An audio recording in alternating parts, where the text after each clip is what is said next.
In a world of intrigue and dark secrets, Fergus Hume's The Secret Passage draws listeners into a chilling tale of mystery and deception. Set against the backdrop of Victorian England, this suspenseful novel follows Detective Jennings as he unravels the sinister mysteries hidden within an unsuspecting household.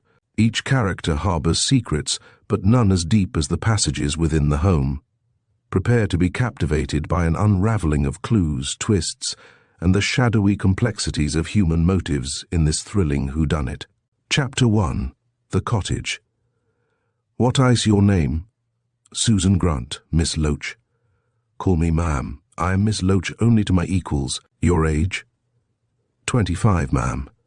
Do you know your work as parlour-maid thoroughly? Yes, ma'am. I was 2 years in one place and 6 months in another, ma'am. Here are my characters from both places, ma'am. As the girl spoke, she laid 2 papers before the sharp old lady who questioned her, but Miss Loach did not look at them immediately. She examined the applicant with such close attention that a faint colour tinted the girl's cheeks and she dropped her eyes. But in her turn, by stealthy glances, Susan Grant tactfully managed to acquaint herself with the looks of her possible mistress. The thoughts of each woman ran as follows. Miss Loach to herself. Humph! Plain-looking, sallow skin, rather fine eyes and a slack mouth. Not badly dressed for a servant and displays some taste. She might turn my old dresses at a pinch. Sad expression, as though she had something on her mind. Honest-looking, but I think a trifle inquisitive, seeing how she examined the room and is stealing glances at me. Talks sufficiently, but in a low voice. Fairly intelligent, but not too much so. Might be secretive. Humph! The thoughts of Susan Grant. Handsome old lady, probably nearly 60. Funny dress for 10 o'clock in the morning. She must be rich, to wear purple silk and old lace and lovely rings at this hour. A hard mouth, thin nose, very white hair, and very black eyebrows. Got a temper, I should say, and is likely to prove an exacting mistress. But I want a quiet home, and the salary is good. I'll try it, if she'll take me. Had either mistress or maid known of each other's thoughts, a conclusion to do business might not have been arrived at. As it was, Miss Loach, after a few more questions, appeared satisfied. All the time she kept a pair of very black eyes piercingly fixed on the girl's face, as though she would read her very soul. But Susan had nothing to conceal, so far as Miss Loach could gather, so in the end she resolved to engage her. I think you'll do, she said, nodding, and poking up the fire with a shiver, although the month was June. The situation is a quiet one. I hope you have no followers. No, ma'am, said Susan, and flushed crimson. Ha! Thought Miss Loach. She has been in love jilted, probably. All the better, as she won't bring any young men about my quiet house. Will you not read my characters, ma'am? Miss Loach pushed the 2 papers towards the applicant. I judge for myself, said she calmly. Most characters I read are full of lies. Your looks are enough for me. Where were you last? With a Spanish lady, ma'am. A Spanish lady? Miss Loach dropped the poker she was holding with a clatter, and frowned so deeply that her black eyebrows met over her high nose. And her name? Senora Gredos, ma'am. The eyes of the old maid glittered, and she made a clutch at her breast as though the reply had taken away her breath. Why did you leave? She asked, regaining her composure. Susan looked uncomfortable. I thought the house was too gay, ma'am. What do you mean by that? Can any house be too gay for a girl of your years? I have been well brought up, ma'am, said Susan quietly, and my religious principles are dear to me. Although she is an invalid, ma'am, Senora Gredos was very gay. Many people came to her house and played cards, even on Sunday, added Susan under her breath. But low as she spoke, Miss Loach heard. I have whist parties here frequently, she said dryly. Nearly every evening 4 friends of mine call to play. Have you any objection to enter my service on that account? Oh, no, ma'am. I don't mind a game of cards. I play patience myself when alone. I mean gambling. There was a lot of money lost and won at Senora Gredos's house. Yet she is an invalid, I think you said. Yes, ma'am. She was a dancer, I believe, and fell in some way, so as to break her leg or hurt her back. She has been lying on a couch for 2 years, unable to move, yet she has herself wheeled into the drawing-room and watches the gentlemen play cards. She plays herself sometimes. Miss Loach again directed one of her piercing looks at the pale face of the girl. "You are too inquisitive and too talkative," she said suddenly. "Therefore you won't suit me. Good day." Susan was quite taken aback. "Oh, Mum, I hope I've said nothing wrong. I only answered your questions. You evidently take note of everything you see, and talk about it." "No, Mum," said the girl earnestly. "I really hold my tongue." "When it suits you," retorted Miss Loach. "Hold it now and let me think." While Miss Loach, staring frowningly into the fire, debated inwardly as to the advisability of engaging the girl, Susan looked timidly round the room. Curiously enough, it was placed in the basement of the cottage, and was therefore below the level of the garden. Two fairly large windows looked onto the area, which had been roofed with glass and turned into a conservatory. Here appeared scarlet geraniums and other bright-hued flowers, interspersed with ferns and delicate grasses. Owing to the position of the room and the presence of the glass roof, only a subdued light filtered into the place. But, as the day was brilliant with sunshine, the apartment was fairly well illuminated. Still, on a cloudy day, Susan could imagine how dull it would be. In winter-time the room must be perfectly dark. It was luxuriously furnished, in red and gold. The carpet and curtains were of bright scarlet, threaded with gold. The furniture, strangely enough, was of white polished wood upholstered in crimson satin fringed with gold. There were many pictures in large gilded frames, and many mirrors similarly encircled with gilded wood. The grate, fender and fire irons were of polished brass, and round the walls were numerous electric lamps with yellow shades. The whole room represented a bizarre appearance, flamboyant and rather tropical in looks. Apparently Miss Loach was fond of vivid colours. There was no piano, nor were there books or papers, and the only evidence as to how Miss Loach passed her time revealed itself in a work-basket and a pack of cards. Yet, at her age, Susan thought that needlework would be rather trying, even though she wore no glasses and her eyes seemed bright and keen. She was an odd old lady, and appeared to be rich. "I'll engage you," said Miss Loach abruptly. "Get your box and be here before 5 o'clock this afternoon. I'm expecting some friends at 8 o'clock. You must be ready to admit them. Now go." "But, Ma'am, In this house," interrupted Miss Loach imperiously, "no one speaks to me unless spoken to by me. You understand?" "Yes, Ma'am," replied Susan timidly, and obeyed the finger which pointed to the door. Miss Loach listened to the girl's footsteps on the stairs, and sat down when she heard the front door close. But she was up again almost in a moment and pacing the room. Apparently the conversation with Susan Grant afforded her food for reflection, and not very palatable food either, judging from her expression. The newly engaged servant returned that same afternoon to the suburban station which tapped the district of Rexton.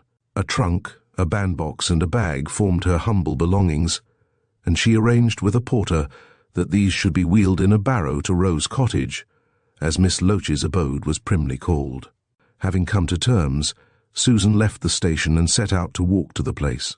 Apart from the fact that she saved a cab fare, she wished to obtain some idea of her surroundings, and therefore did not hurry herself.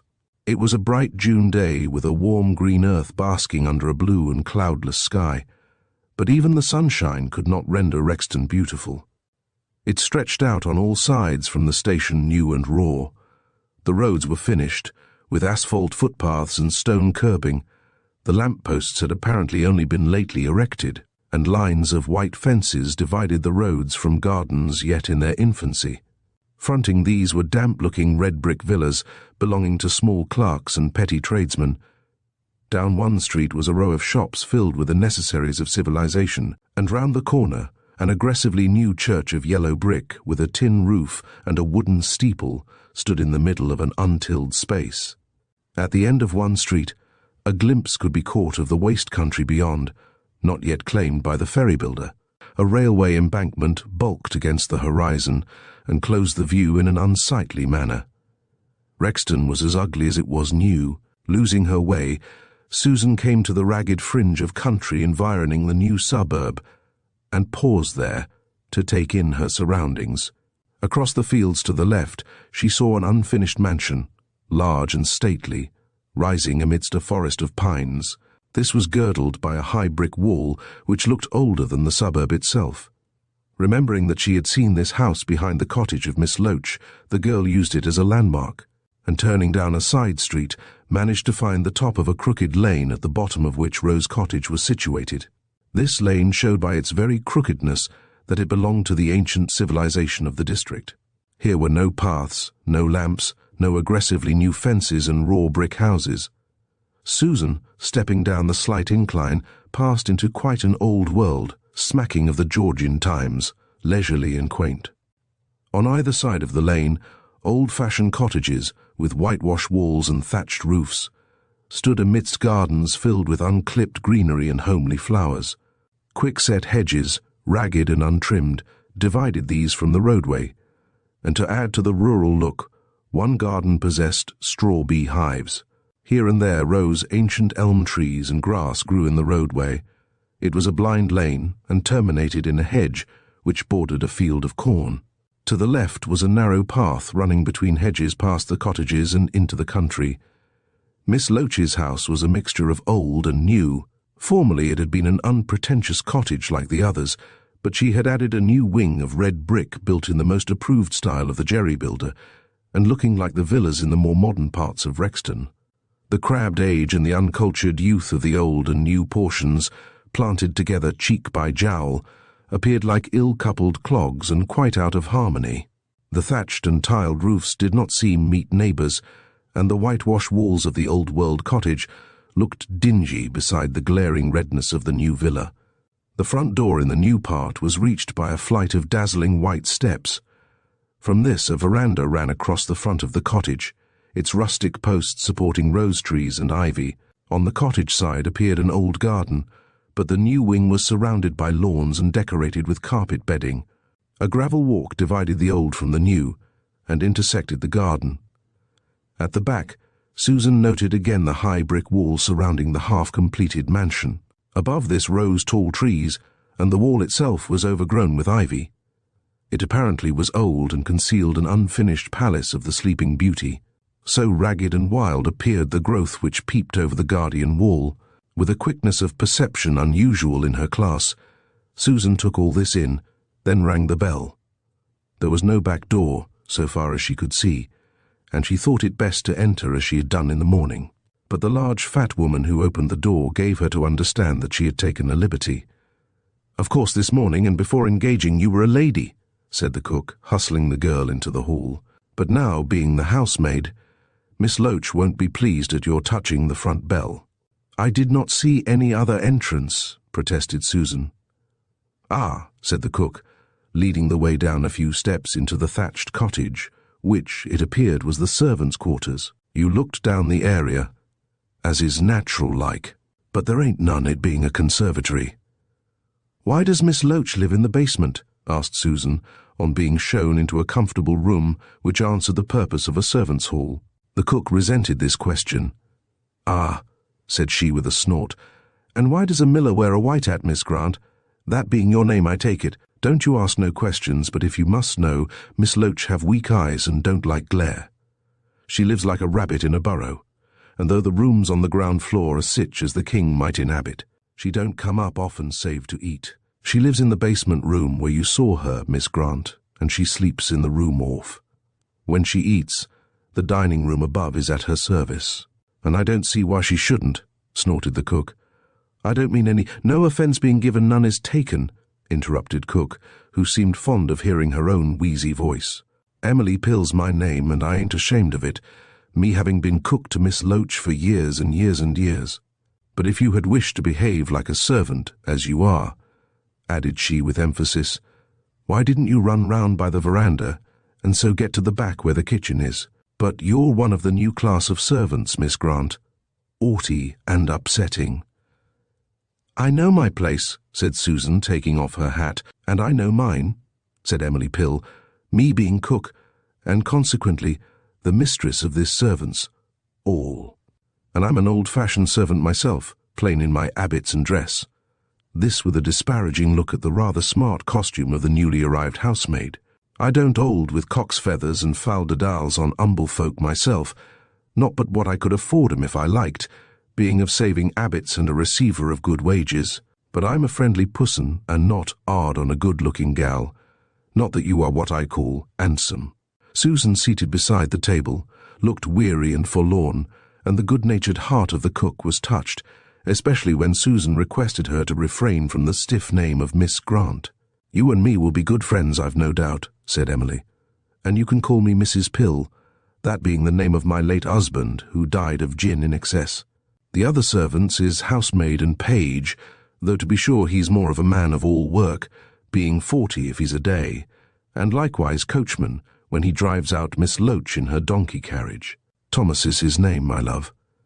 The cook was rapidly becoming more and more friendly, and the housemaid is called Geraldine, for which Evan forgives her parents, she being spotty and unhealthy, and by no means a Bow Bells heroine, which her name makes you think of. But there's a dear— I'm talking brilliant, when you're dying for a cup of tea and need to get your box unpacked, by which I mean that I sees the porter with the barrow. The newly arrived parlour-maid was pleased by this friendly if ungrammatical reception, and thought she would like the cook in spite of her somewhat tiresome tongue. For the next hour she was unpacking her box and arranging a pleasant little room at the back. She shared this with the spotty Geraldine, who seemed to be a good-natured girl. Apparently, Miss Loach looked after her servants and made them comfortable.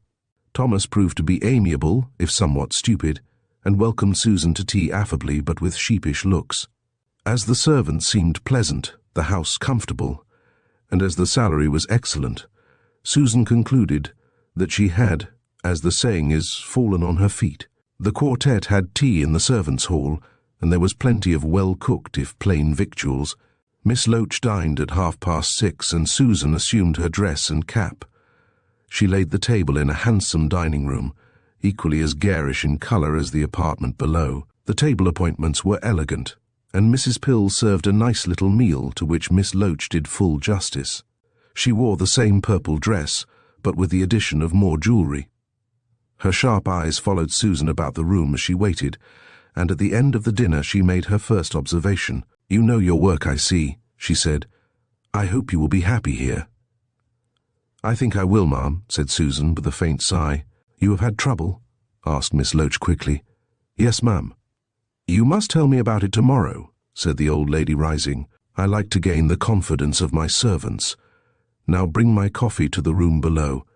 At 8, 3 people will arrive, a lady and 2 gentlemen. You will show them into the sitting-room and put out the card table. Then you can go to the kitchen and wait till I ring. Be sure you don't come till I do ring." And Miss Loach emphasized this last order with a flash of her brilliant eyes. Susan took the coffee to the sitting-room in the basement and then cleared the table. Shortly before 8 o'clock, there was a ring at the front door. She opened it to a tall lady with grey hair who leaned on an ebony cane. With her were 2 men, one a rather rough, foolish-looking fellow, and the other tall, dark, and well-dressed in an evening suit. A carriage was just driving away from the gate. As the tall lady entered, a breath of strong perfume saluted Susan's nostrils. The girl started and peered into the visitor's face. When she returned to the kitchen, her own was as white as chalk. Chapter 2. The Crime. The kitchen was rather spacious, and as neat and clean as the busy hands of Mrs. Pill could make it. An excellent range, polished to excess, occupied one end of the room. A dresser with blue and white china adorned the other. On the outside wall, copper pots and pans, glittering redly in the firelight, were ranged in a shining row. Opposite this wall, a door led into the interior of the house, and in it was the outer entrance. A large deal table stood in the centre of the room, and at this, with their chairs drawn up, Geraldine and the cook worked. The former was trimming a picture hat of the cheapest and most flamboyant style, and the latter darned a coarse white stocking intended for her own use. By the fire sat Thomas, fair-haired and stupid in looks, who read titbits from the Daily Mail for the delectation of Mrs. Pill and Geraldine. "Gracious Evans, Susan," cried the cook, when Susan returned after admitting the visitors, "whatever's come to you?" "I've had a turn," said Susan faintly, sitting by the fire and rubbing her white cheeks. At once Mrs. Pill was alive with curiosity. She questioned the new parlour-maid closely, but was unable to extract information. Susan simply said that she had a weak heart, and set down her one appearance to the heat. "And on that account you sits by the fire," said Mrs. Pill scathingly. "You're one of the secret ones, you are. Well, it ain't no business of mine, thank heaven, me being above board in everything. I suppose the usual lot arrived, Susan?" "2 gentlemen and a lady," replied Susan, glad to see that the cook's thoughts were turning in another direction. "Gentlemen," snorted Mrs. Pill, "that Clancy one ain't. Why the missus should hobnob with sich as he, I don't know nohow." "Ah, but the other's a real masher," chimed in Geraldine, looking up from her millinery. "Such black eyes, that go through you like a gimlet, and such a lovely moustache. He dresses elegant too." "Being Miss Loach's lawyer, he have a right to dress well," said Mrs. Pill, rubbing her nose with the stocking. "And Mr. Clancy, I thinks, is someone Mr. Jarvey Hale's helping, he being good and kind." Here Geraldine gave unexpected information. "He's a client of Mr. Hale's," she said indistinctly, with her mouth full of pins, "and has come in for a lot of money. Mr. Hale's introducing him into good society to make a gent of him." "Silk purses can't be made out of sow's ears," growled the cook. "And who told you all this, Geraldine?" "Miss Loach herself at different times." Susan thought it was strange that a lady should gossip to this extent with her housemaid, but she did not take much interest in the conversation, being occupied with her own sad thoughts. But the next remark of Geraldine made her start. "Mr. Clancy's father was a carpenter," said the girl. "My father was a carpenter," remarked Susan sadly. "Ah," cried Mrs. Pill with alacrity, "now you're speaking sense. Ain't he alive?" "No, he was poisoned." The 3 servants, having the love of horrors peculiar to the lower classes, looked up with interest. "Law," said Thomas, speaking for the first time and in a thick voice. "Who poisoned him?" "No one knows. He died 5 years ago, and left Mother with me and 4 little brothers to bring up. They're all doing well now, though, and I help Mother, as they do. They didn't want me to go out to service, you know," added Susan, warming on finding sympathetic listeners. "I could have stopped at home with Mother in Stepney, but I did not want to be idle, and took a situation with a widow lady at Hampstead. I stopped there a year. Then she died, and I went as parlour-maid to a Senora Gredos. I was only there 6 months, and she sighed. "Why did you leave?" asked Geraldine. Susan grew red. "I wished for a change," she said curtly, but the housemaid did not believe her. She was a sharp girl, and her feelings were not refined. "It's just like these men." "I said nothing about men," interrupted Susan sharply. "Well then, a man." "You've been in love, Susan? And oh, I am not in love." And Susan coloured more than ever. "Why, it's as plain as cook that you are now," tittered Geraldine. "Hold your noise and leave the gal be," said Mrs. Pill, offended by the allusion to her looks. "If she's in love she ain't married, and no more she ought to be, if she'd had a husband like mine, who drank every day in the week and lived on my earnings. He's dead now, and I gave him a handsome tombstone with the text, 'Go thou and do likewise' on it, being a short remark, lead letterin' being expensive. Ah well, as I allays say, flesh is grass with us all." While the cook, maundered on Thomas, sat with his dull eyes fixed on the flushed face of Susan. "What about the poisoning?" he demanded. "It was this way," said Susan. "Father was working at some house in these parts." "What? Down here?" "Yes, at Rexton, which was then just rising into notice as a place for gentlefolks. He'd just finished with a house when he came home one day with his wages. He was taken ill and died. The doctor said he had taken poison, and he died of it." "Arsenic it was," explained Susan to her horrified audience. "But why did he poison himself?" asked Geraldine. "I don't know. No one knew. He was getting good wages and said he would make us all rich." "Ah," chimed in Thomas suddenly. "In what way, Susan?" "He had a scheme to make our fortunes. What it was I don't know, but he said he would soon be worth plenty of money. Mother thought someone must have poisoned him, but she could not find out. As we had a lot of trouble then, it was thought Father had killed himself to escape it. But I know better. If he had lived, we should have been rich. He was on an extra job down here," she ended. "What was the extra job?" asked Thomas curiously. Susan shook her head. "Mother never found out. She went to the house he worked on, which is near the station. They said father always went away for 3 hours every afternoon by an arrangement with the foreman. Where he went, no one knew. He came straight from this extra job home and died of poison." "Mother thought," added Susan, looking round cautiously, "that someone must have had a wish to get rid of father, he knowing too much." "Too much of what, my gal?" asked Mrs. Pill with open mouth. "Ah, that's what I'd like to find out," said Susan garrulously, "but nothing was ever known, and father was buried as a suicide. Then mother, having me and my 4 brothers, married again. And I took the name of her new husband." "Then your name ain't really Grant?" asked Geraldine. "No, it's Maxwell, father being Scotch and a clever workman. Susan Maxwell is my name. But after the suicide, if it was one mother felt the disgrace so, that she made us all call ourselves Grant. So Susan Grant I am, and my brothers of the old family are Grant also." "What do you mean by the old family?" "Mother has 3 children by her second husband, and that's the new family," explained Susan. "But we are all Grants, though me and my 4 brothers are really Maxwells. But there," she said, looking round quietly and rather pleased at the interest with which she was regarded, "I've told you a lot. Tell me something."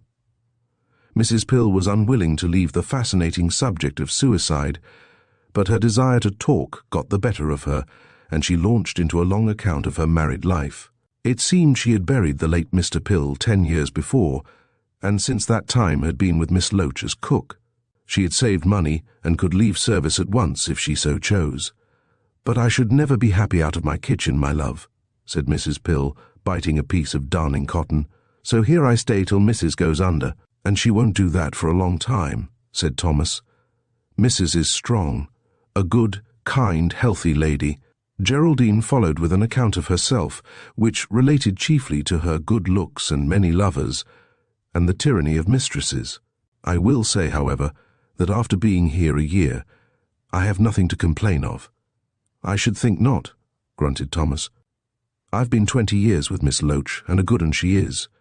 I entered her service when I was 15, and she could have married an Earl. Lord Caranby wanted to marry her, but she wouldn't." "Law," said Mrs. Pill, "and ain't that his lordship's nephew who comes here at times?" "Mr. Mallow?" "Yes, that's him. He's fond of the old lady." "And fond of her niece, too," giggled Geraldine. "Not but what Miss Saxon is rather sweet." "Rather sweet," growled the cook. "Why, she's a lovely gal, sich as you'll never be, in spite of your fine name. And her brother, Mr. Basil, is near as handsome as she." "He ain't got the go about him Miss Juliet have," said Thomas. "A lot you know," was the cook's retort. "Why, Mr. Basil quarrelled with Mrs. a week ago and gave her proper, and Mrs. ain't no easy person to fight with, as I knows. Mr. Basil left the house and ain't been near since." "He's a fool, then," said Thomas. "Mrs. won't leave him a penny.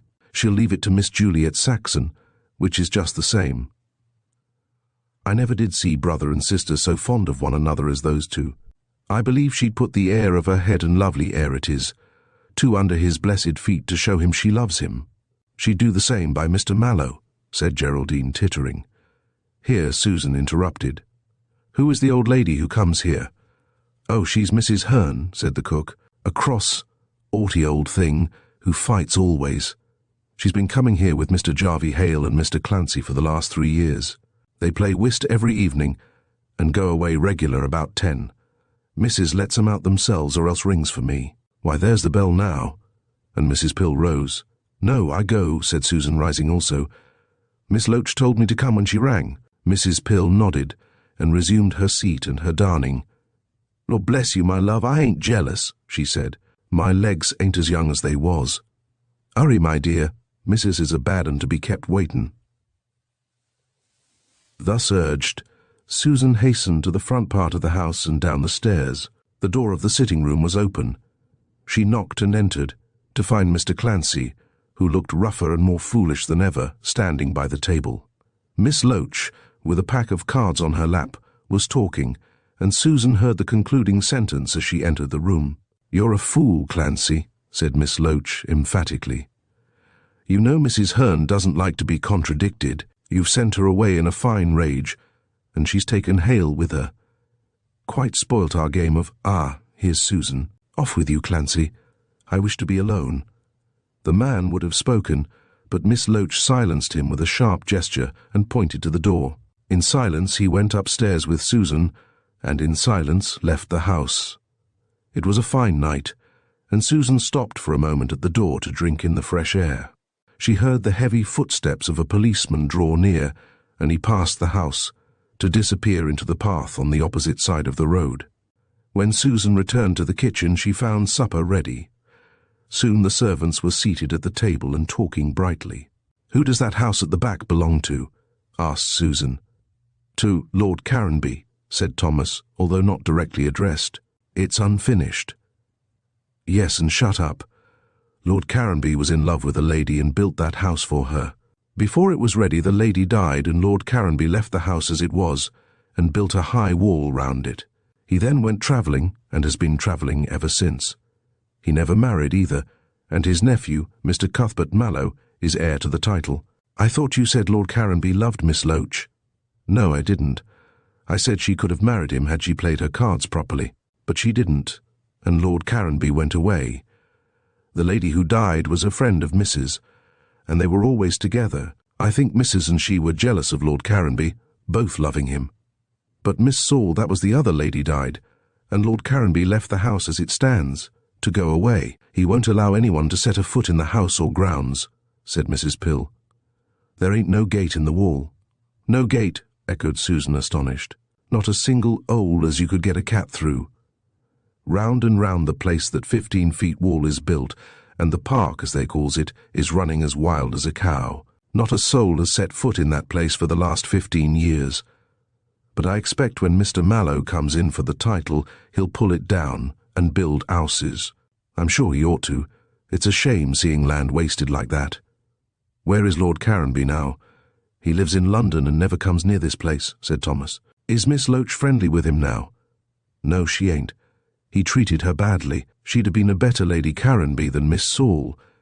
Here Thomas started and raised a finger. Wasn't that the front door closing?" All listened, but no sound could be heard. "Perhaps Mrs. has gone to walk in the garden," said Cook. "She do that at times." "Did you show Ern out?" asked Thomas, looking at Susan. "Only Mr. Clancy," she answered. "The others had gone before." I heard what Miss Loach was saying. Mr. Clancy had quarrelled with Mrs. Hearn, and she had gone away with Mr. Hale. Then Miss Loach gave it to him hot and sent him away. She's all alone. "I must have been mistaken about the door then," said he. "Not at all," chimed in Mrs. Pill. "Mrs. is walking, as she do in the garden, singing and adorning self with flowers." After this poetic flight of fancy on the part of the cook, the supper ended. Thomas smoked a pipe and the housemaid cleared away. Mrs. Pill occupied her time in putting her few straggling locks in curl papers. While Susan was assisting Geraldine, the bell rang. All started. "I thought Mrs. had gone to bed," cried the cook, getting up hurriedly. "She'll be in a fine rage if she finds us up. Go to bed, Geraldine, and you, Thomas. Susan, answer the bell. She don't like us not to be getting our beauty sleep. Bless me, it's eleving." The clock had just struck as Susan left the kitchen, and the 3 servants were bustling about so as to get to bed before their sharp-eyed old mistress found them. Susan went down the stairs. The door of the sitting-room was closed. She knocked, but no voice told her to enter. Wondering if the bell had been rung by mistake, Susan knocked again, and again received no answer. She had a mind to retreat rather than face the anger of Miss Loach, but remembering that the bell had rung, she opened the door, determined to explain.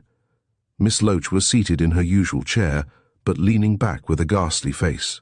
The glare of the electric lamp, fixed in the ceiling, shone full on her white countenance, and also on something else.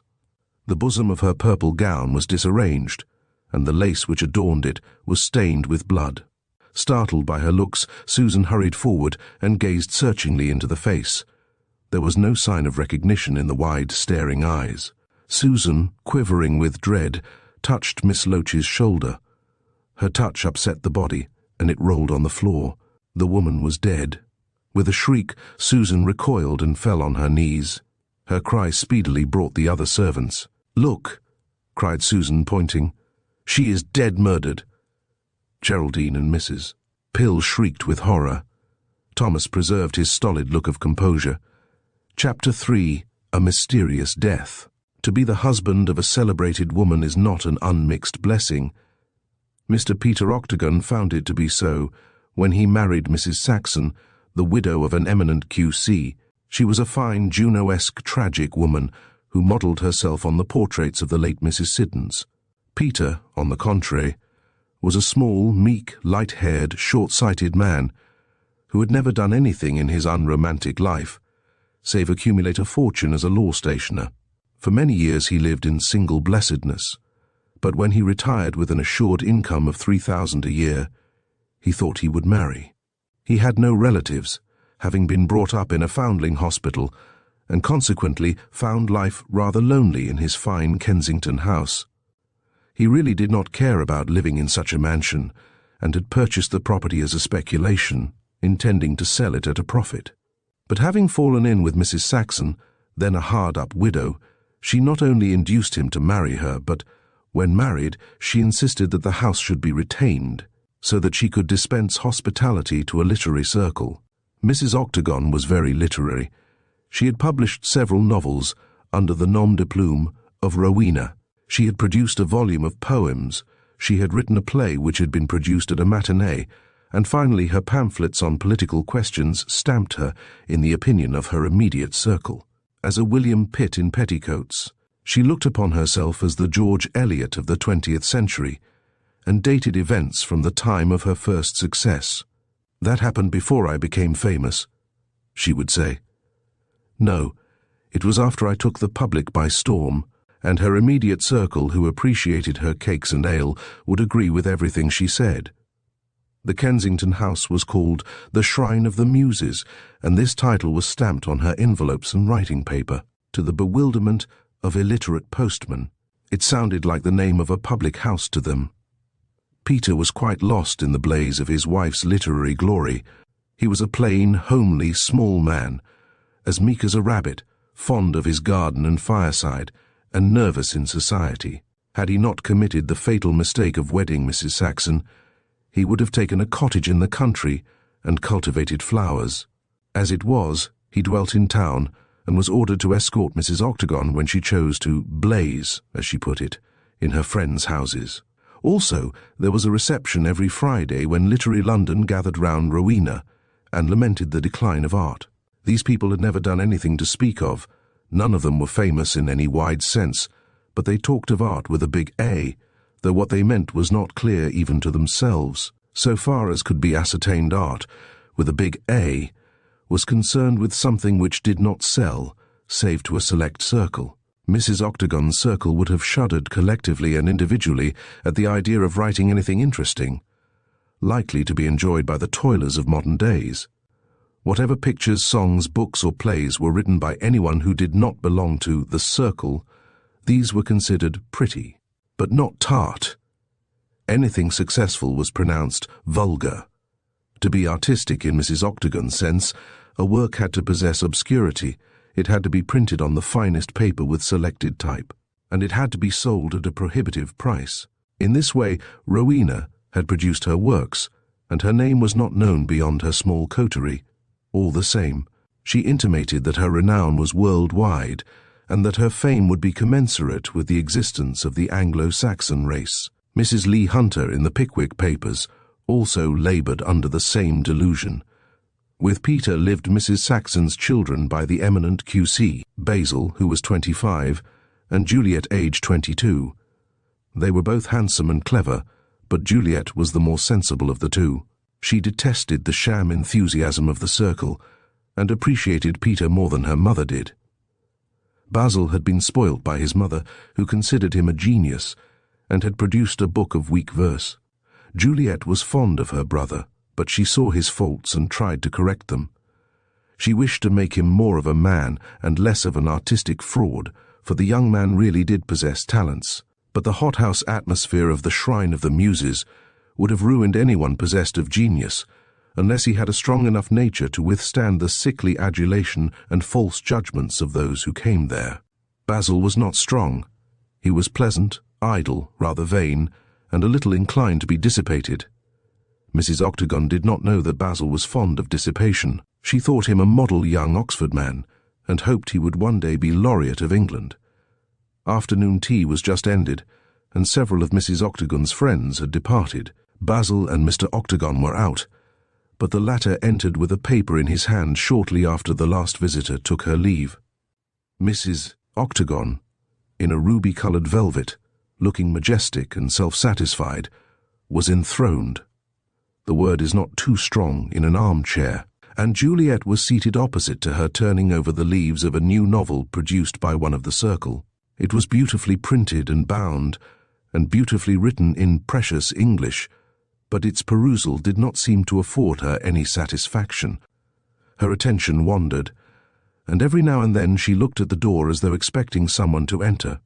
Mrs. Octagon disapproved of Juliet's pale cheeks and want of attention to her own fascinating conversation, so, when alone, she took the opportunity to correct her.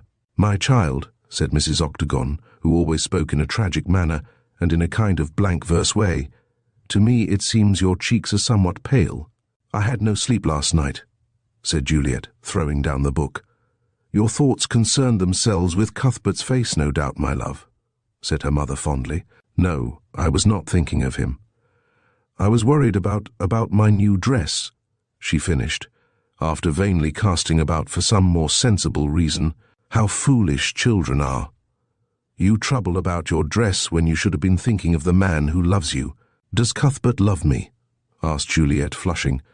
"As Romeo loved your namesake, sweetest child, and a very good match it is too," added Mrs. Octagon, relapsing into prose. "He is Lord Caranby's heir, and will have a title and a fortune some day. But I would not force you to wed against your will, my dear." "I love Cuthbert, and Cuthbert loves me," said Juliet quickly. "We quite understand one another. I wonder why he did not come today."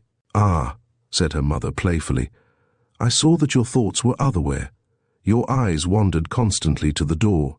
He may come late. By the way, where is my dearest son?" "Basil. He went out this morning. I believe he intended to call on Aunt Selina." Mrs. Octagon lost a trifle of her suave manner and became decidedly more human. "Then I wish he would not call there," she said sharply. "Selina Loach is my own sister, but I do not approve of her. She is a poor, lonely dear mother.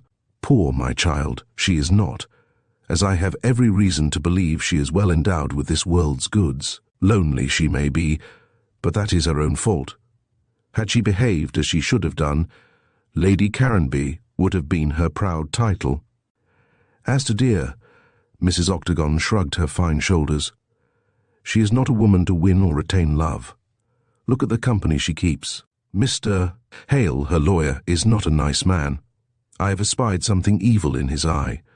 That Clancy creature is said to be rich. He needs to be, if only to compensate for his rough way. They visit her constantly." "You have forgotten Mrs. Hearn," said Juliet, rising and beginning to pace the room restlessly and watch out of the window. "I have never met Mrs. Hearn. And indeed, you know that for private reasons I have never visited Selina at that ridiculous house of hers. When were you there last, Juliet, my child?" The girl started and appeared embarrassed. "Oh, a week ago," she said hurriedly, then added restlessly, "I wonder why Basil does not come back. He has been away all day." "Do you know why he has called on your aunt, my dear?" "No," said Juliet, in a hesitating manner, and turned again to look out of the window.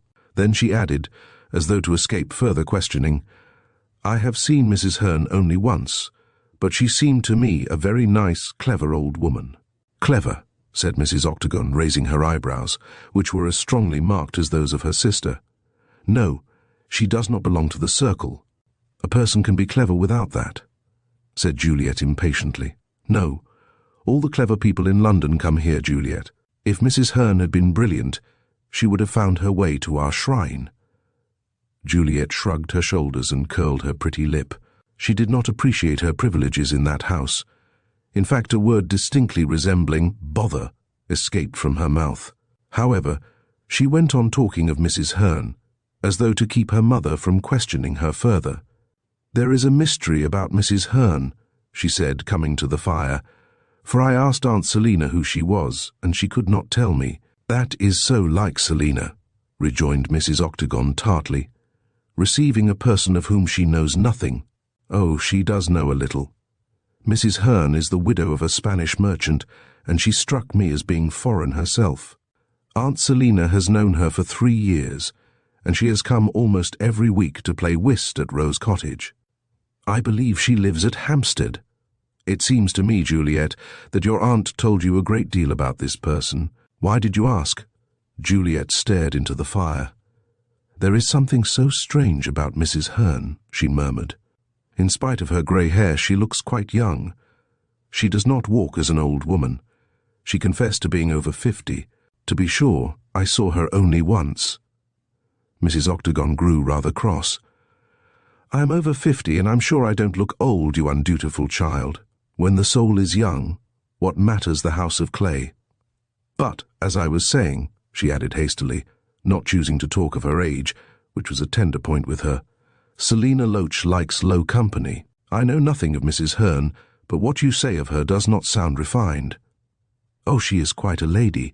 And as to Mr. Clancy and Mr. Jarvey Hale," added Mrs. Octagon, taking no notice, "I mistrust them.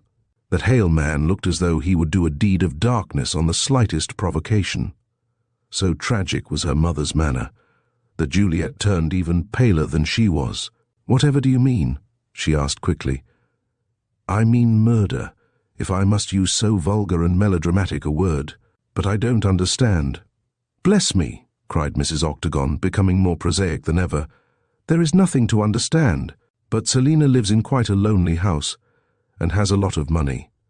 I never open the papers, but what I expect to read of her death by violence." "Oh," murmured Juliet, again crossing to the window. "You should not talk like that, mother." Mrs. Octagon laughed good-naturedly. "Nonsense, child. I am only telling you my thoughts. Selina is such a strange woman and keeps such strange company that she won't end in the usual way. You may be sure of that. But after all, if she does die, you will come in for her money, and then can marry Cuthbert Mallow." Juliet shuddered. "I hope Aunt Selina will live for many a long day if that is what you think," she said sharply. "I want none of her money. Cuthbert has money of his own, and his uncle is rich also. I really hope Cuthbert has enough to justify him gambling." "He does not gamble," said Juliet quickly. "Yes, he does," insisted Mrs. Octagon. "I have heard rumours. It is but right you should hear about—" "I want to hear nothing. I thought you liked Cuthbert." "I do, and he is a good match, but I should like to see you accept the poet Arkwright, who will yet be the Shakespeare of England." "England has quite enough glory with the Shakespeare she has," rejoined Juliet tartly. "And as to Mr. Arkwright, I wouldn't marry him if he had 1,000,000. A silly, ugly weak—" "Stop!" cried Mrs. Octagon, rising majestically from her throne. "Do not malign genius, lest the gods strike you dumb. Child." What Mrs. Octagon was about to say further must remain ever a mystery, for it was at this moment that her husband hurried into the room with an evening paper in his hand. "My dear," he said, his scanty hair almost standing on end with horror. "Such dreadful news. Your aunt, Juliet, my dear." "Selina," said Mrs. Octagon quietly. "Go on. There is nothing bad I don't expect to hear about Selina. What is it?" "She is dead." "Dead!" cried Juliet, clasping her hands nervously. "No. Not only dead, but murdered," cried Mr. Octagon. His wife suddenly dropped into her throne, and being a large fleshly woman, her fall shook the room. Then she burst into tears. "I never liked Selina," she sniffed, "even though she was my own sister, but I am sorry. I am dreadfully, oh dear me, poor Selina." By this time all the dramatic posing of Mrs. Octagon had gone by the wall, and she showed herself in her true colours as a kind-hearted woman. Juliet hurried to her mother and took one of her hands. The elder woman started, even in the midst of her tears. "My child, your hand is as cold as ice," she said anxiously. "Are you ill?" "No," said the girl hurriedly and evidently trying to suppress her emotion. "But this dreadful news—" Do you remember what you said?" "Yes, but I never expected I would be a true prophetess," sobbed Mrs. Octagon. "Peter," with sudden tartness, "why don't you give me the details? Poor Selina dead, and here am I in ruby velvet." "There are not many details to give," said Peter, reading from the newspaper. "The police are keeping quiet about the matter. Who killed her?" Juliet rose suddenly and turned on the electric light so that her stepfather could see to read more clearly. "Yes," she said in a firm voice, belied by the ghastly whiteness of her face. "Who killed her?" "It is not known," said Mr. Octagon. "Last night she entertained a few friends, to be precise, 3, and she was found by her new parlour-maid dead in her chair, stabbed to the heart. The weapon has not been found, nor has any trace of the murderer been discovered." "Entertained friends," muttered Mrs. Octagon, weeping. "The usual lot. Mr. Hale, Mrs. Hearn, and Mr. Clancy." "Yes," said Peter, somewhat surprised. "How do you know?" "My soul whispered me," said Mrs. Octagon tragically, and becoming melodramatic again now that the first shock was over. "One of those 3 killed her. Who struck the fatal blow? The villain Hale, I doubt not." "No," cried Juliet, "it was not Mr. Hale. He would not harm a fly." "Probably not," said her mother tartly. "A fly has no property your Aunt Selina had. Oh, my dear," she added, darting away at a tangent, "to think that last night you and Basil should have been witnesses of a melodrama at the Marlow Theatre, at the very time this real tragedy was taking place in the rural country. It's a most dreadful affair," murmured Peter, laying aside the paper. "Had I not better go down to Rose Cottage and offer my services?" "No," said Mrs. Octagon sharply. "Don't mix yourself up in this dreadful affair. Few people know that Selina was my sister, and I don't want everyone to be condoling with me on this tragedy." "But we must do something," said Juliet quickly. "We will wait, my dear. But I don't want more publicity than is necessary. But I have told some of our friends that Aunt Selina is a relative." "Then you should not have done so," replied her mother, annoyed. "However, people soon forget names, and the thing may not be noticed." "My dear," said Octagon seriously, "you should not be ashamed of your sister. She may not have your renown nor rank, still—" "I know my own knowing," interrupted the lady rather violently, and crushing her meek husband with a look. "Selina and I are strangers, and have been for years. What are the circumstances of the case? I have not seen Selina for over 15 years. I hear nothing about her. She suddenly writes to me, asking if my dear children may call and see her. That was a year ago. You insisted that they should go, Peter, because relatives should be friendly. I consented, as I heard from Mr. Hale that Selina was rich, and fancied she might leave her money to my children. Juliet has called several times." "More than that," interrupted Juliet in her turn. "Both Basil and I have called nearly every month. We sometimes went and did not tell you, Mother, as you seemed so annoyed that we should visit her. I consented only that you might retain her goodwill and get what money she might leave," said Mrs. Octagon obstinately. "There is nothing in common between Selina and me." "There was nothing in common," put in Octagon softly. "I know she is dead. You need not remind me of that unpleasant fact, sir, and her death is worthy of her strange, and I fear not altogether reputable life. Oh, Mother, how can you?" "Aunt Selina was the most particular—" There, said her mother, who was much agitated. "I know more than you do, and between ourselves I believe I know who killed her." "Yes, you may look. And this death, Juliet, ends your engagement with Cuthbert."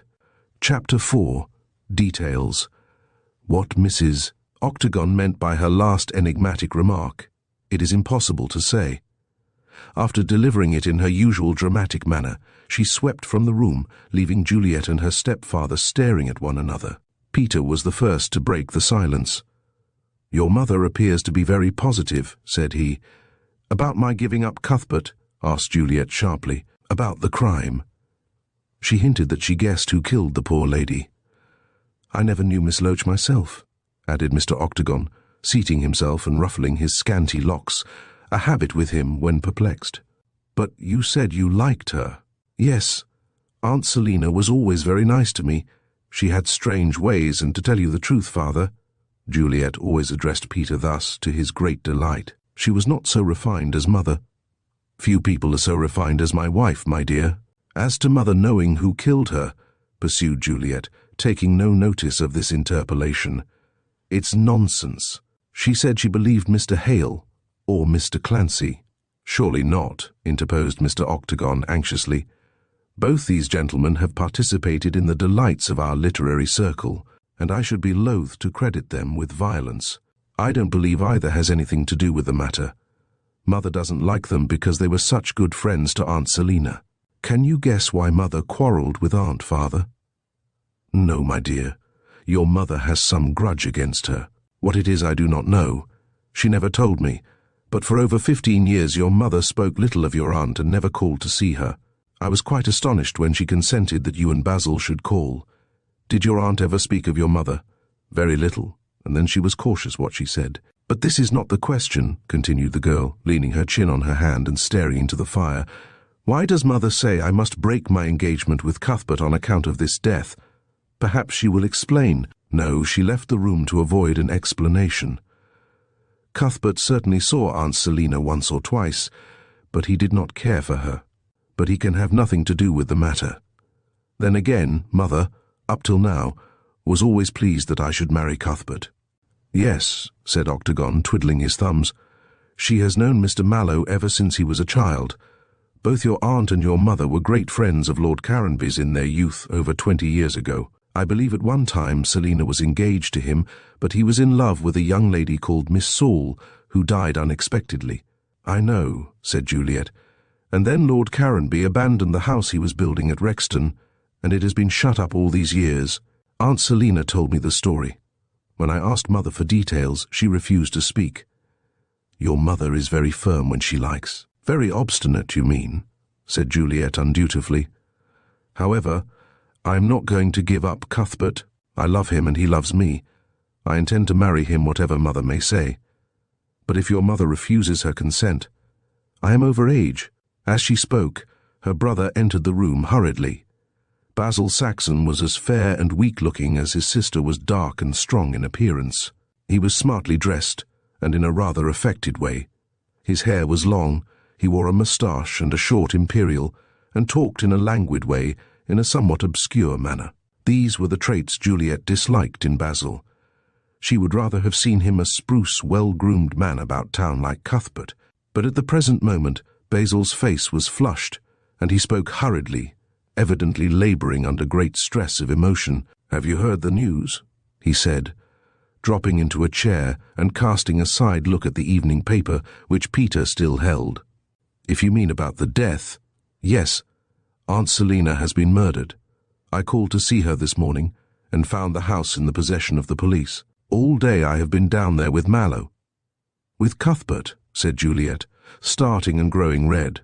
What was he doing there? He came down to Rexton to see about the unfinished house.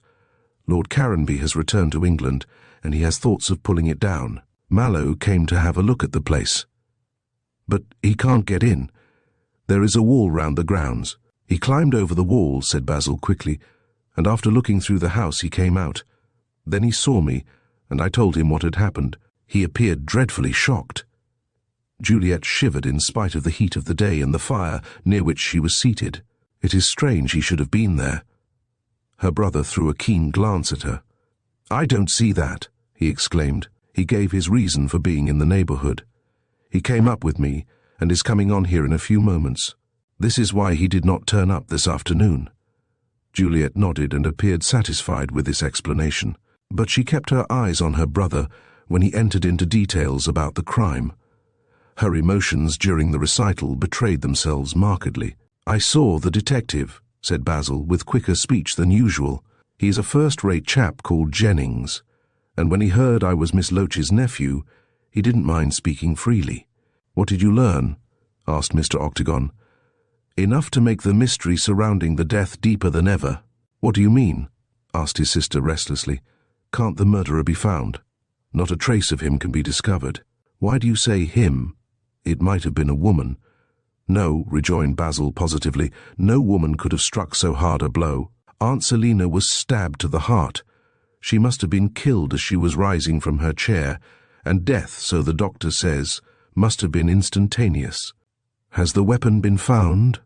asked Juliet in a low voice. Basil turned quickly in his chair and looked at her sharply.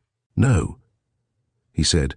"Not a sign of any weapon can be found, nor can it be discovered how anyone got into the house, though to be sure she might have admitted her visitor."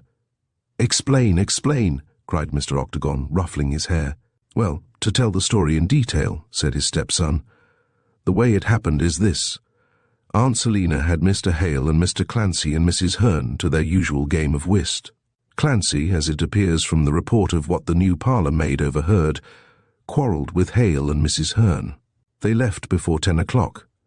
At all events, when she entered the room in answer to my aunt's summons, she found only Mr. Clancy, and Aunt was scolding him for having provoked Mrs. Hearn by contradicting her. Apparently, Mrs. Hearn had gone away under the wing of Hale. Then Aunt sent Clancy away at 10 o'clock. The parlour-maid returned to the kitchen and there had supper. She heard the bell ring at 11 and found Aunt dead in the sitting-room, stabbed to the heart. "Heard the bell ring," echoed Juliet.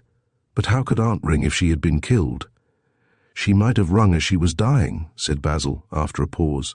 "It seems she was seated near the button of the bell and could have touched it without rising. She might have rung with a last effort, and then have died before the parlour-maid could get to the room. Or else," said Mr. Octagon, anxious to prove his perspicuity, "the assassin may have stabbed her, and then have touched the bell." "What?" cried his stepson derisively. "To summon a witness. I don't think the assassin would be such a fool.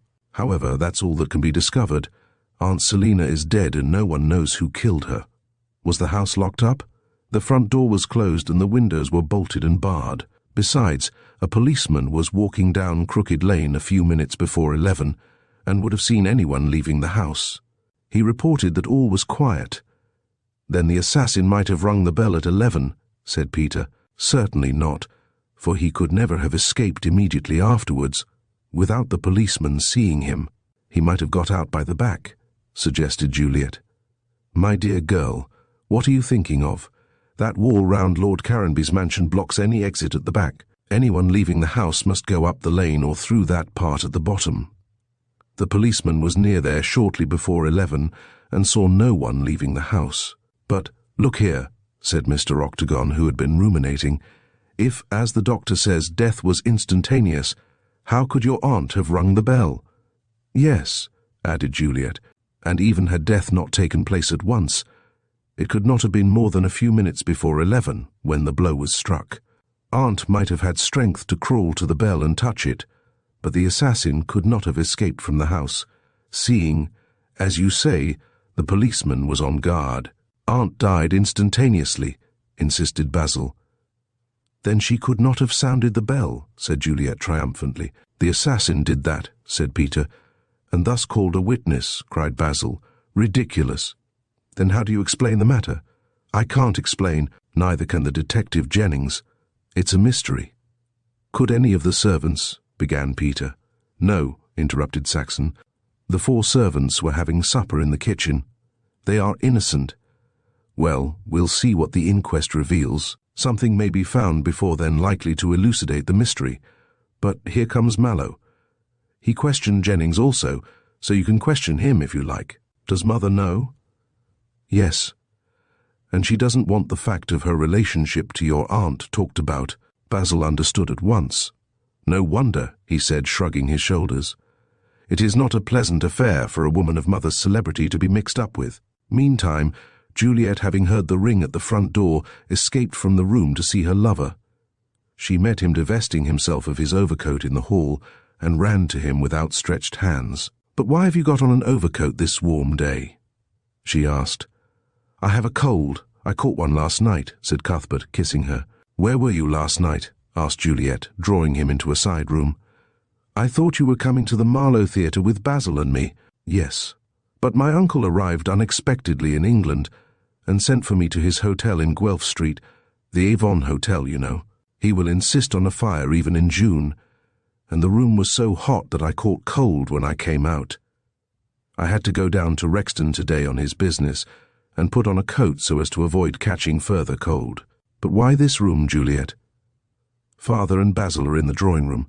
They are talking of the murder, and I don't want to hear any more about it." "There are pleasanter things to talk about," said Mallow. "I knew Basil would come crammed with news. Has he told you?" "He told us everything he could gather from the detective. It seems that the crime is quite a mystery." "Quite. Why your aunt should be killed, or how the assassin escaped after killing her, cannot be discovered. Jennings is in high glee about it. He loves a puzzle of this sort." "Do you know him?" asked Juliet anxiously. "Oh, yes. Jennings is a gentleman. He was at Eton with me. But he ran through his money and took up the detective business. He is very clever, and if anyone will learn the truth, he will. Now, my theory—" Juliet put her hand over his mouth. "Don't," she said. "I have had enough horrors for this afternoon. Let us talk of ourselves." "I would rather do this," said Mallow, and kissed her. Mallow was a handsome fellow, tall and slim, with a rather military carriage. His face was clean-shaven save for a small straw-coloured moustache, which showed up almost white against the bronze of his face.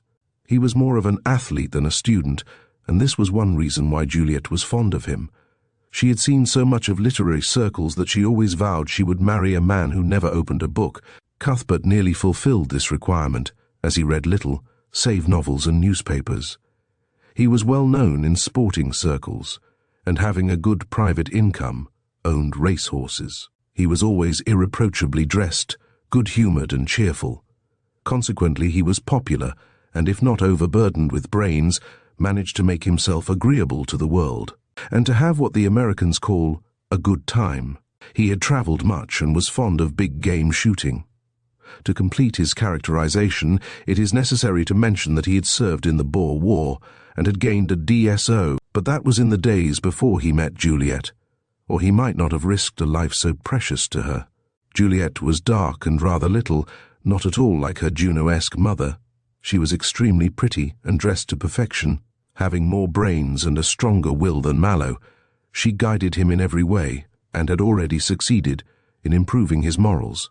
With so gentle and charming a mentor, Cuthbert was quite willing to be led into the paths of virtue.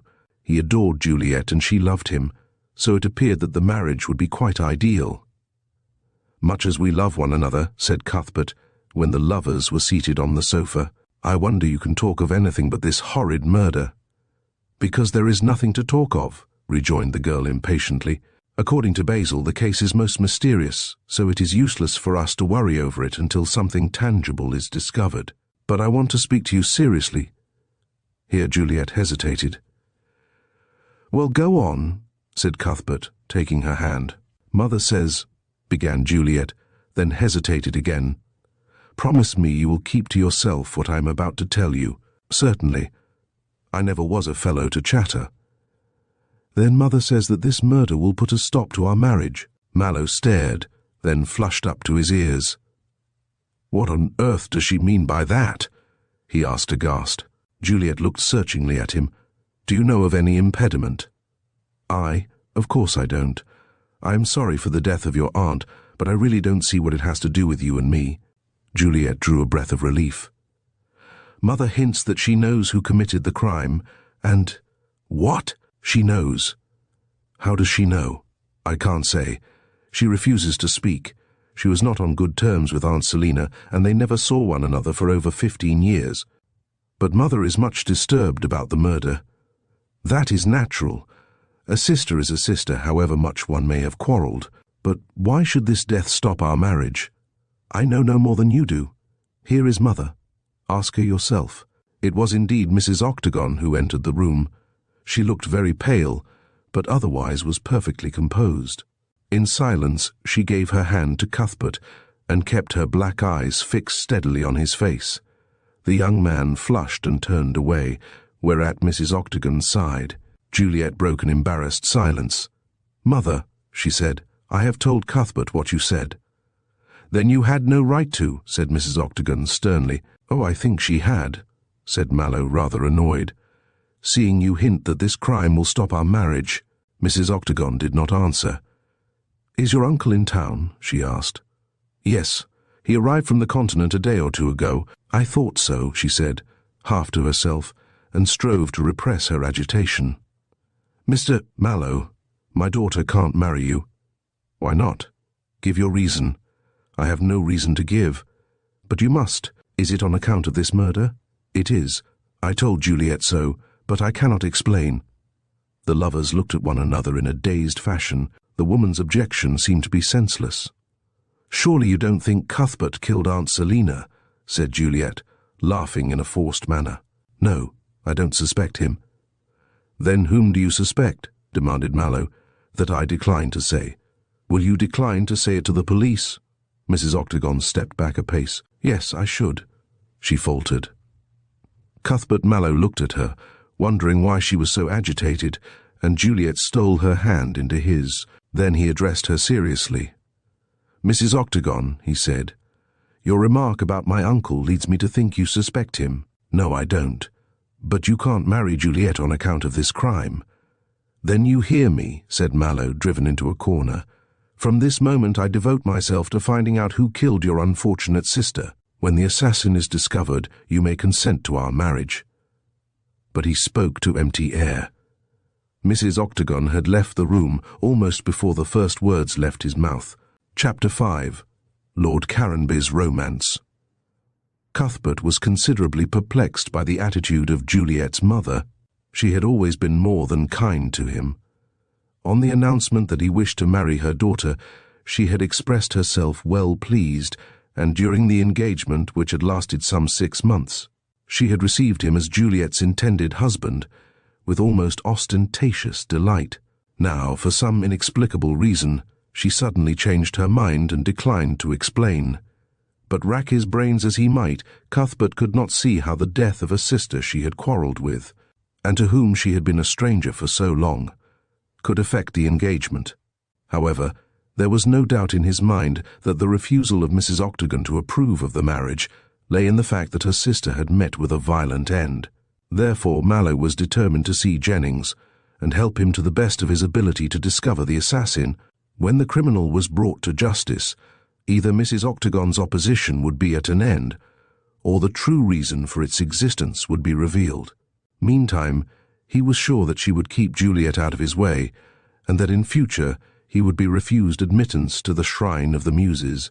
This was annoying, but so long as Juliet remained true, Cuthbert thought he could bear the exclusion. His betrothed, as he still regarded the girl, could meet him in the park, at the houses of mutual friends, and in 1,001 places which a clever woman like her could think of. And although Cuthbert knew that Mrs. Octagon had frequently regretted the refusal of her daughter to marry Arkwright, and would probably try and induce her to do so, now that matters stood thus, yet he was not afraid in his own heart.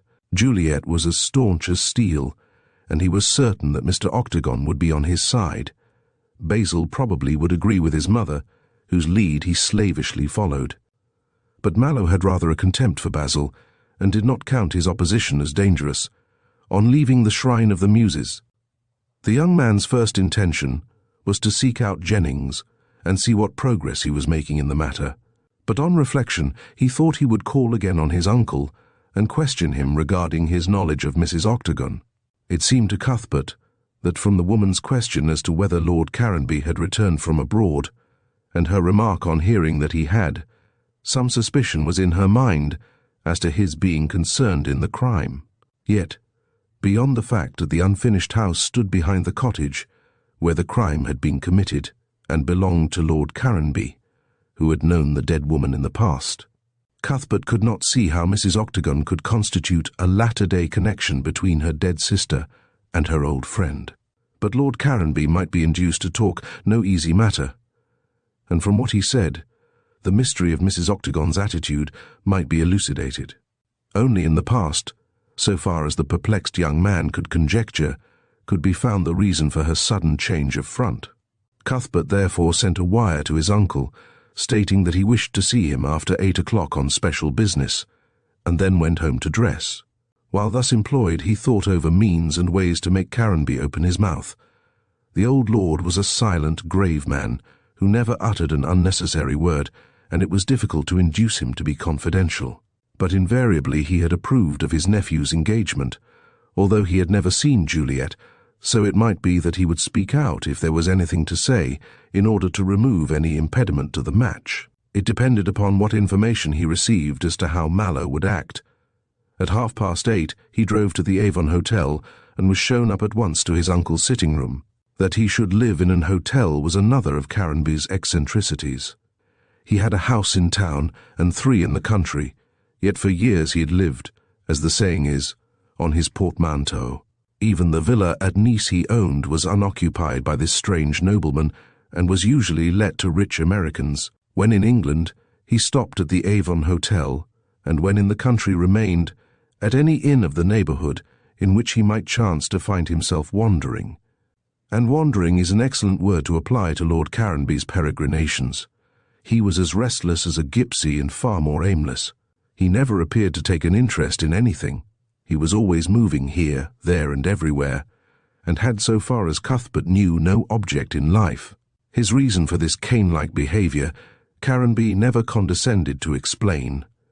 When his nephew entered the room, looking smart and handsome in his accurate evening suit, Caranby, who was seated near the fire, stood up courteously to welcome him, leaning on his cane.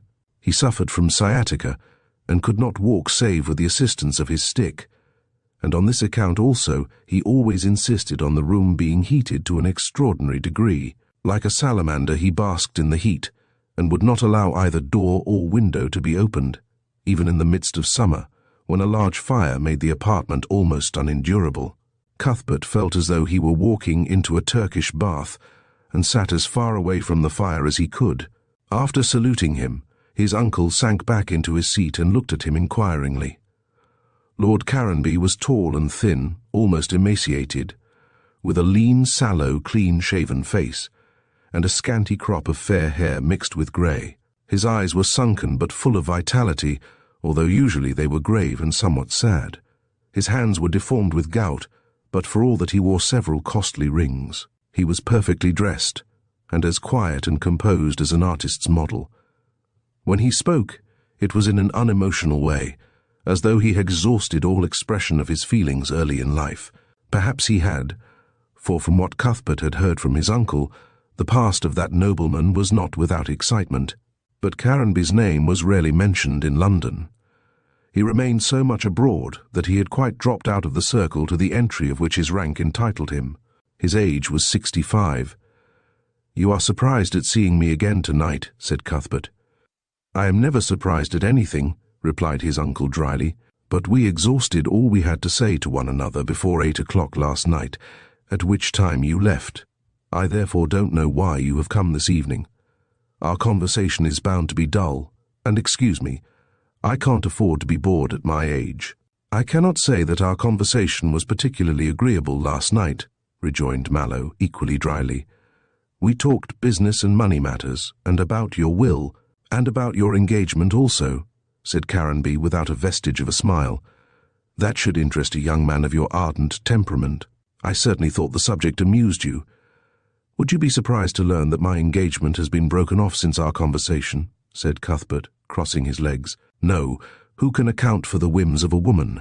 After all, perhaps you are to be congratulated on not marrying a weathercock. Juliet has nothing to do with the breaking of our engagement. Her mother objects." "I understood for the last 6 months that her mother not only approved but was delighted." "That is the strange part, sir. On hearing of the death of her sister, Mrs. Octagon suddenly changed her mind and told me that the marriage could not take place." "Did she give any reason?" "She declined to do so." "The same woman," muttered Caranby, "always mysterious and unsatisfactory. You say her sister is dead?" Cuthbert cast a look at the globe, which lay on a small table near Caranby's elbow. "If you have read the papers, sir." "Yes, I have read that Miss Loach has been murdered. You went down to Rexton today. I presume you heard something more than the details set forth by the press." Cuthbert nodded. "It appears to be a mystery." Caranby did not reply, but looked into the fire. "Poor Selina," he said half to himself. "A sad end for such a charming woman. I should hardly apply that word to Miss Loach, sir. She did not appear to be a lady, and was by no means refined. She must have changed, then." In her young days, she and her sister were the handsomest women in London. I believe you were engaged to one of them," said Mallow politely. "Yes," replied his uncle grimly, "but I escaped." Escaped? A strange word, is it not, but a suitable one. Cuthbert did not know what to make of this speech. "Have I your permission to smoke?" he asked, taking out his case. "Yes. Will you have some coffee?" "Thank you. I had some before I came here. Will you—" He extended the case of cigarettes, which Caranby declined. "Ring for Fletcher to get me my chibouk." "It is in the corner.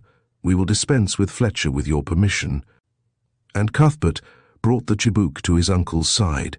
In another minute, the old man was smoking as gravely as any Turk. This method of consuming tobacco was another eccentricity. For a few moments neither spoke. Then Caranby broke the silence. "So you want me to help you to find out Mrs. Octagon's reason?" "I do," said Mallow, rather surprised by Caranby's perspicuity. "What makes you think I can explain?" Cuthbert looked at his cigarette. "I asked you on the chance that you may be able to do so," he said gravely. "The fact is, to be frank, Mrs. Octagon appears to think you might have something to do with the crime." Caranby did not seem surprised, but smoked imperturbably. "I don't quite understand." The young man related how Mrs. Octagon had inquired if the Earl was back from the continent, and her subsequent remark. "Of course I may be unduly suspicious," said he, "but it suggested—" "Quite so," interrupted the old gentleman gravely. "You are quick at putting two and two together. Isabella Octagon hates me so much that she would gladly see me on the scaffold. I am not astonished that she suspects me. But what motive can she impute?" Caranby laid aside the long coil he was holding and laughed quietly to himself. "Oh, she'll find a motive if it suits her. But what I cannot understand is why she should accuse me now. She has had ample opportunity during the past 20 years, since the death of Miss Saul, for instance. She did not exactly accuse you." "No, a woman like that would not.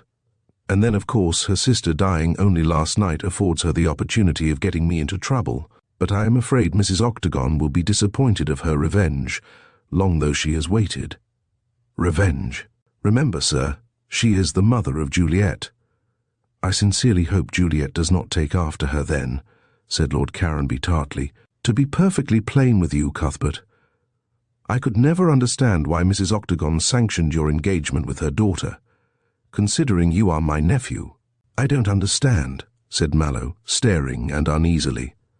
Caranby did not answer immediately. He rose and walked painfully up and down the room, leaning heavily on his cane. Mallow offered his arm, but was impatiently waved aside. When the old man sat down again, he turned a serious face to his nephew. "Do you love this girl?" "With all my heart and soul." "And she loves you?" "Of course.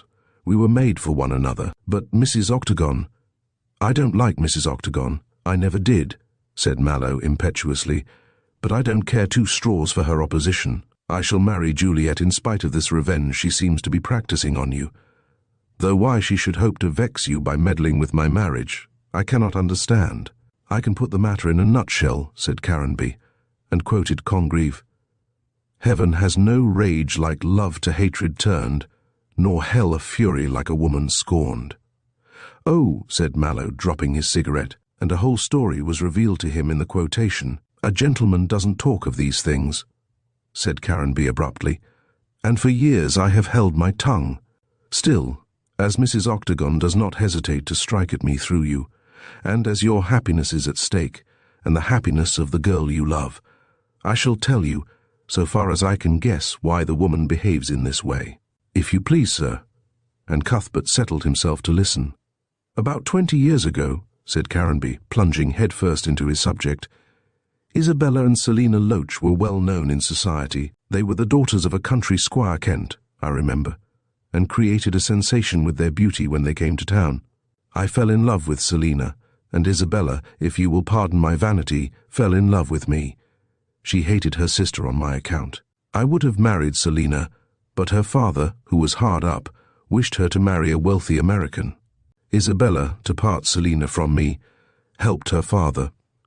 What arguments they used I do not know, but Selina suddenly changed in her manner towards me. Out of pique, You may think this weak of me, Cuthbert, but I was a fool in those days. I became engaged to a girl who was a singer. Her name was Emilia Saul, and I believe she was of Jewish extraction. I liked her in a way, and she had a wonderful power over me. I proposed and was accepted.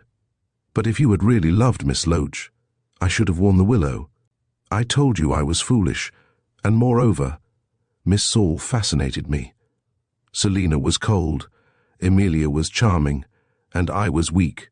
Therefore, I became engaged to Emilia, and Selina, as I heard, arranged to marry her wealthy American. I believe she was angry at my apparently forgetting her so soon, but she was in fault, not I. Cuthbert looked at his smart shoes. Had I loved Selina, said he slowly, I should have remained true to her, and have married her in spite of the objection of her father, and of her sister Isabella Mrs. Octagon, that is. Don't forget that, Cuthbert. And I could scarcely run away with a girl who believes stories about me. What sort of stories? Asked Mallow, remembering certain rumours. The sort that one always does tell of an unmarried man, retorted Caranby. Scandalous stories, which Isabella picked up and retailed to Selina. But I never pretended to be a saint, and had Selina really loved me, she would have overlooked certain faults. I did love her, Cuthbert. I did all in my power to prove my love. For a time I was engaged to her, and when she expressed a wish that I should build her a house after her own design, I consented. The house at Rexton, exclaimed the young man. Exactly. I got an architect to build it according to designs suggested by Selina. When our engagement was broken, and I became out of pique, remember engaged to Miss Saul, I still went on building the house. Selina, I believe, was very angry. One week when I was out of London, she went down with her sister to see the house, and there met Emilia. Ah, then there was trouble? No, there was no time for a quarrel, if that is what you mean. When the three met, Emilia was walking across a plank on the unfinished second story. On seeing the Loach girls, this is Isabella's tale, Emilia lost her footing and fell 30 feet. She was killed almost instantaneously, and her face was much disfigured. This took place during the dinner hour when the workmen were absent. When they returned, the body was found and recognized by the clothes. Did not the girls remain? No. They took fright at the accident and returned home, but here a fresh disaster awaited them. Mr. Loach was dead. He died suddenly of heart disease. Selina at once broke her engagement with the American and returned to you. Strangely enough, she did not. I never saw her again. After the death of the father, the girls went to the continent and only came back after 2 years abroad. Then Isabella, after vainly trying to get me to marry her, became the wife of Saxon, then a rising barrister. Selina went to Rexton and shut herself up in the house she now has. The house she did have, corrected Cuthbert. You forget she is dead. Yes. I tried to see her, but she refused to look on my face again, alleging that I had treated her badly by becoming engaged to Miss Saul. That poor soul was buried, and then I shut up the house and left it as it is now. I travelled, as you know, for years, and I am travelling still for the matter of that, added Caranby with a sigh. All Selina's, she was the only woman I ever loved. But was there not an inquest held on Emilia's body? Oh, yes, and Isabella gave evidence as to the accident. Selina was too ill to appear. But there was no need. The cause of the death was plain enough. Moreover, Emilia had no relatives who cared to make inquiries. She left very little money, so those she had did not trouble themselves. It is a strange story, said Cuthbert, looking puzzled. Had you an idea that Emilia may have been pushed off the plank by Selina? Certainly not, rejoined Caranby indignantly. She was a good and kind girl. She would not do such a thing. Humph, said Mallow, remembering the eagle nose and thin lips of Miss Loach. I'm not so sure of that. Isabella, who was passionate, might have done it, resumed Caranby. Often did I wish to speak to her on the subject, but I never did, and after all, the jury brought in a verdict of accidental death, so there was no use making trouble. Had Emilia no relatives who might have made inquiries? I believe she had a brother who was a clerk in an office, but, as I said, she left no money, so he did not bother himself. I saw him after the death. and the sight of him made me glad I had not married his sister.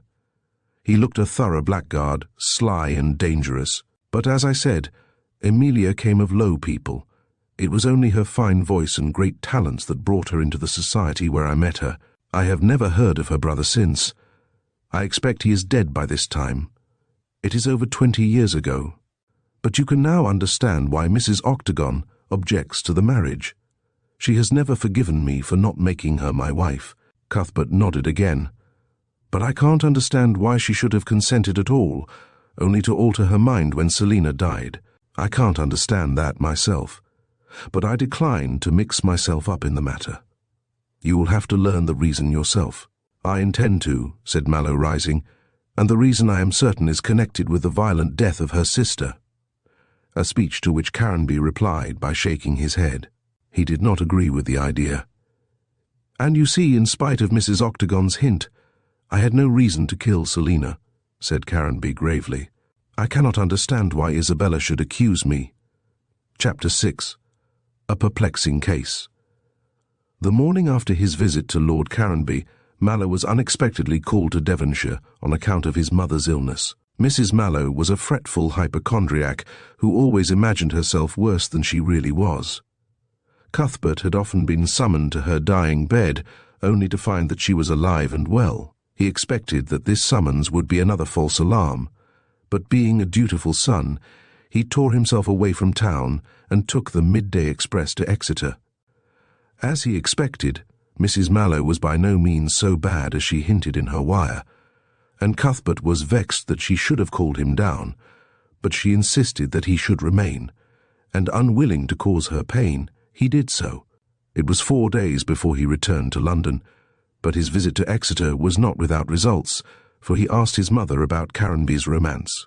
Mrs. Mallow knew all about it, and highly disapproved of her brother-in-law.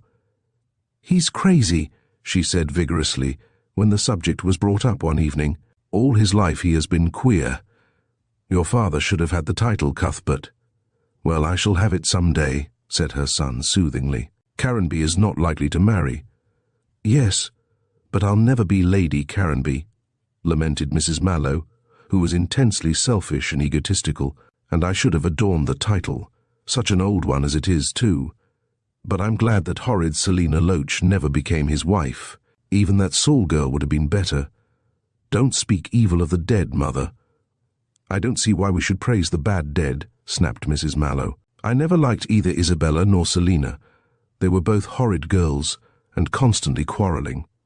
They hardly ever spoke to one another, and how you can contemplate marrying the daughter of Isabella, I really don't know. Such a slight to me.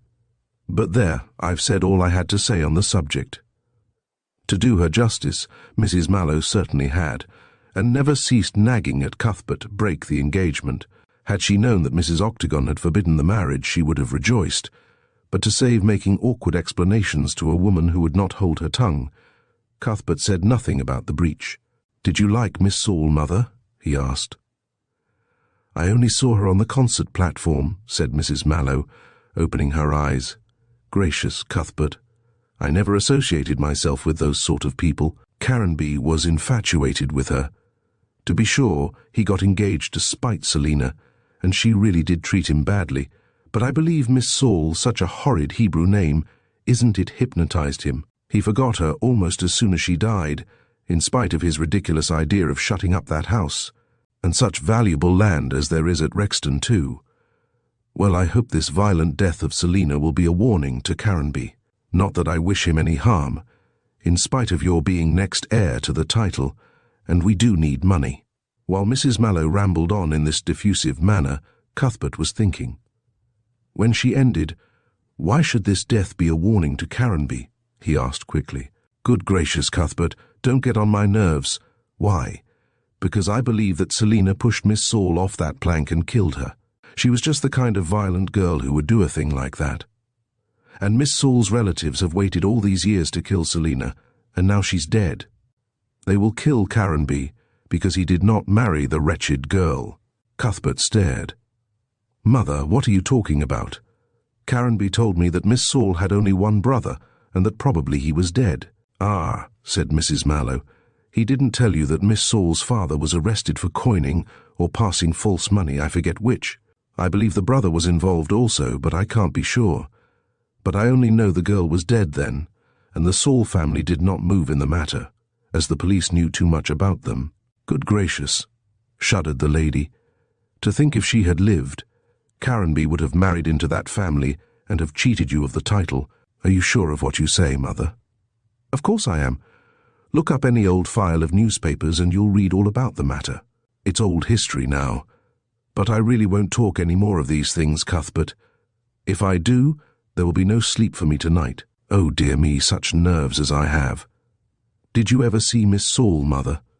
I told you I did on the platform. She was a fine, large, big girl with a hook nose and big black eyes. Rather like Selina and Isabella, for I'm sure they have Jewish blood in their veins. Miss Saul, if that was her real name, might have passed as a relative of those horrid Loach girls. Mrs. Octagon and her sister who died are certainly much alike. Of course they are, and if Miss Saul had lived, they would have been a kind of triplets. I hate that style of beauty myself, said Mrs. Mallow, who was slim and fair. So coarse. Everyone called those Loach girls pretty, but I never did myself. I never liked them, and I won't call on Mrs. Octagon such a vulgar name. If you marry 50 of her wretched daughters, Cuthbert, don't say that, Mother. Juliet is an angel. Then she can't be her mother's daughter, said Mrs. Mallow obscurely, and finished the discussion in what she considered to be a triumphant manner. Nor would she renew it, though her son tried to learn more about the Loach and Saul families. However, he was satisfied with the knowledge he had acquired. While returning next day to London, he had ample time to think over what he had been told. Miss Selina Loach had certainly shut herself up for many years in Rose Cottage, and it seemed as though she was afraid of being hurt in some way. Perhaps she even anticipated a violent death. And then Mrs. Octagon hinted that she knew who had killed her sister. It might not have been Caranby after all whom she meant, but one of the Saul family, as Mrs. Mallow suggested. I wonder if it is as my mother thinks, mused Cuthbert, staring out of the window at the panorama of the landscape moving swiftly past. Perhaps Selina did kill Miss Saul and shut herself up to avoid being murdered by one of the relatives. Caranby said that Selina did not go to the inquest, but pretended she was ill. Then she and her sister went to the continent for 2 years, and finally, when they returned, Selina, instead of taking her proper place in society as Isabella did, shut herself up as a recluse in Rose Cottage. The Saul family appear to have been a bad lot. I should like to look up that coining case. I wonder if I dare tell Jennings. He was doubtful of the wisdom of doing this. If he told what he knew and set Jennings on the track, it might be that a scandal would arise implicating Mrs. Octagon. Not that Cuthbert cared much for her, but she was Juliet's mother, and he wanted to avert any trouble likely to cause the girl pain. A dozen times on the journey Cuthbert altered his mind. First he thought he would tell Jennings, then he decided to hold his peace. This indecision was not like him, but the case was so perplexing, and such serious issues were involved, that the young man felt thoroughly worried. Hitherto he had seen nothing new about the case in the papers, but on reaching Swindon he bought a few and looked through them. His search was rewarded by finding an article on the crime. The inquest had been held, and the jury had brought in a verdict of murder against some person or persons unknown, but it was plainly stated that the police could not find a clue to the assassin. The article in question did not pretend to solve the mystery, but collocated the facts so as to put the case in a nutshell. The facts are these, said the journal, after a preliminary introduction. A quiet maiden lady living at Rose Cottage, Rexton, received 3 friends to a card party, difference arising, and such things will arise amongst the best when cards are in question. 2 of the friends, Mrs. Hearn, an old lady and lifelong friend of the deceased, and Mr. Hale, a lawyer of repute and the legal adviser of Miss Loach, depart before 10 o'clock. In her evidence, Mrs. Hearn stated that she and Mr. Hale left at 9:30, and her assertion was corroborated by Mr. Hale himself. Mr. Clancy, the 3rd friend, left at 10, being shown out by the maid Susan Grant, who then returned to the kitchen. She left Miss Loach seated in her usual chair near the fire, and with a pack of cards on her lap. Probably the deceased lady intended to play a game of patience. The 4 servants, 3 women and a man, had their supper. During the supper, the man asserted that he heard the front door open, but as Miss Loach was in the habit of walking in the garden before retiring, it was thought that she had gone out to take her usual stroll. Whether the man heard the door open or shut, he was not quite sure. However, thinking his mistress was walking in the garden as usual, the man paid no further attention to the incident. At 11, precisely at 11, for the kitchen clock struck, the sitting-room bell rang. Susan Grant entered the room and found Miss Loach seated in her chair exactly as she had left her, even to the fact that the cards were in her lap. But she had been stabbed to the heart with some sharp instrument and was quite dead. The front door was closed and the windows barred. Now it is certain that Miss Loach met her death between the hours of 10 and 11. Susan Grant saw her alive at 10, seated in her usual chair with the cards on her lap, and at 11 she there found her dead, still with the cards. It would seem as though immediately after the servants left the room, someone had stabbed the deceased to the heart before she had time to rise or even alter her position. But Susan Grant asserts that no one was in the room. There was only one door, out of which she departed. The bedroom of Miss Loach on the basement floor had a door which opened into the passage, as did the sitting-room door. No one could have entered until the servant departed. The passage was lighted with electricity, but she did not observe anyone about, nor did she hear a sound. She showed out Mr. Clancy and then returned to the kitchen. Certainly the assassin may have been concealed in the bedroom and have stolen into the sitting-room when Susan Grant was showing out Mr. Clancy. Perhaps then he killed the deceased suddenly, as we said before. He could have then come up the stairs and have escaped while the servants were at supper. It might have been the murderer who opened the door and was overheard by Thomas. The policeman was on duty about 10 as he was seen by Susan Grant when she showed Mr. Clancy to the door. The policeman also asserted that he was again on the spot, i.e., in the roadway opposite the cottage at 11. At these times the assassin could not have escaped without being seen. There is no exit at the back, as a high wall running round an unfinished house belonging to the eccentric Lord Caranby blocks the way.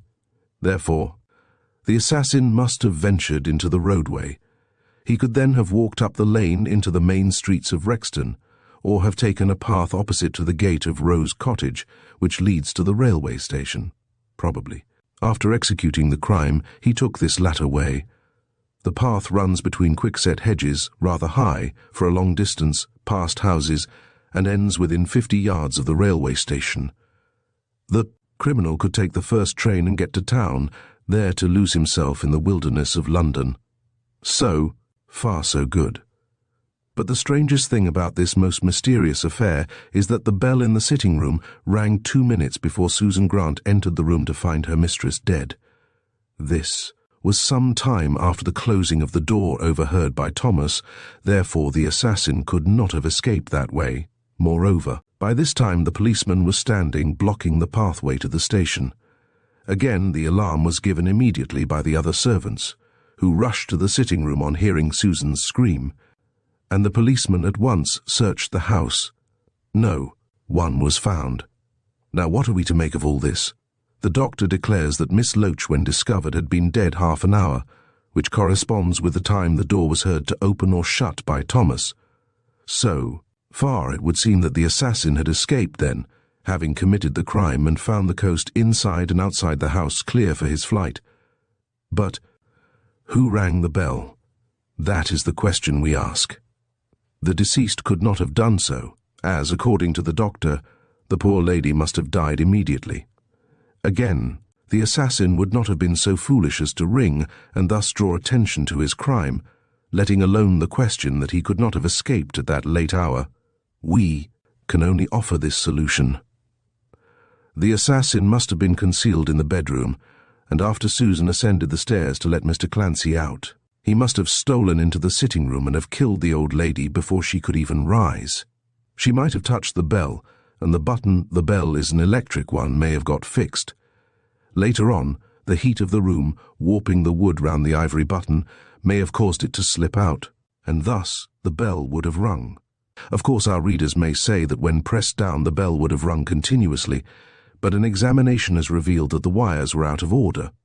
It is not improbable that the sudden release of the button may have touched the wires and have set them ringing. The peal is described as being short and sharp.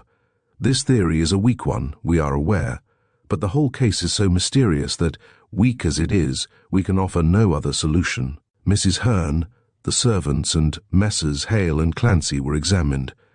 All insist that Miss Loach was in her usual health and spirits, and had no idea of committing suicide, or of being in any danger of sudden death. The weapon cannot be discovered, nor the means save as we suggest above, whereby the assassin can have made his escape. The whole affair is one of the most mysterious of late years, and will doubtless be relegated to the list of undiscovered crimes. The police have no clue, and apparently despair of finding one. But the discovery of the mystery lies in the bell. Who rang it? Or did it ring of itself, as we suggest above? Cuthbert laid down the paper with a shrug. The article did not commend itself to him, save as the means of making a précis of the case.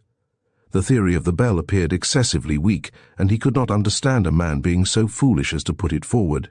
If the button was pressed down by Miss Loach, the bell would have rung at once, argued Cuthbert, and when it slipped up, even with the heat, the ringing would have stopped.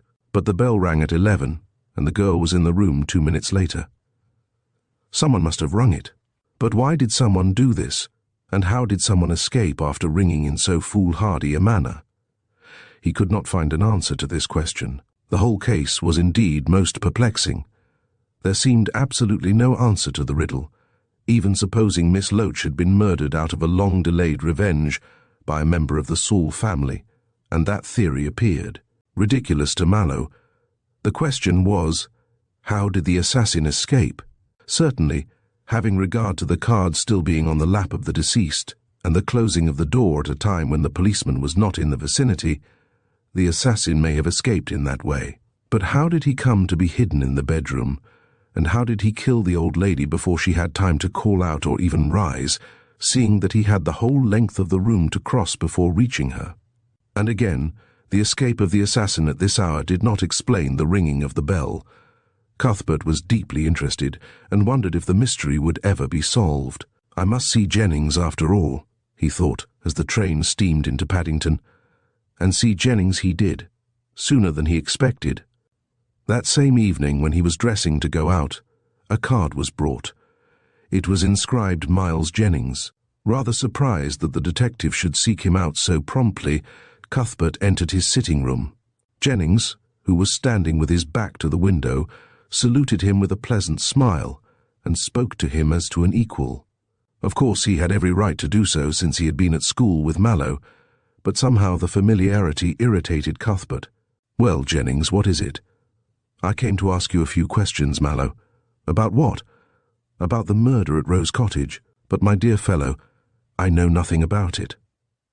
"You knew Miss Loach?" "Yes.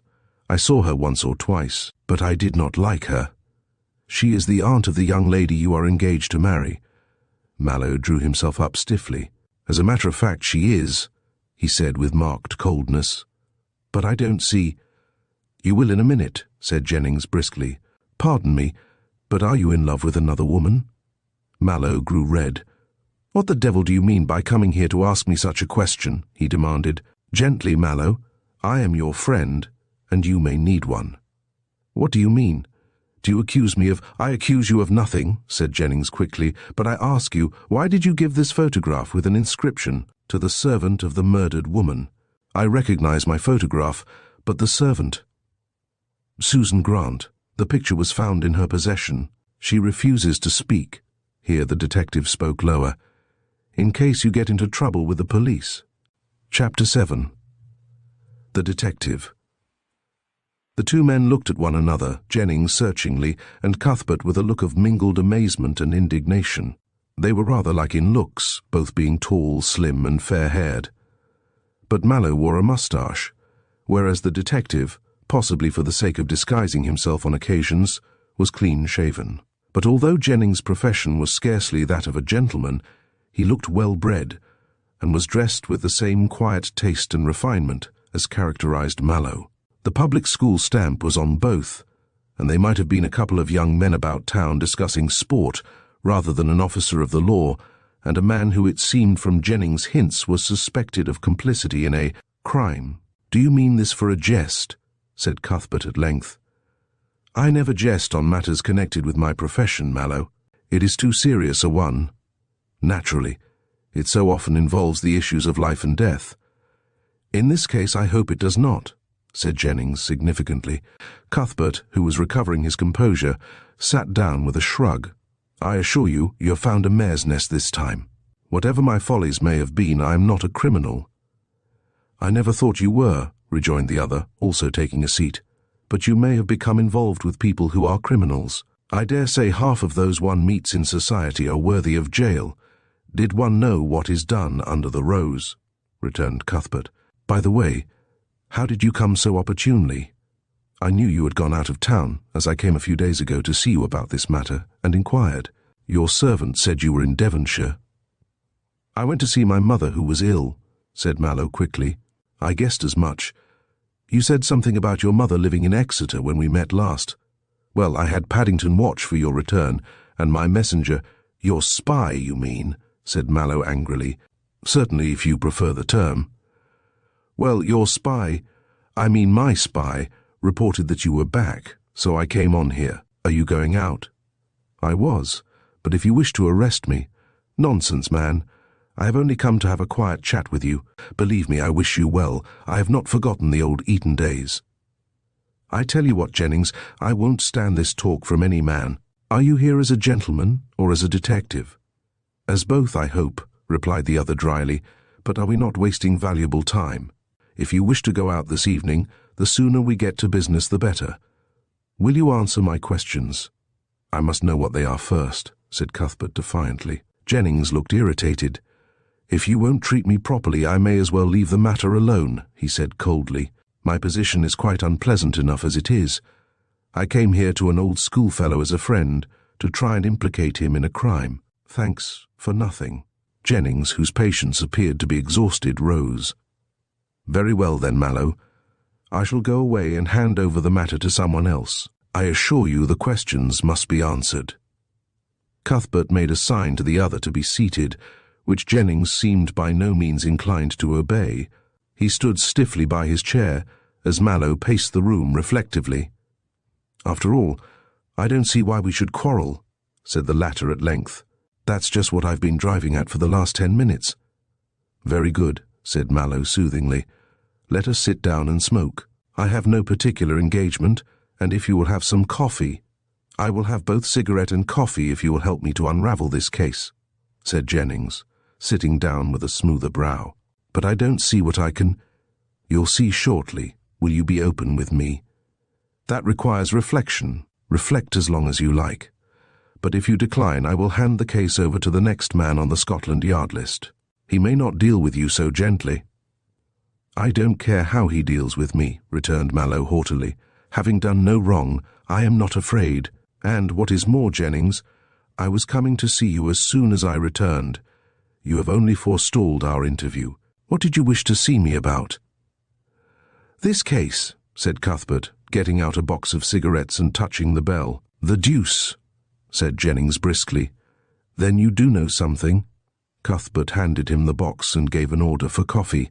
"Any liqueur?" he asked in friendly tones.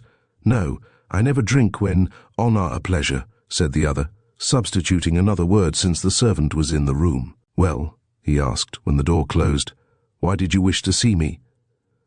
"To ask if you remember a coining case that took place some 20 years ago?" "No, that was before my time. What case is it?" "Some people called Saul were mixed up in it." "Humph!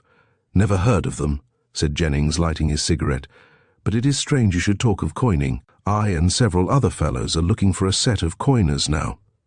There are a lot of false coins circulating, and they are marvellously made. If I can only lay my hands on the coiners and their factory, there will be a sensation." "And your reputation will be enhanced." "I hope so," replied the detective, reddening. "I want a rise in my salary, as I wish to marry. By the way, how is Miss Saxon?" "Very well. You met her, did you not?" "Yes. You took me to that queer house. What do they call it?" The shrine of the Muses, where all the sham art exists. Why do you look so grave, old boy?" The two men, getting more confidential, were dropping into the language of school days and speaking more familiarly. Mallow did not reply at once, as his servant had just brought in the coffee. But when each gentleman was supplied with a cup and they were again alone, he looked gravely at Miles. "I want to ask your advice," he said. "And if you are my friend—" "I am. Of course I am." "Well then, I am as interested in finding out who killed Miss Loach as you are." "Why is that?" demanded Jennings, puzzled. "Before I answer and make a clean breast of it, I should like you to promise that you will get no one I know into trouble." Jennings hesitated. "That is a difficult matter. Of course, if I find the assassin, even if he or she is one of your friends, I must do my duty." "Oh, I don't expect anything of that sort," said Mallow easily. "But why do you say he or she?" "Well, the person who killed Miss Loach might be a woman." "I don't see how you make that out," said Cuthbert reflectively. "I read the case coming up in the train today, and it seems to me from what the Planet says that the whole thing is a mystery, one which I mean to dive into and discover," replied Miles. "I do not care for an ordinary murder case, but this is one after my own heart. It is a criminal problem which I should like to work out." "Do you see your way as yet?" asked Cuthbert. "No," confessed Jennings. "I do not. I saw the report you speak of. The writer theorizes without having facts to go on. What he says about the bell is absurd. All the same, the bell did ring, and the assassin could not have escaped at the time it sounded, nor could the deceased have rung it.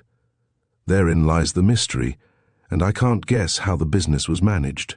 Do you believe the assassin rang the bell?" Miles shrugged his shoulders and sipped his coffee. "It is impossible to say. I will wait until I have more facts before me, before I venture an opinion. It is only in detective novels that the heaven-born Vidocq can guess the truth on a few stray clues. But what were you going to tell me? Will you keep what I say to yourself?" "Yes," said Jennings, readily enough. "So long as it doesn't mean the escape of the person who is guilty. I don't ask you to betray the confidence placed in you by the authorities to that extent," said Mallow. "Just wait a moment." He leaned his chin on his hand and thought. If he wished to gain the hand of Juliet, it was necessary he should clear up the mystery of the death. Unaided, he could not do so. But with the assistance of his old schoolfellow, following his lead, in fact, he might get at the truth. Then, when the name of the assassin of her sister was known, the reason of Mrs. Octagon's strange behavior might be learned, and moreover, the discovery might remove her objection. On the other hand, Cuthbert could not help feeling uneasy, lest Mrs. Octagon had some secret connected with the death which made her refuse her consent to the match, and which, if he explained to Jennings what he knew, might become known in a quarter which she might not approve of. However, Mallow was certain that, in spite of Mrs. Octagon's hint, his uncle had nothing to do with the matter, and he had already warned her, although she refused to listen, that he intended to trace the assassin. Under these circumstances, and also because Jennings was his friend and more likely to aid him than get anyone he knew and respected into trouble, the young man made up his mind to tell everything. "The fact is, I am engaged to Juliet Saxon," he began hesitatingly. "I know that. She is the daughter of that absurd Mrs. Octagon, the meek husband and the fine opinion of herself. Yes. But Juliet is the niece of Miss Loach." "What?" Jennings sprang from his chair with a look of surprise. "Do you mean to tell me that Mrs. Octagon is Miss Loach's sister?" "I do. They quarrelled many years ago, and have not been friendly for years. Mrs. Octagon would never go and see her sister, but she did not forbid her children being friendly. As you may guess, Mrs. Octagon is much distressed about the murder, but the strange thing is that she declares this death renders it impossible for me to marry her daughter." Jennings looked searchingly at his friend. "That is strange. Does she give no reason?" "No. But knowing my uncle knew her when she was a girl, I thought I would ask him what he thought. He told me that he had once been engaged to Miss Loach. And—" "Well, go on," said Miles, seeing Cuthbert hesitating. "There was another lady in the case." "There usually is," said Jennings dryly. "Well, the other lady's name was Saul Emilia Saul." "Oh." Miles sat down again. He had remained standing for a few moments. Saul was the name you mentioned in connection with the coining case of 20 years ago. Cuthbert nodded, and now, being fully convinced that he badly needed Jennings' aid, he told all that he had heard from Caranby, and detailed what his mother had said. Also, he touched on the speech of Mrs. Octagon, and repeated the warning he had given her. Miles listened quietly, but made no remark till his friend finished. "You have told me all you know?" he asked. "Yes, I want you to help me. Not that I think what I have learned has anything to do with the case. I'm not so sure of that," said Jennings musingly, his eyes on the carpet. "Mrs. Octagon bases her refusal to allow the marriage on the fact of the death. However, you have warned her, and she must take the consequence. But, my dear Jennings, you don't think she has anything to do with the matter.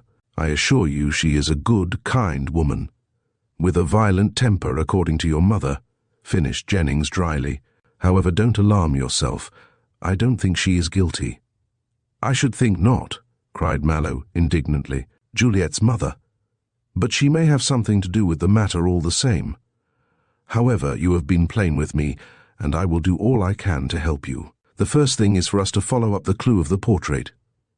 "Ah, yes, I had quite forgotten that," said Mallow, casting a look on the photograph which lay near at hand. "Just pass it, will you?" Miles did so. "You say you recognize it," he said. "I recognize my own face. I had several portraits done like this. I think this one—" Mallow looked at the inscription which he read for the first time, and his face grew pale. "What is it?" asked Miles eagerly.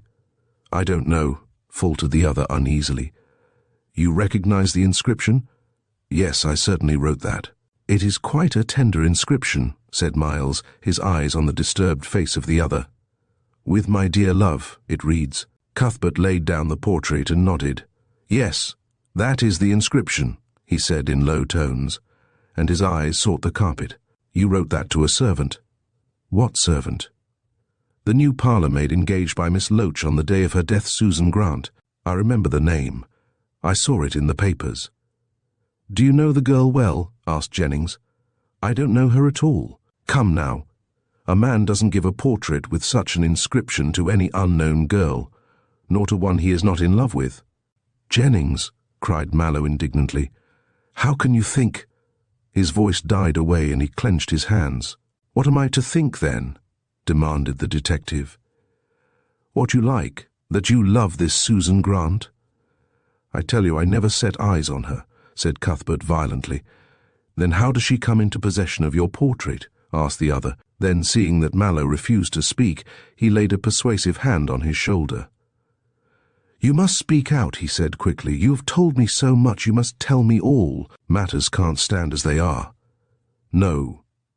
Here Jennings looked straight into Mallow's eyes. "You did not give that portrait to Susan Grant." "I never said so." "Don't be an ass, Mallow. You say you don't know the girl, therefore you can hardly have given her the photograph. Now the inscription shows that it was given to a woman you are in love with. You told me when you introduced me to Miss Saxon that she was the only woman you ever loved. Therefore you gave this portrait with its tender inscription to her." I can't say." "You mean you won't trust me?" said Jennings. Cuthbert rose quickly and flung off his friend's arm. "I wish to heaven I had never opened my mouth to you," he said. "My dear fellow, you should show more confidence in me. I know quite well why you won't acknowledge that you gave this photograph to Miss Saxon. You think it will implicate her in the matter." "Jennings!" cried Cuthbert, his face growing red and fierce. "Wait a moment," resumed the other calmly and without flinching. "I can explain. You gave the photograph to Miss Saxon. She gave it to Miss Loach, and Susan Grant, falling in love with your face, took possession of it. It was found in her trunk." Yes, that's it," cried Mallow, catching at a straw. "I did give the photograph to Juliet, and no doubt she gave it to her aunt. It would be easy for this girl to take it. Though why she should steal it," said Cuthbert, perplexed. "I really can't say." "You don't know her?" asked Jennings. "No, really I don't. The name is quite unknown to me. What is the girl like in appearance?" Jennings described Susan to the best of his ability, but Cuthbert shook his head. "No, I never saw her. You say she had this photograph in her trunk?" Then, on receiving an affirmative reply, "She may have found it lying about and have taken it, though why she should I can't say." "So you said before," said Jennings dryly. "But strange as it may appear, Mallow, this girl is in love with you." "How do you know that?" "Well, you see," said Miles slowly, "after the murder I searched the boxes of the servants in the house for the weapon, but there was no danger of them being accused." "No, nor would I have searched their boxes had they not insisted. But they were all so afraid of being accused that they wished to exonerate themselves as much as possible. The fact that the whole four were in the kitchen together at the time the crime was committed quite clears them. However, they insisted, so I looked into their boxes. I found this photograph in the box of the new housemaid. She refused to state how it came into her possession and became so red and wept so much that I soon saw that she loved you. But I tell you it's ridiculous. I don't know the girl, and a servant too." "Sure." "Well then, I must get her to see you, and possibly some explanation may be made. I took possession of the photograph. Why? On what grounds should my photograph interest you, Jennings?" "On the grounds that you are a friend of mine, and that I knew your face the moment I saw it. I naturally asked the girl how it came into her possession, as I know your tastes don't lie in the way of pretty parlour-maids, however attractive. It was her reply which made me take the portrait and come to ask you for an explanation."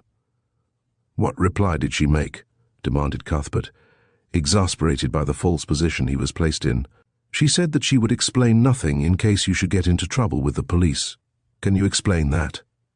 "No," said Mallow, perplexed. "I really cannot be responsible for the vagaries of a parlour-maid.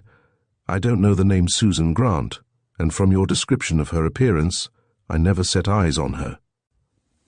"I am quite sure your explanation is the correct one. Juliet gave it to her aunt, and for some ridiculous reason this girl stole it. But her remark about the police—" Mallow made a gesture of helplessness and leaned his elbow on the mantelpiece. "I can't guess what she means." "Well, what will you do now, Jennings?" "First I shall get the girl to come here and see you. Then I shall ask Miss Saxon why she gave the photograph to Miss Loach. You were not a favourite with the old lady, I gather. On the contrary, she liked me much more than I did her. You see, she liked you so much that she insisted on having your photograph. I must ask Miss Saxon when she gave it. Will you let me bring this girl to see you tomorrow?" "Certainly, but it's all very unpleasant." The detective rose to go. "Most matters connected with a crime are, my dear fellow," said he calmly. "I only hope there will not be any more unpleasantness." "What do you mean?" "I can't say what I mean yet. You are mysterious, Jennings. I am perplexed. I don't seem to advance. However, I intend to follow up the clue of your photograph, though if the explanation I suggest is the true one, there's nothing more to be said. But the girl, Susan Grant, has not the look of a thief." "That means I gave her the photograph," said Cuthbert haughtily. "Not necessarily," rejoined Jennings, putting on his overcoat. "But I will not theorize any more. Wait till I confront the girl with you in a few days. Then we may force her to speak." Cuthbert shrugged his shoulders. "As you please. But I really am at a loss to think what she will say." "So am I," said Jennings as they walked to the door. "That is why I am anxious to see her and you together, and after all, I may have found only a mare's nest." "You certainly have so far as I am concerned. By the way, when is the body to be buried?" "The day after tomorrow. Then the will has to be read. I hope the old lady will leave you some money, Mallow." "She was reported to be rich." "Oh, by the way, I'll look up that Saul coining case you speak of." "Why?" asked Mallow bluntly and uneasily. "It may have some bearing on this matter. Only in the past will we find the truth, and Miss Selina Loach certainly knew Miss Saul." As Jennings departed, the postman came up the stairs with the late letters. Cuthbert found one from Juliet and opened it at once. It contained one line: "Don't see the police about Aunt's death, Juliet. Cuthbert Mallow slept very badly that night." Chapter 8. The Course of True Love. The most obvious thing for Cuthbert to do was to seek Juliet and ask for an explanation of her mysterious note. He went to the Shrine of the Muses the very next day, but was informed that Miss Saxon and her mother had gone out of town and would not be back for a few days. He could not learn where they were, and was leaving the house somewhat disconsolately when he met Basil. "You here, Mallow?" said that young gentleman, stopping short. "Have you been to see my mother?" "I went to see Juliet," replied Cuthbert, not sorry that the meeting had taken place, "but I hear she is out of town." "Well, not exactly. The fact is, she and my mother have gone down to Rose Cottage and intend to stop there until the funeral is over and the will is read." "The will?" echoed Mallow. "Yes. Aunt Selina is likely to leave a great deal of money. I expect it will all go to Juliet. She never liked me." "Yet you were frequently at her house." "I was," confessed Basil candidly. "I tried to make myself as civil as possible, so that she might remember me. Between ourselves, Mallow, I am deuced hard up. My mother hasn't much money. I have none of my own, and old Octagon is as stingy as he well can be." This sounded well coming from an idler who never did a stroke of work, and who lived on the charity of his stepfather. But Basil had peculiar views as to money. He considered himself a genius, and that Peter should be proud to support him until, as he phrased it, he had stamped his name on the age. But the stamping took a long time, and Basil troubled himself very little about the matter. He remarked that genius should not be forced, and loafed away the greater portion of his days. His mother kept him in pocket money and clothes. Peter supplied board and lodging, and Basil got through life very pleasantly. He wished to be famous, to have his name in every mouth and his portrait in every paper, but the work that was necessary to obtain these desirable things he was unwilling to do. Cuthbert knew that the young fellow had been born tired, and although something of an idler himself, liked Basil none the more for his laziness. Had Mallow been poor, he would certainly have earned his bread, but he had a good income and did not work. And, after all, he only pursued the way of life in which he had been brought up. But Basil was poor and had his career to make, therefore he certainly should have laboured. However, for Juliet's sake, Cuthbert was as polite as possible. "If I were you, Saxon, I should leave cards alone," said Mallow. "Nonsense. I don't play high. Besides, I have seen you at Maracito's also losing a lot." "I can afford to lose," said Cuthbert dryly. "You can't." "No, by Jove, you're right there. But don't preach, Mallow. You ain't such a saint yourself." "Can I help you with a cheque?" Basil had good breeding enough to colour. "No, I didn't explain myself for that," he said coldly. "And besides, if Juliet comes in for Aunt Selina's money, I'll get some. Juliet and I always share." This meant that Juliet was to give the money and Basil to spend it. Mallow was disgusted with this candid selfishness. However, he did not wish to quarrel with Basil, as he knew Juliet was fond of him, and moreover, in the present state of affairs, he was anxious to have another friend besides Mr. Octagon in the house. "Perhaps Miss Loach may have left you some money after all," he remarked. "By Jove, I hope so. I'll be in a hole if she has not. There's a bill—" Here he stopped, as though conscious of having said too much. "But that will come into Juliet's possession," he murmured. "What's that?" asked Cuthbert sharply. "Nothing, only a tailor's bill. As to getting money by the will, don't you know I quarrelled with Aunt Selina a week before her death? Yes, she turned me out of the house." Here Basil's face assumed what may be described as an ugly look. "I should like to have got even with the old cat. She insulted me." "Gently, old fellow," said Mallow, seeing that Basil was losing his temper, and having occasionally seen him in fits of uncontrollable passion. "We're in the public street." Basil's brow cleared. "All right," he said. "Don't bother. I'll be all right when Juliet gets the money. By the way, Mother tells me you are not going to marry her." "Your mother is mistaken," rejoined Mallow gravely. "Juliet and I are still engaged. I do not intend to give her up." "I told Mother you would not give in easily," said Basil, frowning. "But you can't marry Juliet." "Why not?" asked Cuthbert sharply. "Do you know the reason?" Basil appeared about to say something, then suddenly closed his mouth and shook his head. Cuthbert pressed him. "If you know the reason, tell me," he said, "and I'll help you out of your difficulties. You know I love Juliet, and your mother does not seem to have any excuse to forbid the marriage. I would help you if I could, but I can't. You had better ask Juliet herself. She may tell you the reason." "How can I find her?" "Go down to Rose Cottage and ask to see her," suggested Basil. Your mother will not admit me." "That's true enough. Well, I'll tell you what, Mallow. I'll speak to Juliet and get her to make an appointment to see you. I could write and ask her for one myself." "Oh, no, you couldn't. Mother will intercept all letters. Upon my word," began Mallow angrily, then stopped. It was useless to show his wrath before this silly boy, who could do no good and might do a deal of harm. "Very well, then," he said more mildly. "Ask Juliet to meet me on the other side of Rexton, under the wall which runs round the unfinished house." Basil started. "Why that place?" he asked nervously. "It is as good as any other. You can't get inside. That's true enough. But we can meet outside." "I have been inside, though, and I made a mess of myself climbing the wall." "You were inside," began Basil, then suddenly appeared relieved. "I remember. You were there on the day after Aunt Selina was killed." "I have been there before that," said Cuthbert, wondering why the young man avoided his eye in so nervous a manner. "Not at night," murmured Saxon, looking away. "Once I was there at night. Why do you ask?"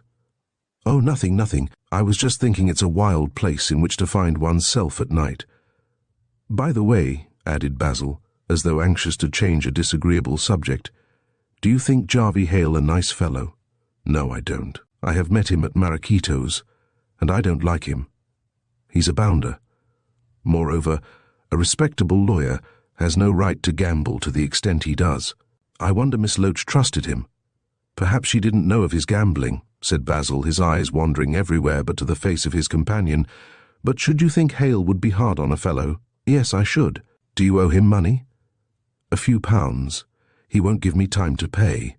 And I say, Mallow, I suppose all Aunt Selina's affairs will be left in Hale's hands."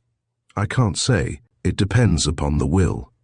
If everything is left to Juliet unconditionally, she may take her affairs out of Hale's hands. I should certainly advise her to do so. He's too intimate with Maracito and her gambling salon to be a decent lawyer."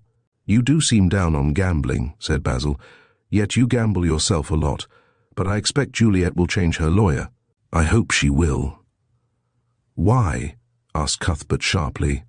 "Oh," replied Basil, confused, "because I agree with you. A gambler will not make a good lawyer, or a good husband either," he added in an abrupt tone. "Good day. I'll tell Juliet." And he was off before Mallow could find words to answer his last remark. Cuthbert, walking back to his rooms, wondered if it was on account of the gambling that Mrs. Octagon objected to the marriage. He really did not gamble much, but occasionally he dropped into Maracito's house, and there lost or won a few pounds. Here he had often met Basil, and without doubt the young man had told his mother. But he could hardly do this without incriminating himself. All the same, Basil was a thorough liar and a confirmed tattler. He might have blackened Mallow's character, and yet have told a story to exonerate himself. His friendship appeared feigned, and Cuthbert doubted if he would really tell Juliet of the appointment. "That young man's in trouble," thought Mallow. "He is anxious about Hale, and I shouldn't wonder if that respectable person had lent him a large sum of money. Probably he counts on getting the money from Juliet, should she inherit the fortune of Miss Loach. Also, he seems annoyed that I should have been in Caranby's unfinished house at night. I wonder what he would say if he knew my reason for going there. Humph! I must keep that quiet. The only person I dare tell is Juliet, but I can't speak to her about the matter just yet. And after all, there is no need to mention my visit. It does not concern her in the least. I wonder—" Here Cuthbert stopped, struck with an idea. "By George! Can it be that Basil was near Rose Cottage on the night the crime was committed? Juliet may know that, and so, fearful lest he should be accused of the murder, asked me to stop proceedings. Can Basil Saxon be guilty? No." Mallow shook his head and resumed his walk. "He has not pluck enough to kill a fly." After this he dismissed the matter from his thoughts, and waited expectant of a letter from Juliet. None came, and he was convinced that Basil had not delivered the message. This being the case, Cuthbert determined to act for himself, and one afternoon went down to Rexton. That same evening he had an appointment with Jennings, who was to bring Susan Grant to Mallow's rooms. But the young man quite expected to be back in time to keep the appointment, and meantime he spent an hour wandering round Rexton in the vicinity of Rose Cottage, but afraid lest Mrs. Octagon should see him and keep Juliet within doors, he abstained from passing in front of the house and waited on the path which led to the station. While watching the cottage, a young woman came along the path. She was neatly dressed and looked like a servant. Cuthbert pressed himself against the quickset hedge to allow her to pass, as there was very little room. The girl started as she murmured her thanks, and grew crimson on seeing his face. Cuthbert, not thinking, gave a passing thought to her looks and wondered why she had blushed. But when he saw her enter the gate of Rose Cottage, she looked back twice. He recalled the description of Jennings. By George, he thought, that was Susan Grant. I wish I had spoken to her. I wonder why she blushed. She can't be in love with me, as I never saw her before. All the same, it is strange about the portrait. It was now about 4 o'clock, and Cuthbert fancied that, after all, it would be best to boldly ring at the door and ask admission in spite of Mrs. Octagon. But while hesitating to risk all his chances of seeing Juliet on one throw of fortune's dice, the matter was decided for him by the appearance of Juliet herself. She came out of the gate and walked directly towards the path. It would seem as though she expected to find Cuthbert, for she walked straight up to him and caught his hand. There was no one about to see their meeting, but Juliet was not disposed to behave tenderly. "Why are you here?" she asked. "Susan Grant told me you—" "Susan Grant," echoed Cuthbert, resolved not to know too much in the presence of Juliet. "I saw her name in the papers. How does she know me?" "I can't say," said Juliet quickly. "Come along this way." She hurried along the narrow path, talking all the time. "She came in just now and said you were waiting in the by-path." "I came out at once. I don't want my mother to see you." "Really?" cried Cuthbert, rather nettled. "I don't see that I have any reason to avoid Mrs. Octagon. She will not allow me to see you. If she knew I was meeting you, she would be very angry. We are here only till tomorrow. Now that Aunt Selina is buried and the will read, we return to Kensington at once. Come this way. Let us get into the open. I don't wish my mother to follow and find me speaking to you." They emerged into a waste piece of land, distant a stone throw from the railway station, but secluded by reason of many trees and shrubs. These, belonging to the old Rexton estate, had not yet been rooted up by the builder, and there ran a path through the heart of the miniature wood leading to the station. When quite screened from observation by the friendly leafage, Juliet turned quickly. She was pale and ill in looks, and there were dark circles under her eyes which told of sleepless nights. But she was dressed with her usual care, and behaved in a composed manner. "I wish you had not come, Cuthbert," she said, again taking his hand. "At least not at present. Later on." "I wanted to see you at once," said Mallow determinedly. "Did not Basil tell you so?" Juliet shook her head. "He said he met you the other day, but gave me no message." "Then he is not the friend I took him to be," said Mallow angrily. "Don't be angry with Basil," said Juliet gently. "The poor boy has quite enough trouble." "Of his own making," finished Cuthbert, thoroughly annoyed. "See here, Juliet, this sort of thing can't go on. I have done nothing to warrant my being treated like this. Your mother is mad to behave as she is doing. I insist on an explanation." Juliet did not pay attention to this hasty speech. "How do you know Basil has troubles?" she asked hurriedly. "Because I know he's a dissipated young ass," returned Mallow roughly, "and I dare say you know it also. Do you allude to his playing cards?" she asked quickly. "Yes. He has no right to tell you these things, but I know he is in debt to Hale. He hinted as much the other day. I would say nothing of this to you, but that I know he counts on your paying his debts. I tell you, Juliet, it is wrong for you to do so." "How do you know I can?" she asked. "I know nothing," said Cuthbert doggedly. "Not even if you have inherited the money of Miss Loach. I have inherited it. She left everything to me, save legacies to Thomas her servant, and to Emily Pill the cook. It is a large fortune. The will was read on the day of the funeral. I have now 6,000 a year. So much as that? How did your aunt make such a lot of money?" "Mr. Hale speculated a great deal on her account, and he is very lucky. At least so he told me. But the money is well invested, and there are no restrictions. I can easily pay the few debts Basil owes, poor boy. You are too hard on him. Perhaps I am, but he is so foolish and he doesn't like me. I believe he puts you against me, Juliet. The girl threw her arms round his neck. Nothing in the world would ever put me against you, Cuthbert, she whispered vehemently. I love you. I love you with all my heart and soul. With every fibre of my being do I love you. I don't care what Mother says, I love you. Well then, said Cuthbert between kisses, since you are now rich and your own mistress, not that I care about the money, why not marry me at once? Juliet drew back, and her eyes dilated with fear. I dare not, she whispered. You don't know what you ask. Yes, I do. Juliet, what is all this mystery about? I could not understand the meaning of your letter. Did you do what I asked? She panted.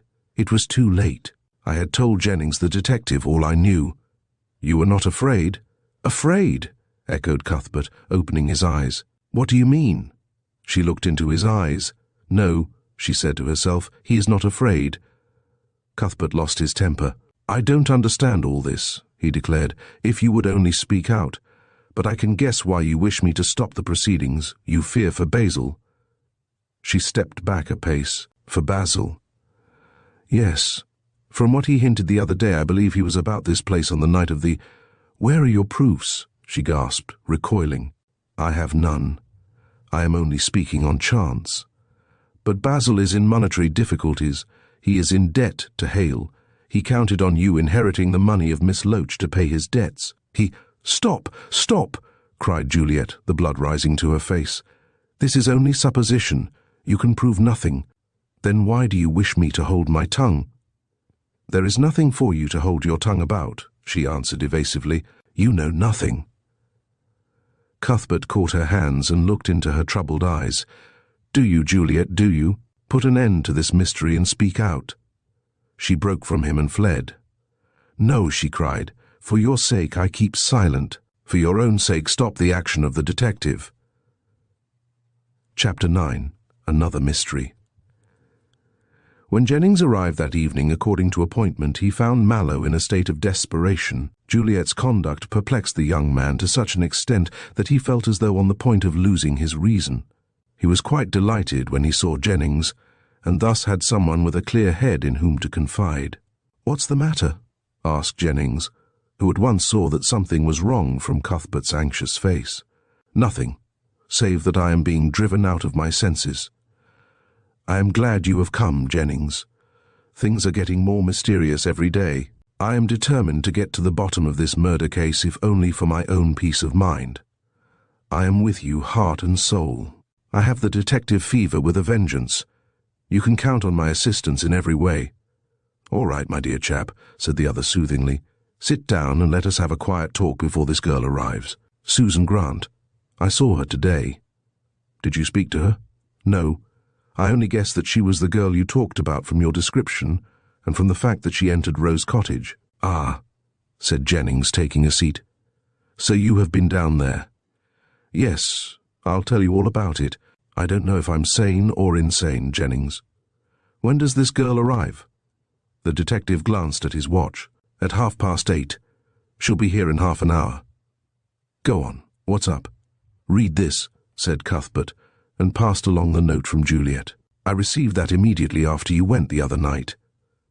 Jennings read the note with a thoughtful look, then laid it aside and stared at his friend. It is strange that she should write in that way, said he. I should have thought she would wish to learn who killed her aunt. What does she mean? I can't tell you. I met her today, and Cuthbert gave details of his visit to Rexton and the interview with Juliet. Now what does she mean? He added in his turn, talking as though I had something to do with the matter. Someone's been poisoning her mind, that brother of hers perhaps. What do you know of him? Asked Cuthbert quickly. Nothing good. He's an hysterical idiot, gambles a lot and falls into rages when he loses. At times I don't think he's responsible for his actions. Mallow threw himself back in his chair, biting his moustache. Every word Jennings spoke made him more confident that Basil had something to do with the crime. But why Juliet should hint at his own guilt, Cuthbert could not imagine. Had he been calmer, he might have hesitated to tell Jennings about Basil. But exasperated by Juliet's half-confidence and anxious to learn the truth, he gave the detective a full account of his meeting with the young man. "What do you make of that?" he asked. "Well," said Jennings doubtfully, "there's nothing much to go upon in what he said. He's in difficulties with Hale, certainly. And he seemed anxious about my having been in Caranby's grounds at night. Were you there?" "Yes. I did not intend to say anything about it, but I must tell you everything so that you can put things straight between me and Juliet. I can't understand her, but I am sure her mother and Basil are trying to influence her against me. I should not be surprised to learn that they accused me of this murder." "But on what grounds?" asked Jennings quickly. "We'll come to that presently. But I now see why neither Basil nor his mother want the marriage to take place. By the will of Miss Loach, Juliet comes in for $6,000 a year, which is completely at her own disposal. Mrs. Octagon and her pet boy want to have the handling of that. They know if Juliet becomes my wife, I won't let them prey on her. So immediately Miss Loach died, the mother withdrew her consent to the marriage. And now she is being backed up by Basil. But I thought Mrs. Octagon was well off?" "No. Saxon, her late husband, left her very little, and Octagon, for all his meekness, knows how to keep his money. Both mother and son are extravagant, so they hope to make poor Juliet their banker. In some way they have implicated me in the crime, and Juliet thinks that I am in danger of the gallows. That is why she wrote that mysterious note, Jennings. Today she asked me to stop proceedings for my own sake, which shows that she thinks me guilty. I could not get a further explanation from her as she ran away." "Hang it!" Cuthbert jumped up angrily. "If she'd only tell me the truth and speak straight out. I can't understand this silence on her part." "I can," said Jennings promptly. "In some way Basil is mixed up in the matter, and his accusing you means his acknowledging that he was near Rose Cottage on the night of the crime. He funks making so damaging an admission." "Ah, I dare say," said Cuthbert, "particularly as he quarrelled with his aunt a week before the death. Did he quarrel with her?" "Of course. Didn't I tell you what he said today? He's in a fine rage with the dead woman, and you know what an uncontrollable temper he has. I've seen him rage at Maracito's when he lost at baccarat. Silly ass. He can't play decently and lose his money like a gentleman. How Juliet ever came to have such a bounder for a brother I can't imagine. She's the soul of honour. And Basil Bar." "He quarrelled with his aunt," murmured Jennings, "and he has a violent temper, as we both knew. Humph, he may have something to do with the matter. Do you know where he was on that night?" "Yes. Juliet and he went to the Marlowe Theatre to see a melodrama by a new playwright." "Ha!" said Jennings half to himself. "And the Marlowe Theatre is not far from Rexton. I'll make a note of that. Had they a box?" "I believe so. It was sent by the man who wrote the play." "Who is he?" "I can't say. One of that lot who play at being poets in Octagon House. A set of idiots. But what do you make of all this? Jennings, I think with you that Mrs. Octagon and her cub of a son are trying to stop the marriage by bringing you into the matter of the crime. Were you down there on that night?" "Yes," said Cuthbert with hesitation, and to Jennings' surprise, "I did not intend to say anything about it, as my uncle asked me to hold my tongue. But since things have come to this pass, you may as well know that I was there, and about the time of the murder, too." Jennings sat up and stared. "Great heavens! Mallow, why didn't you tell me this the other night?" "You might have arrested me then and there," retorted Cuthbert. "I promised my uncle to hold my tongue. But now, you will tell me all. My dear fellow, make a clean breast of it. Rest easy. You shall learn everything. You know that the house at the back of Rose Cottage has been deserted for something like 20 years, more or less." "Yes. You told me about it the other night. Caranby ran a 15-feet wall round it, and the inside is a regular jungle. Well, the house is supposed to be haunted. Lights have been seen moving about, and strange noises have been heard." "What kind of noises?" "Oh, moans and clanking chains and all that sort of thing. I heard indirectly about this through Juliet." "Where did she hear the report?" "From Miss Loach's cook, a woman called Pill. The cook asserted that the house was haunted and described the noises and the lights. I don't believe in spooks myself, and thought some tricks were being played. So one day I went down and had a look. That day I was there, asked Jennings, recalling Cuthbert's presence. "Before that, a week or two, I saw nothing. The house is rotting, and nothing appeared to be disturbed. I examined the park and found no footmarks. In fact, there wasn't a sign of anyone about." "You should have gone at night when the ghost was larking. That's what Caranby said. I told him when he came back to London. He was very annoyed. You know his romance about that house, an absurd thing it is. All the same, Caranby is tender on the point. I advised him to pull the house down and let the land out for building leases. He thought he would, but asked me to go at night and stir up the ghost. I went on the night of the murder and got into the grounds by climbing the wall. There's no gate, you know." "At what time?" "Sometime between 10 and 11. I'm not quite sure. Good heavens! Man, that is the very hour the woman was killed." "Yes, and for that reason I held my tongue, particularly as I got over the wall near the cottage." "Where do you mean?" "Well, there's a field of corn nearly ready to be cut near the cottage. It's divided from the garden by a fence. I came along the footpath that leads from the station and jumped the fence." "Did you enter Miss Loach's grounds?" "No, I had no right to. I saw a light in the basement, but I did not take much notice. I was too anxious to find the ghost. Well, I ran along the fence on the field of corn side, remember, and got over the wall. Then I dodged through the park, scratching myself a lot.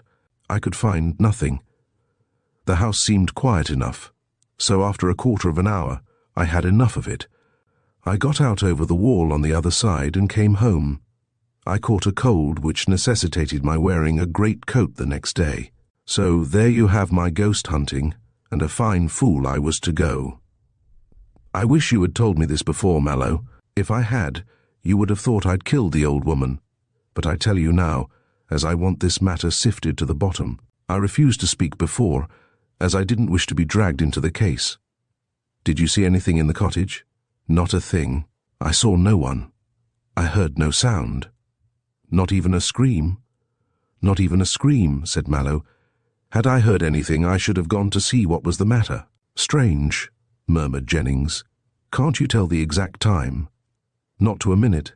It was shortly after 10. I can't say how many minutes. Perhaps a quarter of an hour. But not suspecting anything was going to happen, I didn't look at my watch." Jennings looked thoughtfully at the carpet.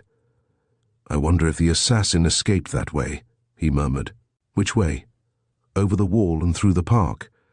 You see, he could not have gone up the lane or through the railway path without stumbling against that policeman, but he might have slipped out of the front door at 10:30 and climbed, as you did, over the wall to cross the park and drop over the other. In this way he would elude the police." "Perhaps," said Cuthbert disbelievingly, "but it was nearly 11 when I left the park. If anyone had been at my heels, I would have noticed." "I am not so sure of that. The park, as you say, is a kind of jungle. The man might have seen you and have taken his precautions. Moreover," added the detective, sitting up alertly, "he might have written to Miss Saxon saying he saw you on that night, and she—" "Bosh," interrupted Mallow roughly. "He would give himself away." "Not if the letter was anonymous." "Perhaps," said the other again, "but Basil may have been about the place and have accused me. In that case he must explain his reason for being in the neighbourhood at that hour. But he won't, and you may be sure Miss Saxon, for his sake, will hold her tongue. No, Mallow. Someone accuses you to Miss Saxon Basil or another. If we could only make her speak." Cuthbert shook his head. "I fear it's impossible." "Why not let me arrest you?" suggested Jennings, "and then if at any time she would speak." "Hang it, no," cried Mallow in dismay. "That would be too realistic, Jennings. I don't want it known that I was hanging about the place on that night. My explanation might not be believed. In any case, people would throw mud at me, considering I am engaged to the niece of the dead woman." "Yes, I can see that." "Well," Jennings rose and stretched himself. "I must see what Susan has to say." He glanced at his watch. "She should be here in a few minutes." A silence ensued, which was broken by Jennings. "Oh, by the way," he said, taking some papers out of his pocket, "I looked up the Saul case." "Well, what about it?" asked Cuthbert indolently. Jennings referred to his notes. "The Saul family," he said, "seemed to have been a bad lot. There was a mother, a brother, And a daughter. Emilia. Just so. They were all coiners. Somewhere in Hampstead they had a regular factory. Others were mixed up in the matter also, but Mrs. Saul was the head of the gang. Then Emilia grew tired of the life. I expect it told on her nerves. She went on the concert platform and met Caranby. Then she died, as you know. Afterwards the mother and brother were caught. They bolted. The mother, I believe, died. It was believed she was poisoned for having betrayed secrets. The brother went to jail, got out years afterwards on ticket of leave, and then died also. The rest of the gang were put in jail, but I can't say what became of them. Cuthbert shrugged his shoulders. This does not help us much. No, but it shows you what an escape your uncle had from marrying the woman. I can't understand. No more can Caranby, said Mallow, smiling. He loved Miss Loach, but Emilia exercised a kind of hypnotic influence over him. However, she is dead, and I can see no connection between her and this crime. Well, said Jennings soberly, it appears that some other person besides the mother gave a clue to the breaking up of the gang and the whereabouts of the factory. Supposing that person was Selina Loach, who hated Emilia for having taken Caranby from her. One of the gang released lately from prison may have killed the old lady out of revenge. What? After all these years? Revenge is a passion that grows with years, said Jennings grimly. At all events, I intend to go on ferreting out evidence about this old coining case, particularly as there are many false coins circulating now. I should not be surprised to learn that the factory had been set up again. Miss Loach may have known and— This is all supposition, cried Mallow. I can't see the slightest connection between the coiners and this murder. Besides, it does not explain why Juliet hints at my being implicated. Jennings did not reply. There's the bell, too, he murmured, his eyes on the ground. That might be explained. He looked up briskly. I tell you what, Mallow, this case may turn out to be a bigger thing than either of us suspect. It's quite big enough for me as it is, retorted Cuthbert, although I don't know what you mean. All I desire is to get to the root of the matter and marry Juliet. Find Miss Loach's assassin, Jennings, and don't bother about this dead-and-gone coining case. There's a connection between the two, said Jennings obstinately. It's impossible to say how the connection comes about, but I feel that a discovery in one case entails a discovery in the other. If I can prove that Miss Loach was killed by one of the old coiners, what will happen then? I may stumble on the factory that is in existence now. He would have gone on to explain himself more fully, but that Mallow's man entered with the information that a young person was waiting and asked for Mr. Jennings. Mallow ordered the servant to admit her, and shortly Susan Grant, nervous and blushing, entered the room. I am glad to see you, said Jennings, placing a chair for her. This is Mr. Mallow. We wish to ask you a few questions. I have seen Mr. Mallow before, said Susan, gasping and flushing. At Rose Cottage, said Mallow inquiringly. No. When I was with Senora Gredos as parlour-maid. Senora Gredos, said Jennings before Cuthbert could speak. Do you mean Marachito? I have heard that her name was Marachito, sir, said Susan calmly. A lame lady and fond of cards. She lives in— I know where she lives, said Cuthbert, flushing in his turn. I went there occasionally to play cards. I never saw you. But I saw you, sir, said the girl fervently. Often I have watched you when you thought I wasn't, and— One moment, said Jennings, interrupting. Let's us get to the pith of the matter at once. Where did you get Mr. Mallow's portrait? I don't want to say, murmured the girl. But you must say, said Mallow angrily. I order you to confess. I kept silent for your sake, sir, she said, her eyes filled with tears. But if you must know, I took the portrait from Senora Gredos's dressing room when I left her house. And I left it on your account, sir, she finished defiantly. Chapter 10. The Parlour-Maid's Story. On hearing the confession of the girl, both men looked at one another in amazement. How could Cuthbert's photograph have come into the possession of Senora Gredos, and why had Susan Grant stolen it? And again, why did she hint that she had held her tongue about the matter for the sake of Mallow? Jennings at once proceeded to get at the truth. While being examined, Susan wept, with an occasional glance at the bewildered Cuthbert. You were with Marachito as parlour-maid? With Senora Gredos? Yes, sir, for 6 months. Do you know what went on in that house? Susan ceased her sobs and stared. I don't know what you mean, she said, looking puzzled. It was a gay house, I know, but there was nothing wrong that I ever saw, save that I don't hold with cards being played on Sunday, and on every other night of the week, muttered Jennings. Did you ever hear Senora Gredos called Marachito? Sometimes the gentleman who came to play cards called her by that name, but she told her maid, who was my friend, that they were old friends of hers. And I think they were sorry for poor Senora Gredos, sir, added Miss Grant naively, as she suffered so much with her back. You know, she rarely moved from her couch. It was always wheeled into the room where the gambling took place. Ah, you knew that gambling went on, said Jennings, snapping her up sharply. Don't you know that is against the law? No, sir.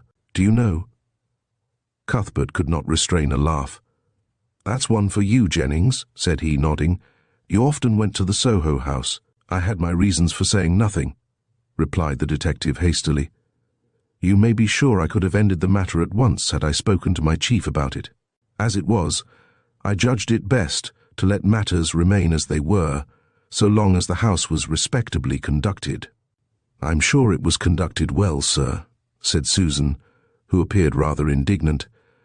Senora Gredos was a most respectable lady. She lived alone always, I believe. Yes, sir. Then Susan hesitated. I wonder if she had a mother. Why do you wonder?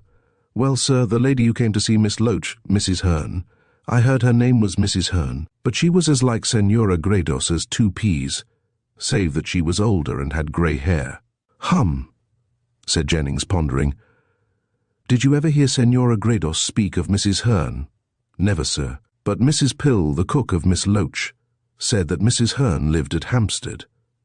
But she was like my old mistress. When I opened the door to her, I thought she was Senora Gredos. But then the scent may have made me think that. Jennings looked up sharply. The scent? What do you mean? Senora Gredos, explained Susan quietly, used a very nice scent, a Japanese scent called hikui. She used no other, and I never met any lady who did, save Mrs. Hearn. Oh, so Mrs. Hearn used it. She did, sir. When I opened the door on that night, Susan shuddered. The first thing I knew was the smell of hikui making the passage like a hairdresser's shop. I leaned forward to see if the lady was Senora Gredos, and she turned her face away. But I caught sight of it, and if she isn't some relative of my last mistress, may I never eat bread again. Did Mrs. Hearn seem offended when you examined her face? She gave a kind of start. At the sight of you, said Jennings quickly. La, no, sir, she never saw me before. I'm not so sure of that, muttered the detective. Did you also recognize Mr. Clancy and Mr. Hale as having visited the Soho house? No, sir, I never set eyes on them before.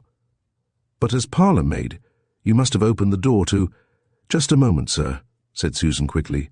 I opened the door in the day when few people came. After 8 the page, Gibber took my place, and I hardly ever went upstairs, as Senora Gredos told me to keep below. One evening I did come up and saw— Here her eyes rested on Cuthbert with a look which made him turn crimson. I wish I had never come up on that night. See here, my girl, said Mallow irritably. Do you mean to say— Hold on, Mallow, interposed Jennings. Let me ask a question. He turned to Susan, now weeping again with downcast eyes. Mr. Mallow's face made an impression on you. Yes, sir, but then I knew every line of it before. How was that? Susan looked up surprised. The photograph in Senora Gredos's dressing room. I often looked at it, and when I left I could not bear to leave it behind. It was stealing, I know, cried Miss Grant tearfully, and I have been brought up respectably, but I couldn't help myself. By this time, Cuthbert was the colour of an autumn sunset. He was a modest young man, and these bare-faced confessions made him wince. He was about to interpose irritably when Jennings turned on him with a leading question. Why did you give that photograph to— Confound it, cried Mallow, jumping up. I did no such thing. I knew Marachito only as the keeper of the gambling house. There was nothing between— Don't, sir, said Susan, rising in her turn with a flush of jealousy. I saw her kissing the photograph. Then she must be crazy, cried Mallow. I never gave her any occasion to behave so foolishly. For months I have been engaged. And he here became aware that he was acting foolishly in talking like this to a love-sick servant, and turned on his heel abruptly. "I'll go in the next room," said he. "Call me when you wish for my presence, Jennings. I can't possibly stay and listen to this rubbish." And going out, he banged the door, thereby bringing a fresh burst of tears from Susan Grant. Every word he said pierced her heart. "Now I've made him cross," she wailed, "and I would lay down my life for him, that I would. See here, my girl," said Jennings, soothingly and fully prepared to make use of the girl's infatuation. "It is absurd your being in love with a gentleman of Mr. Mallow's position." Miss Grant tossed her head. "I've read Bow Bells and the Family Herald, sir," she said positively, "and many a time have I read of a governess, which is no more than a servant, marrying an earl. And that Mr. Mallow isn't, sir." "He will be when Lord Caranby dies," said Jennings, hardly knowing what to say. "And fiction isn't truth. Besides, Mr. Mallow is engaged." "I know, sir, to Miss Saxon." "Well," poor Susan sighed, "she's a sweet young lady. I suppose he loves her. Devotedly. He will be married soon." "And she's got Miss Loach's money too," sighed Susan again. "What a lucky young lady. Handsome looks in a husband and gold galore. A poor servant like me has to look on and keep her heart up with the church service. But I tell you what, sir," she added, drying her eyes and apparently becoming resigned, "if I ain't a lady, Senora Gredos is, and she won't let Mr. Mallow marry Miss Saxon. But Mr. Mallow is not in love with Senora Gredos." "Perhaps not, sir, but she's in love with him. Yes, you may look and look, Mr. Jennings, but lame as she is and weak in the back and unable to move from that couch, she loves him. She had that photograph in her room and kissed it, as it I saw with my own eyes. I took it the last thing before I went, as I loved Mr. Mallow too, and I was not going to let that Spanish lady kiss him even in a picture." "Upon my word," murmured Jennings, taken aback by this vehemence, "it is very strange, all this." "Oh yes, you gentlemen don't think a poor girl has a heart. I couldn't help falling in love, though he never looked my way. But that Miss Saxon is a sweet, kind young lady put upon by her mother. I wouldn't give him up even to her. But I can see there's no chance for me," wept Susan, "seeing the way he has gone out, banging the door in a temper, so I'll give him up. And I'll go now. My heart's broken." But Jennings made her sit down again. "Not yet, my girl," he said firmly. "If you wish to do Mr. Mallow a good turn—" "Oh, I'll do that," she interrupted with sparkling eyes. "After all, he can't help giving his heart elsewhere. It's just my foolishness to think otherwise." "But how can I help him, sir?" "He wants to find out who killed Miss Loach. I can't help him there, sir. I don't know who killed her." Mrs. Hearn and Mr. Clancy and Mr. Hale were all gone, and when the bell rang she was alone, dead in her chair with them cards on her lap. "Oh!" Susan's voice became shrill and hysterical. "What a horrible sight!" "Yes, yes," said Jennings soothingly. "We'll come to that shortly, my girl. But about this photograph. Was it in Senora Gredos's dressing room long?" "For about 3 months, sir. I saw it one morning when I took up her breakfast and fell in love with the handsome face. Then Gibber told me the gentleman came to the house sometimes, and I went up the stairs against orders after 8 to watch. I saw him and found him more good-looking than the photograph. Often did I watch him and envy Senora Gredos, the picture with them loving words." "Sir," said Susan, sitting up stiffly, "if Mr. Mallow is engaged to Miss Saxon and doesn't love Senora Gredos, why did he write those words?" "He did not write them for her," said Jennings doubtfully. "At least I don't think so. It is impossible to say how the photograph came into the possession of that lady. Will you ask him, sir?" "Yes, when you are gone, but he won't speak while you are in the room." Susan drooped her head and rose dolefully. "My dream is gone," she said mournfully, "though I was improving myself in spelling and figures so that I might go out as a governess and perhaps meet him in high circles." "Ah, that's all Family Herald fiction," said Jennings, not unkindly. "Yes, I know now, sir. My delusions are gone, but I will do anything I can to help Mr. Mallow, and I hope he'll always think kindly of me." "I'm sure he will. By the way, what are you doing now?" "I go home to help Mother at Stepney, sir, me having no call to go out to service. I have a happy home, though not fashionable, and after my heart being crushed, I can't go out again," sighed Susan sadly. "Are you sorry to leave Rose Cottage?" "No, sir," Susan shuddered. "That dead body with the blood and the cards will haunt me always. Mrs. Pill, as is going to marry Thomas Barnes and rent the cottage, wanted me to stay, but I couldn't." Jennings pricked up his ears. "What's that? How can Mrs. Pill rent so expensive a place?" "It's by arrangement with Miss Saxon, sir. Mrs. Pill told me all about it. Miss Saxon wished to sell the place, but Thomas Barnes spoke to her and said he had saved money while in Miss Loach's service for 20 years. "Ah," said Jennings thoughtfully. "He was that time in Miss Loach's service, was he?" "Yes, sir, and got good wages." "Well, sir, Miss Saxon hearing he wished to marry the cook and take the cottage and keep boarders, let him rent it with furniture as it stands. She and Mrs. Octagon are going back to town, and Mrs. Pill is going to have the cottage cleaned from cellar to attic before she marries Thomas and receives the boarder." "Oh, so she has a boarder?" "Yes, sir. He wouldn't agree to Thomas taking the cottage as her husband unless she had a boarder to start with, being afraid she and Thomas could not pay the rent. So Thomas saw Mr. Clancy and he is coming to stop. He has taken all the part where Miss Loach lived and doesn't want anyone else in the house, being a quiet man and retired." Ah, said Jennings in 3 different tones of voice. "I think Mrs. Pill is very wise. I hope she and Thomas will do well. By the way, what do you think of Mr. Barnes?"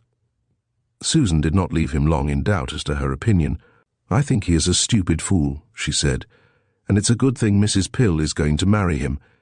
He was guided by Miss Loach all his life, and now she's dead. He goes about like a gaby." "One of those men, sir," explained Susan, "as needs a woman to look after them. Not like that gentleman." She cast a tender glance at the door. "Who can protect the weakest of my sex?" Jennings, having learned all he could, rose. "Well, Miss Grant," he said quietly, "I am obliged to you for your frank speaking. My advice to you is to go home and think no more of Mr. Mallow. You might as well love the moon. But you know my address, and should you hear of anything likely to lead you to suspect who killed Miss Loach, Mr. Mallow will make it worth your while to come to me with the information." "I'll do all I can," said Susan resolutely, "but I won't take a penny piece, me having my feelings as other and higher ladies. Just as you please. But Mr. Mallow is about to offer a reward on behalf of his uncle, Lord Caranby. He that was in love with Miss Loach, sir. Yes. On account of that old love, Lord Caranby desires to learn who killed her, and Mr. Mallow also wishes to know for a private reason. I expect you will be calling to see Mrs. Pill?" "When she's Mrs. Barnes, I think so, sir. I go to the wedding, and me and Geraldine are going to be bridesmaids." "Then if you hear or see anything likely to lead to a revelation of the truth, you will remember. By the way, you don't know how Senora Gredos got that photograph?" "No, sir, I do not." "And you think Mrs. Hearn is Senora Gredos's mother?" "Yes, sir, I do." "Thank you. That will do for the present. Keep your eyes open and your mouth closed, and when you hear of anything likely to interest me, call at the address I gave you." "Yes, sir," said Susan, and took her leave, not without another lingering glance at the door behind which Mallow waited impatiently. When she was gone, Jennings went into the next room to find Cuthbert smoking. He jumped up when he saw the detective. "Well, has that silly girl gone?" he asked angrily. "Yes, poor soul. You needn't get in a wax, Mallow. The girl can't help falling in love with you. Poor people have feelings as well as rich." "I know that, but it's ridiculous, especially as I never saw the girl before, and then I love only Juliet." "You are sure of that?" "Jennings, there, don't get angry. We must get to the bottom of this affair, which is getting more complicated every day. Did you give that photograph to Senora Gredos?" "To Marquito? No, I didn't. I gave it to Juliet." "You are certain? Positive?" "I can't make out how it came into Marquito's house." Jennings pondered. "Perhaps Basil may have given it to her. It is to his interest on behalf of his mother to make trouble between you and Miss Saxon. Moreover, if it is as I surmise, it shows that Mrs. Octagon intended to stop the marriage, if she could, even before her sister died. Ah! And it shows that the death of Miss Loach gave her a chance of asserting herself and stopping the marriage. Well, she might have hesitated to do that before, as Miss Loach might not have left her fortune to Juliet if the marriage did not take place." Cuthbert nodded and spoke musingly. After all, the old woman liked me, and I was the nephew of the man who loved her in her youth. Her heart may have been set on the match, and she might have threatened to leave her fortune elsewhere if Mrs. Octagon did not agree. Failing this, Mrs. Octagon, through Basil, gave that photograph to Marachito in the hope that Juliet would ask questions of me. "And if she had asked questions?" asked Jennings quickly. Cuthbert looked uncomfortable. "Don't think me a conceited ass," he said, trying to laugh, "but Marachito is in love with me. I stayed away from her house because she became too attentive. I never told you this, as no man has a right to reveal a woman's weakness. But, as matters are so serious, it is right you should know. I am glad I do know. By the way, Cuthbert, what between Miss Saxon, Susan Grant, and Marachito, you will have a hard time." "How absurd," said Mallow angrily. "Juliet is the only woman I love, and Juliet I intend to marry. Marachito will prevent your marriage." "If she can," scoffed Cuthbert. Jennings looked grave. "I'm not so sure but what she can make mischief. There's Mrs. Hearn, who may or may not be the mother of this Spanish demon." "Perhaps the demon herself," ventured Mallow. "No," said the detective positively. "Marachito can't move from her couch, you know that. However, I shall call on Mrs. Hearn at Hampstead. She was a witness, you know. Keep quiet, Mallow, and let me make inquiries. Meantime, ask Miss Saxon when she missed that photograph. Can you see your way now? I have a slight clue, but it will be a long time before I learn the truth. There is a lot at the back of that murder, Mallow." Chapter 11. On the Track. Professor Lebeau kept a school of dancing in Pimlico, and incessantly trained pupils for the stage. Many of them had appeared with more or less success in the ballets of the Empire and Alhambra, and he was widely known amongst stage-struck aspirants as charging moderately and teaching in a most painstaking manner. He thus made an income which, if not large, was at least secure, and was assisted in the school by his niece, Peggy Garthorne. She was the manager of his house and looked after the money, otherwise the little professor would never have been able to lay aside for the future. But when the brother of the late Madame Lebeau, an Englishwoman, died, his sister took charge of the orphan. Now that Madame herself was dead, Peggy looked after the professor out of gratitude and love. She was fond of the excitable little Frenchman, and knew how to manage him to a nicety. It was to the dancing academy that Jennings turned his steps a few days after the interview with Susan. He had been a constant visitor there for 18 months, and was deeply in love with Peggy. On a bank holiday he had been fortunate enough to rescue her from a noisy crowd, half drunk and indulging in horseplay, and had escorted her home to receive the profuse thanks of the professor. The detective was attracted by the quaint little man, and he called again to inquire for Peggy. A friendship thus inaugurated ripened into a deeper feeling, and within 9 months Jennings proposed for the hand of the humble girl. She consented, and so did Lebeau, although he was rather rueful at the thought of losing his mainstay. But Peggy promised him that she would still look after him until he retired, and with this promise, Lebeau was content. He was now close on 70, and could not hope to teach much longer. But thanks to Peggy's clever head and saving habits, he had, as the French say, plenty of bread baked to eat during days of dearth. The academy was situated down a narrow street far removed from the main thoroughfares. Quiet houses belonging to poor people stood on either side of this lane, for that it was, and at the end appeared the academy, blocking the exit from that quarter. It stood right in the middle of the street and turned the lane into a blind alley, but a narrow right-of-way passed along the side and round to the back where the street began again under a new name. The position of the place was quaint, and often it had been intended to remove the obstruction, but the owner, an eccentric person of great wealth, had hitherto refused to allow it to be pulled down. But the owner was now old, and it was expected his heirs would take away the building and allow the lane to run freely through to the other street. Still, it would last Professor Lebeau's time, for his heart would have broken had he been compelled to move. He had taught here for the last 30 years, and had become part and parcel of the neighborhood. Jennings, quietly dressed in blue serge with brown boots and a bowler hat, turned down the lane and advanced towards the double door of the academy, which was surmounted by an allegorical group of plaster figures designed by Lebeau himself, and representing Orpheus teaching trees and animals to dance. The illusion was not complimentary to his pupils, for if Lebeau figured as Orpheus, what were the animals? However, the hot-tempered little man refused to change his allegory, and the group remained. Jennings passed under it and into the building with a smile which the sight of those figures always evoked. Within, the building on the ground floor was divided into 2 rooms, a large hall for the dancing lessons, and a small apartment used indifferently as a reception room and an office. Above, on the first story, were the sitting room, the dining room and the kitchen, and on the third, under a high conical roof, the 2 bedrooms of the Professor and Peggy, with an extra one for any stranger who might remain. Where Margot, the French cook and maid-of-all-work, slept, was a mystery. So it will be seen that the accommodation of the house was extremely limited. However, Lebeau, looked after by Peggy and Margot, who was devoted to him, was extremely well pleased, and extremely happy in his light, airy French way. In the office was Peggy, making up some accounts. She was a pretty small maiden of 25, neatly dressed in a clean print gown, and looking like a dewy daisy. Her eyes were blue, her hair the colour of ripe corn, and her cheeks were of a delicate rose.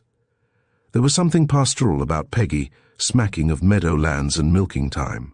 She should have been a shepherdess looking after her flock, rather than a girl toiling in a dingy office.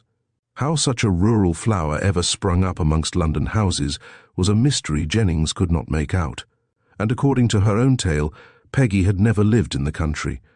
What with the noise of fiddling which came from the large hall, and the fact of being absorbed in her work, Peggy never heard the entrance of her lover. Jennings stole quietly towards her, admiring the pretty picture she made with a ray of dusky sunlight, making glory of her hair. "Who is it?" he asked, putting his hands over her eyes.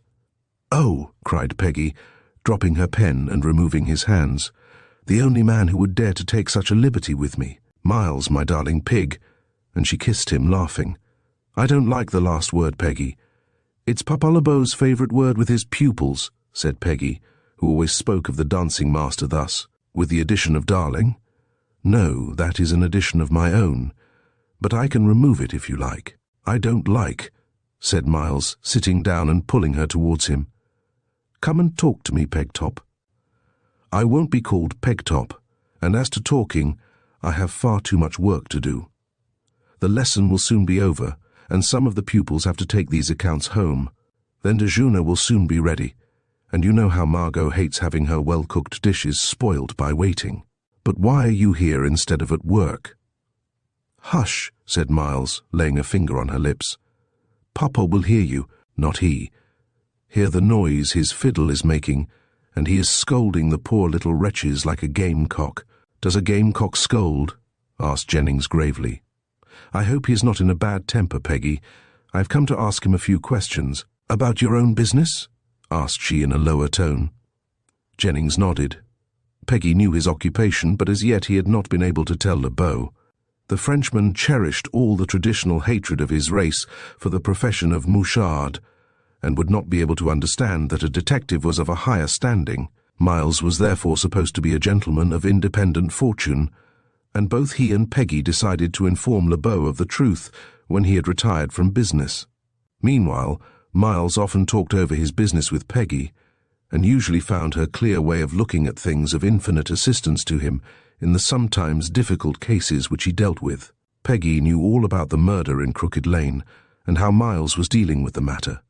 But even she had not been able to suggest a clue to the assassin, although she was in full possession of the facts. "It's about this new case I wish to speak," said Jennings. "By the way, Peggy, you know that woman Marachito I have talked of?" "Yes, the gambling house. What of her?"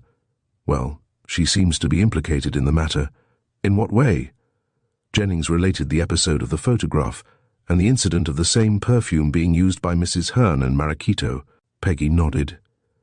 "I don't see how the photograph connects her with the case," she said at length. "But the same perfume certainly is strange. All the same, the scent may be fashionable." Hikui. I never heard of it.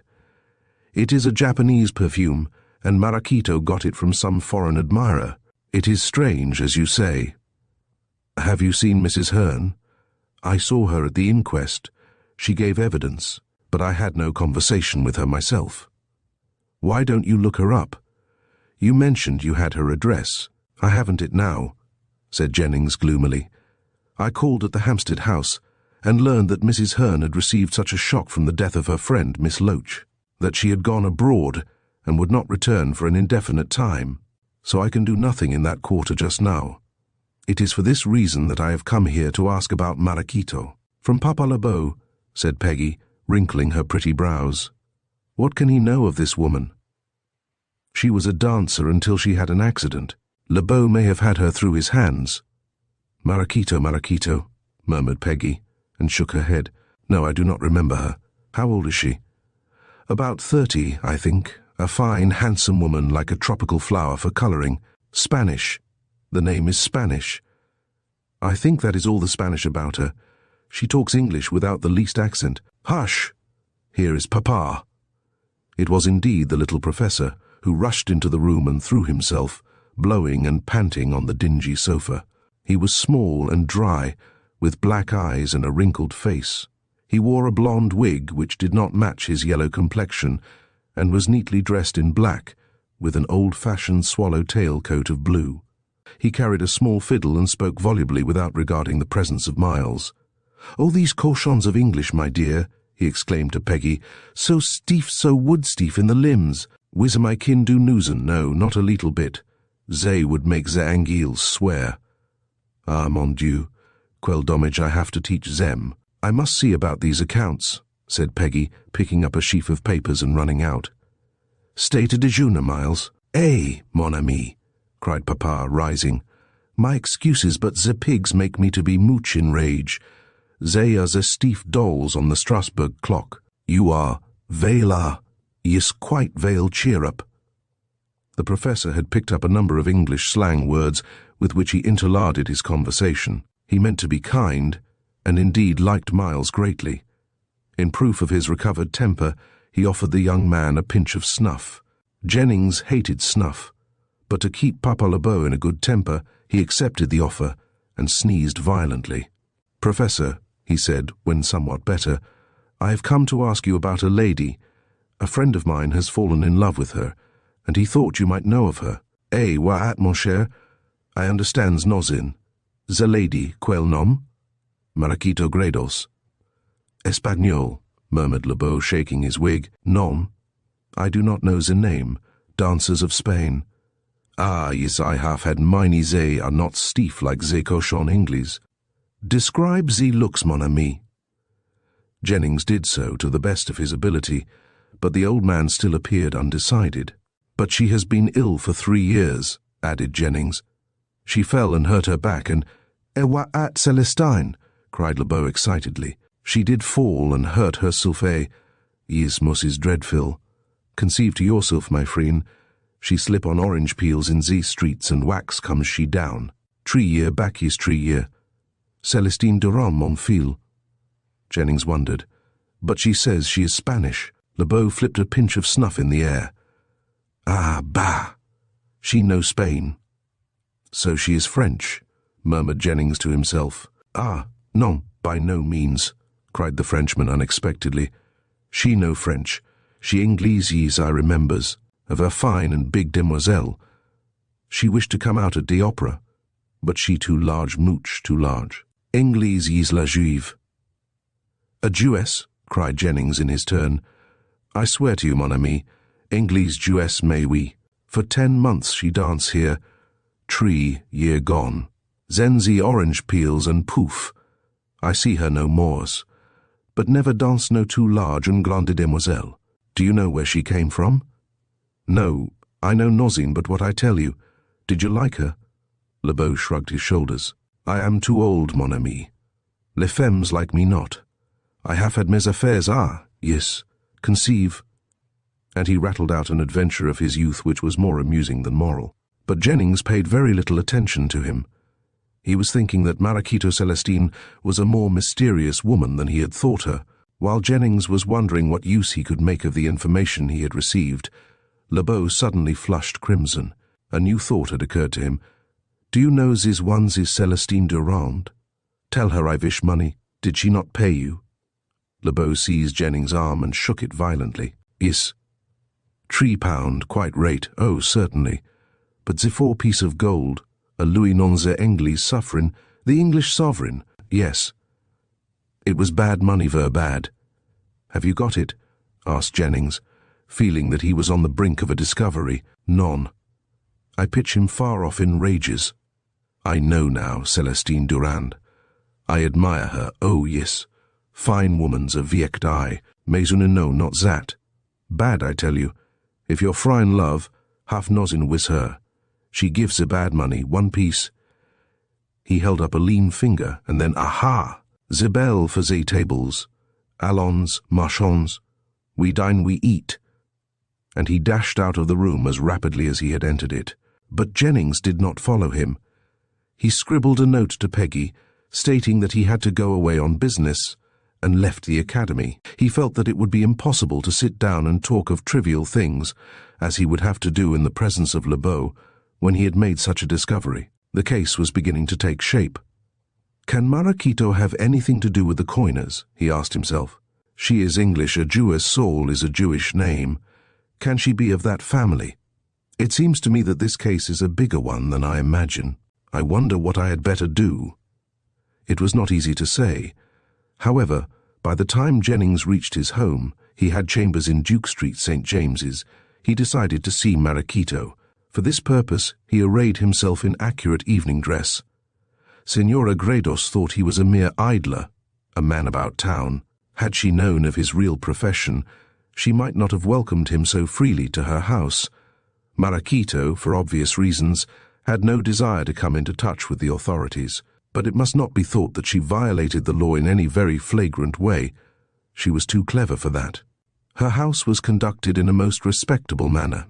It was situated in Golden Square, and was a fine old mansion of the days when that locality was fashionable. Her servants were all neat and demure. Maracito received a few friends every evening for a quiet game of cards, so on the surface no one could object to that. But when the doors were closed, high play went on, and well-known people ventured large sums on the chances of baccarat. Also, people not quite so respectable came, and it was for that reason Scotland Yard left the house alone. When any member of the detective staff wished to see anyone of a shady description, the person could be found at Maracito's. Certainly, only the aristocracy of crime came here, and never a woman. Maracito did not appear to love her own sex. She received only gentlemen, and as she was an invalid and attended constantly by a duenna in the form of a nurse, no one could say anything. The police knew in an underhand way that the Soho house was a gambling saloon, but the knowledge had not come officially. Therefore no notice was taken. But Maracito's servants suspected nothing, neither did the gossips of the neighborhood. Senora Gredos was simply looked upon as an invalid fond of entertaining because of her weariness in being confined to her couch. Jennings had appointed a meeting with Mallow in this semi-respectable establishment, and looked round when he entered the room.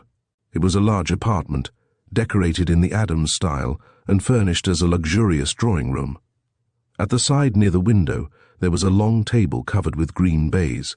Round this several gentlemen in evening dress were standing. Others played games of their own at separate small tables, but most of them devoted themselves to baccarat. Maracito held the bank. Her couch was drawn up against the wall, and the red silk curtains of the window made a vivid background to her dark beauty.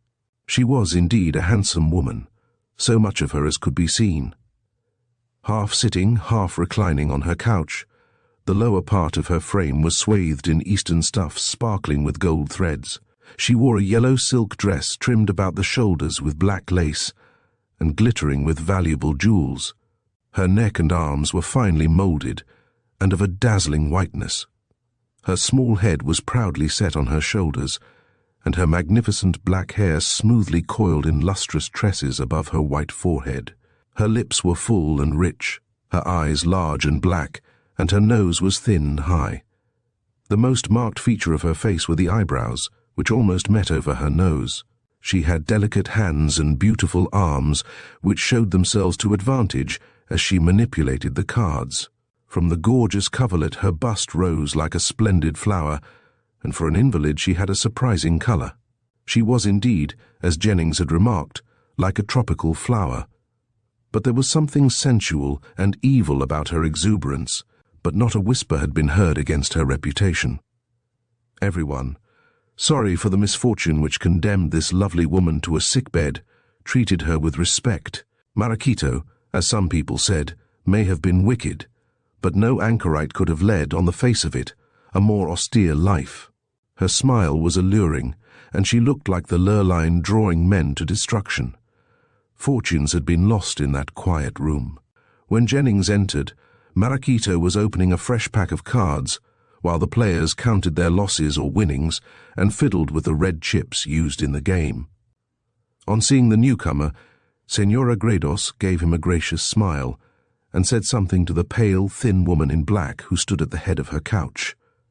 The nurse, or duenna she, served for both crossed to Jennings as he advanced towards the buffet, on which stood glasses and decanters of wine. "Madame wishes to know why you have not brought Mr. Mallow. Tell Madame that he will be here soon." "I have to meet him in this place," said the detective to the duenna, and watched the effect of the message on Marachito. Her face flushed, her eyes brightened, but she did not look again in Jennings' direction. On the contrary, she gave all her attention to the game which was now in progress, but Jennings guessed that her thoughts were with Mallow, and occasionally he caught her looking for his appearance at the door. "How that woman loves him," he thought.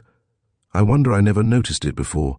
Quite an infatuation. For a time he watched the players staking large amounts, and saw the pile of gold at Marachito's elbow steadily increasing. She seemed to have all the luck.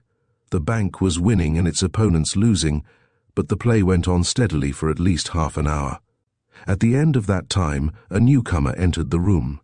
Jennings, who had glanced at his watch, quite expected to see Cuthbert, but, to his surprise, he came face to face with Lord Caranby. "I did not expect to see you here," said the detective. "I come in place of my nephew. He is unwell," said Caranby. "Present me to Senora Gredos, if you please, Mr. Jennings." Chapter 12. Jennings asks questions. "Will you play, Lord Caranby?" asked Marachito, when the introduction had been accomplished. "Pardon me, not at present, in a little time," said the old nobleman, with a polite bow and his eyes on the beautiful face. "As you like," she answered carelessly. "Everyone who comes here does just as he pleases. Is your nephew coming?" "I fear not. He is unwell." Marachito started. "Unwell? Nothing serious, I hope?"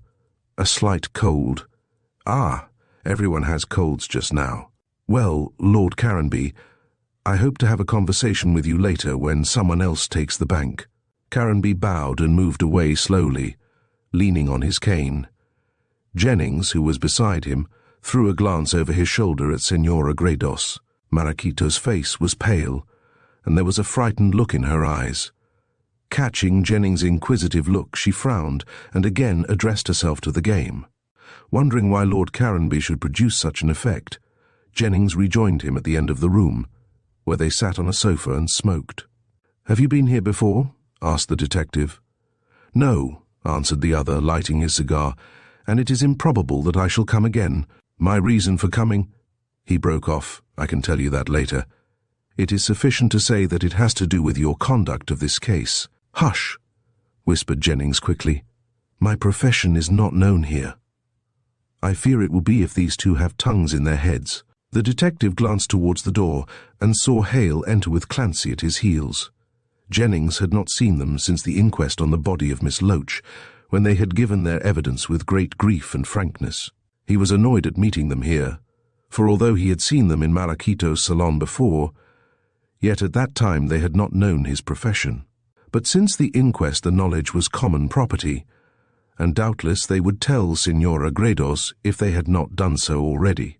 Jennings' chances of learning what he wished would therefore be slight, as everyone is not willing to speak freely before an officer of the law.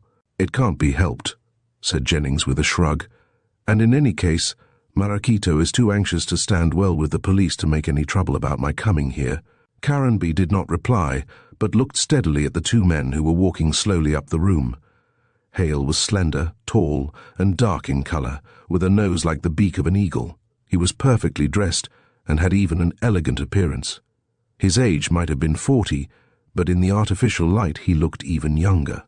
Clancy, on the other hand, wore his clothes with the air of a man unaccustomed to evening dress. He was light in colour, with weak blue eyes and a foolish expression about his slack mouth. Jennings wondered why a man like Hale should connect himself with such a creature. The men nodded to Signora Gredos, who took little notice of them, and then repaired to the buffet. Owing to the position of the detective and Caranby, the new arrivals did not see them, nor for the present was the detective anxious to attract their notice. Indeed, he would have stolen away unperceived, but that he wished to question Hale as to the whereabouts of Mrs. Hearn. "It is a long time since I have seen you," said Caranby, removing his eyes from the newcomers and addressing the detective. "You were not an Erin official when we last met." "It is 3 years ago," said Jennings. "No. I had money then, but circumstances over which I had no control soon reduced me to the necessity of earning my living. As all professions were crowded, I thought I would turn my talents of observation and deduction to this business. Do you find it lucrative?" Jennings smiled and shrugged his shoulders again. "I do very well," he said, "but I have not yet made a fortune." "Ah, and Cuthbert told me you wished to marry." "I do. But when my fortune will allow me to marry, I don't know." Caranby, without raising his voice or looking at his companion, supplied the information. "I can tell you that," said he, "when you learn who killed Miss Loach." "How is that?" "On the day you lay your hand on the assassin of that poor woman, I shall give you £5,000. Jennings' breath was taken away. "A large sum," he murmured. "She was very dear to me at one time," said Caranby with emotion. "I would have married her but for the machinations of her sister." "Mrs. Octagon?" "Yes. She wanted to become my wife. The story is a long one. Cuthbert told it to me." "Quite right," said Caranby, nodding. "I asked him to. It seems to me that in my romance may be found the motive for the death of Selina Loach." The detective thought over the story. "I don't quite see, nor do I. All the same," Caranby waved his hand and abruptly changed the subject. "Do you know why I came here tonight?" "No. I did not know you ever came to such places." "Nor do I. My life is a quiet one now. I came to see this woman you call Marachito." "What do you call her?" asked Jennings alertly. "Ah, that I can't tell you. But she is no Spaniard. Is she a Jewess by any chance?" Caranby turned to look directly at his companion. "You ought to be able to tell that from her face," he said.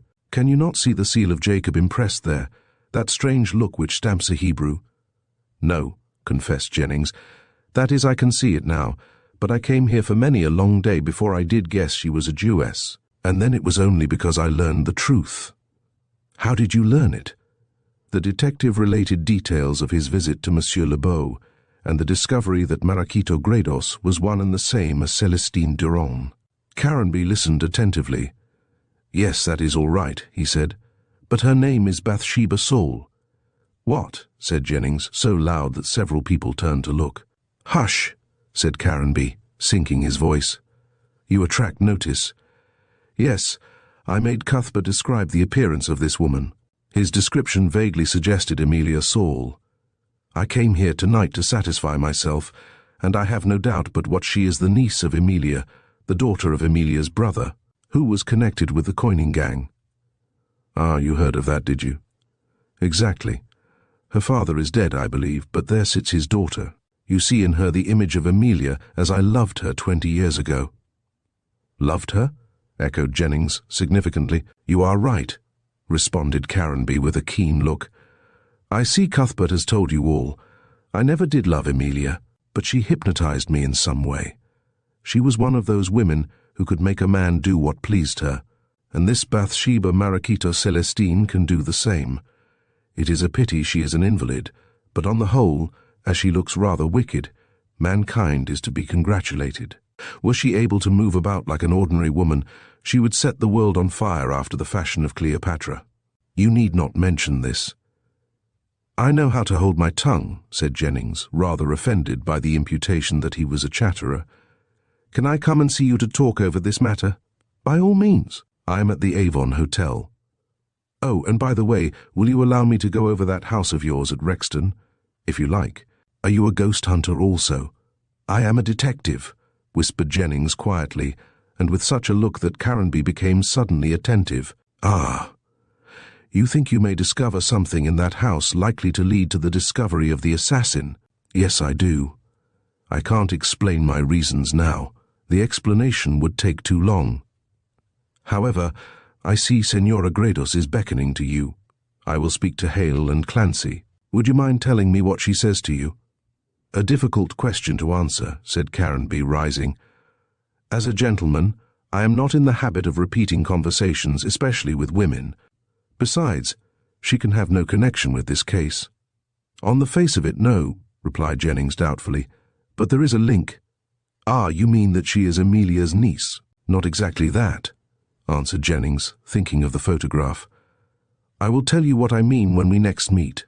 At this moment, in response to the imperative beckoning of Marachito's fan, Caranby was compelled to go to her.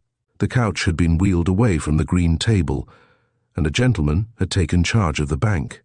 Marachito, with her couch, retreated to a quiet corner of the room, and had a small table placed beside her. Here were served champagne and cakes, while Lord Caranby, after bowing in his old-fashioned way, took a seat near the beautiful woman. She gazed smilingly at Lord Caranby, yet there was a nervous look in her eyes. I have heard of you from Mr. Mallow, she said, flushing. My nephew. He comes here at times. Indeed, said Caranby gallantly. It was his report of your beauty that brought me here tonight. Marachito sighed. The wreck of a beauty, said she bitterly. 3 years ago indeed, but I met with an accident. So I heard. A piece of orange peel. The woman started. Who told you that?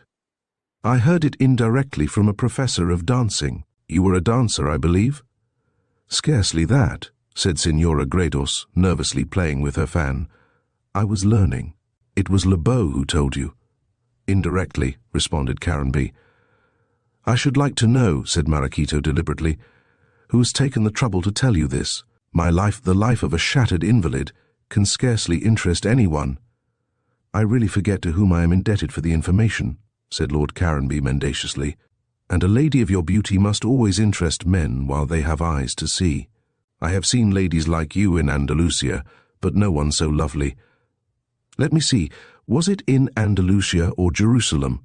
Mused Lord Caranby. I am a Spanish Jewess, said Marachito, quickly and uneasily.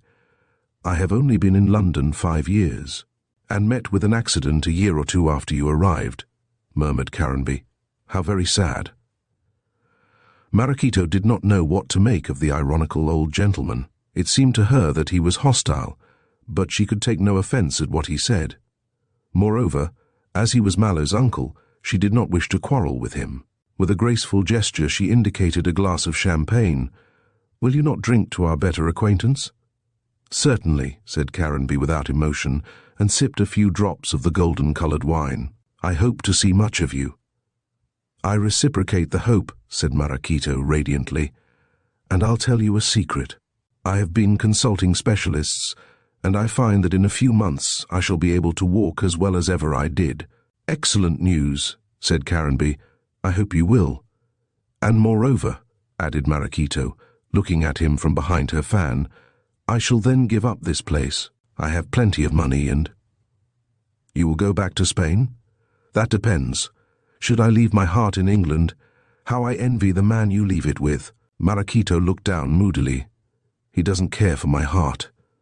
What a stone he must be. Now upon my word, I feel inclined to marry and cut my nephew out of the title. Your nephew, stammered Marachito, with a flash of her big eyes. You know him well, he tells me, chatted Caranby garrulously. A handsome fellow is Cuthbert. I am sure the lady he is engaged to thinks as much, and very rightly too. Miss Saxon, cried Marachito, breaking her fan and looking furious. Ah, said Caranby coolly, you know her. I know of her, said Marachito bitterly. Her brother Basil comes here sometimes, and said his sister was engaged to— But they will never marry, never, she said vehemently. How can you tell that? Because the mother objects to the match. "Ah, and who told you so, Mr. Basil Saxon?" "Yes, he does not approve of it either." "I fear that will make little difference. Mallow is set on the marriage. He loves Miss Saxon with all his heart." Marachito uttered a low cry of rage, but managed to control herself with an effort. "Do you?" she asked. Caranby shrugged his thin shoulders. "I am neutral. So long as Cuthbert marries the woman he loves, I do not mind. And what about the woman who loves him?" "Miss Saxon? Oh, I am sure. I don't mean Miss Saxon, and he will never marry her, never. You know that Mr. Mallow is poor. Miss Saxon has no money." "Pardon me. I hear her aunt, Miss Loach, who was unfortunately murdered at Rexton, has left her 6,000 a year." Senora Gredos turned quite pale and clenched her hands, but she managed to control herself again with a powerful effort and mask the rage she felt under a bland, false smile. "Oh, that makes a difference," she said calmly. "I hope they will be happy if they marry," she added significantly. "Oh, that is quite settled," said Caranby. "There's many a slip between the cup and the lip," said Marachito viciously. "Yonder is Mr. Saxon. Tell him to come to me." Caranby bowed and crossed the room to where Basil was talking with a frowning face to Hale. "Don't bother me," he was saying. "It will be all right now that the will has been read." "For your own sake, I hope it will be all right," replied Hale, and Caranby caught the words as he came up. After giving his message, he sauntered round, watching the play, and seemingly listened to no one. But all the time he kept his ears open to hear what Hale and Clancy were talking about. The two men were in a corner of the room, and Clancy was expostulating angrily with Hale. They held their peace when Caranby drifted near them. He saw that they were on their guard. Looking round, he espied Jennings playing at a side table, and crossed to him. "Permit me to take your place," said Caranby, and added in a low tone, "Watch Hale and Clancy." Jennings seized the idea at once and surrendered the chair to the old nobleman. Then he lighted a cigarette and by degrees strolled across the room to where the two were again talking vigorously. "I tell you, if Basil is pressed too hard, he will," Clancy was saying, but shut his mouth as he saw Jennings at his elbow. The detective came forward with a smile, inwardly vexed that he had not been able to hear more. As he advanced, he saw Clancy touch Hale on the arm. "How are you?" said Jennings, taking the initiative. "We met at that inquest, I believe." "Yes," said Hale, polite and smiling. "I remember, Mr. Jennings. I had seen you here before, but I never knew your calling." "I don't tell it to everyone," said Jennings. "How do you do, Mr. Clancy? I hope you are well. An amusing place, this." "I need amusement," said Clancy, again assuming his silly smile, "since the death of my dear friend. By the way, have you found out who killed her, Mr. Jennings?" "No. I fear the assassin will never be discovered." Here the two men exchanged a glance. "I am engaged on other cases. There was only one point I wished to learn in connection with Miss Loach's death." "What is that?" asked Hale calmly. "Was Mrs. Hearn in Miss Loach's bedroom on that night?" "I forget," said Clancy before Hale could speak. "That's a pity," resumed Jennings. "You see, from the fact of the bell having been sounded, it struck me that the assassin may have been concealed in the bedroom. Now, if Mrs. Hearn was in that room, she might have noticed something." "I don't think she did," said Hale hastily. "Mrs. Hearn and I left early, owing to Clancy here having offended her. Besides, Mrs. Hearn told all she knew at the inquest, all save that point." "The question was not asked," said Clancy. "No. I should like to ask Mrs. Hearn now, but it seems she has gone away from Hampstead." "I don't care if she has," grumbled Clancy. "I hated Mrs. Hearn. She was always quarrelling. Did you call to see her?" "Yes, but I could not learn where she was. Now, as you are her lawyer, Mr. Hale, you may know." "She is at Brighton," replied Hale readily, "at the Metropolitan Hotel, but she returns to Hampstead in a week." Jennings was secretly astonished at his question being thus answered, as he was inclined to suspect the men. However, he took a note of the address and said he would attend to the matter. "But to tell you the truth, it is useless," he said. "The assassin will never be discovered. Moreover, there is no reward, and I should only work for no wages. You stay at Rose Cottage now, I believe, Mr. Clancy?" "I do. Mrs. Pill has taken the place. Who told you?" I heard from Susan Grant. She was witness, if you remember. And has Mrs. Pill married Barnes yet? I can't say, said Clancy, looking keenly at the detective. I am not yet a boarder. I move in after a fortnight. I expect the marriage will take place before then. Susan Grant told you that also. She did, but I don't expect I'll see her again.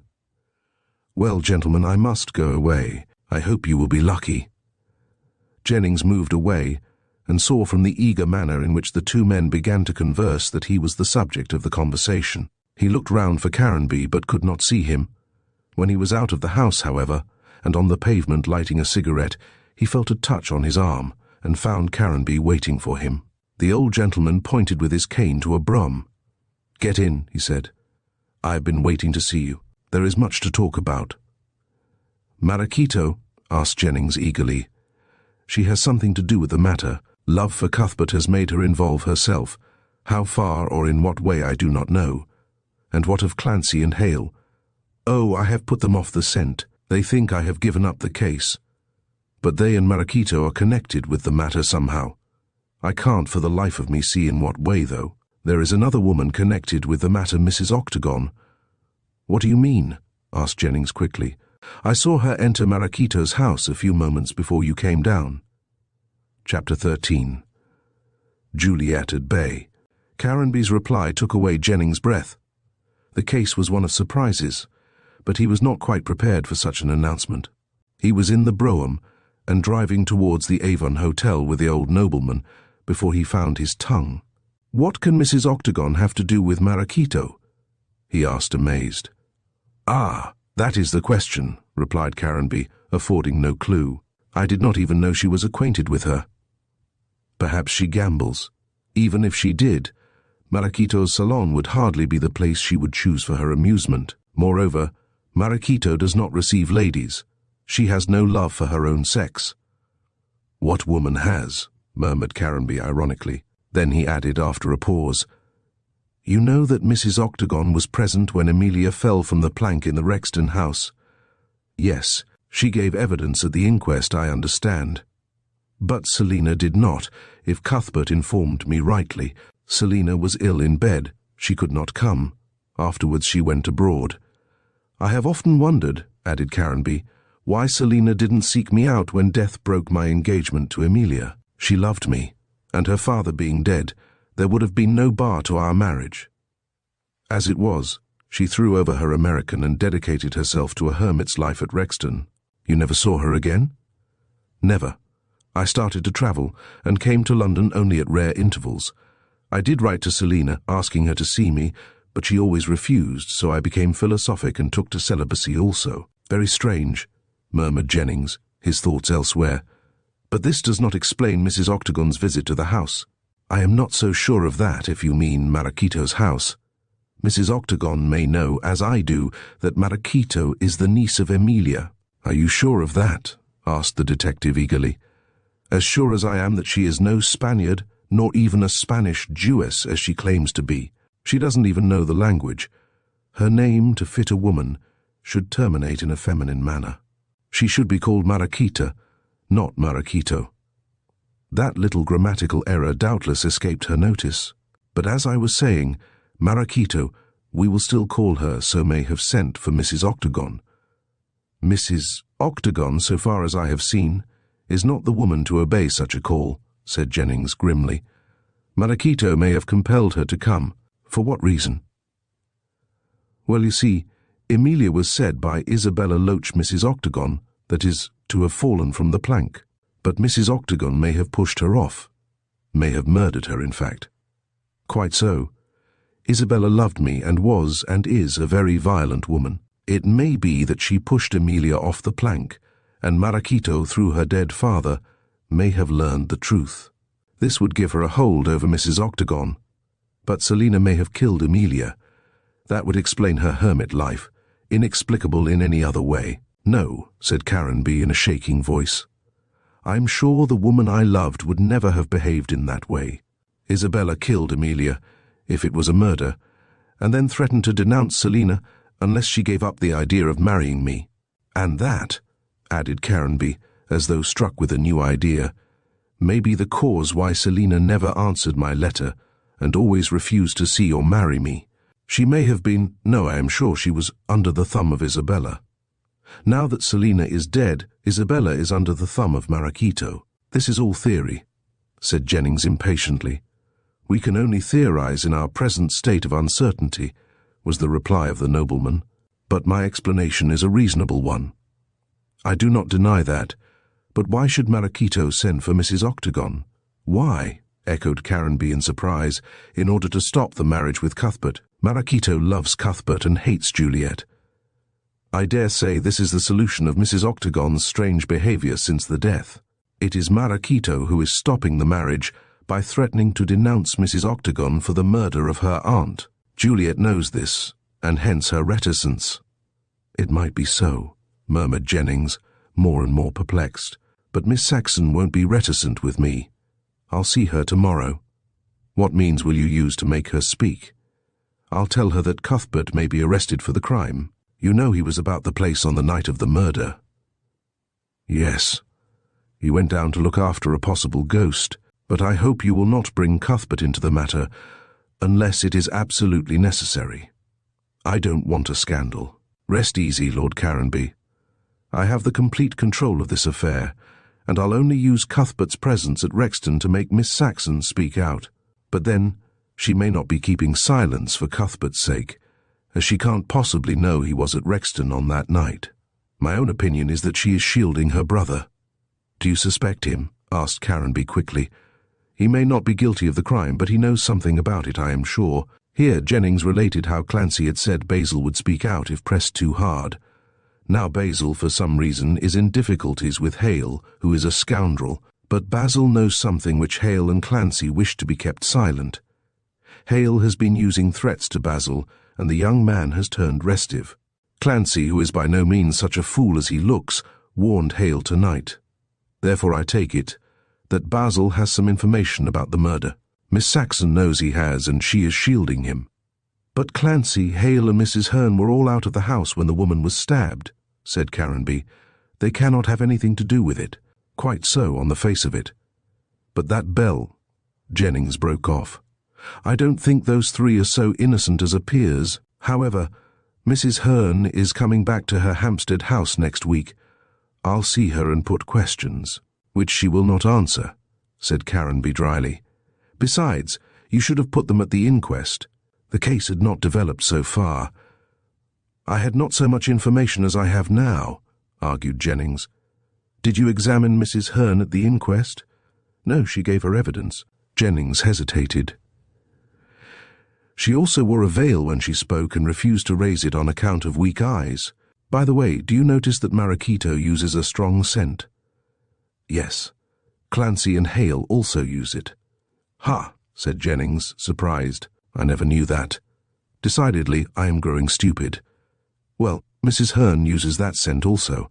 It is a rare scent. Then Jennings told what Susan Grant had said.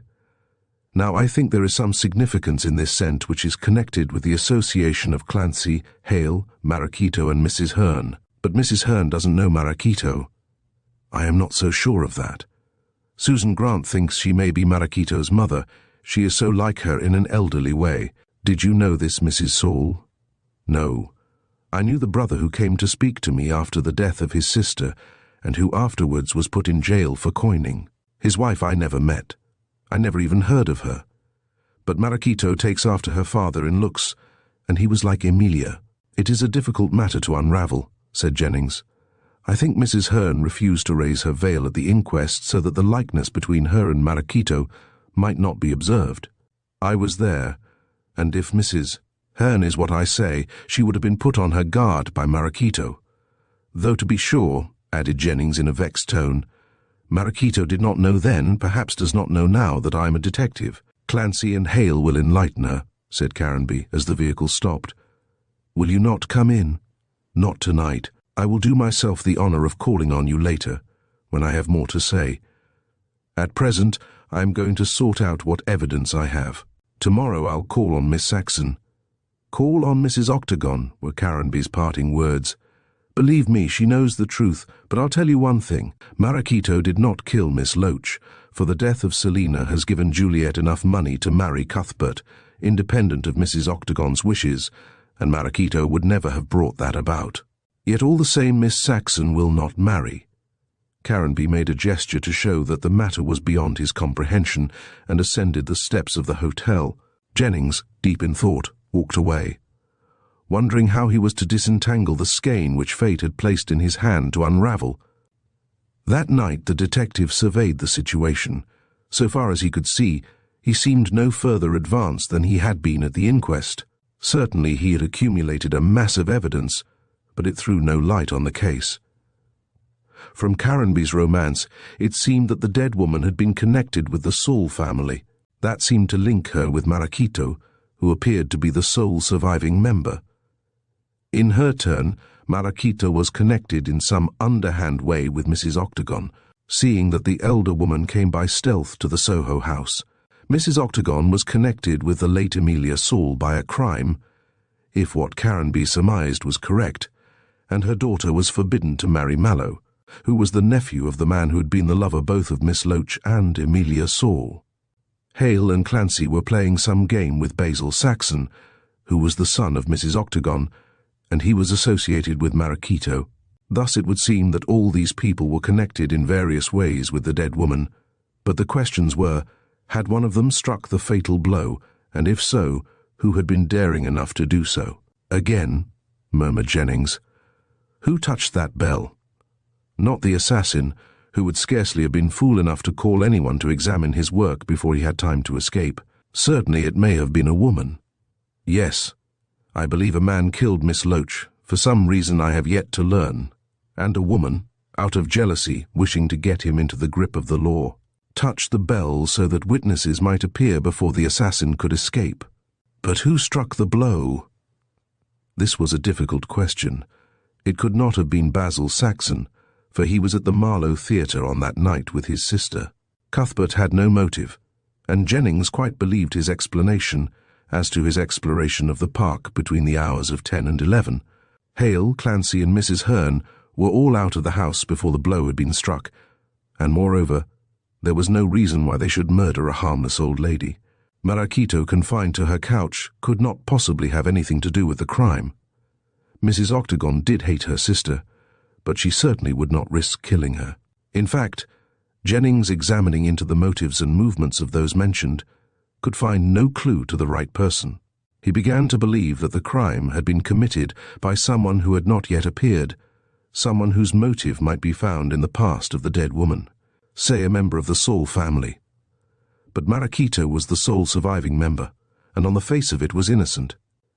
As yet Jennings did not know whether Mrs. Hearn was her mother, in spite of the resemblance which Susan claimed to have seen. Also, Caranby said that Marachito resembled her father, and the features of the Saul family were so strongly marked that it was impossible the elder Saul could have married a woman resembling him. Though, to be sure, he might have married a relative, said Jennings, and went to bed more perplexed than ever. Next day, before calling at the Shrine of the Muses, he went to Scotland Yard, and there made inquiries about the rumour of false coins being in circulation. These appeared to be numerous, and were admirably made. Also from France and Russia and Italy came reports that false money was being scattered about. The chief of the detective staff possessed these coins of all sorts, and Jennings was forced to own that they were admirable imitations. He went away, wondering if this crime could be connected in any way with the circulation of false money. Marachito is a member of the Saul family, who appear to have been expert coiners, said Jennings on his way to Kensington, and according to Lebeau, she gave him a false sovereign. I wonder if she keeps up the business, and if Clancy and Hale, together with Mrs. Hearn, this supposititious mother, have to do with the matter. That unfinished house would make an admirable factory, and the presence of the ghosts would be accounted for if a gang of coiners was discovered there. But there is a 15-feet wall round the house, and the park is a regular jungle. Cuthbert examined the place by day and night and could see nothing suspicious. I wonder if Miss Loach, living near the place, learned that a gang was there. If so, it is quite conceivable that she might have been murdered by one of them. But how the deuce did anyone enter the house? The door certainly opened at 10:30, either to let someone in or someone out. But the bell did not sound for half an hour later. Can there be any outlet to that house? And is it connected with the unfinished mansion of Lord Caranby used as a factory? This was all theory, but Jennings could deduce no other explanation from the evidence he had collected. He determined to search the unfinished house, since Caranby had given him permission, and also to make an inspection of Rose Cottage, though how he was to enter on a plausible excuse he did not know. But fate gave him a chance which he was far from expecting. On arriving at the Shrine of the Muses, he was informed that Miss Saxon had gone to Rexton. This was natural enough, since she owned the cottage, but Jennings was inclined to suspect Juliet from her refusal to marry Cuthbert or to explain her reason, and saw something suspicious in all she did. He therefore took the Underground Railway at once to Rexton, and alighting at the station, went to Crooked Lane through the bypath, which ran through the small wood of pines. On looking at the cottage, he saw that the windows were open, that carpets were spread on the lawn, and that the door was ajar. It seemed that Mrs. Pill was indulging in the spring cleaning alluded to by Susan Grant. At the door, Jennings met Mrs. Pill herself, with her arms bare and a large, coarse apron protecting her dress. She was dusty and untidy and cross. Nor did her temper grow better when she saw the detective, whom she recognized as having been present at the inquest. "Why ever have you come here, sir?" asked she. "I'm sure there ain't no more corpses for you to discover. I wished to see Miss Saxon. I was told she was here." "Well, she is," admitted Mrs. Pill, placing her red arms akimbo. "Not as I feel bound to tell it, me not being in the witness box. She have come to see me about my rent. And you, sir?" "I wish to speak to Miss Saxon," said Jennings patiently. Mrs. Pill rubbed her nose and grumbled. "She's up in the attics," said she, "looking at some dresses left by poor Miss Loach, and there ain't a room in the house fit to let you sit down in, by reason of no chairs being about. Have you come to tell me who killed Mistress?" "No. I don't think the assassin will ever be discovered." "Ah, well, we're all grass," wailed Mrs. Pill. "But if you wish to see Miss Saxon, see her you will. Come this way to the lower room, and I'll go up to the attics." "Let me go too, and it will save Miss Saxon coming down," said Jennings, wishing to take Juliet unawares. "Ah, now you speak sense. Legs is legs when stairs are about, whatever you may say," said Mrs. Pill, leading the way. "And you'll excuse me, Mr. Policeman, if I don't stop, me having a lot of work to do. As Susan's gone, and Geraldine with a, not to speak of my husband, that is to be, he having gone to see Mrs. Hearn, drat her." "Why has he gone to see Mrs. Hearn?" asked Jennings quickly. "Ask me another," said the cook querulously. "He's a secret one, is Thomas Barnes, whatever you may say. He comes and he goes and makes money by his doings, whatever they may be. For not a word do I hear of his pranks. I've a good mind to remain Pill to the end of my days, seeing as he keeps secrets." Jennings said no more, but secretly wondered why Thomas had gone to visit Mrs. Hearn.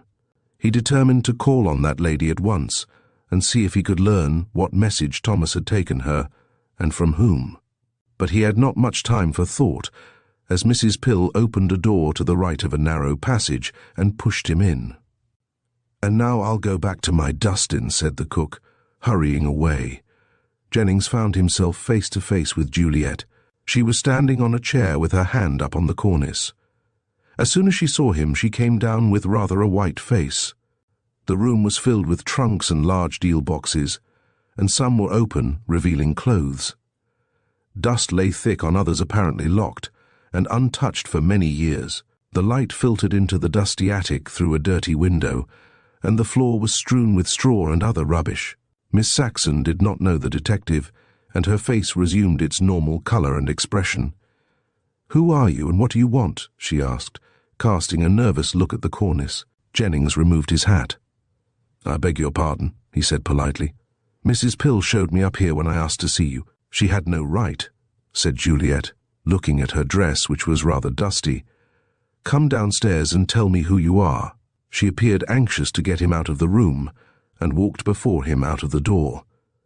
As she passed through, Jennings contrived to shut it as though her dress had caught the lower part. Then he lightly turned the key. He could hear Juliet fumbling at the lock, "What is the matter?" she called through. "The lock has got hampered in some way," said Jennings, rattling the key. "One moment, I'll look at it carefully." As he said this, he made one bound to the chair upon which she had been standing, and reached his hand to the cornice at which she had looked. Passing his hand rapidly along it, came into contact with an object long and sharp. He drew it down. It was a brand-new knife of the sort called Bowie. Jennings started on seeing this object, but having no time to think, for he did not wish to rouse her suspicions, he slipped the knife in his vest and ran again to the door. After a lot of ostentatious fumbling, he managed to turn the key again and open the door. Juliet was flushed and looked at him angrily, but she cast no second look at the cornice, which showed Jennings that she did not suspect his ruse. "Your dress caught the door and shut it," he explained. "The lock seems to be out of order." "I never knew it was," said Juliet, examining it. "It always locked easy enough before." Thought Jennings. "So you have been here before, and you have kept the door locked on account of the knife, probably." But he looked smilingly at the girl all the time. "I am sorry," he said, when she desisted from her examination.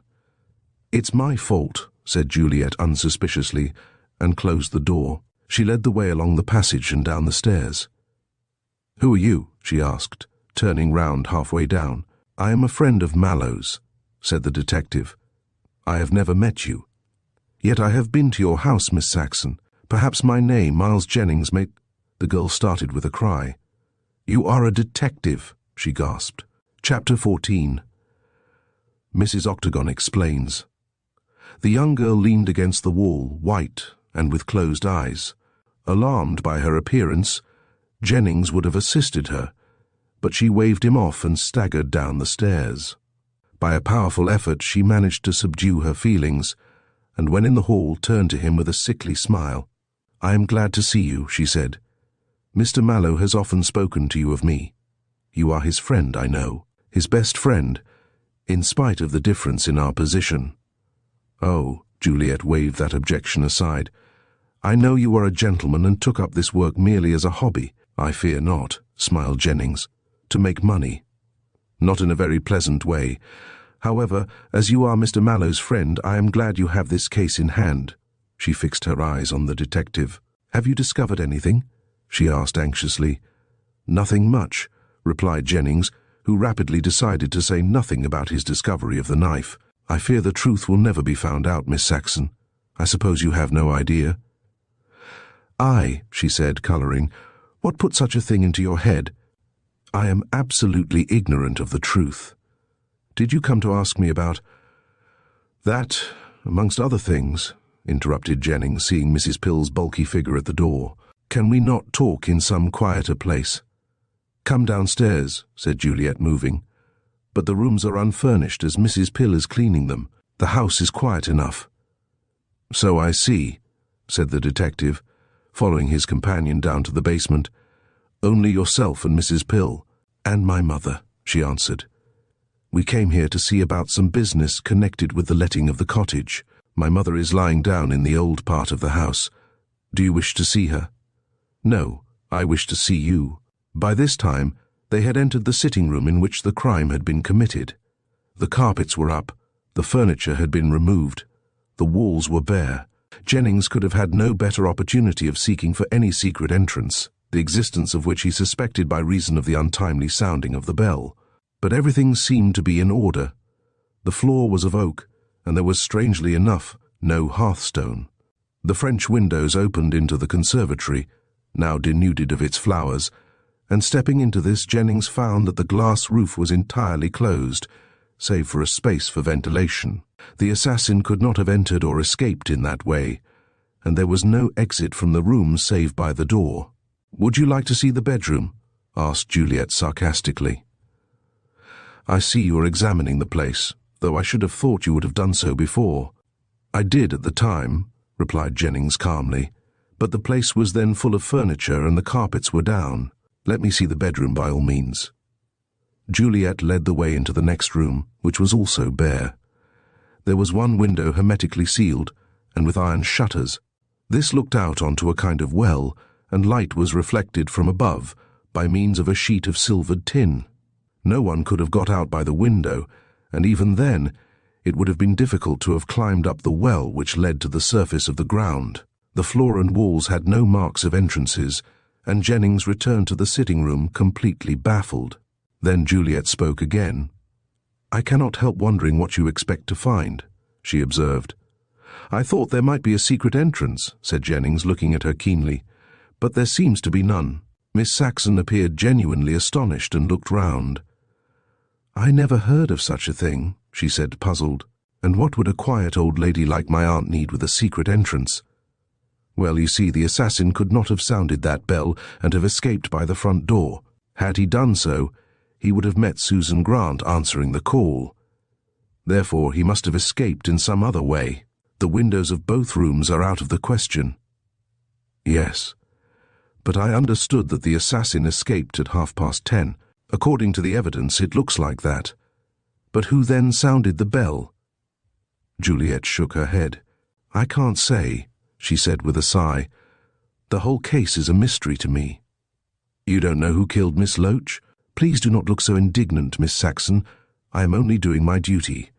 The girl forced a smile.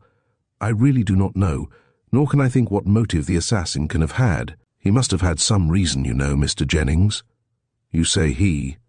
Was the assassin then a man?" "I suppose so. At the inquest, the doctor said that no woman could have struck such a blow. But I am really ignorant of all save what appeared in the papers. I am the worst person in the world to apply to for information, sir." "Perhaps you are, so far as the crime is concerned. But there is one question I should like to ask you, an impertinent one." "What is it?" demanded the girl, visibly nervous. "Why do you refuse to marry Mallow?" "That is very impertinent," said Juliet, controlling herself. "So much so that I refuse to reply. As a gentleman, I take that answer," said Jennings mildly. "But as a detective, I ask again for your reason. I fail to see what my private affairs have to do with the law." Jennings smiled at this answer and thought of the knife which he had found. A less cautious man would have produced it at once and have insisted on an explanation. But Jennings wished to learn to whom the knife belonged before he ventured.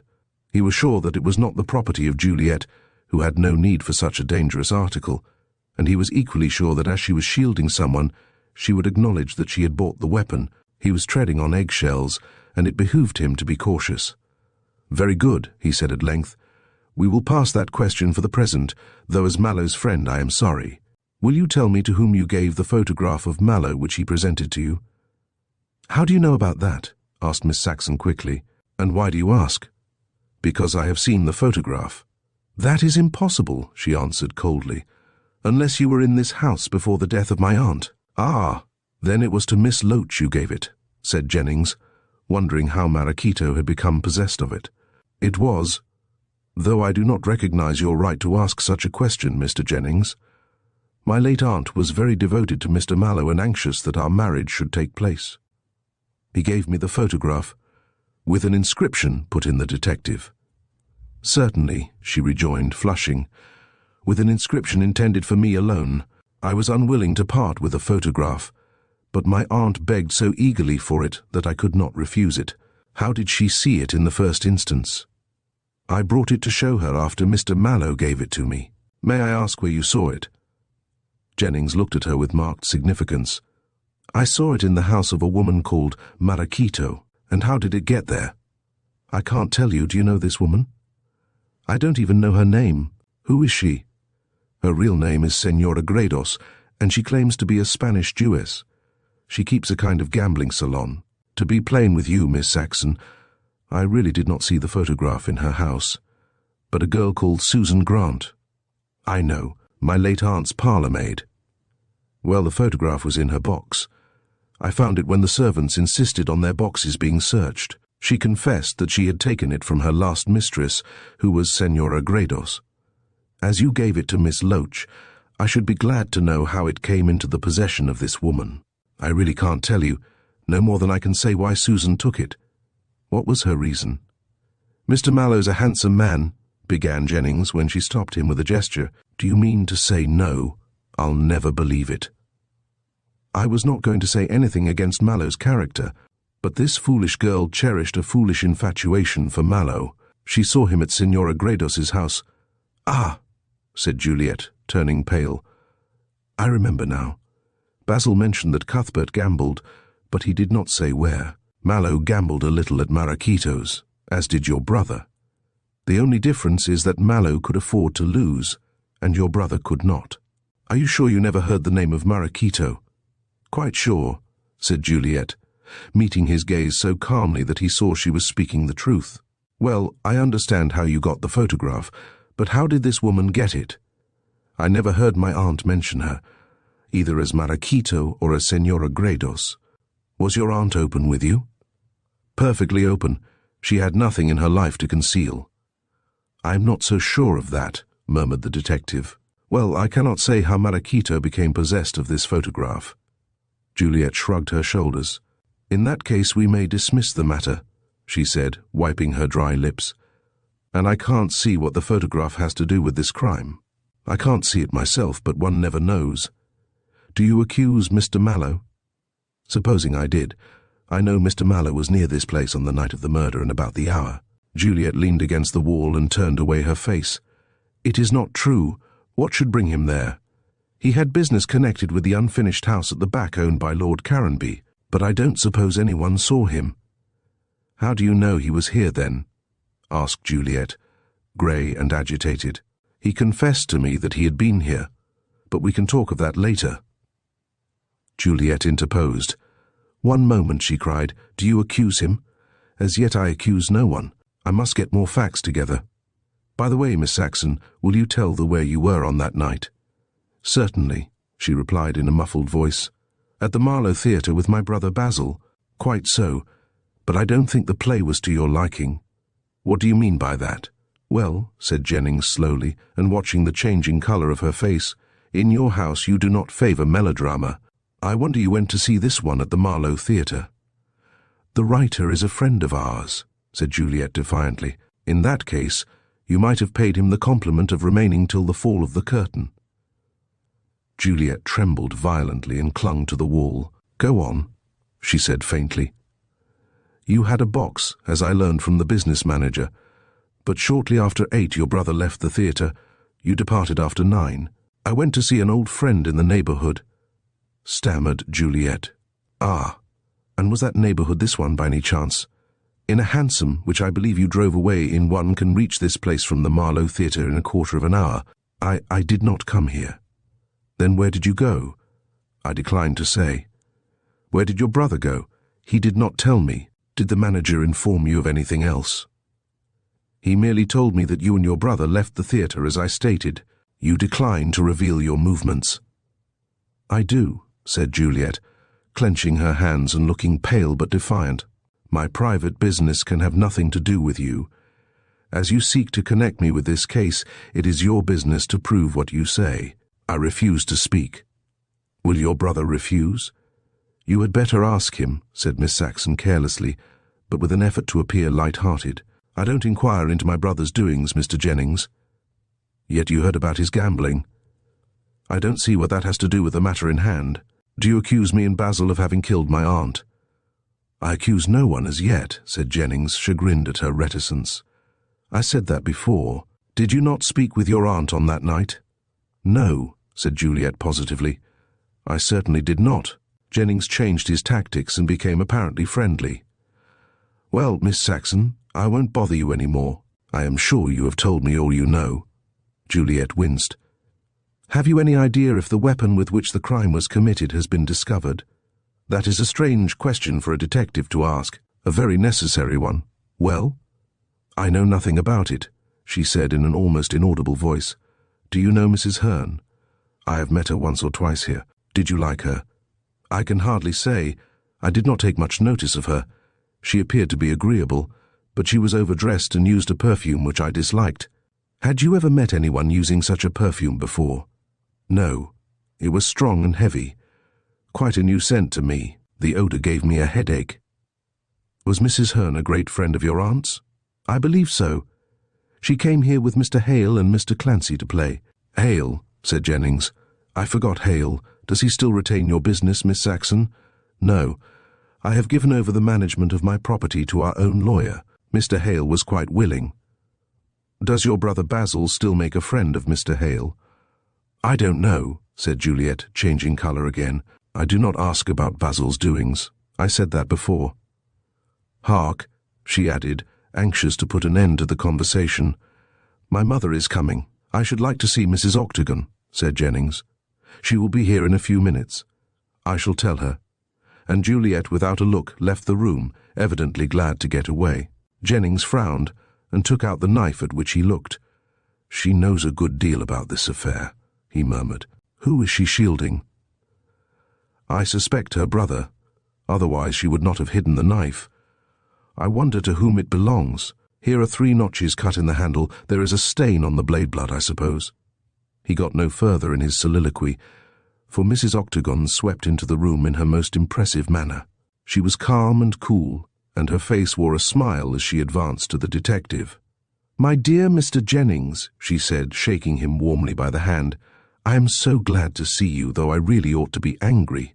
Seeing you came to my house so often, and never told me what you did." "You mightn't have welcomed me had you known," said he dryly. "I am above such vulgar prejudices," said Mrs. Octagon, waving her hand airily, "and I am sure your profession is an arduous one. When Juliet told me that you were looking into this tragic death of my poor sister, I was delighted. So consoling to have to do with a gentleman in an unpleasant matter like this. Why have you come?" This last question was put sharply, and Mrs. Octagon fastened her big black eyes on the calm face of the detective. "Just to have a look at the house," he said readily, for he was certain Juliet would not report their conversation to her mother. Mrs. Octagon shrugged her shoulders. "A very nice little house, though rather commonplace in its decoration. But my poor sister never did have much taste. Have you discovered anything likely to lead to the discovery of her assassin?" "I am ashamed to say I am quite in the dark," replied Jennings. "I don't suppose the truth will ever be discovered." The woman appeared relieved, but tried to assume a sad expression. "Oh, how very dreadful," she said. "She will lie in her untimely grave, unavenged. Alas, alas." But Jennings was not mystified by her tragic airs. He was certain she knew something, and feared lest it should come to his knowledge. Therefore he resolved to startle her by a blunt question. "I never knew you were acquainted with Marachito." Mrs. Octagon was not at all taken aback. "I don't know such creatures as a rule," she said calmly. "What makes you think I do?" "I saw you enter her house one night." "Last night," said Mrs. Octagon coolly. "Yes, Marachito, or Senora Gredos, or whatever she calls herself, told me you had just gone. I saw her in a little room off the salon where the play went on." The detective was surprised by this ready admission, and at once became suspicious. It would seem that Mrs. Octagon, expecting such a question, was uncommonly ready to answer it. "May I ask why you went to see this woman?" he demanded. An innocent woman would have resented this question, but Mrs. Octagon ostentatiously seized the opportunity to clear herself, and thereby increased Jennings' suspicions. "Certainly," she said in an open manner and with a rather theatrical air. "I went to beg my son's life from this fair siren." "What on earth do you mean?" "Basil," said Mrs. Octagon, in her deep, rich voice, "is too fond of this fair stranger Spanish, is she not?" "She says she is," said the cautious Jennings. Mrs. Octagon shot a glance of suspicion at him, but at once resumed her engaging manner.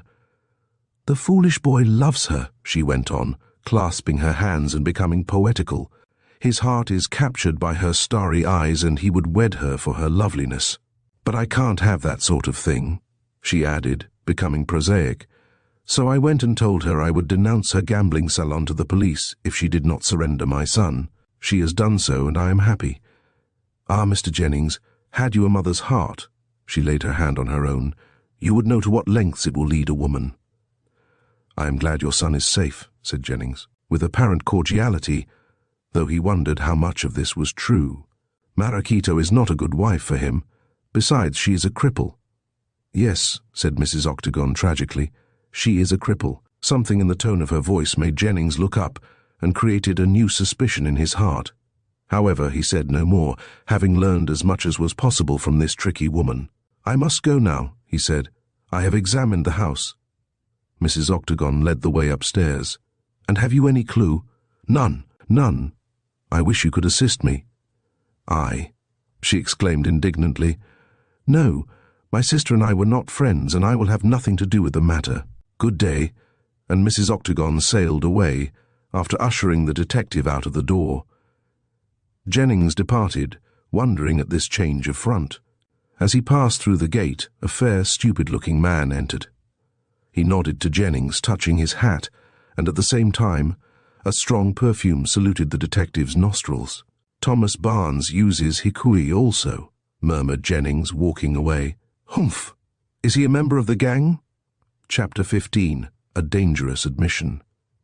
Jennings had once witnessed a drama by Victorian Sardou, entitled, in the English version, Diplomacy. Therein a woman was unmasked by means of a scent. It seemed to him that perfume also played a part in this case. Why should Clancy, Mrs. Hearn, Hale, Marachito, and Thomas use a special odour? I wonder if they meet in the dark, thought the detective, and recognize each other by the scent. It seems very improbable, yet I can't see why they use it otherwise. That women should use perfumes, even the same perfume, is right enough. They love that sort of thing. But why should men do so, especially a man in the position of Thomas? I'll follow up this clue, if clue it is. The conversation with Juliet convinced Jennings that she knew of something connected with the matter, but was determined to hold her tongue. The fact that this knife was in her possession showed that she was aware of some fact likely to lead to the detection of the assassin. She might have found it when she came after the death to Rose Cottage, but in that case, had she nothing to conceal, she would have shown it to the police. Instead of this, she hid it in the attic. Jennings congratulated himself on his dexterity in securing this piece of evidence. There was no doubt in his mind that this was the very knife with which Miss Loach had been stabbed. And by a man, thought Jennings. No woman would have such a weapon in her possession, and if she bought one to accomplish a crime, she would purchase a stiletto or a pistol. It would take a considerable exercise of muscle to drive this heavy knife home. Jennings considered that the only person who could make Juliet speak was Cuthbert. It was true that she already had declined to make a confidant of him, but now, when there was a chance of his being arrested, as Jennings had hinted, she might be inclined to confess all, especially if it was Cuthbert she was shielding. But the detective fancied her brother might be the culprit. On the night of the murder, both had left the Marlow Theatre, which was near Rexton, and Juliet declined to say where they went. It might be that both had been on the spot about the time of the commission of the crime. Again, unless Miss Loach had admitted her assailant, he must have had a latchkey to let himself in. From the fact that the poor woman had been found with the cards on her lap in the same position in which Susan had left her, Jennings was inclined to think that the assassin had struck the blow at once, and then had left the house at the half hour. But how had he entered? There did not appear to be any secret entrance, and no one could enter by the windows, nor by the door either, without a latchkey. The further Jennings examined into the matter, the more he was puzzled. Never had he undertaken so difficult a case. But the very difficulty made him the more resolute to unravel the mystery. For 2 or 3 days he went about, asking for information concerning the coining, and reading up details in old newspapers about the exploits of the Saul family. Also, he went occasionally to the salon of Signora Gredos. There he constantly met Hale and Clancy. Also Basil came at times. That young man now adopted a somewhat insolent demeanour towards the pair, which showed that he was now out of their clutches and no longer had cause to fear them. Jennings felt sure that Basil could explain much, and he half determined to get a warrant out for his arrest in the hope that fear might make him confess. But, unfortunately, he had not sufficient information to procure such a thing, and was obliged to content himself with keeping a watch on young Saxon. But the man sent to spy reported nothing suspicious about Basil's doings. In this perplexity of mind, Jennings thought he would see Cuthbert and relate what he had discovered. Also, he hoped that Mallow might interview Juliet and learn the truth from her. But an inquiry at Mallow's rooms showed that he had gone out of town for a few days with his uncle, and would not be back for another 2. Pending this return, Jennings sorted his evidence. Then he was surprised to receive a letter from Mrs. Hearn, stating that she had returned to her place at Hampstead and asking him to call. "I understand from Mr. Clancy," wrote Mrs. Hearn, "that you wish to see me in connection with the death of my poor friend. I shall be at home tomorrow at 4. Then followed the signature, and Jennings put away the note with a rather disappointed feeling. If he was right in suspecting Mrs. Hearn, she certainly felt little fear, else she would have declined to see him. After all, his supposition that the 2 women and the 4 men formed a gang of coiners who worked in the unfinished house might turn out to be wrong. "But I'll see Mrs. Hearn and have a long talk with her," said Jennings to himself. "And then I'll show the knife to Cuthbert Mallow. Also I may examine the unfinished house. If coiners have been there, or are there, I'll soon find out. Mallow hunting for ghosts, probably, made only a cursory examination. And I'll take Drudge to Hampstead with me." Drudge was a detective who adored Jennings and thought him the very greatest man in England. He was usually employed in watching those whom his superior suspected, and Jennings could always rely on his orders being honestly executed. In this instance, Drudge was to wait some distance from the house of Mrs. Hearn until Jennings came out again. Then on the conversation which had taken place would depend further orders. The man was silent and lean, with a pair of sad eyes. He followed Jennings like a dog and never spoke unless he was required to answer a question. Mrs. Hearn did not possess a house of her own, which struck the detective as strange, considering she appeared to be a wealthy woman.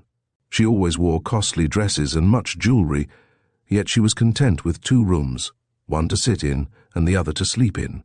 Certainly the sitting room, which was all Jennings saw, was well furnished, and she apparently thoroughly appreciated the luxuries of life. There was a bow window which commanded a fine prospect of the heath, and here Mrs. Hearn was seated. The blinds were halfway down, so that the brilliant sunlight could not penetrate into the somewhat dusky room. When the detective entered, Mrs. Hearn excused the semi-darkness. "But my eyes are somewhat weak," she said, motioning him to a seat. "However, if you wish for more light—" She laid her hand on the blind cord. "Not on my account," said Jennings, who did not wish to appear unduly suspicious. "I am quite satisfied." "Very well, then," replied Mrs. Hearn, resuming her seat and crossing her delicate hands on her lap. "We can talk. I am at your orders." She was arrayed in a blue silk dress of a somewhat vivid hue, but softened with black lace. She had a brooch of diamonds at her throat, a diamond necklace round it, bracelets set with the same gems and many costly rings.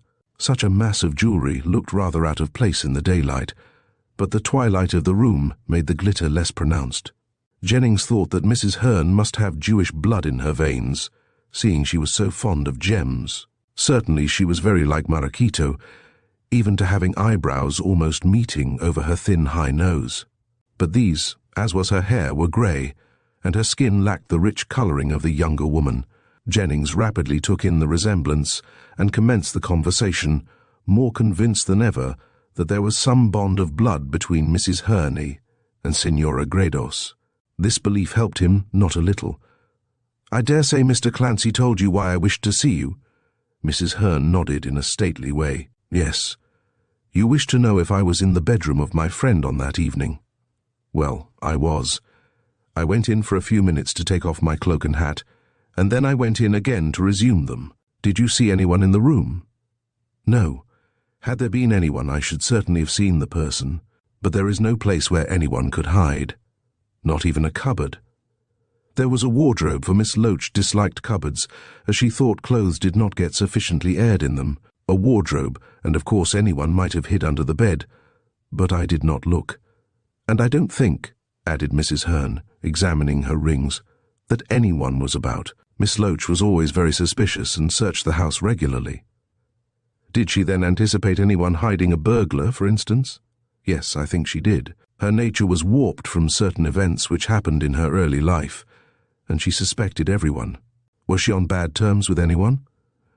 "No, she never quarrelled." "I am the quarrelsome person," said the lady, smiling. "I quarrelled with Mr. Clancy, who is a rude man, but we have made it up since, as he has apologized. It was Mr. Clancy who told me of your wish to see me. Do you want to ask anything else?" "If you do not mind." "On the contrary, I am anxious to afford you all the information in my power. Nothing would give me more satisfaction than to see the murderer of my dear friend brought to justice." She spoke with great feeling, and there was an unmistakable ring of truth about her speech. Jennings began to think he must be wrong in suspecting her to have anything to do with the death. All the same, he was on his guard. It would not do to let Mrs. Hearn, clever as she was, pull wool over his eyes. "Have you any idea who killed Miss Loach?" he asked. "No, she was quite well on that evening, and did not anticipate death in any way, least of all in a violent form. Mr. Hale, Mr. Clancy, and myself would have been with her till nearly midnight had I not quarrelled with Mr. Clancy. As it was, Mr. Hale escorted me home about 9:30, and I understand Mr. Clancy left about 10. When Miss Loach was not playing whist or bridge, she never cared about having anyone in her house. She was rather a misanthrope. Did she expect anyone that evening? No. At all events, she said nothing about expecting anyone. Did she expect her nephew?" "Mr. Basil Saxon," said Mrs. Hearn, looking surprised. "Not that I am aware of. She did not mention his name. To be sure, they were on bad terms, and she had forbidden him the house. No, I do not think she expected him. Do you know the cause of the quarrel? It had something to do with money. I believe Miss Loach helped Mr. Saxon, who was rather extravagant, but she grew weary of his demands and refused to help him further. He lost his temper and said things which forced her to order him out of the house." "Did he utter any threats?" "Miss Loach never said that he did."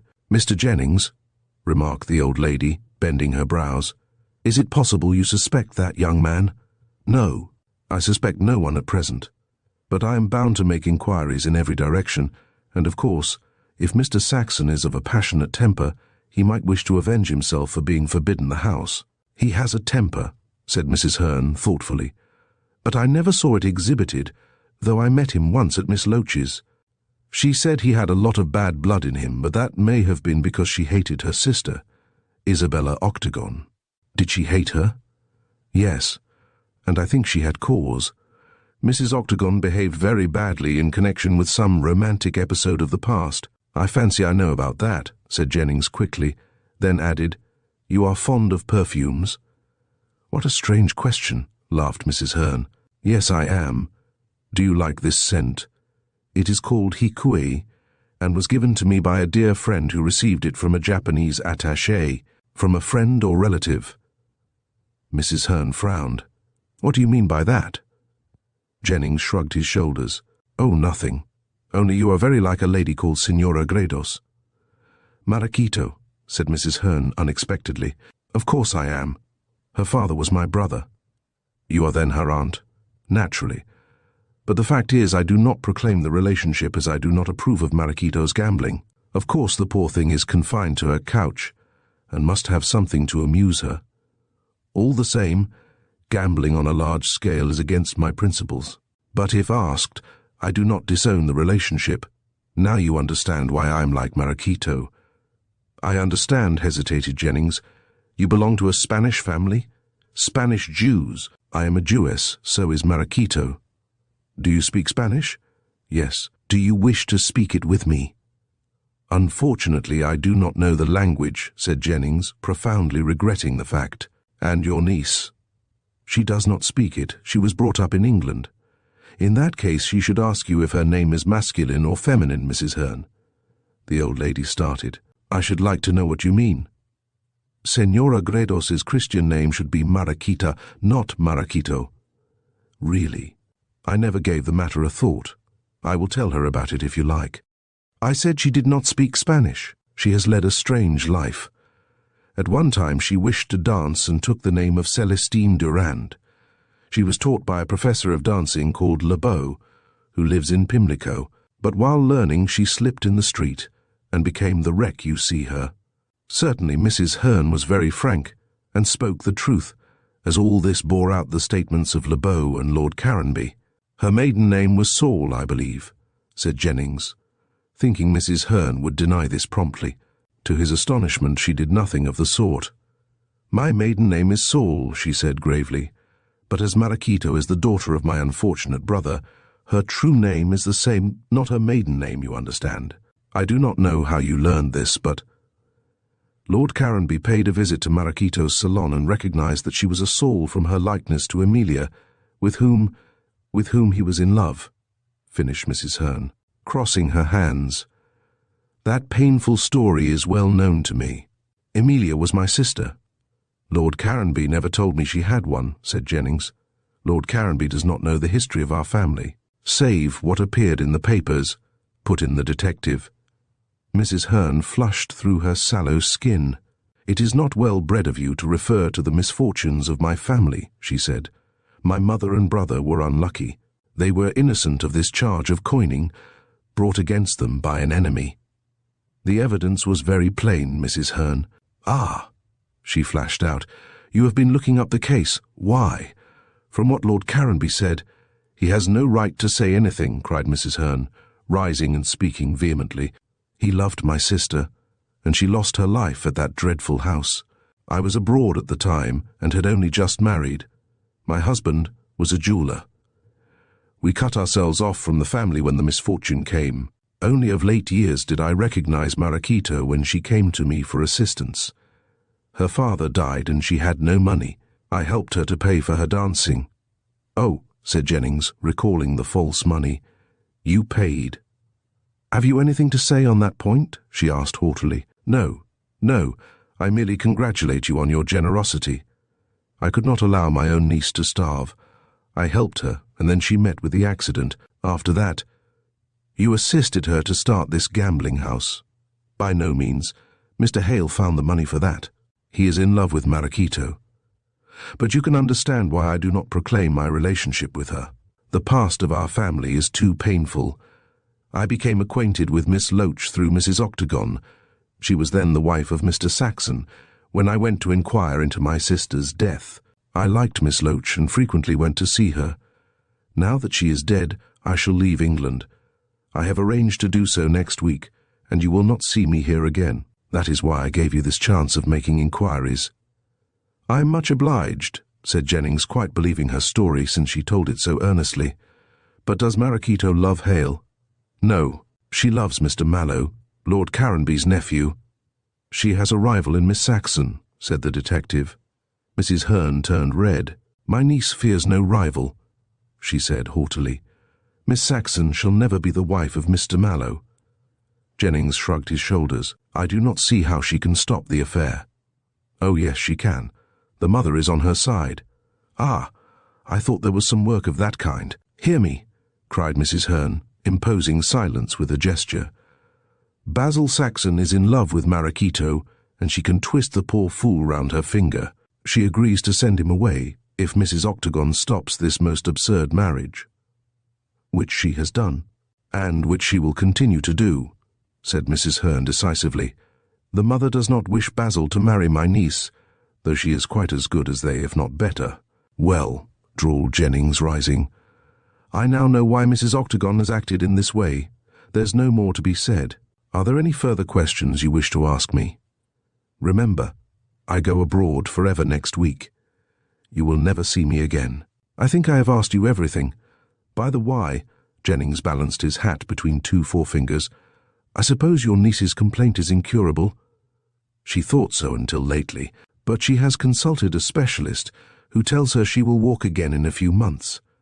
Then I suppose, since she has made money through Hale's gambling house, she will marry him out of gratitude. She will marry Mallow, said Mrs. Hearn, closing her mouth firmly. Lord Caranby may object. His objections will be overcome, she replied with a crafty smile. In what way? I am not curious, but I have my own opinion of that, Mr. Jennings. Well, I should like to know how the obstinate objections of a firm old man like Caranby are to be overcome. Ah, now you wish to know too much, said Mrs. Hearn, laughing and moving towards the centre of the room. I refuse to tell you that. But if you are friendly with Miss Saxon, tell her to give up Mr. Mallow. Otherwise, echoed Jennings, curious to know why she paused. She will lose what is dearest to her. Humph! I wonder what that can be.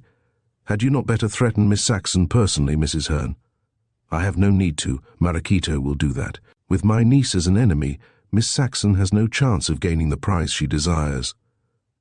But you reckon without the feelings of Mr. Mallow. He loves— He does not, cried Mrs. Hearn, pressing one hand to her heart and speaking fiercely. He loves Maraquito, and is she not worthy to be loved? Is she go-go? Mrs. Hearn waved her hand. I have told you everything you asked, and more. Should you require further information about Maraquito's love, I refer you to herself. Oh, I'm not interested enough in the matter to ask her, said the detective, and bowing to the lady who had sunk on the sofa, took his departure. A strange idea occurred to him, suggested by the agitation of Mrs. Hearn. When he met Drudge, who was partaking of a glass of gin, he gave him instructions to watch the Hampstead house and follow Mrs. Hearn when she came out. Then, having posted his spy for Drudge, was nothing else. Jennings hurried back to town. That same evening he sent a wire to Cuthbert to the address given by the servant, asking him to come up to town next morning. At 11, Jennings presented himself and found Cuthbert waiting for him, rather surprised and agitated. "Why did you wire me in so peremptory a manner?" asked Mallow. "Have you discovered anything?" "Yes, I am sorry to break your holiday. By the way, you have been at Brighton. Did you stop at the Metropolitan?" "Yes, I and Uncle Caranby have been there for a few days." "Did you see Mrs. Hearn there?" "No. Why do you ask?" "For a reason I'll tell you later." Jennings glanced round the room, and his eyes became fixed on a trophy of arms. "You are fond of these sort of things?" he demanded. "Yes, in a way. Yonder are war spears, revolvers, swords, and— I see. Here is an empty space. What was here?" "By Jove, I never noticed that before. I forget." "Perhaps this will supply the gap," said Jennings, and held out the knife. "Do you recognize this?" "Certainly. There are 3 notches in the handle. It is my knife. Did you take it off the wall?" Chapter 16, Juliet's Story. Instead of answering, Jennings looked at Mallow. "It was the merest chance I glanced at the wall and saw that one of the arms which formed that trophy was missing. It was also a chance that I suggested the blank space might be filled up with this knife. Are you sure it is your property?" Mallow, with a puzzled expression, took the weapon in his hand and examined it closely. "It is mine," he admitted. "On the butts of my revolvers you will find I carved these notches. I also did so on this Bowie, which I bought in New York when I went on my last big game shoot to the Rockies. I marked my things in this way so that the other fellows should not use them by mistake. I brought back this knife, and although it is not a pretty ornament, I fixed it up on the wall yonder. I used it to cut up game. But if you did not take it off the wall, and I confess I never missed it until you drew my attention to the fact that it was missing, where did you get it?" Jennings scarcely knew what to say. Cuthbert talked of the matter in so easy a manner that it was impossible to think he had killed Miss Loach.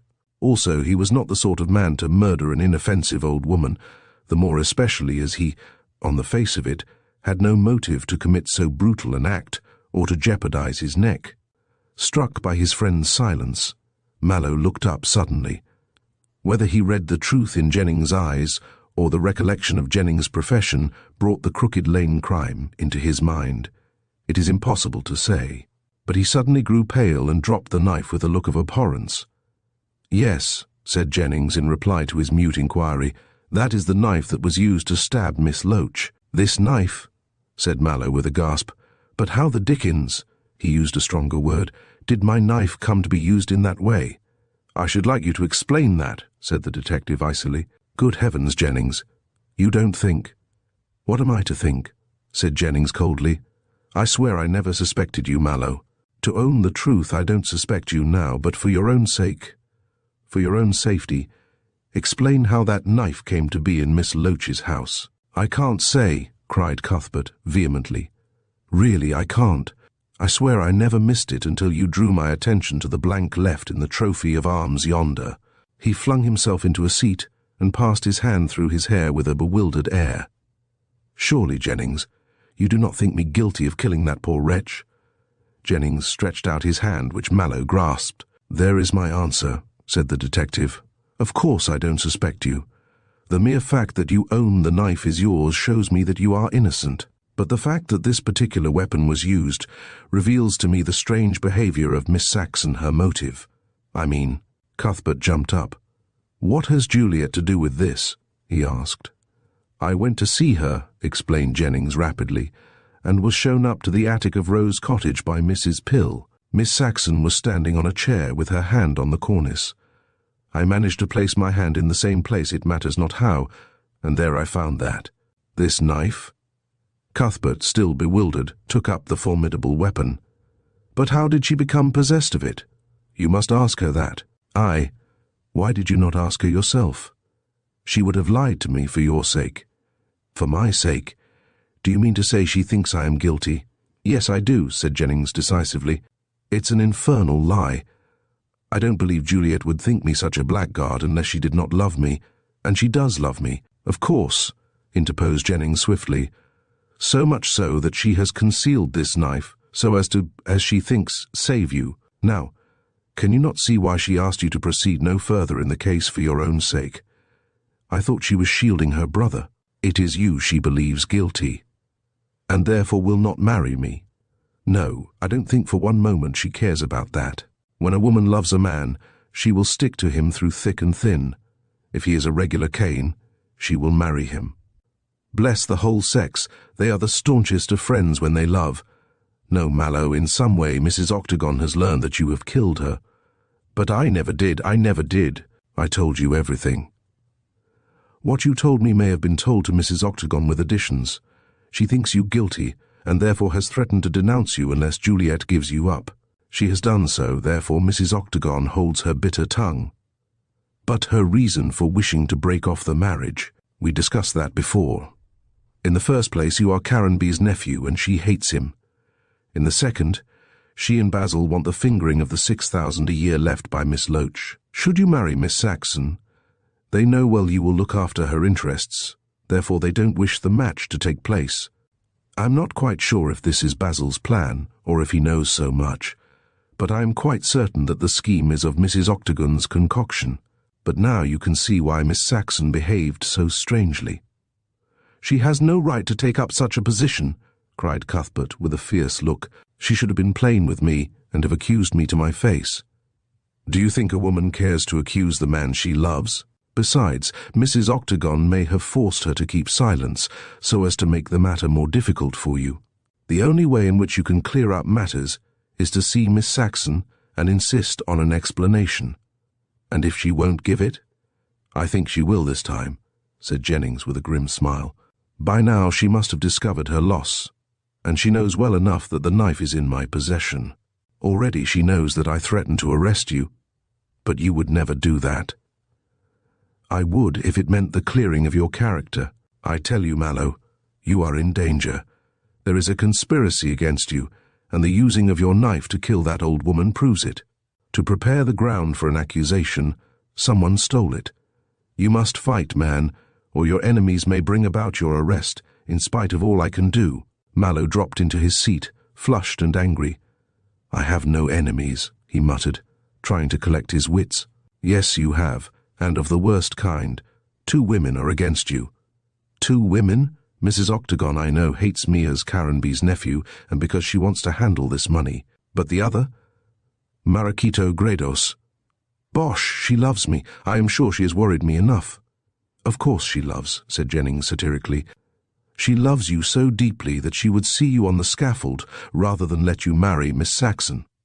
That is why Mrs. Octagon went the other night to see her. Mrs. Hearn gave a different version, but—" "How do you know Mrs. Octagon went to see Marachito?" "Your uncle saw her. Sit down, Mallow." Jennings gently pushed back the astonished man into his seat. "Listen while I tell you all I have discovered lately." Mallow listened in silence, and saw very truly that Marachito would stick at nothing to gain her ends. However, he made no remark. "Now," went on Jennings, "it may be that Marachito hired someone to kill Miss Loach and is trying to put the blame on you so that she may entangle you in her net. It will be either the gallows or marriage with you. Of course she could not kill the woman herself, but her aunt, Mrs. Hearn. She was out of the house an hour before the blow was struck. "Quite so," rejoined Jennings dryly, "but she may have come back again. However, the main point is that Marquito in some way is working with Mrs. Octagon on this basis to prevent your marriage. In this way, they have impressed Miss Saxon that you are guilty, and they have shown her this knife. This evidence she retained in order to save you and at the price of her marriage." "It might be so," said Mallow, dazed with this view of the case. "I certainly seem to be in a hole. If I could see Juliet, but her mother prevents me. I have a plan to bring you together. I am engaged to a girl called Miss Garthorne. She is the niece of an old dancing master who taught Marquito." "LeBeau?" "The same." "Well, I learned from Peggy, that is Miss Garthorne's name, that she was at school for a few months with Miss Saxon. Peggy, in spite of her poverty, has had a good education, thanks to LeBeau, who loves her like a father. Hence, in spite of the difference in rank, she was brought into contact with Miss Saxon." Yes, I see. "But the scheme? Well, Peggy must write to Miss Saxon and ask her to come and see her at the Pimlico Academy. As Miss Saxon was great friends with Peggy, she will come. Then you can talk to her there and learn the truth. Find out who gave her the knife. She will answer, especially if you tell her that, owing to my finding the knife, I am inclined to have you arrested. You understand?" "Yes," said Cuthbert, a new fire in his eyes and drawing himself up firmly. "I'll get at the truth somehow, and Juliet will not leave that academy until I learn it. I've had more than enough of this kind of thing. But how did the knife leave my rooms? Who has called to see you within the last month?" "Oh, dozens of people. Has Mrs. Octagon?" "No. She never liked me enough to pay me a visit. But Basil—" "Ha!" cried Jennings, slapping his knee. "I believe Basil may have taken it. He is working with his mother to stop the marriage and—" Stop! Interposed Mallow, colouring. "You are accusing Juliet's mother and brother of being accomplices to a crime. Basil is a fool, and Mrs. Octagon is not a nice woman. But I don't think either would kill a woman in cold blood." Jennings had his own opinion about this. Mrs. Octagon, as was proved by her early history, was capable of doing much, when number one was in question, and Basil was an irresponsible, hysterical fool. "In a moment of rage he might have, but no," said Jennings, breaking off this train of thought. "I can't see the truth. Miss Saxon knows it. You must ask her. Be careful, for your life may depend upon it." "Bunkum," said Mallow roughly. "I am not afraid." "Then you ought to be," said Jennings quickly. "You were down at Rose Cottage on that night, and the knife is yours. Certainly you have no motive, but Mrs. Octagon and Marquito will soon find one, if you don't fall in with their wishes. However, you know what you have to do." And Jennings rose to take his leave, first slipping the knife into his pocket. "Wait a bit," said Cuthbert, rising. "I'll do what you say. Just drop me a line when the meeting is to be. But I want to tell you, at the Metropolitan Hotel at Brighton I met with my bank manager." "What of that?" "He happens to be the manager of the bank where Miss Loach kept her money, and where Juliet keeps it now." "Well," said Jennings, becoming suddenly attentive. "He didn't tell secrets," went on Mallow, "but we got talking of Basil, and the manager hinted that Basil had had a lucky escape." "From what?" "I can't say. The manager French, his name is, refused to speak more openly, and of course he couldn't. But if Miss Loach had not died, Basil would have got into trouble. He didn't put the matter exactly in these words, but I gathered as much." "Humph," said Jennings, his eyes on the carpet.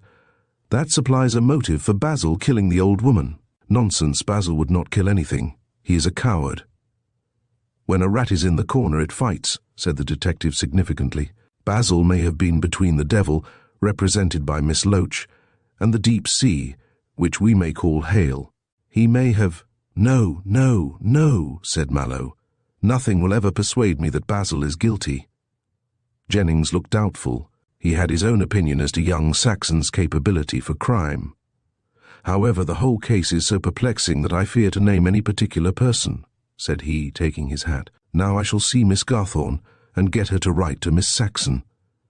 Apparently there was no difficulty about this, for in 3 days he wrote to Mallow, telling him to come to Pimlico on Friday at 4 o'clock.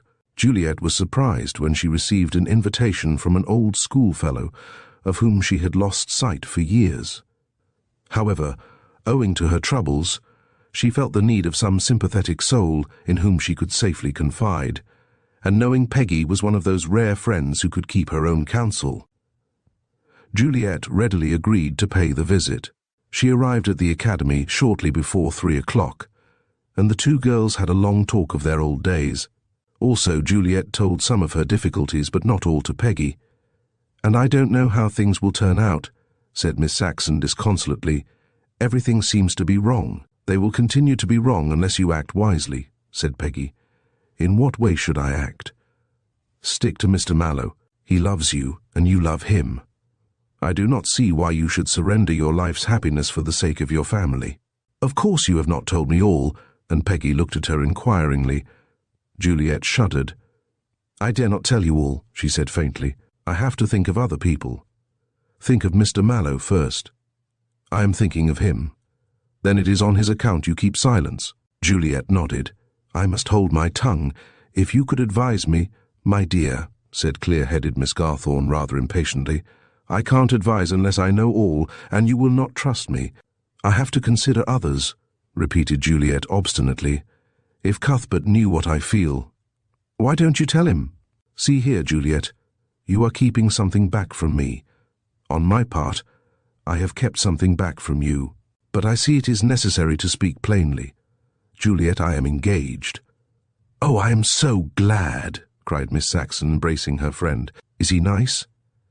"I think so, but I am not sure if you will be of that opinion." "Do I know him?" asked Juliet, opening her eyes widely. "You do. Not very well, perhaps, but you know him. What is his name?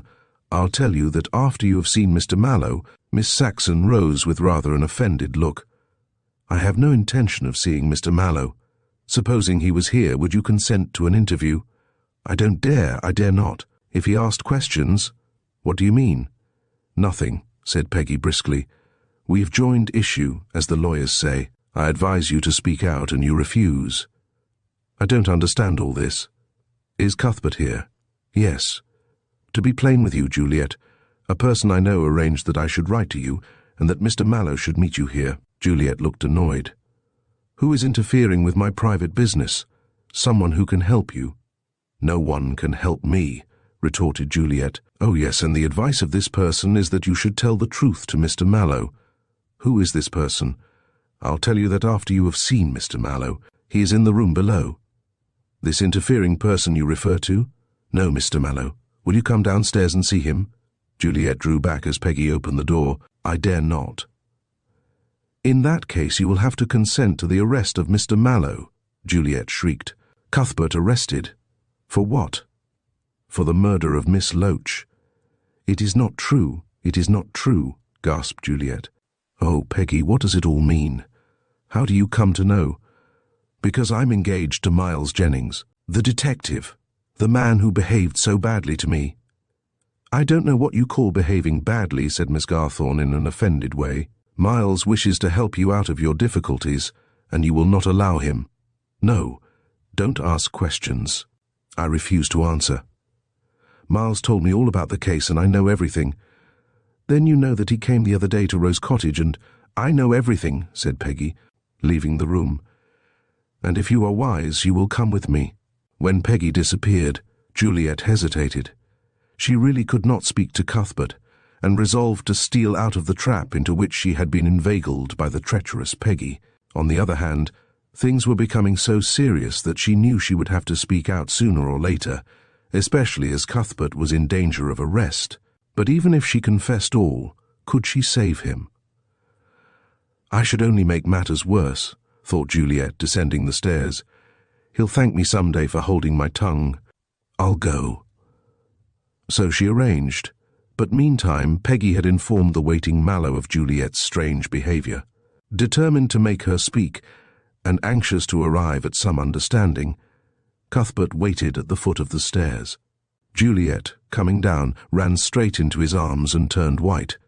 "You," she gasped, retreating, "you are here after all." "Did you not hear Miss Garthorne tell you so?" asked Cuthbert. "Peggy is behaving very wickedly." "It is you who are behaving badly," said Mallow bluntly. "You know much about this case, and you are keeping me in the dark. It is for your own good. murmured Juliet. "You should allow me to be the best judge of that. Come in here," and Cuthbert drew her towards the open door of the dancing room. "Tell me what you know and how it affects me." The room was large and bare and empty. At one end, there was a kind of dais on which was placed a few chairs. The young man walked up to this and turned to beckon Juliet, for whom he placed a chair. She still lingered at the door and seemed disposed to fly. "Juliet, if you go now, all is over," he said determinedly. "Cuthbert, how can you? Because I mean what I say. Things can't go on like this. You think of your brother, of your mother. You never give a thought to me." Juliet came up the room hurriedly. "I am thinking of you all the time, Cuthbert," she said angrily. "I keep silence for your good. In what way?" "This murder," she began. Then her voice died away. I know that Miss Loach was murdered, but who did it I don't know." "Oh," Juliet dropped into a chair. "Are you innocent? Surely you never thought me guilty." I don't think you are. And yet, you are going to accuse me of having been on the spot." Juliet could restrain herself no longer. "I saw you myself," she burst out. "I was there also." Chapter 17, Juliet's story continued. Cuthbert was so surprised by this admission that astonishment held him silent for a moment. He never expected to hear that Juliet herself had been on the spot. Seeing this, she went on quickly. "Now you can understand why I held my tongue.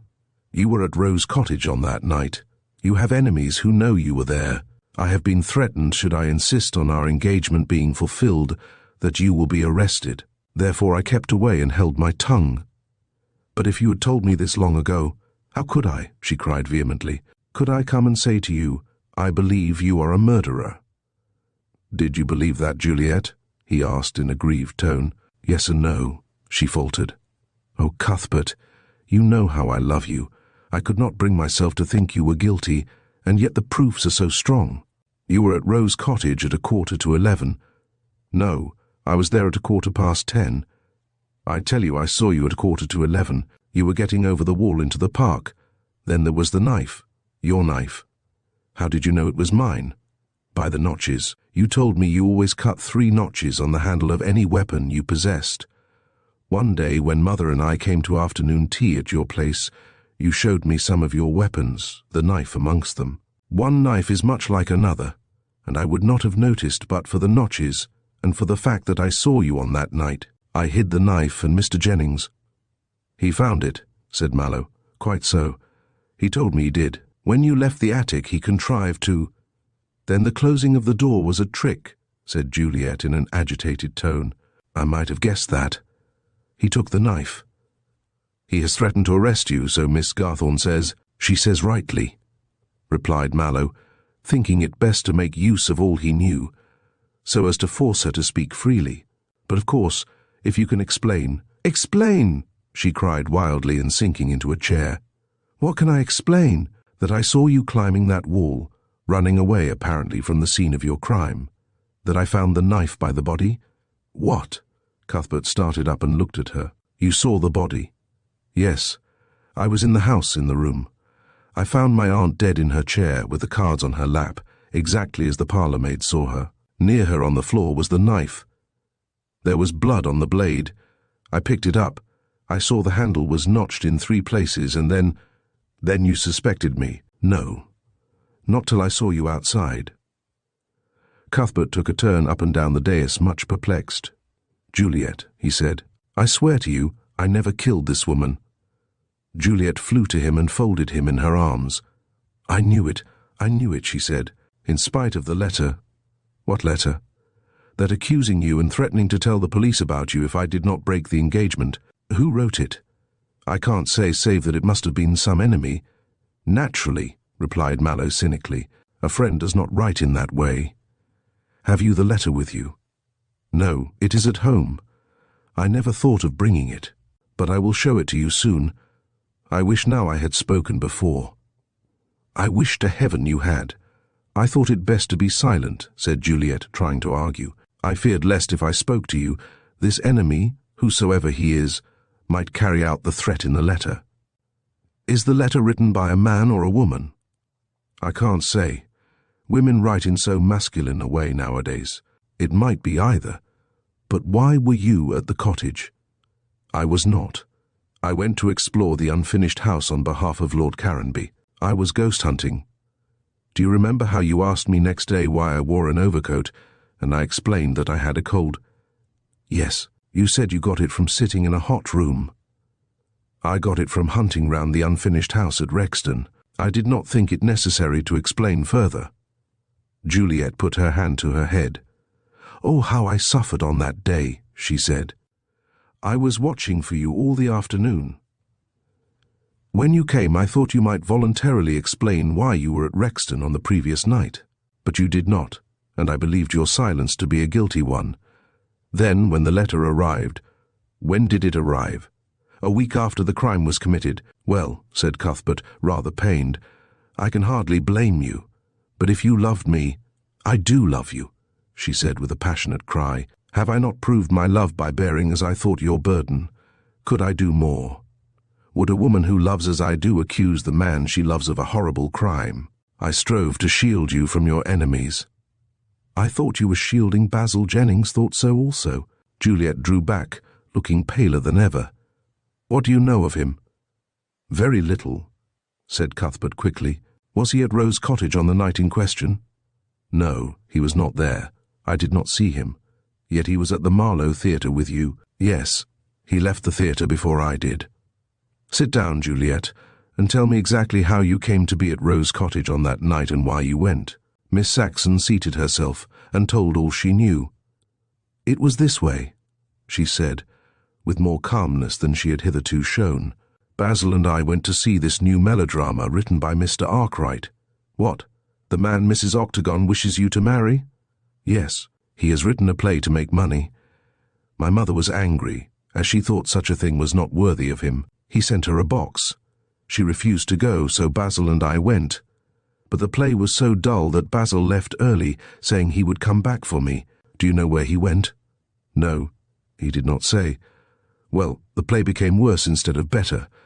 I was weary to death, so I thought as the theatre was near Rexton that I would go and see Aunt Selina. Then I hoped to return to the box and meet Basil. I was told the play, being a long one, would not be over till midnight. I left the theatre at 10:15. It took 15 minutes to drive to the cottage. Then I entered quietly to give Aunt a surprise. Ah, it was you opening the door that Thomas heard. Yes. At 10:30, I had a latchkey. Aunt Selina loved me very much and wanted me to come and see her whenever I could, so that I could come and go at pleasure without troubling the servants. She gave me a latchkey. I happened to have it in my pocket. I really wished to see her about this quarrel she had with Basil. What was this quarrel about? Juliet deliberated before replying. It was a small thing, she said at length. Aunt Selina was fond of Basil and often gave him money.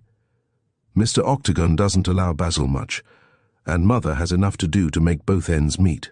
Basil is, I fear, extravagant. I know he gambles, though he never told me where he went. To Maraquitos, said Cuthbert. I have met him there. I know, said Juliet in rather a reproachful tone. I wish you would not gamble, Cuthbert. I have given it up now. I only played for the excitement. But since our engagement, I have hardly touched a card. I shall not play for money again. My visits to Maraquitos now are purely in the interests of this case. Does she know anything about it? Asked Juliet, astonished. Yes, replied Mallow, wondering if the girl knew that Mrs. Octagon had paid a visit to Senora Gredos. Mrs. Hearn, who was your aunt's friend, is the aunt of Senora Gredos. I never knew that. But about this quarrel, Basil spent more money than he could afford. Poor boy. Young scamp, murmured Cuthbert. Don't blame him. He means well, expostulated Juliet. Well, Aunt gave him a lot of money, but he always wanted more. Then she refused. About a week before Aunt Selina died, Basil wanted money, and she declined. They had words and she ordered Basil out of the house. It was to try and make it up between them that I called on that night. Are you sure Basil did not go also? I don't think so, said Juliet doubtfully. He was on bad terms with Aunt Selina and knew he would not be welcomed. Besides, he had not a latchkey.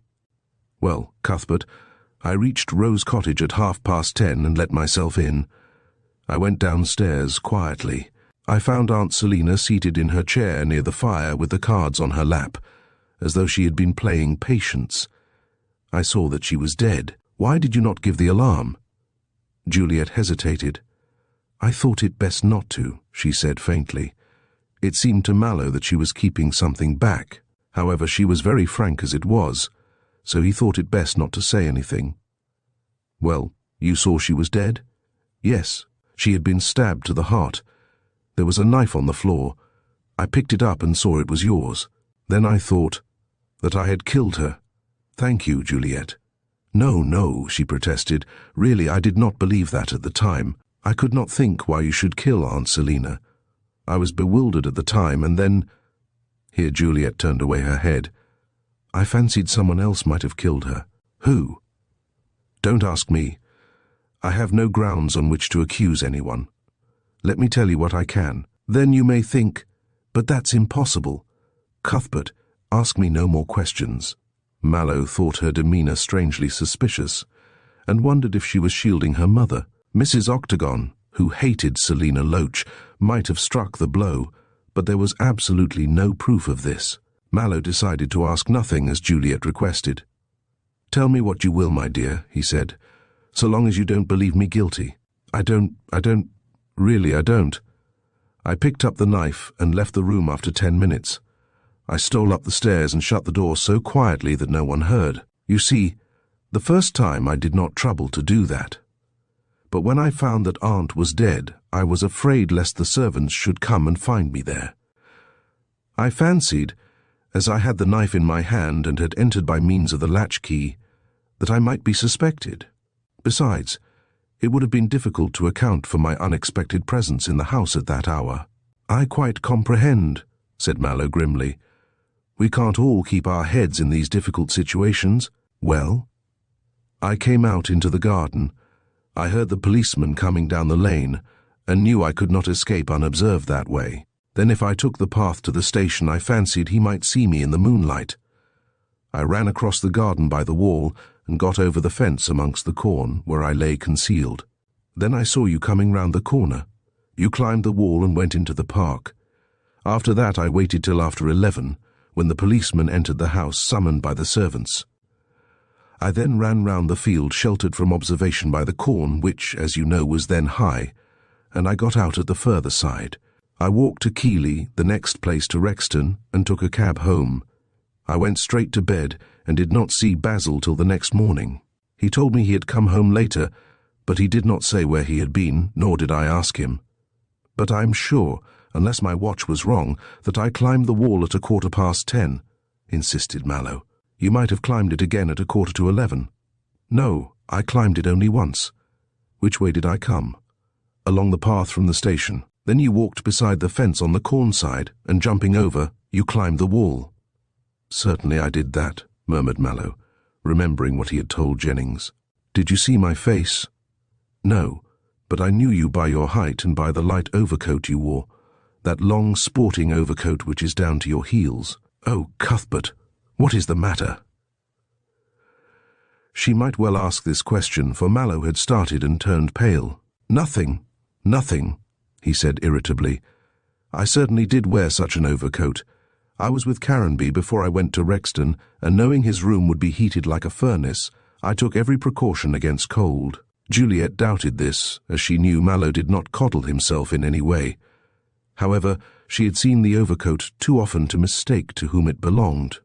Moreover, Cuthbert did not deny that he had jumped the wall in the way she explained. "Well, now you know all, what will you do?" she asked. "I really can't say," said Mallow, who was trying to conceal his agitation. "I can't think who took the knife out of my room.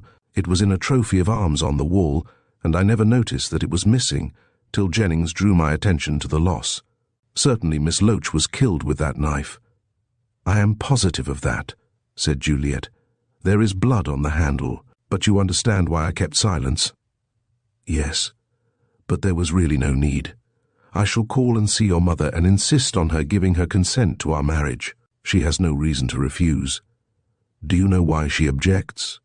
"No, she simply says she does not wish me to marry you. Did you not tell her what you have told me? I did not. What was the use? It was because of my discovery of the knife and seeing you and receiving that letter that I refused to marry, and so fell in with my mother's plans. Juliet, you are not engaged to Arkwright? No. I am engaged to you and you only. I only pretended that I would not marry you. My mother thought I was obeying her, but I was really shielding you on account of that letter. Give me the letter, love, and I'll show it to Jennings. No, said Miss Saxon, shrinking back.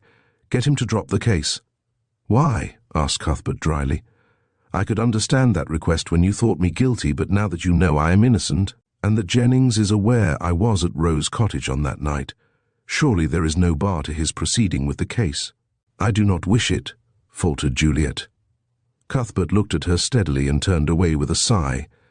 You are keeping something from me, he said. And you from me, she retorted.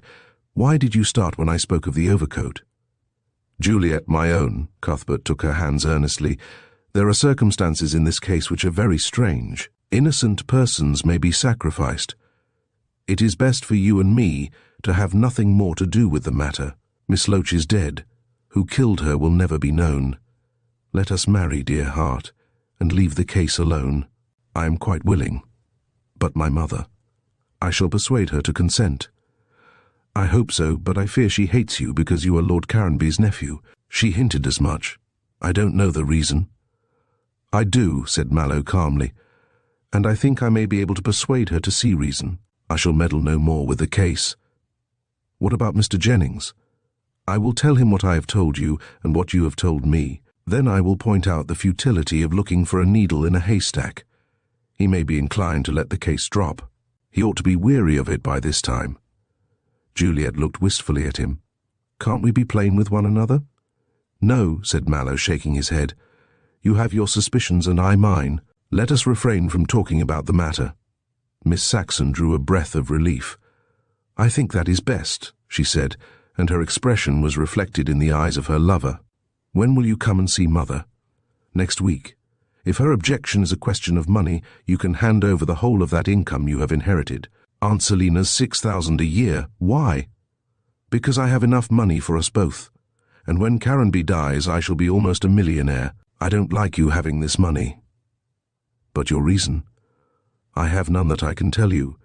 Besides, if we can buy Mrs. Octagon's consent with even 6,000 a year, I do not mind, said Juliet. But now that I know you are really innocent, and I take shame to myself for having doubted you, I am willing to marry you, even though my mother withholds her consent. My darling. Cuthbert folded the girl in his arms and kissed her. I now know that you truly love me. Indeed, I never doubted you. But I doubted myself, said Juliet tearfully. I should never have suspected you, even though the evidence was so strong. You lost your head for the moment, said her lover. But don't let us talk any more about the matter. I shall pacify Jennings and get him to drop the case. Then we will marry and take a tour round the world so as to forget these unpleasant matters. Yes, that is best, said Juliet, and the two walked towards the door.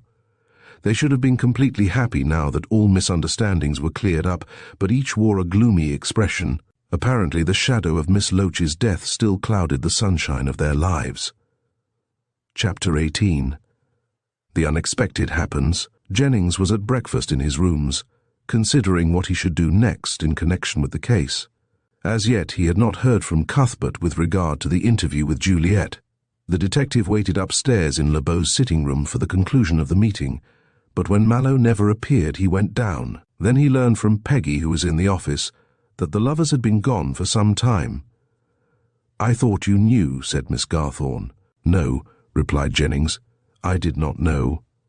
And then, since he had no further reason to remain, he took his departure also, wondering why Mallow had not come to report the matter. That same evening he sought out Mallow, but was unable to find him at his accustomed haunts. More perplexed than ever, Jennings, leaving a note at Mallow's rooms, had returned to his own. He could make no new move until he heard from Mallow, and the young man did not appear inclined to give any assistance.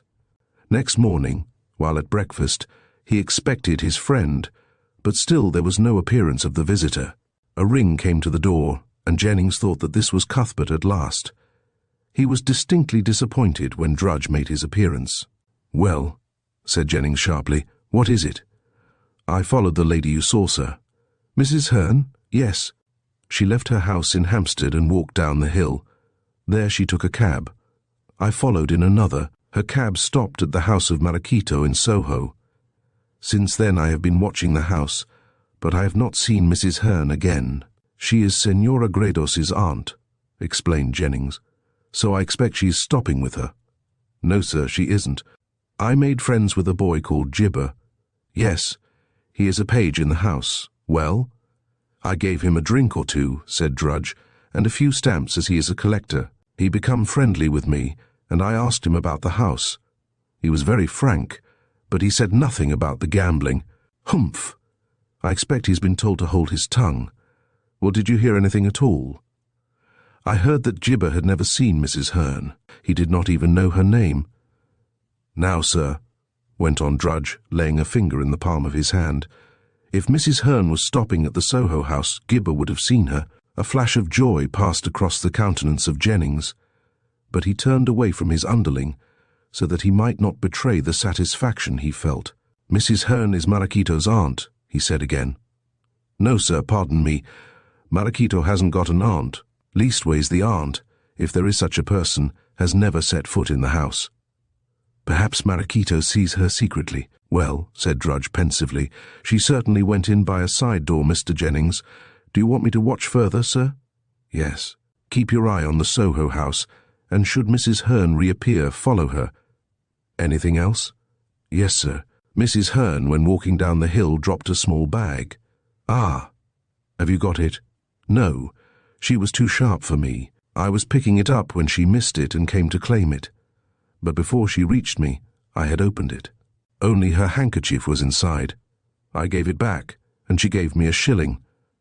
"But the queer thing, sir, is the scent." "What scent?" asked Jennings, looking keenly at the man. "Oh, a strange, strong scent fit to knock you down, sir." "Well, and why shouldn't a lady use scent? It is customary." "It is, sir. My wife uses scent. But this was a queer smell. And then a man shouldn't use scent," burst out Drudge. "Some men are effeminate enough to do so," said Jennings dryly. "But I don't quite understand all this." "I can tell you what puzzled me at once," said the underling. "After watching Marachito's house for some time, I put another fellow on and went to the office. I had to go to see the police about some matter, and I spoke to Inspector Twining of the Rexton district. He had on his desk a handkerchief and a few articles which had just been taken from a man who had been arrested for passing false coins." "Oh." Jennings looked very interested. "Go on." "This man was in one of the cells, and he is to be brought before the magistrate this morning. They searched him and took his handkerchief from him." "It is not customary to do that." "No, sir, but this man, I don't know his name, had 2 handkerchiefs. The searcher thought that was one too many," said Drudge, with the glimmer of a smile, "and took one." "Why do you tell me all this?" asked Jennings impatiently. "Because the handkerchief was scented with the same perfume as the handkerchief of Mrs. Hearn I picked up. The moment I smelt it, I thought of her coming back for the bag. The scent is so strange and strong that I thought it just as well to mention it to you. You are interested in Mrs. Hearn, sir.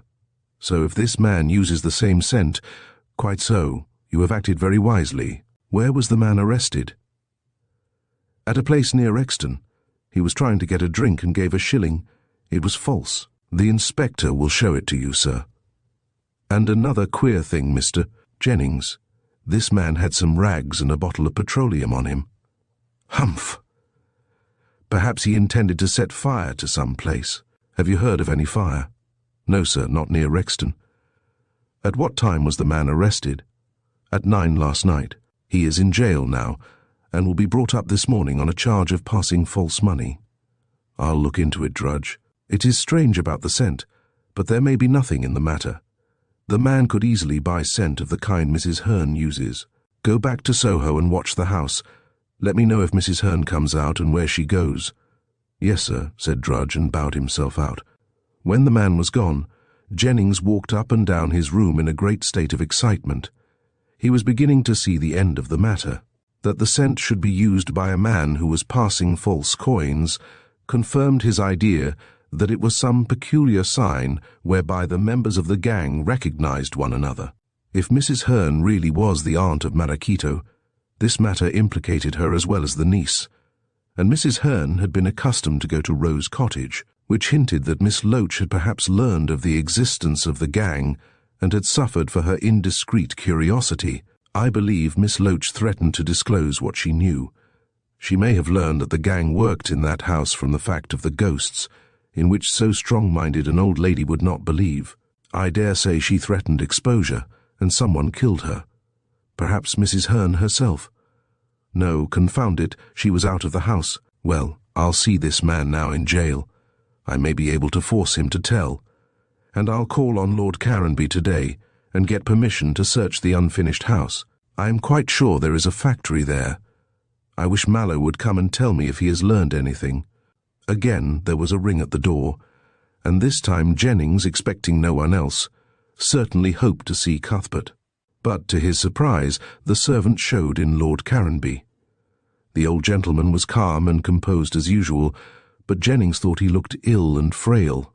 The dark circles round his eyes were more pronounced than ever, and he leaned heavily on his cane. He was perfectly dressed as usual, and seemed disposed to be friendly. "I am glad to see you, Lord Caranby," said the detective, when the old gentleman was accommodated with the chair. "Have you had breakfast?" "Thank you, yes, but I could not eat any," said Caranby, breathing heavily. "Those stairs of yours are trying, Mr. Jennings. I am not so young or so strong as I was.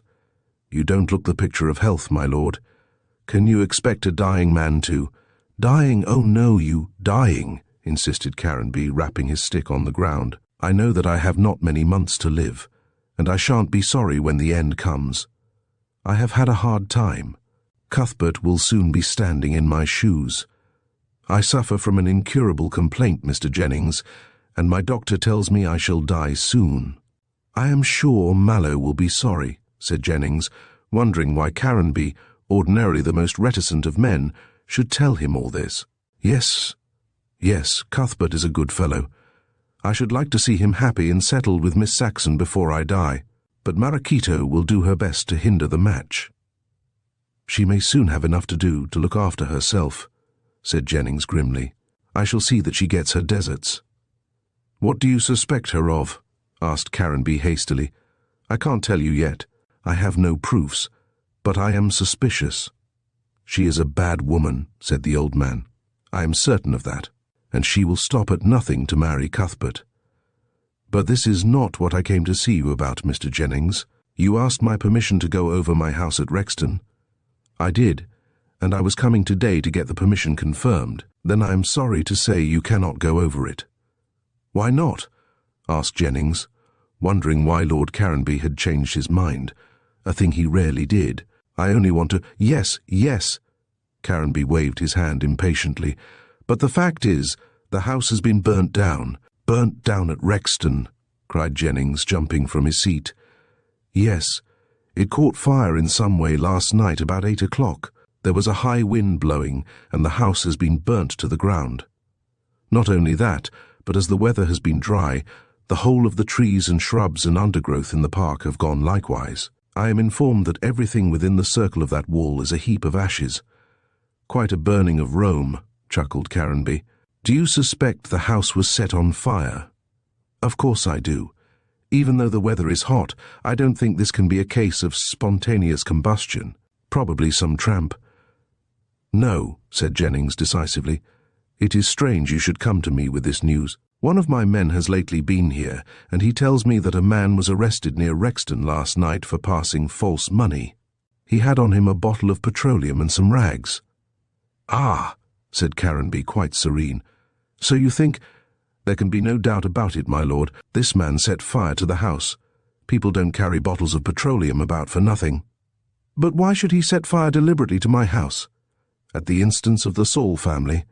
Lord Caranby sat bolt upright. "What do you mean?" "Humph! It is rather a long story. But this man who was caught used a particular kind of scent called hiqui. Marachito uses it also, and her aunt, Mrs. Hearn." "Mrs. Hearn? She is not Marachito's aunt." "She told me herself that she was. And I tell you that Emilia, who is dead, was the only Aunt Marachito ever had. Why does Mrs. Hearn say this? That is what I am trying to find out. She said that you did not know the whole history of the Saul family. I know quite enough, said Caranby gloomily. The members were abominably wicked. Marachito's father died after he was discharged from jail for coining, and the mother also. Well, my lord, this man who apparently fired your house was trying to pass false coins. He uses the same scent as Marachito does, leaving mysterious Mrs. Hearn out of the question. Well, and what do you deduce from that? I believe that there is a gang of coiners in existence, of which this man, Clancy Hale, Marachito and Mrs. Hearn are members. All use the scent hiqui, which probably is a sign amongst them. In what way it is utilized I cannot say, unless they meet one another in the dark and recognize their confreres by the scent. I see. It might be so. But why should this man burn my house? Jennings shrugged his shoulders. I can hardly say. I think the coiners used that house as a factory, but since it is burned down, that seems impossible. This man may have fired it out of revenge, on account of some row with the gang. Or else, said Caranby deliberately, knowing that you were going to search the house, perhaps it was fired to destroy all traces of the factory. Do you connect this with Selina's death? I do. I believe that she learned of the existence of the factory, and that she threatened to denounce Clancy, Hale and Mrs. Hearn. Then, to silence her, she was stabbed. But the three you mention were out of the house before the death. I know that, and they gave their evidence freely enough at the inquest. I have not yet fitted the pieces of the puzzle into one another, but I am certain the lot are connected from their use of the perfume. Also, as this man who has been caught was passing false money, and as Marachito and probably Mrs. Hearn are surviving members of the Saul family who practice coining, I should not be surprised to find that my theories are correct. But how could anyone know that I intended to go over your house? You asked me in Marachito's salon. Clancy and Hale were about. Humph, said Jennings. You see, the various parts of the puzzle are fitting together excellently. Probably one of those two overheard. Probably. That Hale looks a sly creature and capable of much. I wonder if he is related to the Saul family. He has the same nose. And the same eyebrows meeting over the nose, said Jennings. Mrs. Hearn has a similar mark. I am sure she is a relative of Marachito's.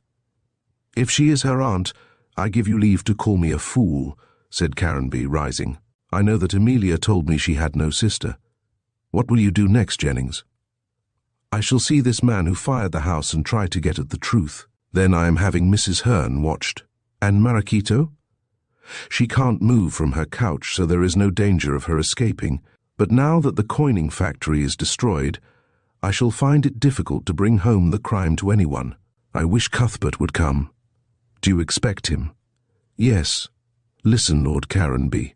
And Jennings related the episode of the knife, and how he had brought Mallow and Juliet together. And it seems to me, went on the detective, that Cuthbert learned something from Miss Saxon which he does not wish to tell me. Something to do with Mrs. Octagon. Why with her? Demanded Jennings suddenly.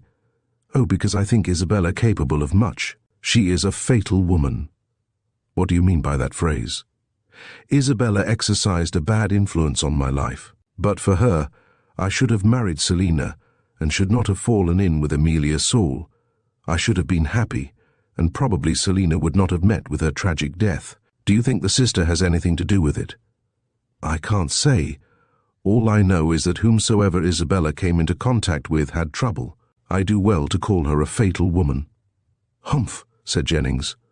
I would rather call Marachito a fatal woman, as I believe she brought about the death in some way for the double purpose of silencing Miss Loach regarding the factory of coins, and of stopping the marriage of her rival with Cuthbert.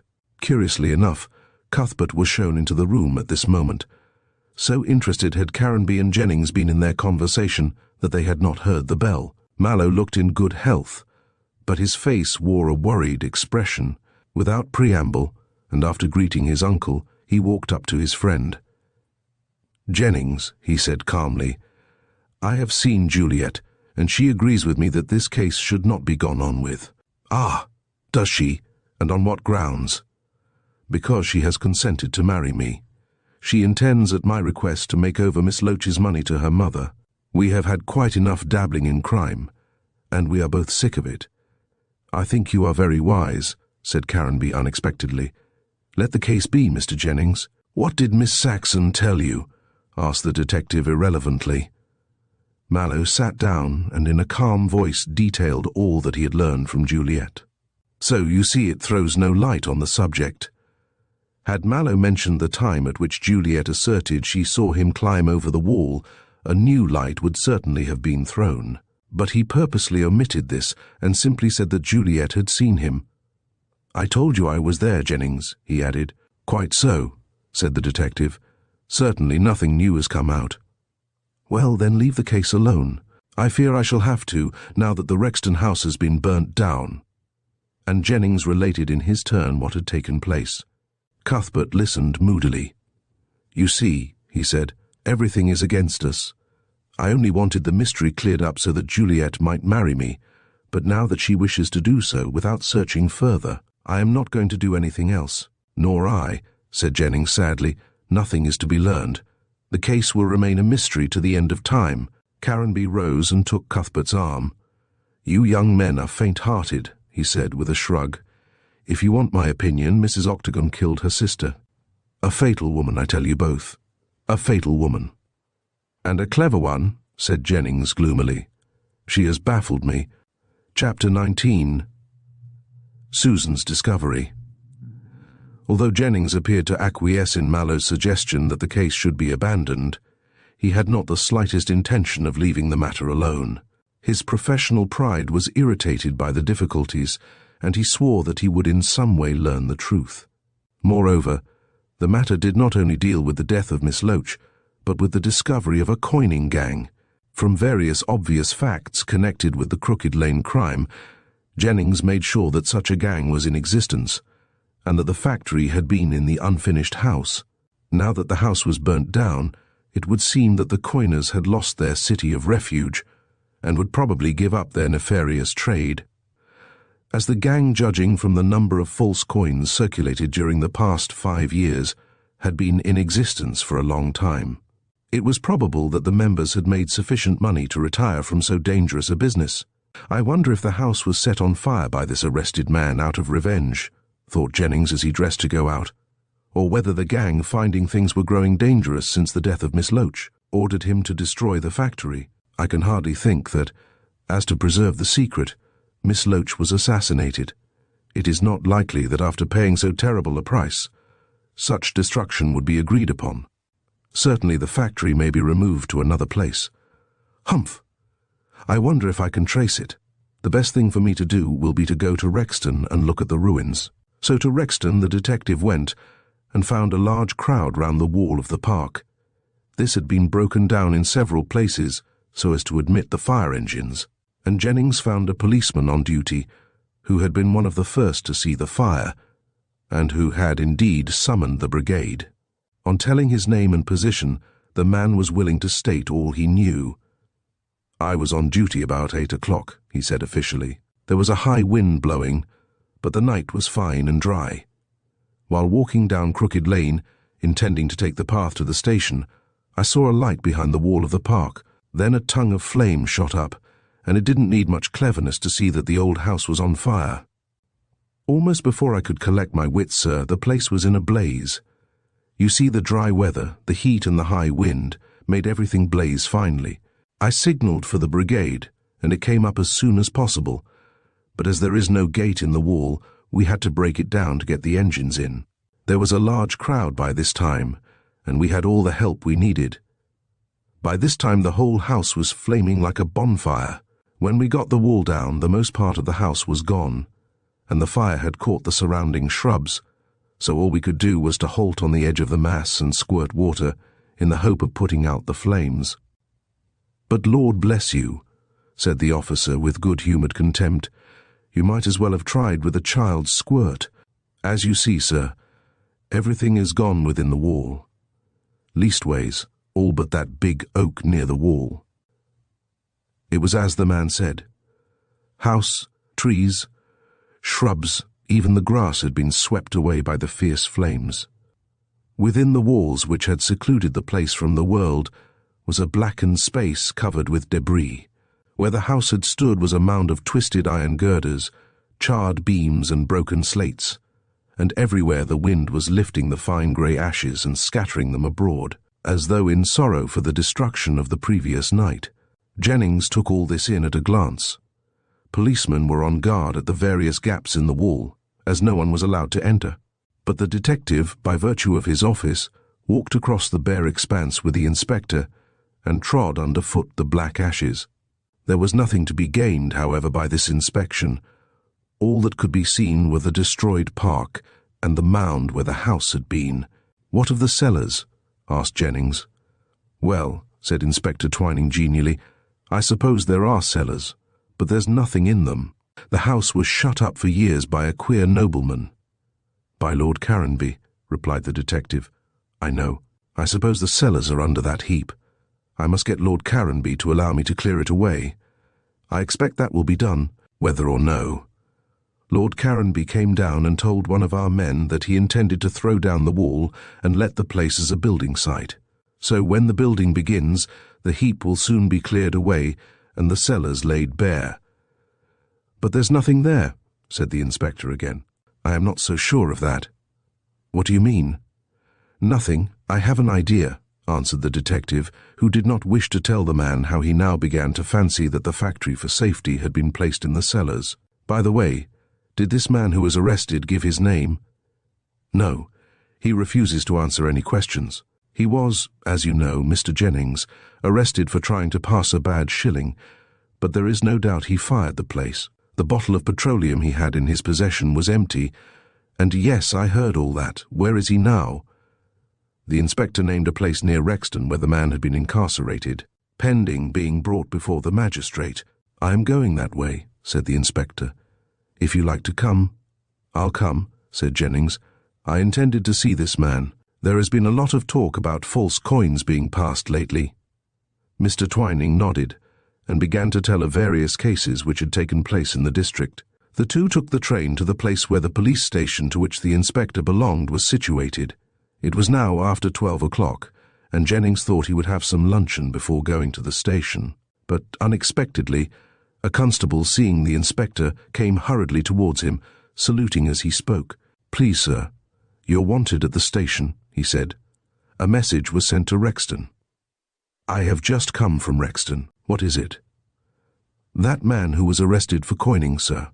"What about him?" asked the inspector, while Jennings listened with all his ears. He was far from expecting to hear the reply. "He is dead, sir," said the policeman. "Dead? What do you mean? He was well enough this morning." "Well, sir, he's dead now, poisoned." "Poisoned," echoed Jennings and thought, "Here's an undesirable witness got out of the way." Then he followed in the wake of the inspector, who, on hearing the news, hurriedly walked towards the police station. Here they found that the news was true. The constable left in charge of the office was greatly agitated, as it seemed he had been lax in doing his duty, but he made a faithful report. "It was this way, sir," he said, trying to speak calmly.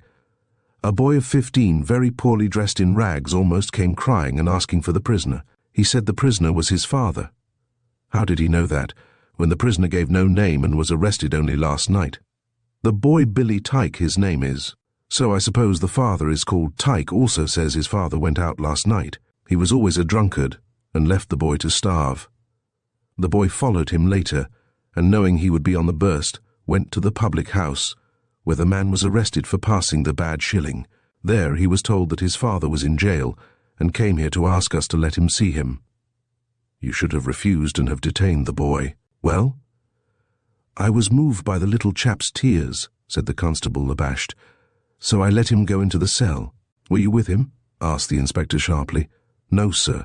We left them alone for a few minutes. As the boy was so sad and cut up, I thought there would be no harm in doing that."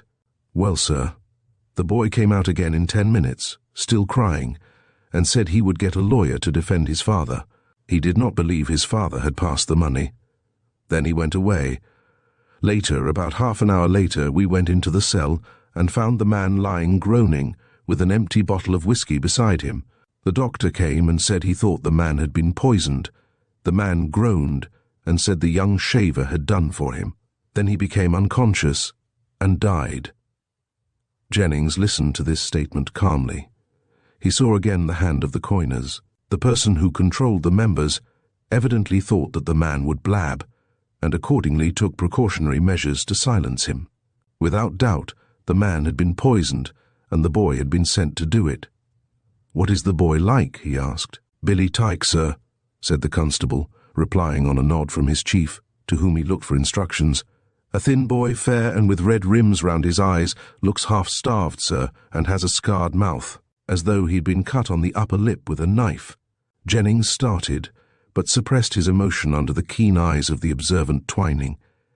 He had an idea that he knew who the boy was, but as yet could not be sure. "I'll cut along to the public house where this man was arrested," said Jennings. "I suppose you'll hold an inquest." "Certainly, seeing the man has been poisoned." Then the inspector proceeded to rebuke the constable who had performed his duty so ill, and threatened him with dismissal. Jennings left in the midst of the trouble, after getting the inspector to promise that he would report the result of the inquest. At the public house, it was the White Horse, Keighley, an adjoining suburb. Jennings learned that the man who called himself, or rather who was called by his presumed son Tyke, was not an habitué of the place. Therefore, the boy could not have known that his supposed father was there. Apparently, some information had reached the lad, whereby he was able to trace Tyke to the prison, and had carried to him there the bottle of poisoned whiskey. Jennings returned to town quite satisfied that he had another clue to the existence of the coiners. Also, he determined to satisfy himself on a point concerning Maraquito, about which he had long been in doubt. For the next few days Jennings did nothing. He kept away from Mallow, as he did not wish that young man to know that he was still going on with the case. Sometimes he went to Maraquito's place, and learned incidentally that, as there was a chance of her being cured, she was about to give up the gambling salon.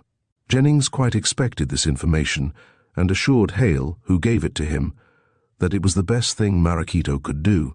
"Sooner or later the police will pounce down on this place," he said. "As you're a detective, I wonder you haven't stopped it before," said Hale with an unpleasant smile. "I had my reasons," said Jennings calmly. "Besides, Maraquito has conducted the place quite respectably. I suppose," he added idly, "you will go abroad also." "What do you mean by that?" demanded Hale in silky tones. "Mrs. Hearn has gone to the continent," said Jennings quietly, "and if Senora Gredos gives up this very dangerous business, she may go also. As you will be deprived of two of your friends, Mr. Hale, doubtless you will go also." "I might.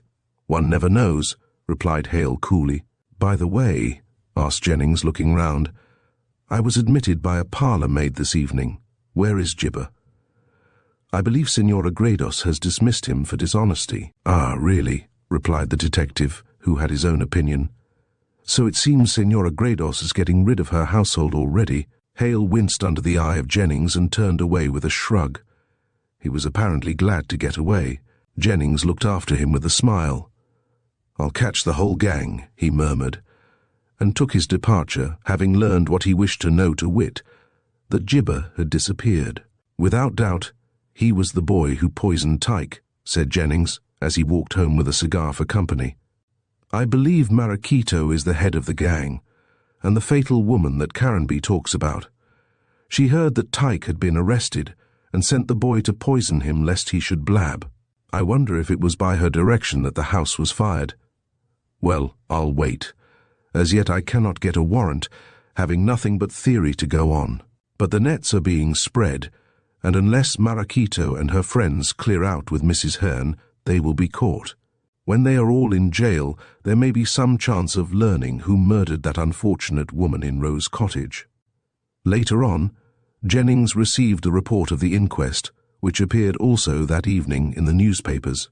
It seemed that Tyke had been poisoned with arsenic, administered in the whiskey bottle.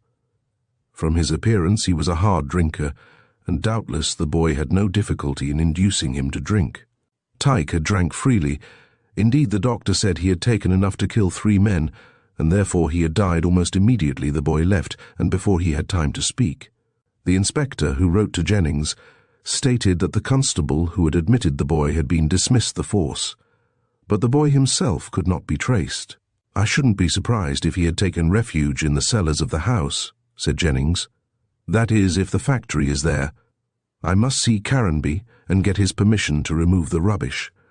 Only when I have searched the foundation of that house will my suspicions be set at rest." Unexpected aid came to help him in this quarter, as Caranby sent a note stating that the rubbish and debris of the fire would be removed next week, and inviting Jennings to be present. Caranby added that Mallow had resumed his visits to the Shrine of the Muses, but that Mrs. Octagon still continued hostile. Basil, however, was more friendly. "I dare say," commented Jennings on reading this last sentence, "he has his own axe to grind over that money." It was about this time that the detective received a visit from Susan Grant. She looked as neat and timid as usual, and appeared at his rooms one morning with a request for an interview. "I said I would help Mr. Mallow if I could," she said when seated. "Oh, and have you anything likely to help him?" "Not exactly," said Susan, "but I found some old papers of father's." "I don't quite understand," said the detective, who did not see what the girl's father had to do in the matter. "Well, it's this way, sir. Father was poisoned 5 years ago." "Who poisoned him?" "That we never knew," explained Susan. "Father's name was Maxwell, but when Mother married Mr. Grant, she made me take that name. It was supposed that Father committed suicide, and Mother felt the disgrace dreadful. That was why she married and changed the name. But I don't believe Father, when on the point of making us rich, would swallow so much arsenic as he did." "What's that arsenic?" said Jennings, recalling the death of Tyke. "Yes, sir, it was this way. Father was working at Rexton." "At Rexton?" said Jennings impatiently. Yes, go on. At a house near the railway station, which I can point out, Mother having seen it when she went to inquire." "Inquire about what?" "About Father's secret job. He had one he used to go to for 3 hours every day by agreement with the foreman. Father was very clever and could do all sorts of things. Mother never knew what the job was, but Father said it would make us all rich." "Yes, go on." Jennings looked at her, nursing his chin. "The other day I came across some papers," said Susan, taking a roll out of her pocket, "and it proved to be plans of Father's secret job. And you might have knocked me down with a feather, Mr. Jennings, when I saw on the plans the name of Rose Cottage." The detective jumped up, greatly excited. "Rose Cottage!" he cried, holding out his hands. The plans. I brought them, as I know Miss Saxon, who now has Rose Cottage, is engaged to Mr. Mallow." "Haven't you got over that nonsense yet?" said Jennings, who was looking eagerly at the plans. "Yes, I have," replied Miss Grant confidentially. "I am engaged to a rising young baker who is just a foreman just now, but we hope to save and start a shop. Still, I promised to help Mr. Mallow, and I thought he would like to see those plans. You see, sir, they have to do with Rose Cottage." "Yes, I do see," almost shouted Jennings, "and I'll bag the whole lot." "What are you talking about, sir?" "Ah, I forgot you don't know," said the detective, subsiding. "I'll tell you later. But you have made a discovery, Susan. This plan shows a secret entrance into Rose Cottage." "I know it does, sir, and I thought Miss Saxon would like to see it. I don't know what Miss Loach wanted with a secret entrance, though." "I fancy I do," said Jennings, rolling up the plans. "Your father was a very clever man, Susan. Too clever for some people. He made this secret entrance when the new wing of the cottage was built 5 years ago, and those who employed him gave him arsenic by way of a reward. Tyke died of arsenic also, so they are carrying on the same game." Oh dear," wept Susan, not hearing the latter part of the sentence. "So Father was poisoned after all. Who did it, sir?" "I can't tell you that," said Jennings, becoming cautious. "You had better say nothing about this, Susan, till I give you leave. You have done Mr. Mallow a great service. These plans may lead to a discovery of the murderer. And then Miss Saxon will marry Mr. Mallow." "Yes. Will you be sorry?" "No, Mr. Jennings. I am quite satisfied with my baker."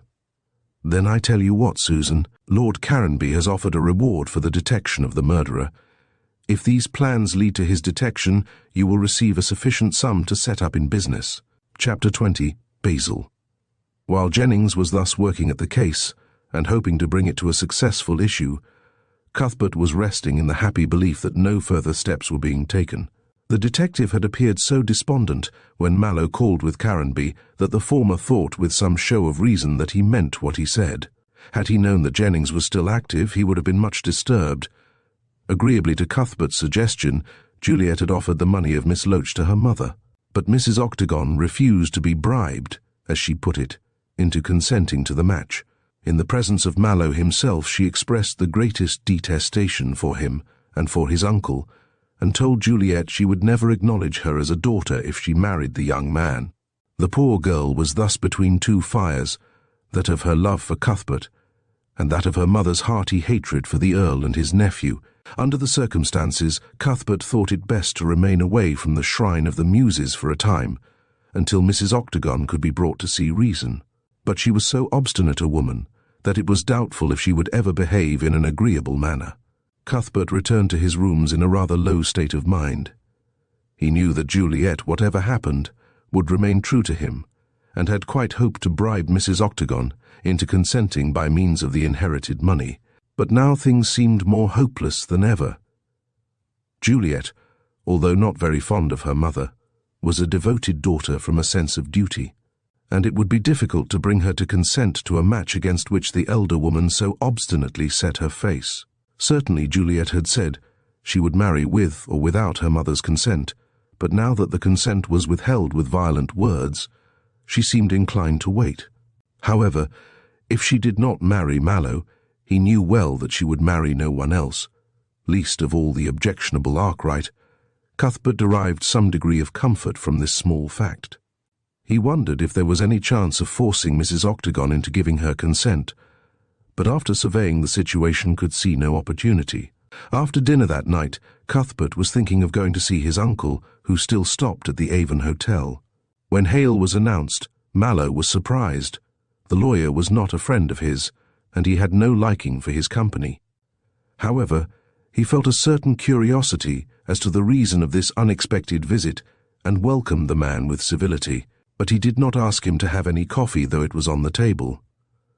Cuthbert held to the traditions of the East regarding bread and salt, and he wished to leave himself free to deal with Hale as an enemy, should occasion arise as it might. Hale was far too intimate with Maracito to please the young man, and Maracito's attentions were far too pressing to make Cuthbert feel comfortable in her presence. "Well, Mr. Hale," said Mallow coldly, "why have you come?" The lawyer, who was in an evening suit and dressed with taste and care, took a seat, although not invited to do so. He looked cold and calm, but there was an excited gleam in his large eyes which showed that his calmness masked some emotion, the cause of which Cuthbert could not fathom. "I've come to see you about young Saxon," he said. "Really?" answered Mallow coolly, although surprised. "What can you have to say to me about him? He is your friend. Pardon me, I can hardly call him so. We are acquaintances only." "But you are engaged to his sister," persisted Hale. Mallow threw away the cigarette he was lighting and jumped up. "I see no reason why Miss Saxon's name should be mentioned, Mr. Hale. Don't you, Mr. Mallow?" "I do." "Then I object to your mentioning it. State your business and go, Mr. Hale. I have no acquaintance with you." "I can't state my business unless I mention Miss Saxon's name." "Then you will please to take yourself off," said Mallow. Hale smiled coldly, though evidently annoyed. "I think it is to your interest to hear me," he said deliberately, "and to the interest of the lady whom you hope to call your wife. Does this business concern Miss Saxon?" "Indirectly it does, but it rather has to do with her brother." Mallow frowned. The conversation was taking a turn of which he did not approve. However, he knew well the dangerous ground upon which he stood with regard to the case, and thought it best to hear what his unexpected visitor had to say. "State your business," he said curtly. "Very good," replied Hale, nursing his silk hat on his knee. "I see you don't offer me coffee or a cigarette." "We are not friends, sir, and let me remind you that you thrust yourself uninvited on me, to do you a service," said Hale quickly. "I think, therefore, that I deserve a better reception." "Will you please come to the point?" said Mallow coldly. "Whatever the service may be, I am quite sure it is two for you if one for me. You are not the man to go out of your way, Mr. Hale, to help anyone." Hale nodded and smiled grimly. You are quite right. Now then, Mr. Mallow, do you know that Basil Saxon was to have inherited the money of my late client, Miss Loach? No, I never knew that. I understood that Miss Loach always intended to leave the money to Miss Saxon. Hale shook his well-oiled head. On the contrary, Mr. Saxon was her favourite. In spite of his wild ways, she liked him. However, she was also fond of Miss Saxon, and you may thank Miss Loach, Mr. Mallow, for having been the means of forwarding your engagement. What do you mean by that? Asked Cuthbert angrily. Mrs. Octagon, went on the lawyer deliberately, would never have consented to Miss Saxon becoming engaged to you had not Miss Loach insisted that she should agree. Seeing that Mrs. Octagon hated her sister and was not likely to be influenced by her, I do not see how that can be. Perhaps not. Nevertheless, such is the case. You saw how, when Miss Loach died, Mrs. Octagon seized the first opportunity to place obstacles in the way of your marriage. I believe she did that on Marachito's account, Mr. Hale. I know perfectly well that Mrs. Octagon called on Marachito, quite so to ask Marachito not to let Basil Saxon play beyond his means. Certainly, Marachito, having a strange fancy for you, agreed on condition that Mrs. Octagon refused to let Miss Saxon marry you. But in any case, Mrs. Octagon hates your uncle too much to allow her daughter to become your wife. You will never get Mrs. Octagon's consent unless I help you. You, echoed Mallow, astonished and annoyed. What possible influence can you have with Mrs. Octagon? I have certainly seen you at her house, but I scarcely think you know her well enough. Oh, yes, I do. Hale rose in his earnestness. See here, sir, I love Marachito and I wish to marry her. You can, so far as I'm concerned, so you say, said Hale bitterly, but you cannot be ignorant that Marachito loves you. I don't see what that has to do with our conversation, replied Mallow, growing red and restless.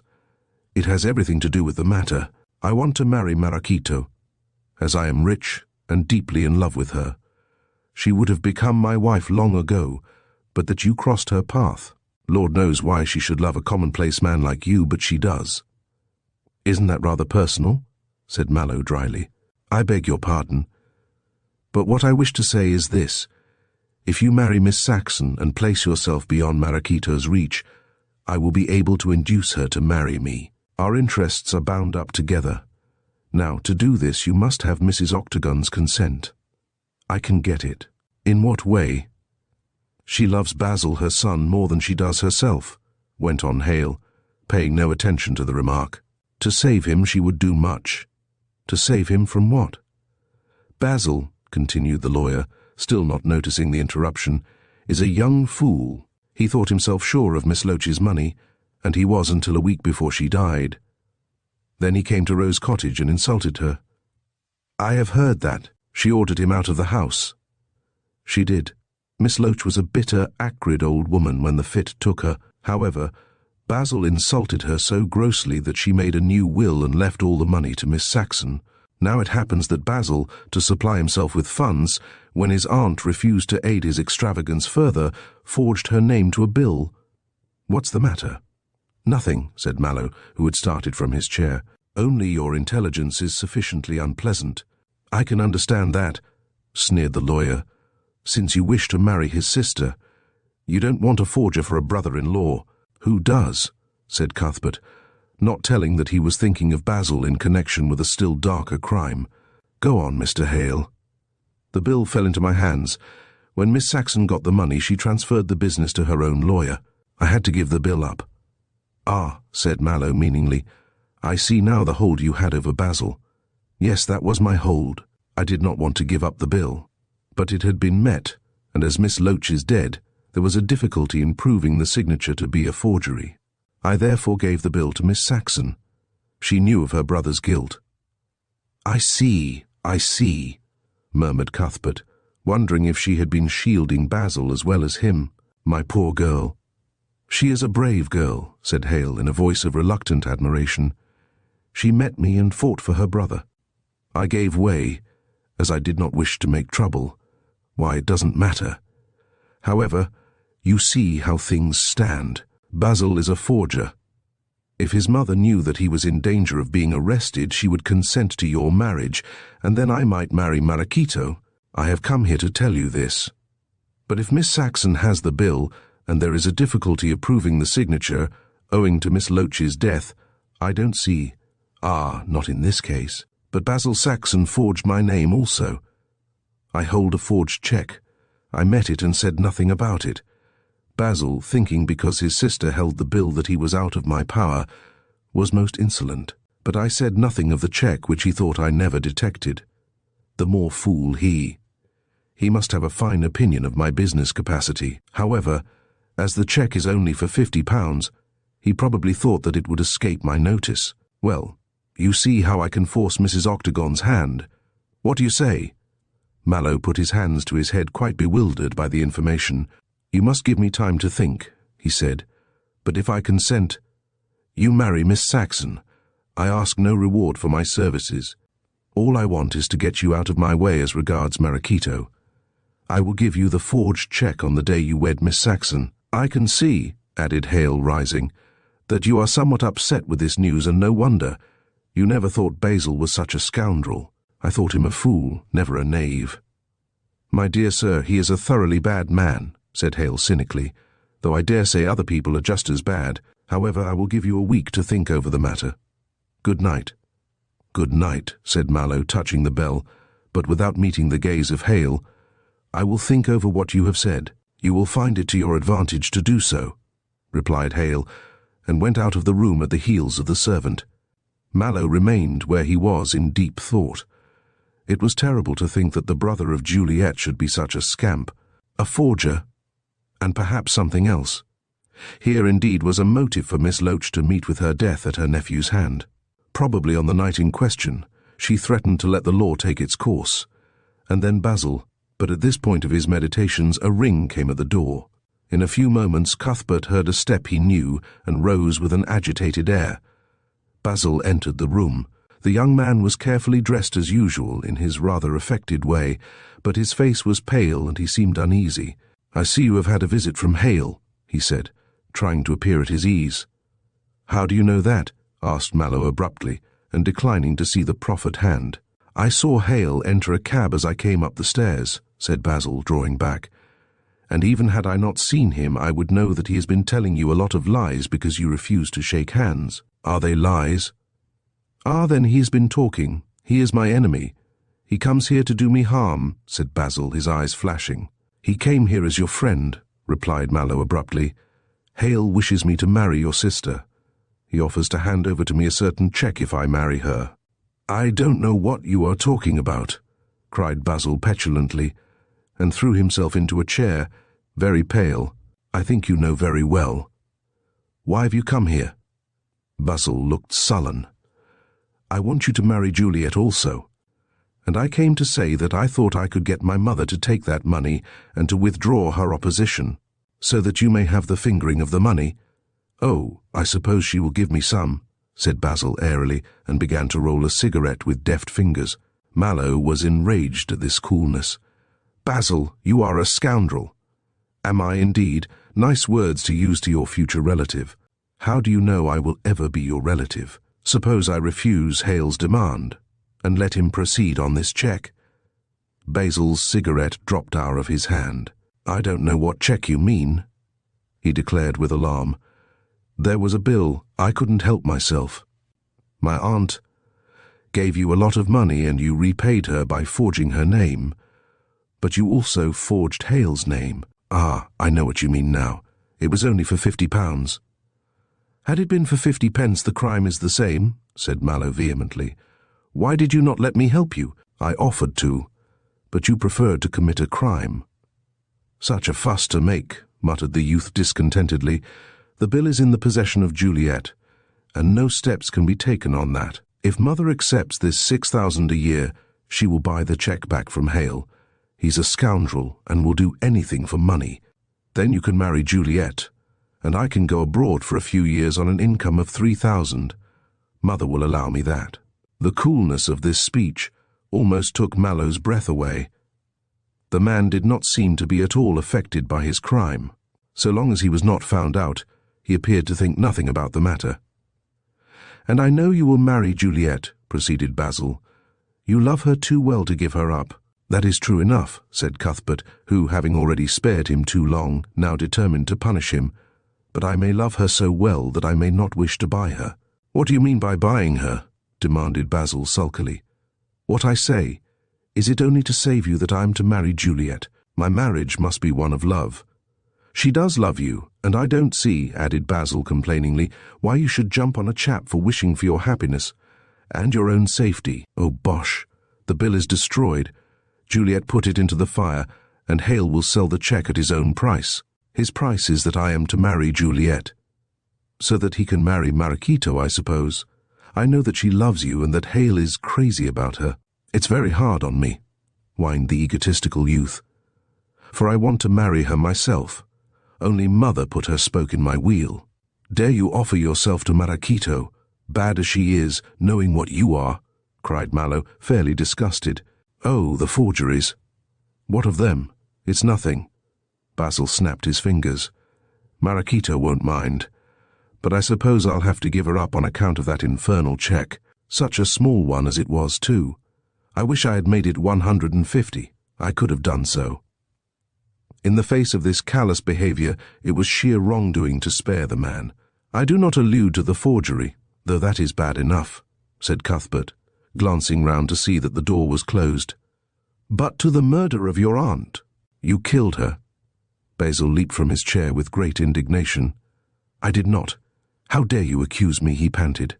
"Because I have proofs." "Proofs?" Basil dropped back as though he had been shot. "Yes. I learned from my man that you took the Bowie knife which used to hang on the wall yonder. He saw you take it, and thought you had received my permission. You went to the Marlow Theatre with your sister. You left her in the box and went out after 8 o'clock. You went to Rexton to Rose Cottage. After Clancy left the house, your aunt admitted you, and you killed her." "I swear I did not," said Basil, perfectly white and trembling. "You did, you liar. Juliet followed you to the cottage." "Juliet? She did not know I had gone." "Ah, you see, you were there." "Yes, she said she went in order to try and make it up between your aunt and you, but I believe now she went to see if you were committing a crime. I am not aware how much Juliet knows of your wickedness, Basil, but she knows only about the forgery. I was not at the cottage." Mallow made a weary gesture. "Why do you tell these falsehoods?" he said with scorn. "Juliet entered the cottage by means of her latchkey. She found Miss Loach dead and the knife on the floor. You dropped it there. She came out and saw a man of my height, which you are, and of my appearance. You are not unlike me at a distance, climbing the wall into the park. He had on a light overcoat, my overcoat. Juliet thought I was the man. I did not say no, but the moment she mentioned the coat I knew it was you. You borrowed the coat from me and returned it the other day.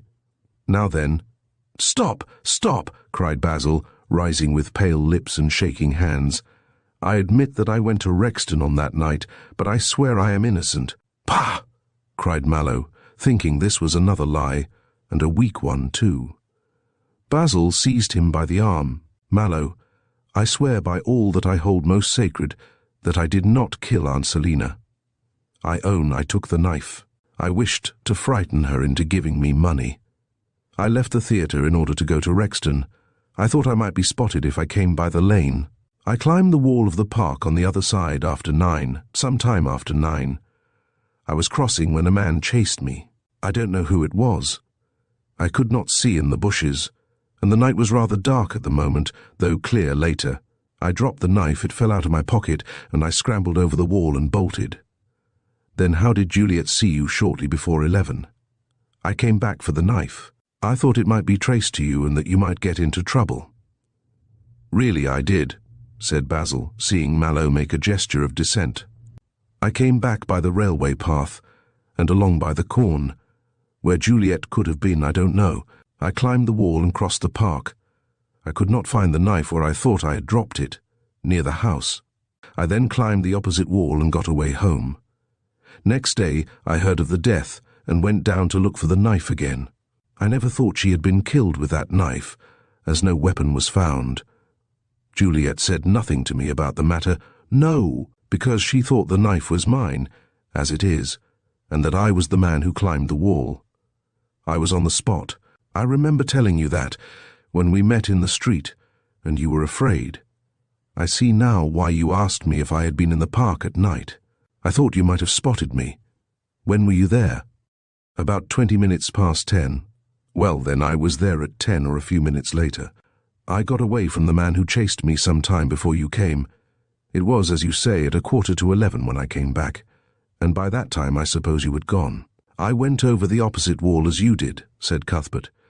We must have run each other very close.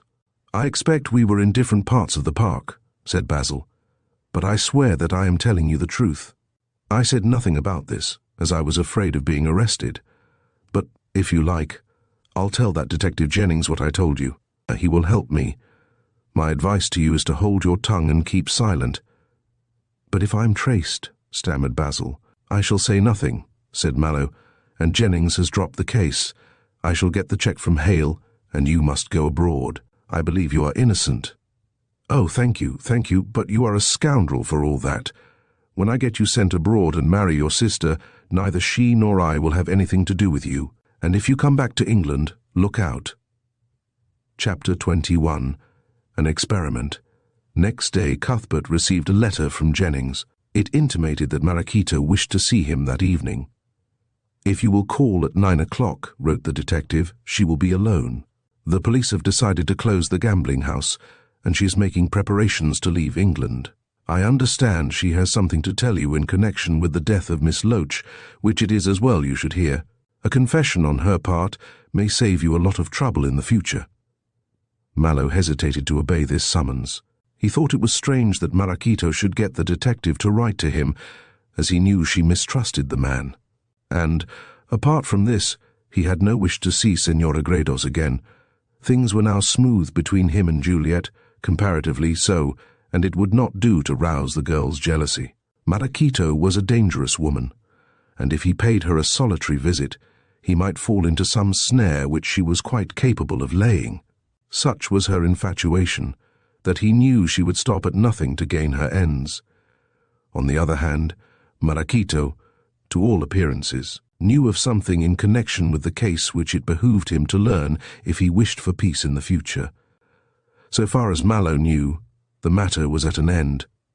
He believed that Jennings had shelved the affair, and that no further inquiries would be made. This belief calmed his anxiety, as he greatly desired to save Basil Saxon from arrest. Certainly the young scamp protested his innocence and told a plausible tale, but he was such a liar that Mallow could not be satisfied. He might be innocent, as he said, yet the facts of the visit to the cottage, the possession of the knife, and of the overcoat which he wore when seen by Juliet, hinted at his guilt.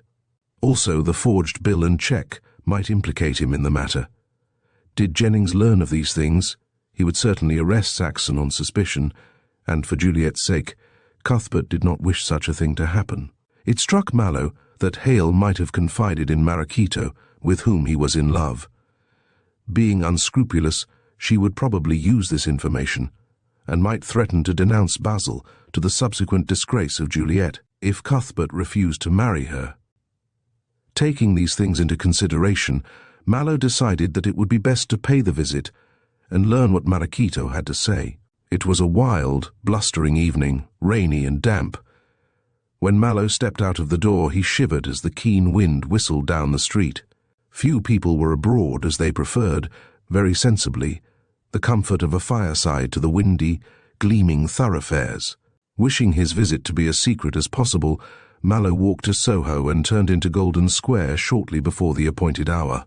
He did not expect a pleasant interview, as Marachito was an uncivilized sort of woman with little control over her very violent emotions. Altogether, he anticipated a disagreeable quarter of an hour. He was admitted smilingly by a woman, and noticed with some surprise that Gibber the page was not at his accustomed post. But he put this down to the fact that there was no gambling on this particular evening. The windows of the great salon were dark, and Senora Gredos received him in a small apartment which she used as a sitting room. Her couch was drawn up close to the fire, and she appeared to be in better health than usual. Standing at the door, Mallow thought she made a pretty picture. She had on a white wrapper trimmed with gold lace, and as usual, wore a profusion of jewelry. Across the lower part of the couch was flung a gorgeous purple coverlet of Eastern manufacture, and what with the brilliant colours and the glitter of precious stones, she looked remarkably Eastern herself. Mallow noticed particularly how Jewish she was in appearance, and wondered how he could have been so blind as not to have remarked it before. The room looked cheerful and warm, and was welcome after the chilly, dreary streets. Mallow, having taken off his overcoat in the hall, came forward and bowed somewhat formally, but Marachito was not to be put off with so frigid a greeting.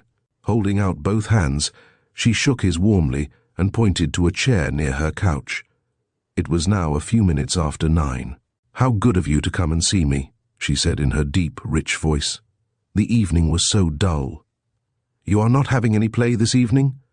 Marachito shrugged her fine shoulders and unfurled a quite unnecessary fan which, to keep up her fiction of being a Spanish lady, she always carried. "Some idiot told the police what was going on, and I received a notice to close." "But the police knew long ago, not officially. The police can be silent when it suits. And I always kept things very quiet here. I can't understand why any objection should be made. I suspect that man Jennings told." "I thought you liked him." "Oh, I fancied he was a friend of yours, and so I made the best of him. But to tell you the truth, Mr. Mallow, I always mistrusted him. He is much too fond of asking questions for my taste."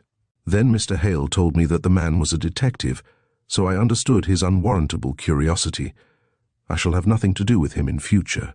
"In that case," said Mallow, anxious to arrive at the truth, "I wonder you employ him to write letters for you." The woman raised herself on one rounded elbow and looked surprised at this speech. "Really, I don't think I am so foolish," said she dryly. "Why do you say that?" Mallow looked puzzled. "Jennings wrote me a letter, asking me to come here this evening at 9. He said you wished to see me." Marachito's eyes flashed.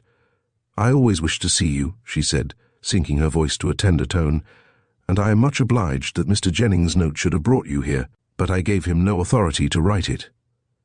"Have you seen Jennings lately?" asked Cuthbert, more and more puzzled. "A few nights ago. But he said nothing about you. He simply played cards for a time, and then took himself off." "Are you leaving England?" "I am. Being an invalid, as you see, I have no amusement but card-playing. Now that the Puritan authorities have stopped that, I cannot stay in this dull country to be bored." "But who told you?" "Jennings said you were making preparations to leave."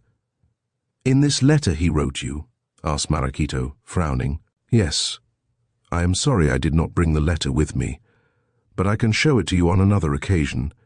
He also said you had something to tell me." Marachito fastened her brilliant eyes on his face.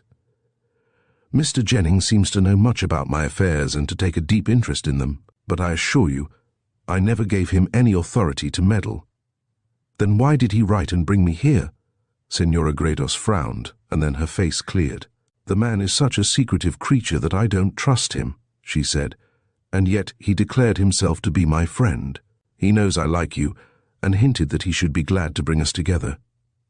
"Jennings is a gentleman in spite of his profession," said Mallow in cutting tones. "I scarcely think he would take so great a liberty." "Is it a liberty?" asked Marachito softly. "I consider it to be one. Jennings knows that I am engaged." "Stop!" she cried, gripping her fan so tightly that her knuckles grew white. "Do you dare to tell me this? Senora Marachito, don't let us have a scene. I told you before that I could not give you the love you asked. And I told you that I would have that love in spite of your unwillingness," said the woman doggedly. "You have scorned me, and I ought to have sufficient pride to let you go your own way. But I am such an infatuated fool that I am content to let you tread on me. I have no wish to do that, but—" "You do, you do, you do," she said vehemently. "Why can you not love me? I would be a better wife than that doll you—" "Drop that, Marachito. Leave Miss Saxon's name out of the question." "I shall talk of Miss Saxon as long as I like," cried Marachito, snapping the fan and growing flushed. "You scorn me because I am an invalid. I do not. If you were perfectly restored to health, I would give you the same answer." Mallow was on his feet by this time.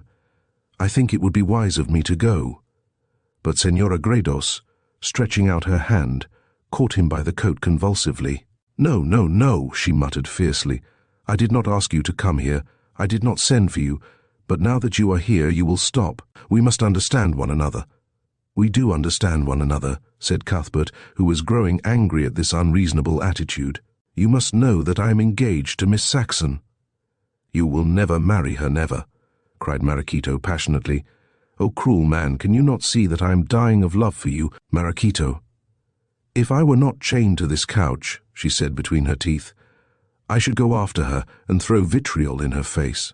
I would give her cause to repent having lured you from me with her miserable doll's face. Pah! The minx!" Cuthbert grew really angry. "How dare you speak like this?"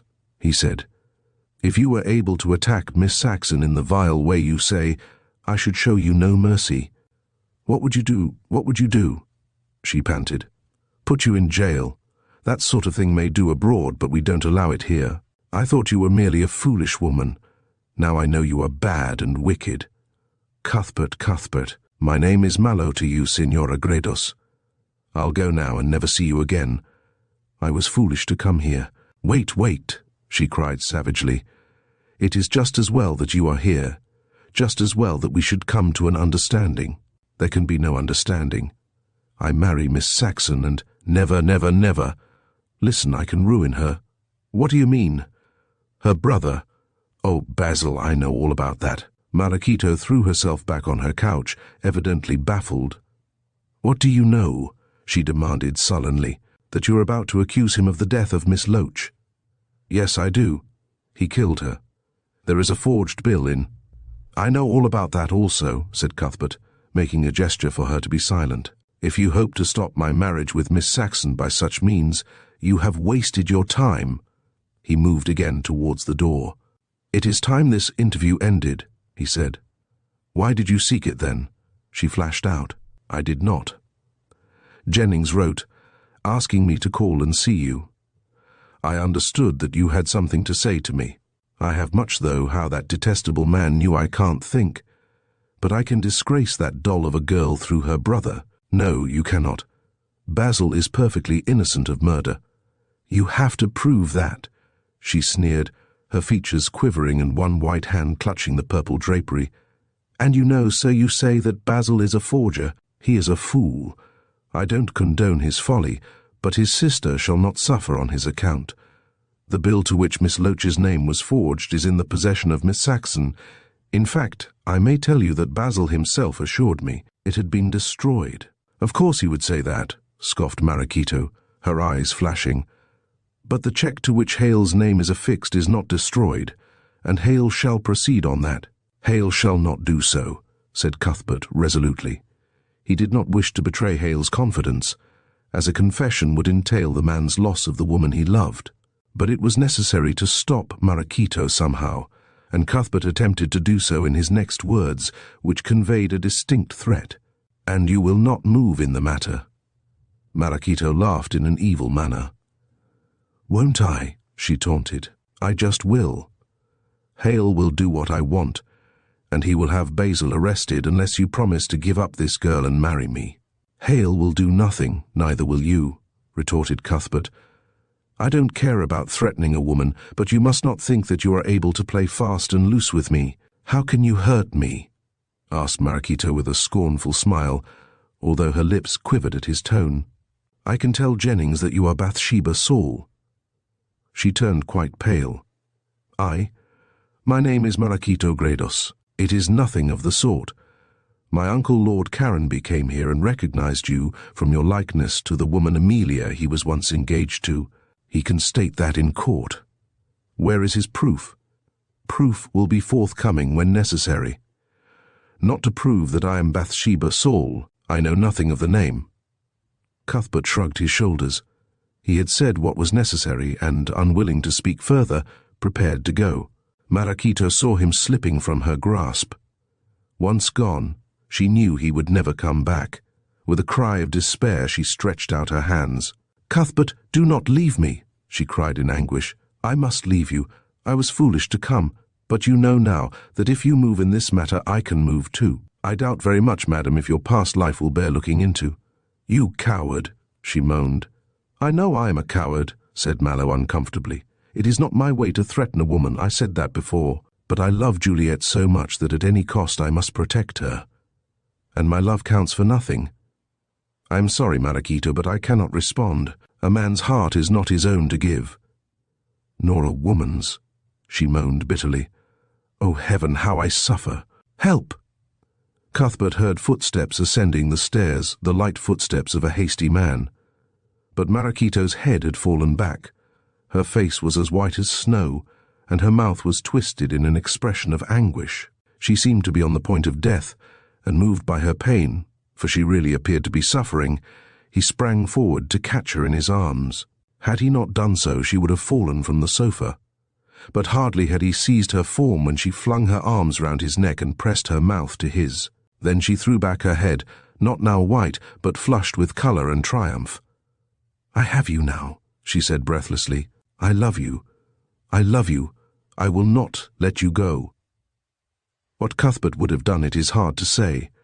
Apparently Marachito was determined to hold him there, but at this moment Jennings appeared at the door.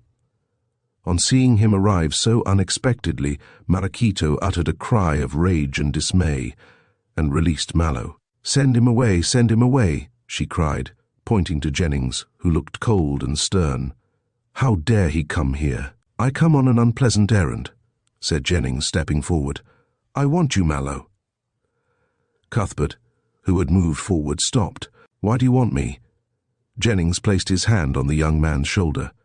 "I arrest you on the charge of murdering Selina Loach." Marachito uttered a shriek, and Cuthbert's face grew red. The latter spoke first. "Is this a jest?" he asked harshly. "You will not find it so. Let me pass. I refuse to allow you to arrest me." Jennings still continued to keep his hand on Cuthbert's shoulder, whereupon the young man flung it aside. At the same moment Jennings closed with him, and a hand-to-hand struggle ensued. Marachito, with straining eyes, watched the fight. With stiffened muscles the two reeled across the room. Cuthbert was almost too amazed to fight.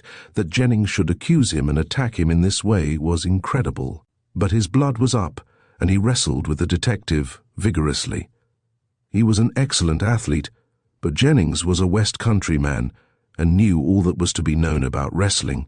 With a quick twist of his foot he tripped up his opponent, and in a minute Cuthbert was lying on his back with Jennings over him. The two men breathed hard. Cuthbert struggled to rise, but Jennings held him down until he was suddenly dragged away by Marachito, who was watching the fight eagerly. There she stood in the centre of the room, which she had reached with a bound. "I thought so," said Jennings, releasing Mallow and rising quickly. Marachito threw a small knife at Cuthbert's feet. Kill him," she said with hysterical force. "There is no need to," said the detective, feeling his arms, which were rather sore. "Mallow, I beg your pardon for having fought you, but I knew you would not lend yourself to a deception, and the only way in which I could force this lady to show that she was able to walk was by a feigned fight." "Then you don't intend to arrest me?" said Mallow, rising and staring. "Never had any idea of doing so," rejoined Jennings coolly. "I wished to learn the truth about Mrs. Hearn." "Mrs. Hearn, or Marachito Grados, or Bathsheba Saul. She has a variety of names, my dear fellow." "Which one do you prefer?" he asked, turning to the discovered woman. Marachito looked like the goddess of war. Her eyes flashed and her face was red with anger. Standing in a striking attitude with one foot thrust forward, her active brain was searching for some means of escape. "I don't know what you mean by calling me these names." "I mean that you are to be arrested. You are Mrs. Hearn. Your accident was merely a sham to avert suspicion. Mrs. Hearn is my aunt." "Pardon me, no. The only aunt you ever had was Amelia Saul, who died in Caranby's house. In our interview at Hampstead you betrayed yourself when we talked of Mallow. I had you watched. You were seen to enter this house, and out of it Mrs. Hearn never came. Your servants do not know Mrs. Hearn only their invalid mistress." Marachito, seeing her danger, panted with rage, and looked like a trapped animal. "Even if this is true, which I deny," she said in a voice tremulous with rage, "how dare you arrest me, and for what?" "For setting that boy Gibber to poison the man who called himself Tyke. The lad has left your service. which means he is in hiding." "I know nothing about this," said Marachito, suddenly becoming cool. "Do you mean to arrest me now?" "I have the warrant and a couple of plain-dress detectives below. You can't escape." "I have no wish to escape," she retorted, moving towards a door which led into an inner room. "I can meet and dispose of this ridiculous charge. The doctor told me that a sudden shock might bring back my strength, and that it has done. I am not Mrs. Hearn. I am not Bathsheba Saul. I am Marachito Gredos, a Spanish lady who doesn't know her own language," said Jennings. "I pass over your insults," said the woman with dignity, "but as you intend to take me away, will you please let me enter my bedroom to change my dress?" Jennings drew aside and permitted her to pass. "I am not afraid you will escape," he said politely. "If you attempt to leave, you will fall into the hands of my men. They watch every door." Marachito winced, and with a last look at the astounded Mallow, passed into the room. When she shut the door, Mallow looked at Jennings. "I don't know what all this means," he said. "I have told you," replied Jennings rather impatiently. "The letter I sent you was to bring you here. The struggle was a feigned one on my side to make Marachito defend you. I knew she would never let you be worsted if she could help, exactly as I knew you would never consent to play such a trick on her.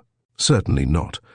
With all her faults, she loves me so well that she will kill Juliet Saxon rather than see her in your arms. Don't frown, Mallow.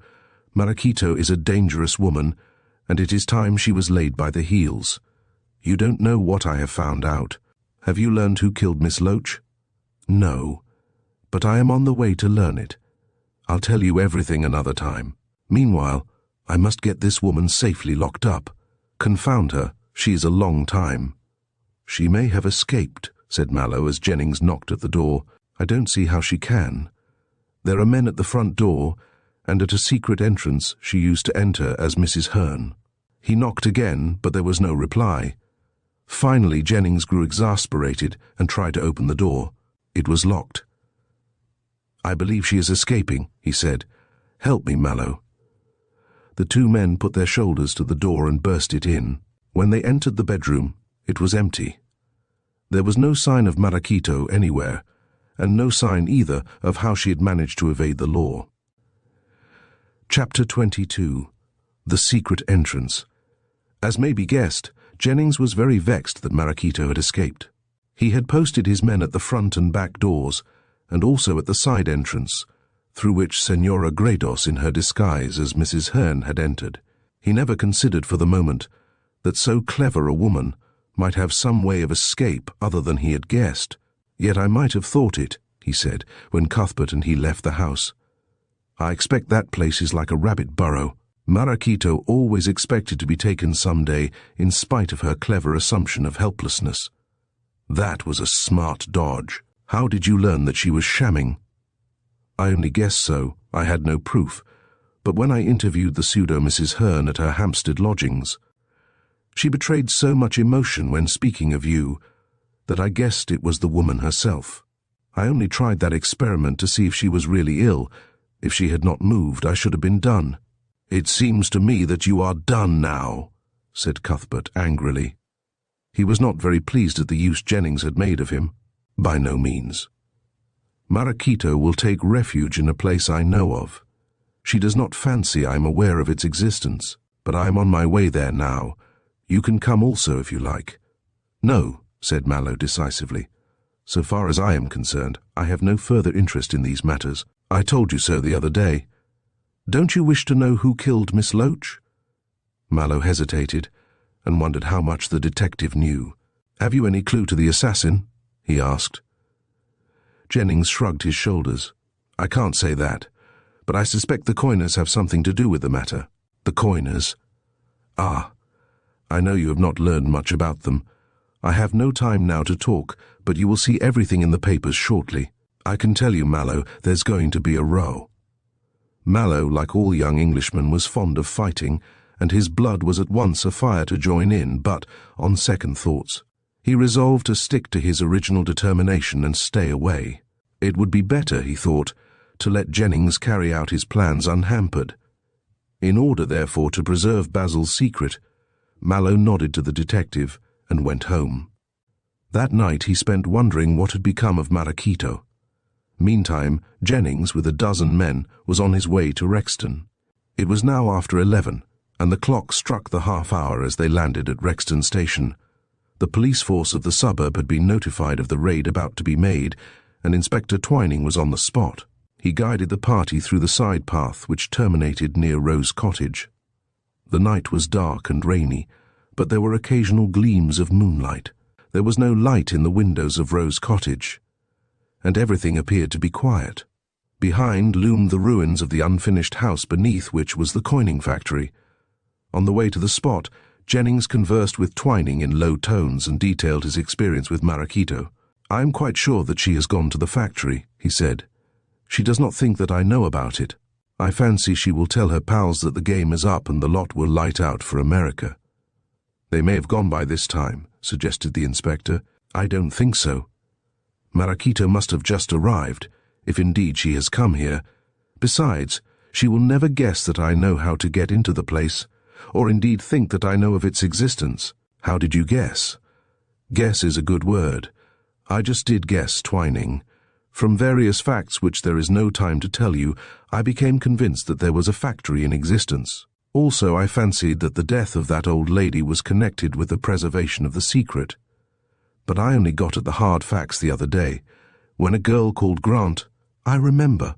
She gave evidence at the inquest." "Precisely. Well, she brought me some plans belonging to her father, which she found. He was engaged in a quiet job hereabouts 5 years ago, and died when it was finished. He was poisoned with arsenic." "What?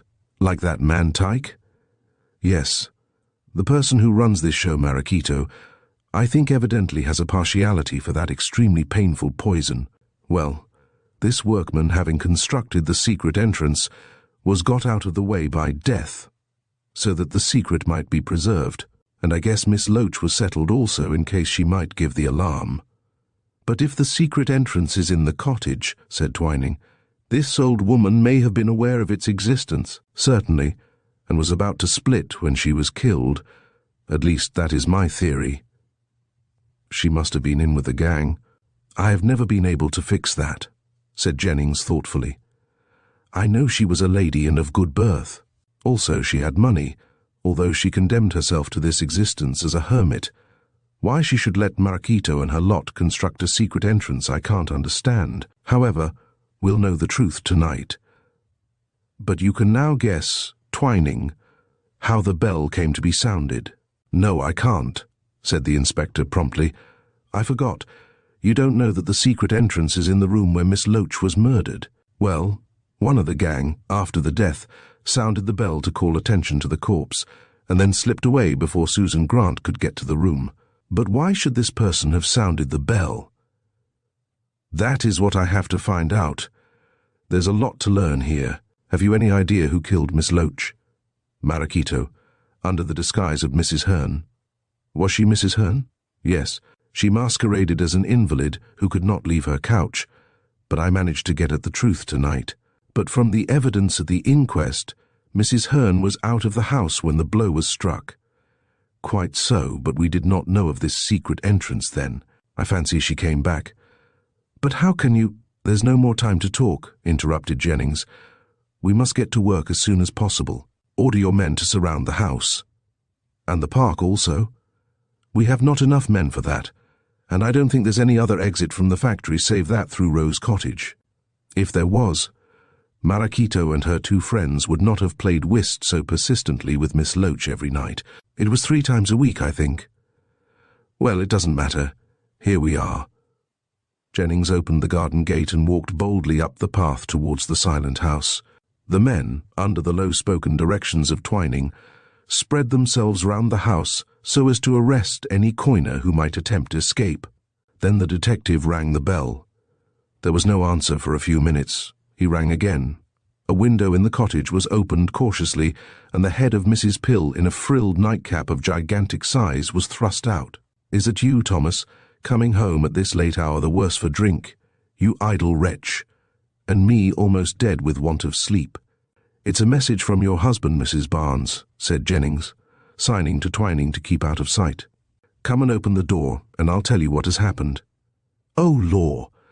Is Thomas gone the way of flesh?" wailed Mrs. Barnes, formerly Pill.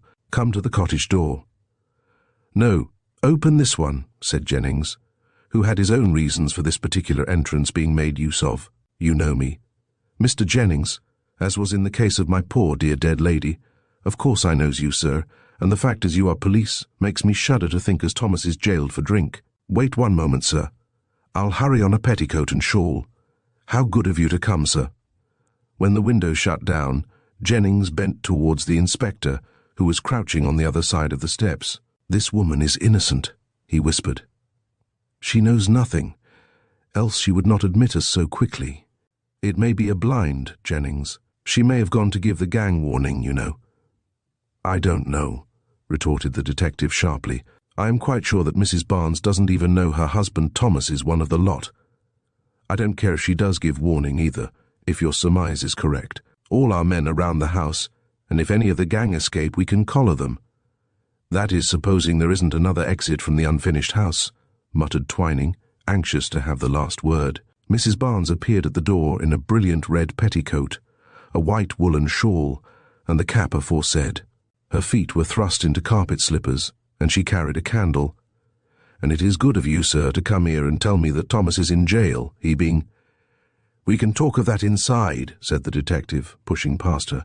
"I suppose you don't mind my friend coming in." Mrs. Barnes almost dropped when she saw the second person, especially when she noted the uniform. "It must be murder at least," she wailed, almost dropping the candle in her fright. "Law, do tell me, sir, that Thomas have not murdered anyone. Lead us down to the sitting room and we'll tell you, Mrs. Barnes." "I can't do that, sir. Mr. Clancy may be home any moment. Isn't he at home now?" "Bless you, no, Mr. Jennings, he being fond of going out. Not that he's an old man, and why shouldn't he enjoy hisself? Not that a woman could wish for a better lodger, though he only been here a week or so, he given no trouble and having a latchkey." "I want to see Mr. Clancy also," said Jennings impatiently, while Twining turned on the electric light in the hall. "Take us down to the basement."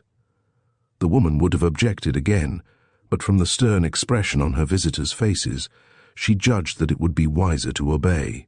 She descended, candle in hand, turning on the lights as she went down. In the sitting room she paused and faced the detective. "Do tell me what's wrong, sir," she asked. "Thomas is a fool, but we're newly wed and I shouldn't like anything to happen to him, though he do take fondly like to the bottle. When did Thomas go out?" "At 8, and Mr. Clancy at 9, though Mr. Clancy having a latchkey, don't give me trouble letting him in, which Thomas does." "Ah," said Jennings with a side glance at the inspector. "So your husband goes out often?" "He do, sir, 3 times a week. I have tried to break him of these larky habits, but he won't do what I asks him. I wish I'd stopped at being Pill," wailed Mrs. Barnes, wiping her eyes. "And if Thomas is drunk and bail being required—" "I don't know if your husband is drunk or sober," interrupted Jennings. "We are on a different errand. Tell me, Mrs. Barnes, do you know if Miss Loach had a secret entrance to this room?" "Law, no, sir," cried the woman, casting a surprised glance round. "Whatever would she have that for?" "Poor dear." "The furniture is oddly placed," said Twining, and indeed it was. Tables and chairs and sofa were ranged in 2 lines on either side of the room, leaving the middle portion bare. The floor was covered with a turkey carpet down the centre, but the sides of the floor were without covering. Mrs. Barnes explained this.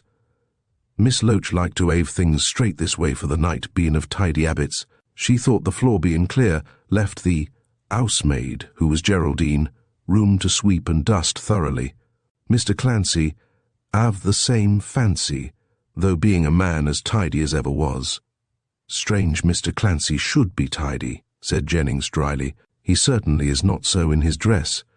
Now the best thing you can do, Mrs. Barnes, is to go to bed." "And leave you here," screeched the cook indignantly. "Why, whatever would Mr. Clancy say, he being respectable?" "Very good then, you can stop here. Stand on one side, Twining, and you, Mrs. Barnes. Both of you stand on the bare floor near the wall." Considerably surprised, Mrs. Barnes did as she was told, and uttered a cry when she saw the floor begin to move. Jennings, who was pressing a button at the end of the room, stopped. "Take her upstairs, Twining. She will alarm the gang." "Alarm who?" cried the cook, struggling with the inspector. "Whatever do you mean?" Shame to hold a defenceless lady. "Help!" But her cries for help were unheeded. Twining bore her up the stairs and summoned one of his men. In a few minutes Mrs. Barnes was safely locked up in her own bedroom in the cottage, a prey to terrors. Poor woman, being innocent, she could not understand the meaning of this midnight visit, nor indeed the mysterious moving of the floor. It had never happened so before within her recollection. Twining came down with 6 men, leaving the others to guard the exits from the house and garden. At the door of the sitting room he stopped at the head of those he was bringing. At his feet yawned a gulf in which steps appeared. The whole of the centre of the floor had disappeared into the wall opposite to the fireplace, and the rough steps led down into a kind of passage that ran in the direction of the unfinished house. "This is the entrance," said Jennings. "It works from a concealed button on the wall. Electricity is used. You see why the sides of the floor are left bare. The carpet has quite disappeared. But we have no time to lose." He jumped down lightly. "Come along, men. Hurry up. As we will be at a disadvantage, we may as well get our barkers out," said the inspector, and the men produced revolvers. Then they went into the burrow, at the tail of the intrepid Jennings. That gentleman stole along the narrow passage. It ran straightly for a few yards and then took a turn to the right. The ground continued to slope for some distance until it terminated in a heavy door of wood. Jennings fancied this might be locked and felt a pang of disappointment, but it proved to be merely closed to. Apparently the coiners were so sure of their safety that they did not trouble to keep the door locked. The detective opened it gently, and with the men close at his heels stole forward. He held his revolver lightly in his right hand, ready for emergencies.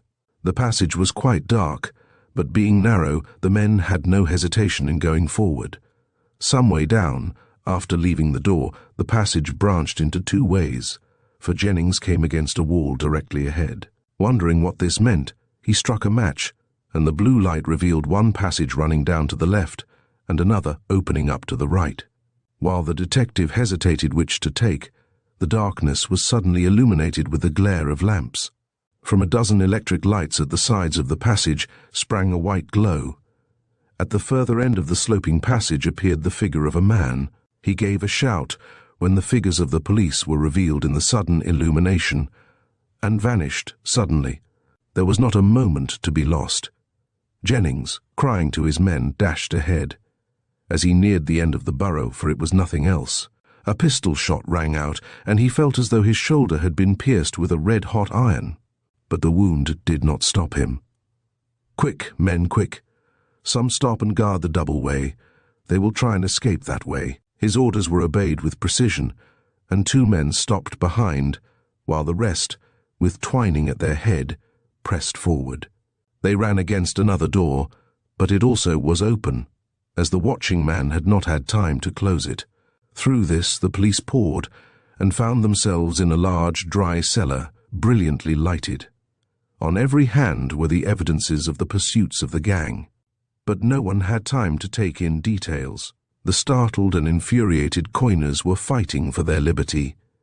In a moment the lights were out, but not before Jennings saw Clancy and Hale at the far end of the cellar, with white faces and levelled revolvers.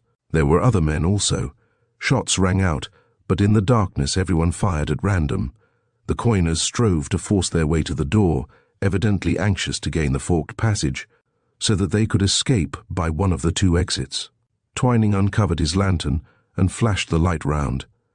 It converted him into a target, and he fell, shot through the heart by Hale. The other men made a dash for liberty, but the police, also producing their lights, managed to seize them. At last Hale, apparently seeing there was no chance of escaping in the gloom, turned on the electric lights again, and the illumination revealed a cellar filled with struggling men. Jennings made for Clancy, as it struck him that this man, in spite of the foolish look on his face, was the prime agent. Clancy fired and missed. Then he strove to close with Jennings. The latter hammered him over the head with the butt of his revolver.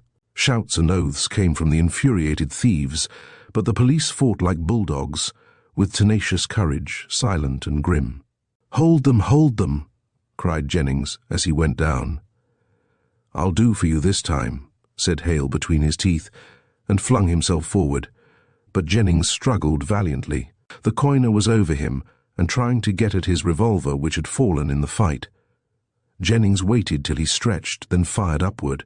Hale gave a yell of agony and, throwing up his arms, fell on one side. Wounded, and in great pain, Jennings rose. He had just time to see Clancy in the grip of two policemen, fighting desperately, when his senses left him and he fainted. The shouts and oaths and shots rang out wildly and confusedly as he lost consciousness.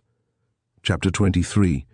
A Scamp's History. When Jennings came to himself, he was lying on a sofa in the dining room on the ground floor of the villa. His shoulder hurt him a trifle, but otherwise he felt well, though slightly weak. The doctor was at his side. It was the same man who had attended to the body of the late occupant of the house.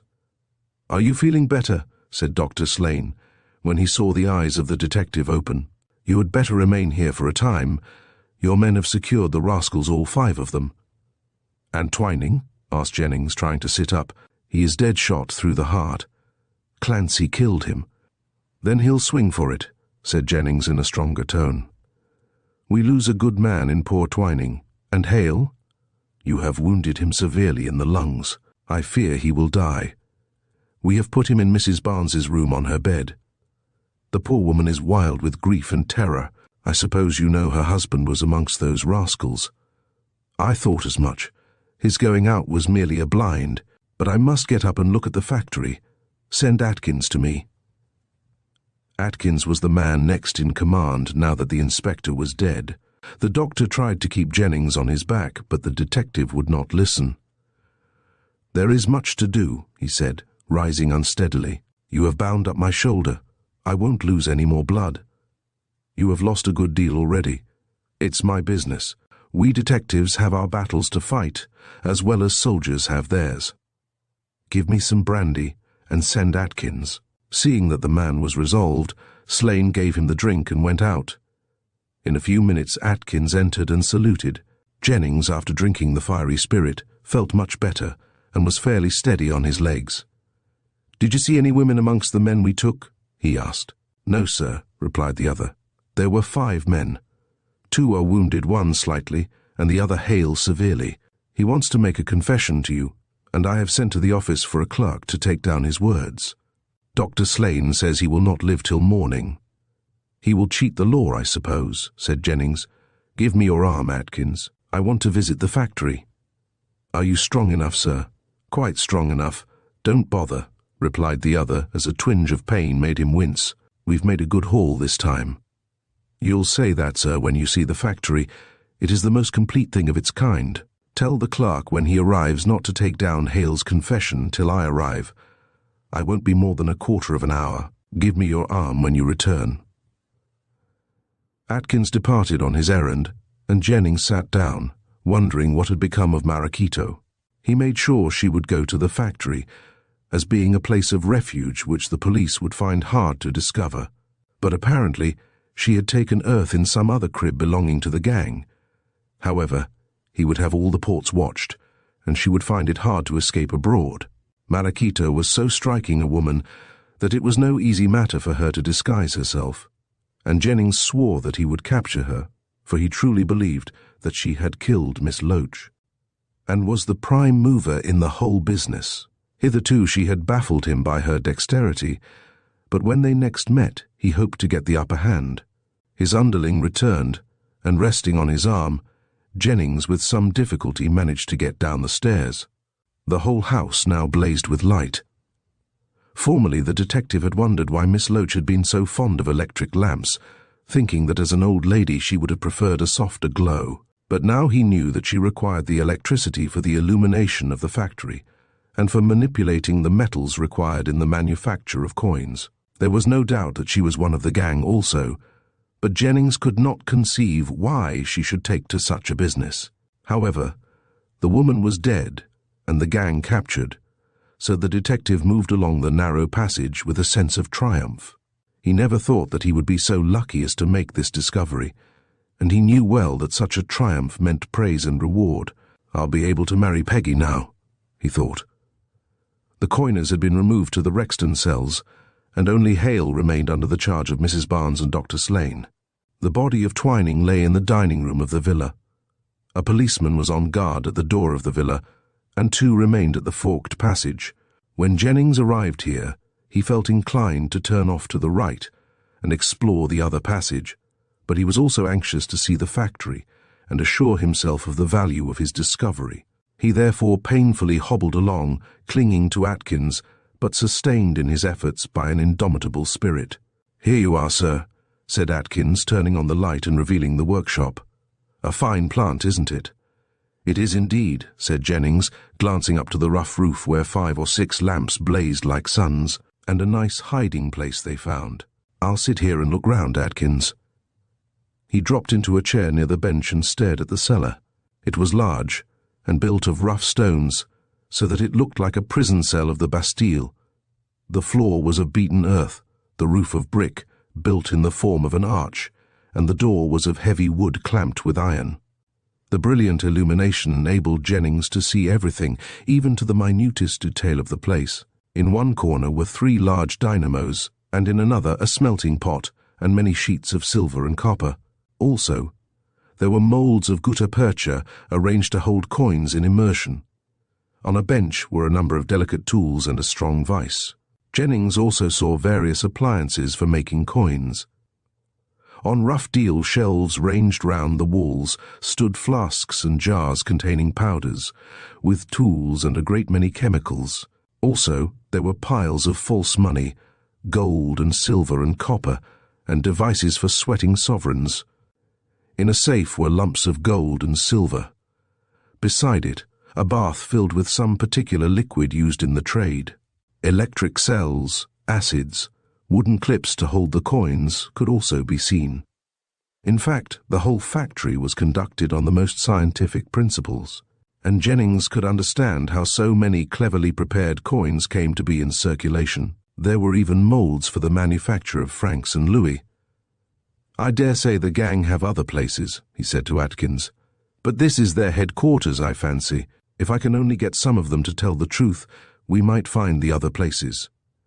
Hale wants to confess, yes, but I fancy it is about the murder of Miss Loach. She was apparently killed to ensure the safety of this den. We must root the coiners out, Atkins. Maraquito, who is the head of the business, is at large, and unless we can take her, she will continue to make false money in some other place. However, I have seen enough for the time being. Keep guard over this place till we hear from the yard tomorrow. You'll go home and lie down, sir?" "No. I intend to hear Hale's confession. By tomorrow it will be too late. I wouldn't miss hearing what he has to say for anything." "But can you keep up, sir?" Yes, don't bother," said Jennings, rising, the pain making him testy. "Give me your arm, Atkins. By the way, where does the other passage lead to? I have not enough strength to explore." "It leads to the top of the ground, sir, and comes out into the trunk of a tree." "What do you mean?" "Well, sir, it's very clever. There's an old oak near the wall, and the trunk is hollow. All anyone has to do is to climb up through the trunk by means of stairs and drop over the wall. The coiners were making for that when we captured them. Humph! Have that place watched. Maraquito may come here tonight after all. It is now 1 o'clock. I don't think she'll come, Mr. Jennings. But we have every point watched. No one can come or go unless we know. Come along then," said Jennings, who was growing weak. "Let us see Hale. The sooner his confession is written and signed, the better." Not another word did Jennings say till he got on to the ground floor of the villa. But he had been thinking, for when there he turned to the man who supported him. "How is it the oak with the hollow trunk still stands?" he asked. "Oh, it escaped the fire, sir. Some of the boughs were burnt off, but the trunk itself is all right. It is close to the wall, too." "Humph!" said Jennings, setting his teeth with the pain. "Give me a sup of brandy out of your flask, Atkins. Now for Hale." When he arrived in the bedroom where Hale was lying groaning, Jennings had the factitious strength of the spirit. A sleepy-eyed clerk was seated at the table with sheets of paper before him. A lamp was on the table.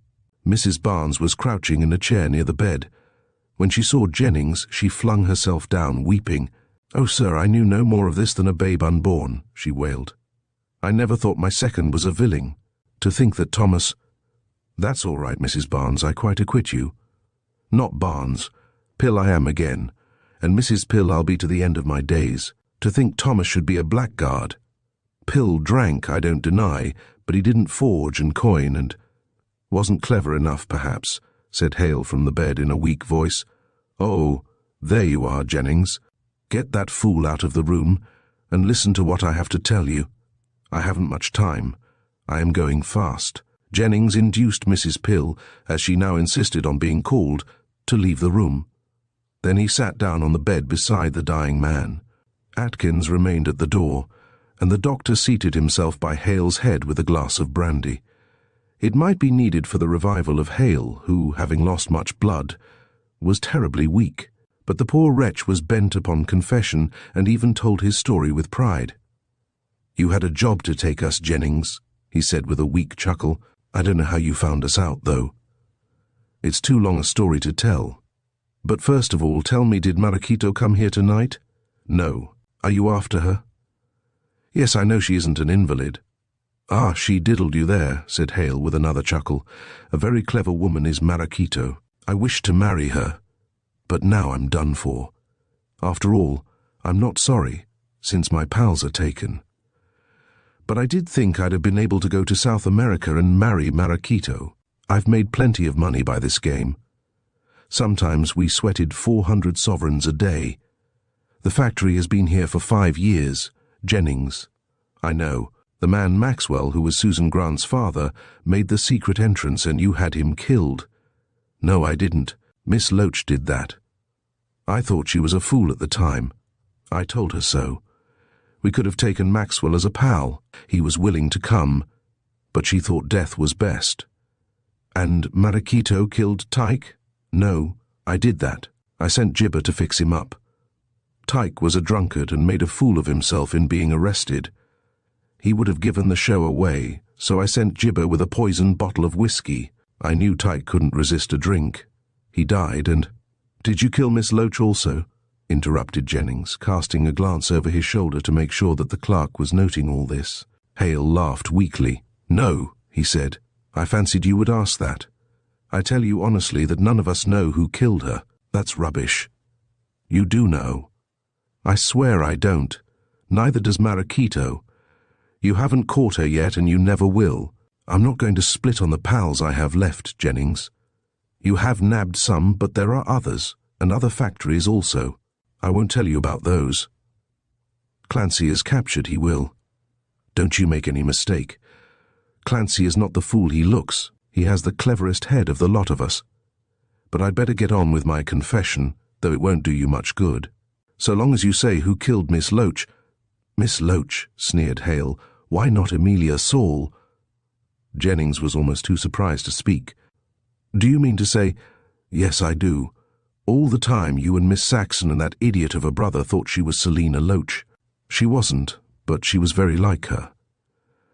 Amelia met Selina in the house that is now burnt, and pushed her off the plank.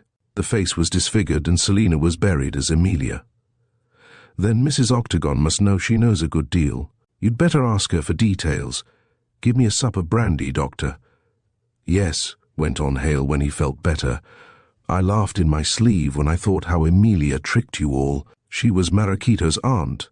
Her name—" "Maraquito's name is Bathsheba Saul." "Yes, I expect Caranby told you that. He was too clever, that old man. I was always afraid that he would find out about the factory. A long while ago I wished Maraquito to give up the business and marry me.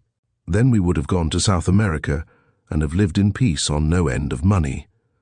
Amelia left 6,000 a year, so you may guess that Maraquito and I made money also, but she was in love with Mallow and would not come away.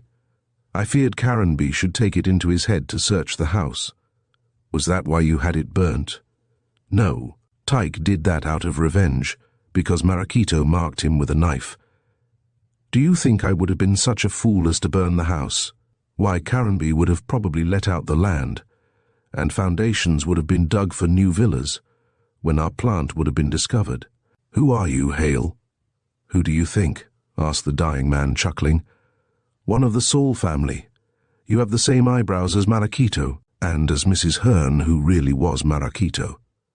"Yes, I know that. But who are you?" "My real name is Daniel Saul." "Ah, I thought you were a member of the family. There is a likeness to Marachito, nose and eyebrows and Hebrew looks, but I am only a distant cousin. My father married a Christian, but I retain a certain look of his people. He died when I was young. Amelia's mother brought me up. I knew a lot about the coining in those days, and I was always in love with Bathsheba, who is my cousin." "Bathsheba? You know her best as Marachito. So, by that name, I shall speak of her." "Jennings," said Hale, his voice growing weaker, "I have little time left, so you had better not interrupt me." He took another sup of brandy, and the doctor felt his pulse. Then he began to talk so fast that the clerk could hardly keep pace with his speech. Evidently he was afraid lest he should die before his recital ended. "When old Mrs. Saul lost Amelia," he began. "But she didn't lose Amelia," interrupted Jennings. "She thought she had. She never knew that Amelia took the name of Selina Loach. You had better ask Mrs. Octagon for details on that subject. Don't interrupt. Well, when Mrs. Saul lost Amelia, she took more and more to coining. So did her son, Bathsheba's father. They were caught and put in prison. I was taken in hand by a benevolent gentleman who brought me up and gave me the profession of a lawyer. I chose that because I thought it might be handy. Then Mrs. Saul came out of prison, and her son also. Both died. Marachito tried various professions and finally went in for dancing. She hurt her foot, and that attempt to gain a living failed. I was in practice then, and we started the gambling house together. But by this time I had found Amelia living here as Selina Loach. Mrs. Octagon can tell you how we met. Amelia persuaded me and Marachito to go in for the coining. She already had Clancy interested. He was a good man at getting the proper ring of the coins. Well, we managed to make a tunnel to the cellars of the unfinished house, and then Amelia built the extra wing to the villa. The secret entrances were made by Maxwell. I know that. Go on. Well, we started the concern. I haven't time to tell you in detail how lucky we were. We counterfeited foreign coins also. We all made plenty of money. Amelia suggested Marachito feigning to be an invalid, so as to make things safe. False coins were passed at the gambling house. Marachito came here as Mrs. Hearn and had a house, or rather lodgings, at Hampstead. We came here 3 times a week, and while supposed to be playing whist, we were at the factory. Amelia kept guard. Sometimes we went out by the door of this house, and at times by another way. I know. Up the tree trunk. "Ah, you have found that out," said Hale in a weak voice. "What a place it is," he murmured regretfully. "No one will ever get such another. I can't understand how you came to find us out." "Tell me what happened on that night," asked Jennings, seeing that the man was growing weaker and fearful lest he should die without telling the secret of the death. "On that night," said the dying scamp, rousing himself, "well, Marachito quarrelled with Clancy and went with me to the factory. Then you were not out of the house?" "No, we went by the underground passage to work. Clancy went away, as he had business elsewhere. The moment he had gone, I came up from the passage. Amelia was seated with the cards on her lap. She came with me to the factory, and thinking Clancy might come back, she went out by the tree trunk way." "What, that old lady?" "She wasn't so very old and as active as a cat. Besides, she did not want Clancy to come down, as she was afraid there might be a fight between him and Marachito. They had quarrelled about the division of some money, and Marachito can use a knife on occasions. She did on that night. No, Miss Loach, I mean Amelia, never came back. We became alarmed as we knew people had been round the house of late. Mr. Mallow—" "Yes, the fool. We knew he had come prowling after ghosts. But he found nothing. Well, Here Hale's voice died away. The doctor gave him some more brandy and looked significantly at Jennings. "Get him to tell all at once," he whispered. "He's going." "Yes, I'm going," murmured Hale. "I don't mind, though I am sorry to leave Marachito. Well," he added in a stronger voice, "I went out to see what was up. We found Amelia lying dead near the tree. She had been stabbed to the heart. A Bowie knife was near. In great alarm, I got Marachito to come out. As the body could not be left there, we dropped it down the tree trunk and got it into the factory. Then we wondered what was to be done. Marachito suggested we should take it back to the sitting room, and then, people being ignorant of the passage, no one would know how Emilia had met with her death. I thought there was nothing else to be done. We carried the body through the passage and placed it in the chair. I arranged the cards on the lap, knowing the servant had seen Emilia in that position, and that it would still further throw prying people here. Hale glanced at Jennings off the scent. Hardly had we arranged this and closed the floor, over us when we heard that someone was in the room. It was a woman, and we heard her speaking to the corpse, ignorant that the woman was dead. Then we heard a suppressed shriek. We guessed it was a woman, at least I did, but Marachito was quicker and knew more. She said it was Miss Saxon, and at once became anxious to fix the blame on her. But I was afraid lest things should be discovered, so I dragged Marachito back to the factory.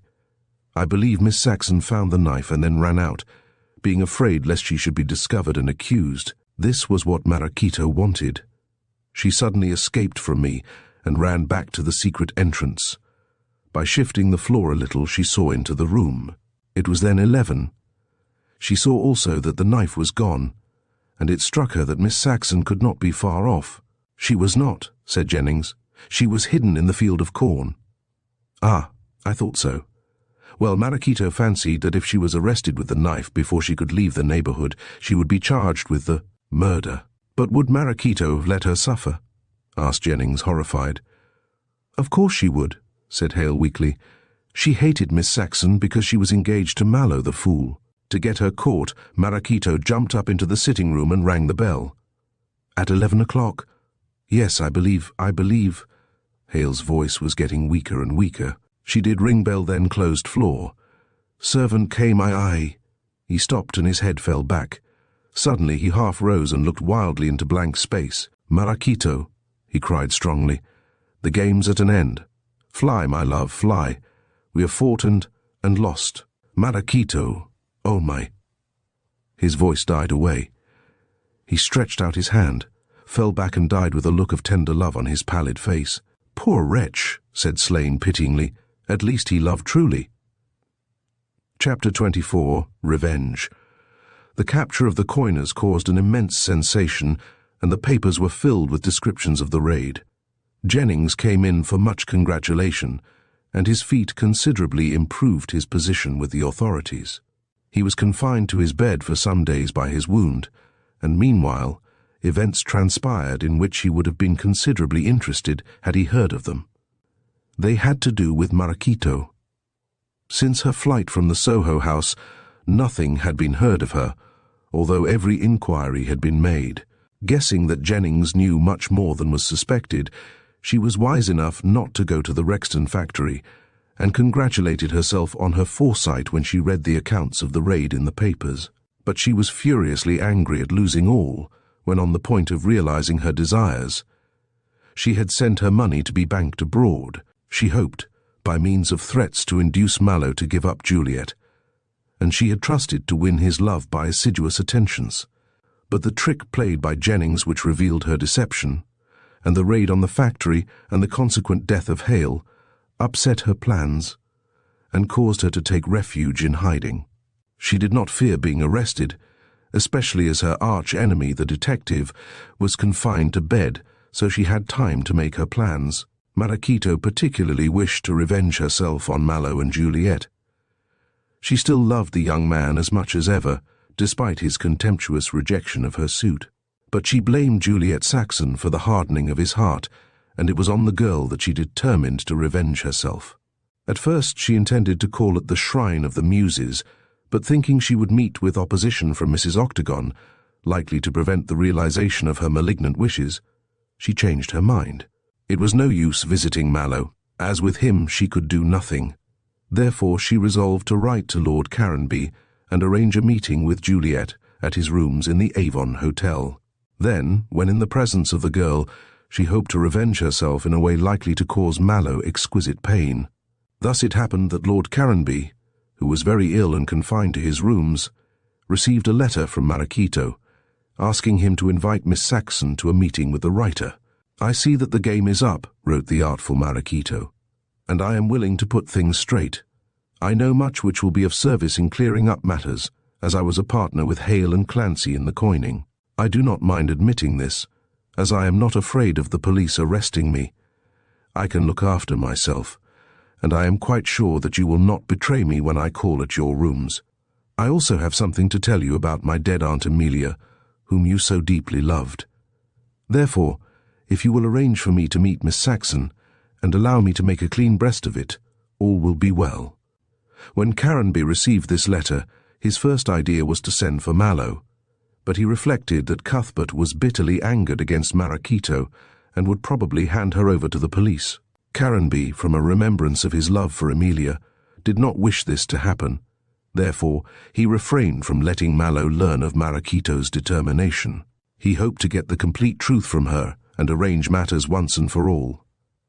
Also, there was another reason, and a very strong one, which prevented the old gentleman from having his nephew present at the projected interview. Maracito soon received an answer to her letter. It stated that Lord Caranby would be pleased to receive her on Sunday afternoon at 3 o'clock, and that Miss Saxon would be present. When Maracito read this, she smiled an evil smile, and went out to make a certain purchase which had to do with her visit. Had Lord Caranby known of her wicked intention, he would rather have cut off his right arm than have subjected Juliet to the danger she was about to undergo. But he never credited Maracito with such calculated wickedness. On Sunday afternoon the old gentleman was seated near the fire, carefully dressed as usual, but looking very ill. He suffered, as he had told Jennings, from an incurable complaint, and there was no chance of his recovering, but he refused to take to his bed, and insisted on keeping his feet. Cuthbert often came to see him, but on this particular afternoon, Caranby had manoeuvred him out of the way by sending him to see an old friend with a message about his illness. Cuthbert never suspected what was in the wind, or he certainly would not have gone. Afterwards, he bitterly regretted that he had not told Caranby of Maracito's threat against Juliet. Had he done so, Caranby would never have received her. As it was, the old lord waited patiently for the woman who was about to bring disaster in her train. Precisely at 3 o'clock his servant showed up a lady. "Madame Durand," he announced, and then retired, leaving his master alone with a bent, crooked old woman who walked with the aid of a cane and seemed very ill. "I should never have known you," said Caranby, admiring Maracito's talent for disguise. "Necessity has made me clever," she replied in a croaking voice, and glanced at the door. Caranby interpreted the look and voice. "You can speak freely," he said ironically. "I have no police concealed hereabouts." "And Miss Saxon?" asked Maracito, speaking in her natural voice. "She will be here at 3:30. I wish to have a talk with you first, Miss Saul." The woman darted a terrible look at her host. In spite of the mask of age which she had assumed, her eyes, filled with youthful vigor and fire, betrayed her. They shone brilliantly from her wrinkled face. Her hair was concealed under a close cap, above which she wore a broad-brimmed hat. This headdress would have been remarkable a few years back, but now that ladies are reverting to the fashions of their grandmothers, it passed unnoticed. With a plain black dress, a black cloak trimmed profusely with beads, mittened hands and an ebony cane, she looked quite funereal. To complete the oddity of her dress, a black satin bag dangled by ribbons from her left arm. In this she carried her handkerchief and something else. As usual, she was perfumed with the hickory scent. Caranby noticed this, and when she did not reply to his remark, pointed out its danger to her. "If you wish to escape the police, you must stop using so unusual a perfume, Miss Saul. Call me Maracito." "I am used to that name," she said harshly, and seated herself near the fire, shivering to keep up a character of old age with slowly circulating blood. "Let us say Maracita," answered Caranby, smiling. "We may as well be grammatical, but this perfume betrays you. Jennings knows that your friends use it as a sign." "Quite so," she answered. "It was clever of Jennings to have guessed its meaning. I invented the idea. But he is ill, and I don't think he has told anyone else about it, He is fond of keeping his discoveries to himself. He wants all the glory. Surely he has had enough by this time, Mariquita. But the scent... You are quite right, I shall not use it for the future. But what do you think of my disguise? Would anyone know me? Certainly not. But I wonder you have the courage to show yourself so disfigured to the woman who is your rival. Oh, as to that, she is my rival no longer, said Mariquito, with a gesture of disdain. Your nephew is not worthy of me. I surrender him from this moment. That is very wise of you. I expect you will go abroad and marry a millionaire. I might, but I have plenty of money of my own. The way in which you made it is not creditable, said Caranby. Bah, she sneered. I did not come here to hear you talk morality, Lord Caranby. You were no saint in your young days. I have heard all about you. From whom? From my Aunt Amelia. I scarcely think that. You were but a child when she died. She did not die, said Mariquito coldly. I have come to tell you that she lived as Miss Loach at Rose Cottage. Caranby started to his feet. What is this you tell me? The truth. Emilia is dead now, but she lived alone for many a long day. I knew that Selina Loach was my aunt, and... Mariquito looked at him with piercing eyes. Mrs. Octagon knew also. By this time, Caranby had recovered from his emotion. There is nothing bad I don't expect to hear of Isabella Octagon, he said. So this then was why she visited you? Yes, I ordered her to come by threatening to reveal what she knew to the police. I could have done so by an anonymous letter. She came, and then I forced her to promise to stop the marriage. I may as well add that I wrote insisting on the marriage being stopped as soon as Emilia died. Ah! And I thought along with Cuthbert that it was hatred of me that made Mrs. Octagon. Oh, she hates you sure enough, but are you not astonished by my news? Very much astonished, responded Caranby thoughtfully. How came it that Selina died and Isabella lived? The three met in the unfinished house, explained Mariquito. I had the story from Emilia myself. There was a quarrel. All three were in love with you. Selina was standing on a plank at a considerable height from the ground. In a rage, Emilia pushed her off. Isabella held her tongue as she hated Selina. But the substitution? Well, in the fall Selina's face was much mutilated. I believe, added Mariquito, in a cold-blooded manner, that Emilia made it worse here. Caranby shuddered and Mariquito laughed. Oh, my aunt was not a woman to stick at trifles. She insisted on changing dresses with the dead. It was the workmen's dinner hour, and no one was about. She forced Isabella to assist her by threatening to tell the police that Isabella had murdered her sister. As the sisters were on bad terms, Isabella knew that she might be accused, and so she held her tongue. But she could have accused Emilia. Emilia would have denied the accusation. Moreover, Isabella was intimidated by the fierce nature of my aunt. A fierce nature, indeed, that would mutilate the dead. But I do not see how Emilia hoped that the substitution would pass undiscovered by Selina's friends, to say nothing of her father. The idea was that Emilia, as Selina, should go abroad and return to England in a few years. Owing to the unexpected death of Mr. Loach, the father, the substitution was easy. You know how Isabella alone appeared at the inquest, and how Selina, really my aunt, pretended to be sick. Then the two went abroad and came back. Emilia as Miss Loach went to Rose Cottage, and Isabella married Mr. Saxon. But why did Emilia take Selina's name and... Because Emilia was in danger of being arrested along with her mother and brother for coining. You could not have saved her. The accident of Selina's death. The murder of Selina, you mean? Mariquito made a gesture of indifference. Call it what you like. It happened opportunely, however. It gave Emilia safety, and by threatening to denounce Isabella, she stopped her from marrying you. Caranby looked up. Ah! Now I see why Isabella left me alone. She made one attempt, however, and did not succeed in inducing you to marry her. But had she succeeded, Emilia would have stopped the marriage. Emilia loved you. No, said Caranby coldly. She loved my title and my name and wealth. I never loved her, nor she me. She exercised a kind of hypnotic influence over me, and I dare say I would have married her. But her heart, I am sure, was always in the coining business. "You are quite right," said Marachito, looking keenly at him, "though I can't guess how you came to think so, seeing you thought my aunt dead. Yes, she loved coining. When I grew up, she sent for me and for Daniel Saul." "Who is he?" "Another of your precious family, a distant cousin. You know him best as Hale the lawyer." "Oh, indeed," said Caranby, considerably surprised. "And what did Amelia do with you two?" "She got us to help her to coin. We made use of your house. I need not tell you how we dug the tunnel and arranged the factory. Amelia knew that you would not disturb the house." "I was a sentimental fool. If I had been wiser, you would not have carried on your wickedness for so long."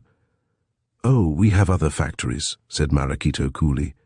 "Jennings has not discovered everything, but your house was certainly an ideal place. I can't understand how Jennings learned about the secret. The entrance, he learned that from plans left by Maxwell, who designed the same. Amelia poisoned him. She did to preserve her secret. Hale and I thought it was unwise he would have joined us, but it was all for the best." "Apparently you think so," returned Caranby, looking at her with abhorrence, "seeing you poisoned Tyke in the same way. Hale did that, and I agreed." "It was necessary," said the woman coldly. "But you appear to know all about the matter. Jennings has told me everything. Even to the fact, which he learned from Hale, that you rang that bell." "I did. I knew Juliet Saxon was in the room, and I wished to get her arrested. She left the house, and I rang the bell as soon as I could get away from Hale, who did not wish me to draw attention to the murder. But Juliet was too far away by that time to be caught."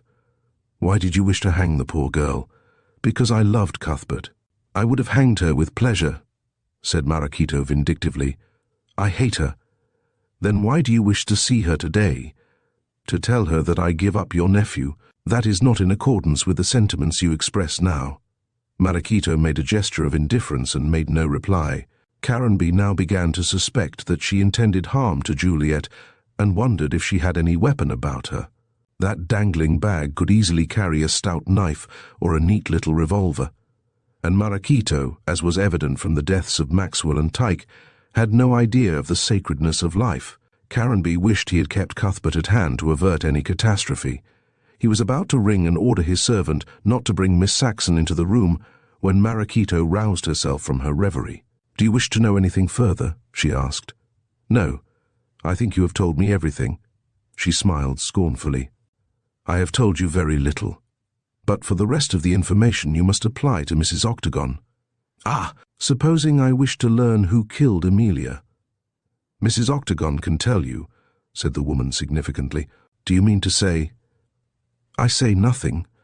Amelia came to the factory and went out into the open air by another exit to see if anyone was about. She never returned, and Hale and I went in search of her.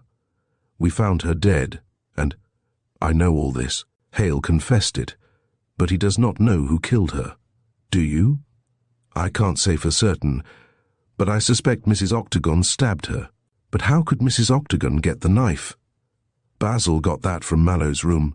He gave it to his mother, and—" "This is all theory," said Caranby angrily. "You have no grounds." "None at all," replied Marachito calmly.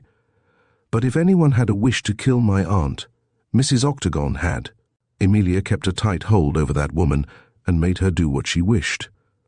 "About the marriage?" "Yes, and other things. I have never been able to understand why Aunt Amelia took such a fancy to Cuthbert and that girl.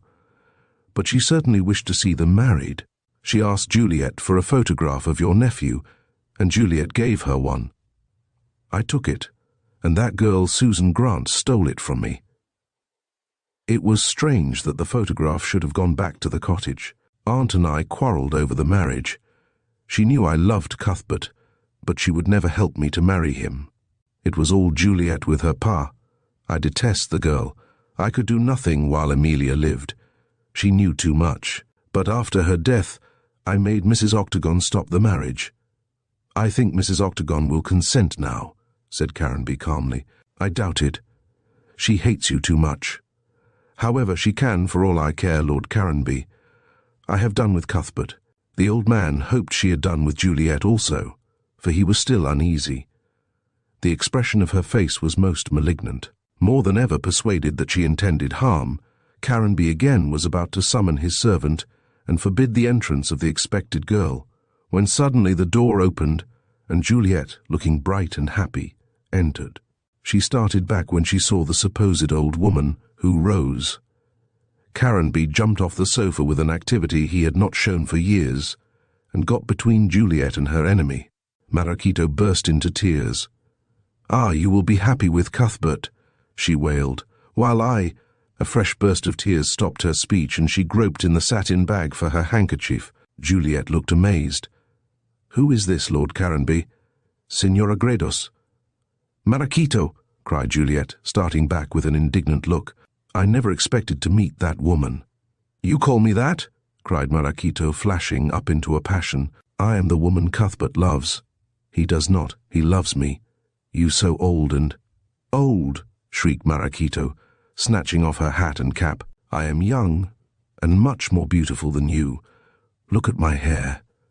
It came streaming down in a glorious mass on her shoulders. "My face is as beautiful as yours. I disguised myself to see you.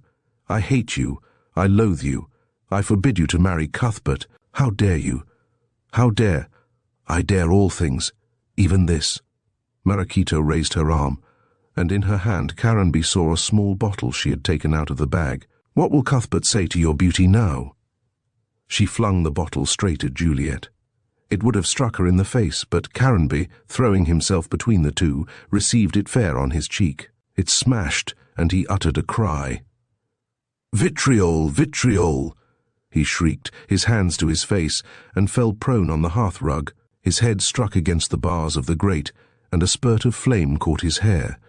Juliet seized him and dragged him away, calling loudly for help. You devil!" cried Marachito, striking the girl on the face. "I dare not stay now, but I'll spoil your beauty yet. Wait!" She hastily put on her hat and ran out of the room. The servant of Lord Caranby burst into the room, followed by some waiters. "Send for the doctor," cried Juliet, trying to raise Caranby, "and that woman—" "She has left the hotel," said a waiter. But at this moment there was a loud shout in the street, followed by a shriek and a crash. Chapter 25. Nemesis. In the midst of the confusion caused by Marachito's wickedness, Cuthbert arrived. Juliet flew to him at once and flung herself sobbing into his arms. "Oh, Cuthbert, Cuthbert!" she cried, her head on his shoulder. "That woman has been here. She tried to throw vitriol at me, and the bottle broke on Lord Caranby's face. He has burnt his head also. He is dying." "Good heavens!" cried Mallow, pressing her to his heart. "Thank God you are safe. How did Marachito come here?" I don't know," sobbed Juliet, completely unstrung. "He asked me to see him, and she arrived disguised as an old woman." "Oh, where is the doctor?" "He has just arrived, miss." "Here he comes," said an excited waiter. While the doctor examined Caranby's injuries, Cuthbert, very pale, led Juliet out of the room, and taking her into an adjoining apartment, made her drink a glass of port wine. "An old woman," he repeated.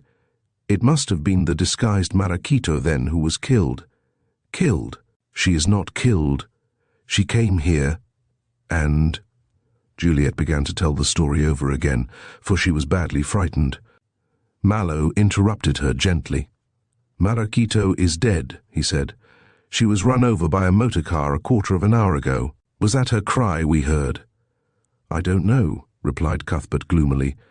"I was coming round the corner of the street and saw a woman flying along the pavement. A car was tearing towards me.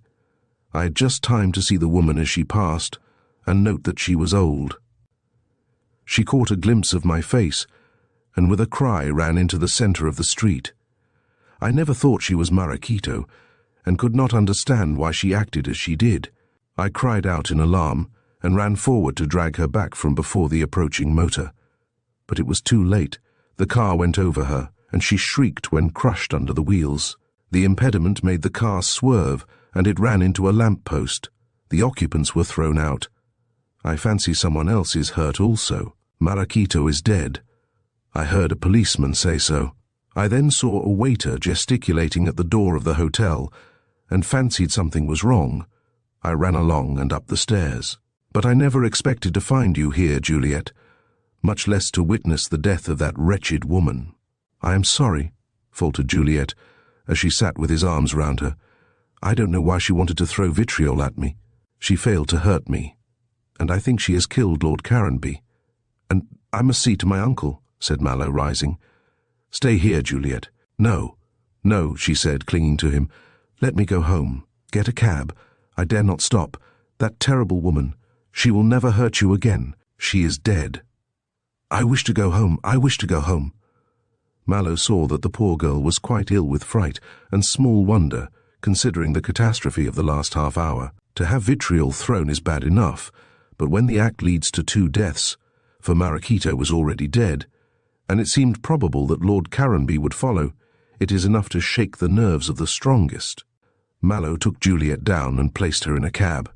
Then he promised to see her that same evening, and to tell her of Lord Caranby's progress. When the cab drove away, he went again upstairs. As he went, he could not help shuddering at the thought of the danger from which Juliet had escaped. He remembered how Marachito had threatened to spoil the beauty of the girl, but he never thought she would have held to her devilish purpose.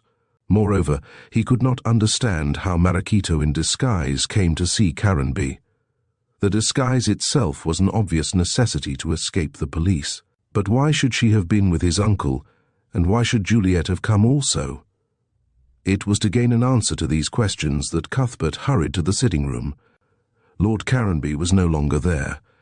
The doctor had ordered him to be taken to his bedroom, and when Mallow went thither he met him at the door. "He is still unconscious," said the doctor. "I must send for his regular medical attendant, as I was only called in as an emergency physician. Is he very ill?" "I think the shock will kill him. He is extremely weak, and besides the shock of the vitriol being thrown, he has sustained severe injuries about the head from fire. I don't think he will live." "To whom am I speaking?" asked the young man. "My name is Mallow. I am Lord Caranby's nephew, and the next heir to the title. I fancy you will be called my lord before midnight." Mallow did not display any pleasure on hearing this. He valued a title very little and, so far as money was concerned, had ample for his needs. Besides, he was really fond of his uncle, who, although consistently eccentric, had always been a kind, good friend. "Will he recover consciousness?" "I think so," said the doctor doubtfully. "I am not quite sure. His own medical attendant, knowing his constitution and its resisting power, will be able to speak more assuredly." "How did this happen?" Cuthbert, for obvious reasons, explained as little as he could. "Some old woman came to see my uncle and threw vitriol at Miss Saxon, the young lady who was with him. He intercepted the stuff and fell into the fire." "What a demon! I hope she will be caught." "She is dead," and Cuthbert related the accident in the street. The doctor had strong nerves, but he shuddered when he heard the dreadful story. Nemesis had been less leaden-footed than usual. In due time, Dr. Yeo, who usually attended Caranby, made his appearance and stated that his patient would not live many hours. "He was always weak," said Yeo, "and of late his weakness increased. The 2 severe shocks he has sustained would almost kill a stronger man, let alone an old man of so delicate an organization. He will die." "I hope not," said Cuthbert impulsively. The physician looked at him benignly. "I differ from you," he declared. "Death will come as a happy release to Lord Caranby. For years he has been suffering from an incurable complaint which gave him great pain. But that he had so much courage, he would have killed himself. He never complained. A brave man like that never does complain. Besides, he took great care of himself. When he came back to London he was fairly well. I think he must have done something rash to bring on a recurrence of his illness. Within a few days of his arrival he grew sick again. In some way he overexerted himself." "I don't think he ever did," said Mallow doubtfully, "but I am certain of it. Within a week of his arrival here he had a relapse. I taxed him with going out too much and with overexertion, but he declined to answer me. Will he become conscious again?"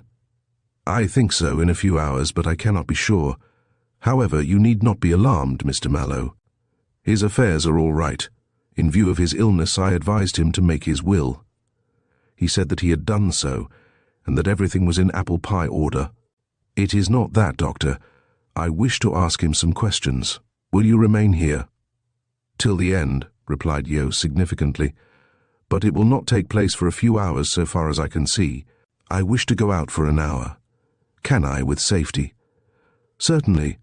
Lord Caranby will live for some time yet." Mallow nodded and left the bedroom, while Yo returned to the bed upon which lay the unconscious form of the old man.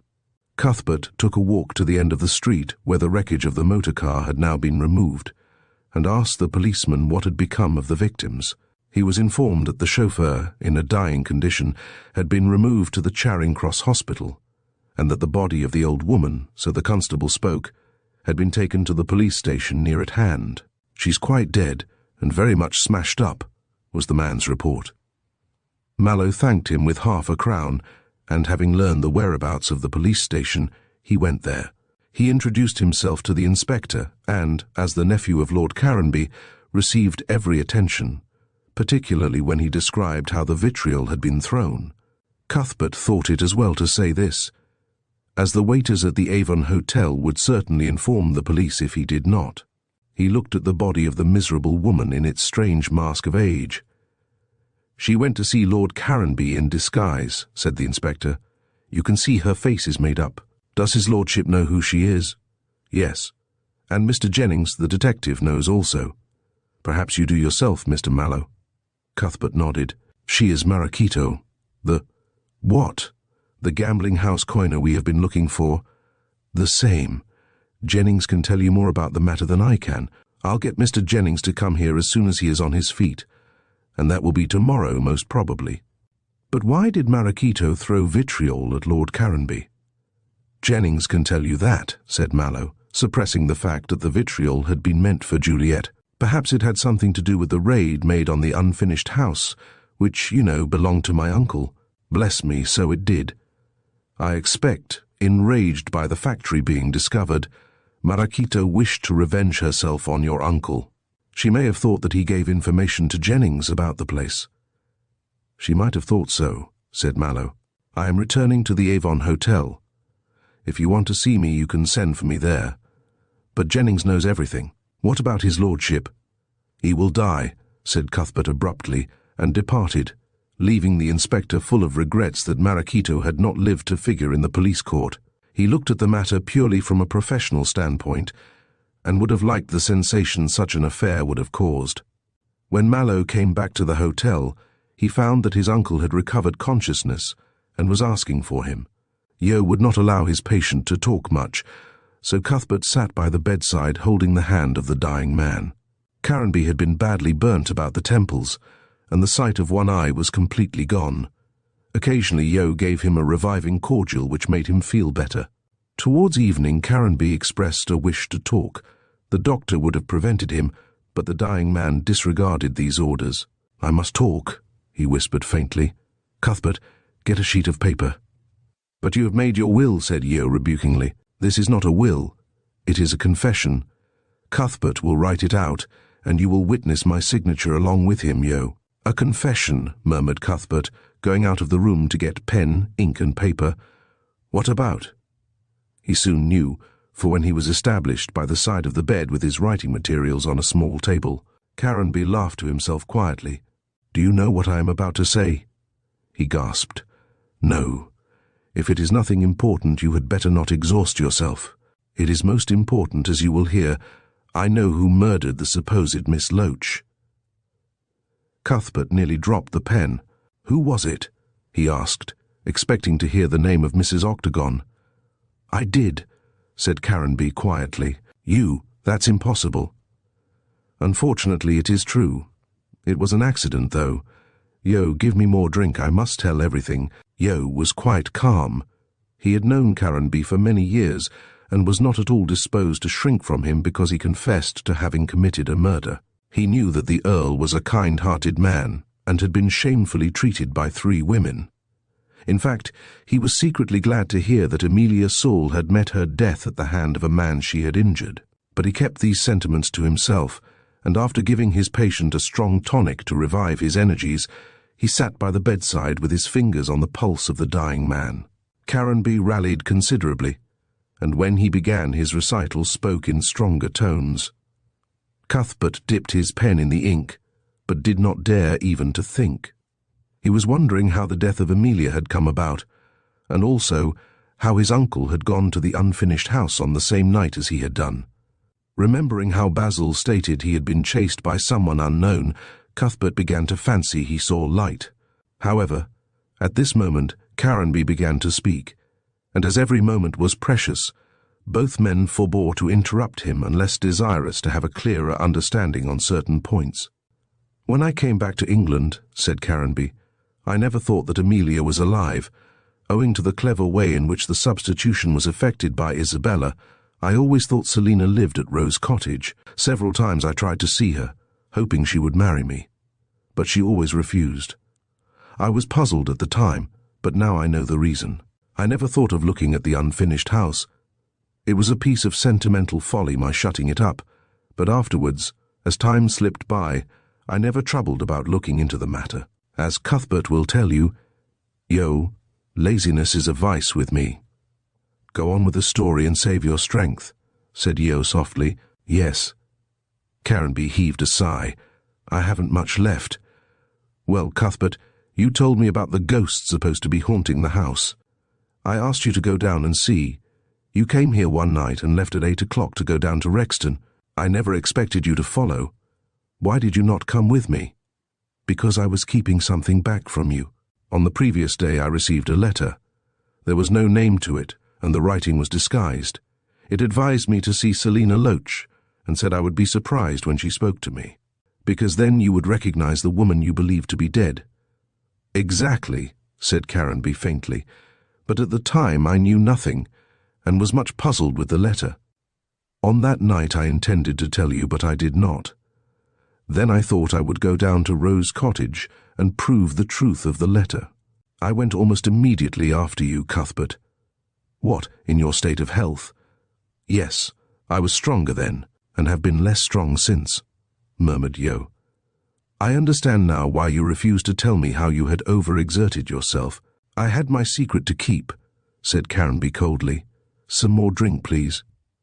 Then when he felt better, he continued, "Yes, I was wonderfully well and strong on that night. I climbed the wall." "Impossible," said Mallow. "I can't believe that." "Nevertheless, it is the truth. I expect the excitement made me unnaturally strong. I suffered greatly when it was over." "You were a wreck," said the physician bluntly. "When what was over?" asked Mallow anxiously. "The event of the night to which I am coming. It took me some time to get to Rexton, and a long time to walk to the unfinished house. I did not go down Crooked Lane, but round by the wall." "Did you come by the railway station path?" "I did not. I took a wide detour and arrived at the unfinished house on the side opposite to where Rose Cottage stood." "Ah," murmured the young man. "No wonder I missed you. But I thought you were calling on Miss Loach." "I intended to, but first I thought I would assure myself about the ghosts. Certainly I had set you to perform that task, but, as I was on the spot, I determined to see for myself. I climbed the wall, not without difficulty, and found myself in the park." "About what time was this?" "After 10. I can't say how long. But I really cannot be precise as to the time I wandered aimlessly about the park, threading my way amongst the trees and shrubs and undergrowth. I was astonished to find paths, and it struck me that someone used the park. I believe Miss Loach did." "That is Amelia," said Cuthbert. "Jennings learned that in some way. She always was on the watch for anyone coming into the park and learning the secret of the factory." "I did not know that at the time," said Caranby, his voice growing weaker. "Well, I walked about. Sometimes it was moonlight, and at other times the moon would be obscured by clouds. I struggled to get near the house and succeeded. Then I saw a man standing in the shadow. At once I went up to him. He fled. I don't know who it was." "I can tell you," said Mallow quietly. "Young Saxon." "Then why did he fly?" "He was there with no very good purpose, and his conscience smote the miserable creature," said Cuthbert. "Go on. Or will you wait?" "No, no, no," said Caranby vehemently. "If I stop now, you will never know the truth. I don't want anyone else to be accused of the crime. I know Malachito hinted that Isabella Octagon was guilty, but she is not. I don't want even Isabella to suffer, though she has been a fatal woman to me and wrecked my life's happiness." His voice was growing so weak that Yo gave him more cordial. After a pause, Caranby resumed with a last effort. and very swiftly, as though he thought his strength would fail him before he reached the end of his dismal story. I followed the man, though I did not know who he was, and wondered why he should be trespassing. He fled rapidly, and I soon lost him, but when the moonlight was bright, I saw that he had dropped a knife from his pocket. In stooping to pick it up, I lost sight of the man. Basil crossed the park and ran away. But he came back for the knife afterwards, explained Mallow. Juliet saw him. He had on my coat. I wonder you didn't think Basil was me as Juliet did. I am not acquainted with your clothes, said Caranby dryly, as I have been absent from England for so long. But no wonder Saxon did not find the knife. I picked it up. It was a bowie, belonging to me, which Basil had stolen. I didn't know that either. Well, I went again towards the wall surrounding the park. I thought I might meet you. I wonder you didn't. I was about at that time. The park was so thickly filled with trees and shrubs that we missed one another, I suppose. Don't interrupt. I'm going. Write quickly, Cuthbert. Then with a gasp, Caranby resumed. I halted to get breath near the large oak which the fire spared. I heard a rustling, and a woman came out of the shadow of the tree. I wondered who she was and where she had come from. The moon then came out brightly, and I recognized her face with a sensation almost of terror. It was Amelia. How did you recognize her after all these years? By her Jewish look, and especially by the eyebrows. Moreover, she revealed herself to me when dying. What happened? Asked Yo sharply. I was standing with the knife in my hand.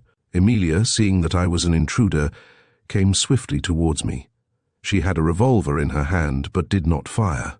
She cried out something and rushed at me. In doing this, she came straight against the knife. I was holding it instinctively in an attitude of defense, with the point outward. She rushed at me to bear me down by the weight and force of her charge, and the next moment she dropped to the ground dying. She was not dead then? No, not for the moment. I knelt beside her and whispered, Emilia. She opened her eyes and smiled. Then she replied, Emilia, yes, and died. I did not know what to do. Then it struck me that I might be arrested for the crime, though it really was no crime. Had she not rushed at me, had I not been holding the knife, she would not have met with her death. I wonder she did not fire, seeing she had a pistol.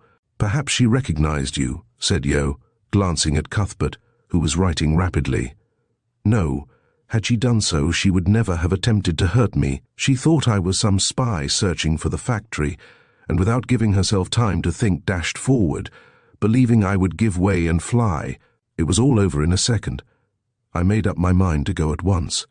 I did not even wait to pick up the knife, but climbed the wall and came home here. What happened then, I don't know. I can tell you, said Mallow. Marachito and Hale came to look for Miss Loach, and took her body into the villa sitting-room. They placed the knife at her feet and the cards in her lap, thinking it would be thought she had been stabbed in the room, and, Sign, said Caranby unexpectedly, and Mallow hastily brought him the written document and the ink. He signed feebly, and the two men signed as witnesses. Yo then turned to his patient, but he drew back. Death was stamped on the face. Cuthbert called in the servant. Lord Caranby is dead, he said quietly. Yes, my lord, replied the servant, and Mallow started on hearing the title.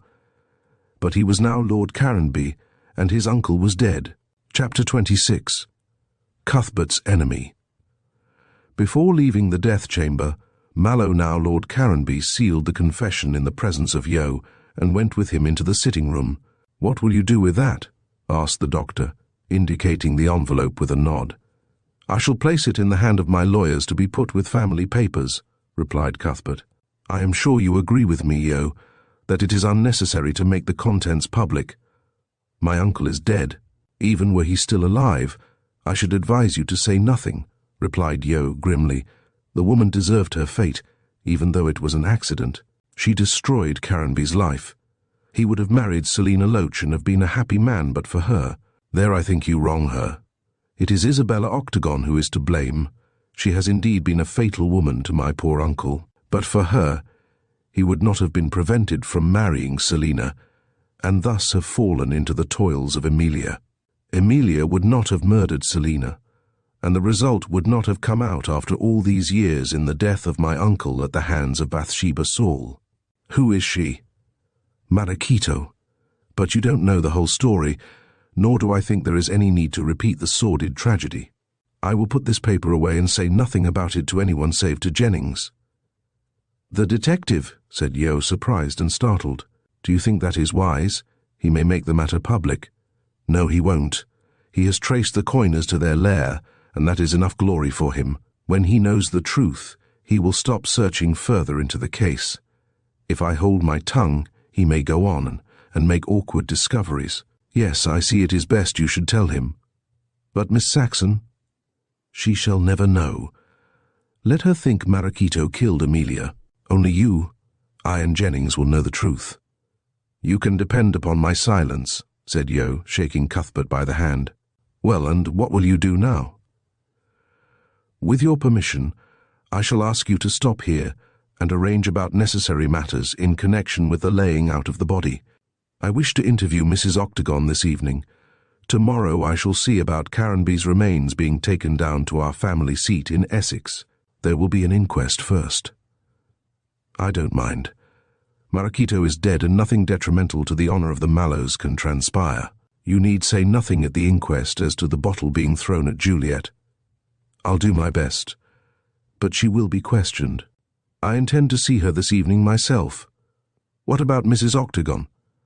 Oh, said the new Lord Caranby with a grim smile, I intend to settle Mrs. Octagon once and for all. Surely you don't intend to tell her of the murder? Certainly not.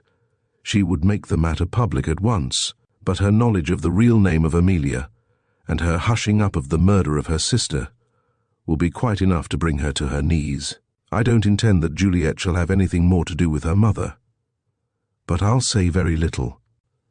After this, Cuthbert departed and took a hansom to the Shrine of the Muses. He arrived there at 10 o'clock, and was informed by the butler that Miss Saxon was in bed with a headache, and that Mrs. Octagon had given orders that Mr. Mallow was not to be admitted. Basil was out, and Mr. Octagon likewise. Cuthbert listened quietly, and then gave the man, whom he knew well, half a sovereign. Tell Mrs. Octagon that Lord Caranby wishes to see her. Yes, sir, but I am Lord Caranby. My uncle died this evening. The butler opened his eyes. Yes, my lord, he said promptly, and admitted Cuthbert into the hall. I suppose I needn't say it is really you, my lord, he remarked when the visitor was seated in the drawing-room. I am afraid the mistress will be angry. Don't trouble about that, Soames. Tell her Lord Caranby is here. And the butler, bursting to tell the news in the servants' hall, went away in a great hurry. Cuthbert remained seated near the table on which stood an electric lamp. He had the confession in his pocket, and smiled to think how glad Mrs. Octagon would be to read it. However, he had quite enough evidence to force her into decent behaviour. He did not intend to leave that room till he had Mrs. Octagon's free consent to the marriage, and a promise that she would go abroad for an indefinite period with her hopeful son Basil. In this way Cuthbert hoped to get rid of these undesirable relatives and to start his married life in peace. Nothing less than exile will settle matters, he muttered. Mrs. Octagon, in a gorgeous tea-gown, swept into the room with a frown on her strongly marked face. She looked rather like Maracito, and apparently was in a bad temper.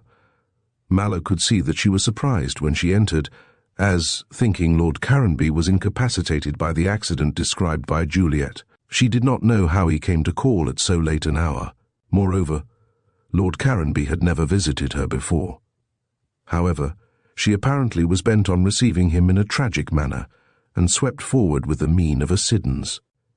When she came into the room, she caught sight of Cuthbert's face in the blaze of the lamp, and stopped short. "How?" she said in her deepest tone, and then became prosaic and very angry. "What is the meaning of this, Mr. Mallow? I hope to see. My uncle, I know you did, but he is dead." Mrs. Octagon caught at a chair to stop herself from falling and wiped away a tear. "Dead," she muttered, and dropped onto the sofa. "He died 2 hours ago. I am now Lord Caranby." "You won't grace the position," said Mrs. Octagon viciously, and then her face became gloomy. "Dead Walter Mallow. Ah, I loved him so." "You had a strange way of showing it then," said Cuthbert calmly, and he also took a seat. Mrs. Octagon immediately rose. "I forbid you to sit down in my house, Lord Caranby. We are strangers." "Oh, no, we aren't, Mrs. Octagon. I came here to arrange matters." "What matters?" she asked disdainfully, and apparently certain he had nothing against her. "Matters connected with my marriage with Juliet." "Miss Saxon, if you please. She shall never marry you." "Oh, yes, she will." "What is your objection to the marriage?" "I refuse to tell you," said Mrs. Octagon violently, and then somewhat inconsistently went on, "If you must know, I hated your uncle. You said you loved him just now."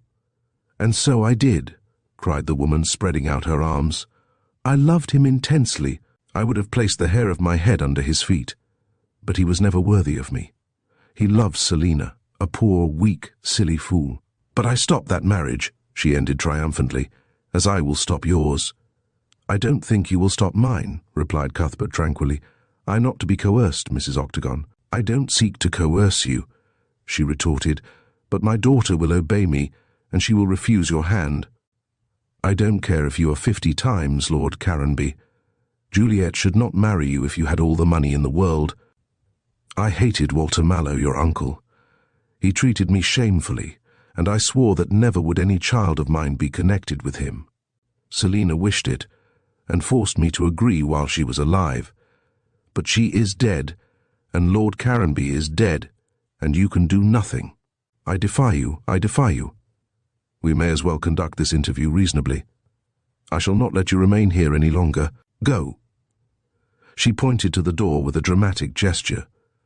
Cuthbert took up his hat. "I shall go if you insist," he said, moving towards the door, "and I shall return with the policeman." Mrs. Octagon gave a gasp and went grey. "What do you mean?" "You know well what I mean. Am I to go?" "You have nothing against me," she said violently. "Stop, if you will, and tell me the reason of that speech." "I think you understand what I mean perfectly well," said Mallow again, and returning to his seat. "I know that your sister died years ago," Mrs. Octagon gasped, "and that Amelia feigned to be Selina Loach. And perhaps, Mrs. Octagon, you will remember how your sister died." "I didn't touch her," gasped Mrs. Octagon, trembling. "No, but Amelia Saul did, and you condoned the crime." "I deny everything. Go and get a policeman if you like." Cuthbert walked to the door and there turned. "The statement of Amelia will make pleasant reading in court," he said. Mrs. Octagon bounded after him and pulled him back by the coat-tails into the centre of the room.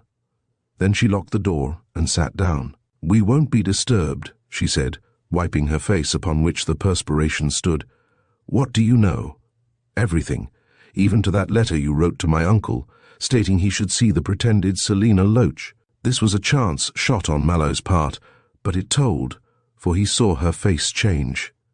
In fact, Mrs. Octagon was the only woman who could have sent the letter. She did not attempt to deny it. I sent that letter, as I was weary of that woman's tyranny. I thought it would get her into trouble. She would have got you into trouble also. Suppose she had lived and had told the story of Selina's death. She would have put the rope round her own neck," said Mrs. Octagon in a hollow tone, all her theatrical airs gone. "I was a fool to wait so long. For 20 years that woman has held me under her thumb. It was Amelia that made me consent to your engagement to Juliet. Otherwise," she added malevolently, "I should have died rather than have consented. Oh," she shook her hands in the air, "how I hate you and your uncle and the whole of the Mallows." "A woman scorned, I see," said Cuthbert, rather cruelly. "Well, you must be aware that I know everything. You don't know who killed Amelia?" "Marachito said it was you." I shrieked, Mrs. Octagon. "How dare she? But that she is dead, as Juliet told me. I would have her up for libel. Marachito herself killed the woman. I am sure of it. That coining factory. Did you know of its existence?" "No, I didn't," snapped Mrs. Octagon. "I knew nothing of Amelia's criminal doings. I let her bear the name of my sister." "Why?" asked Mallow quickly, and not knowing what Marachito had said to Caranby. "I don't know," replied Mrs. Octagon sullenly. "Amelia was in some trouble with the law.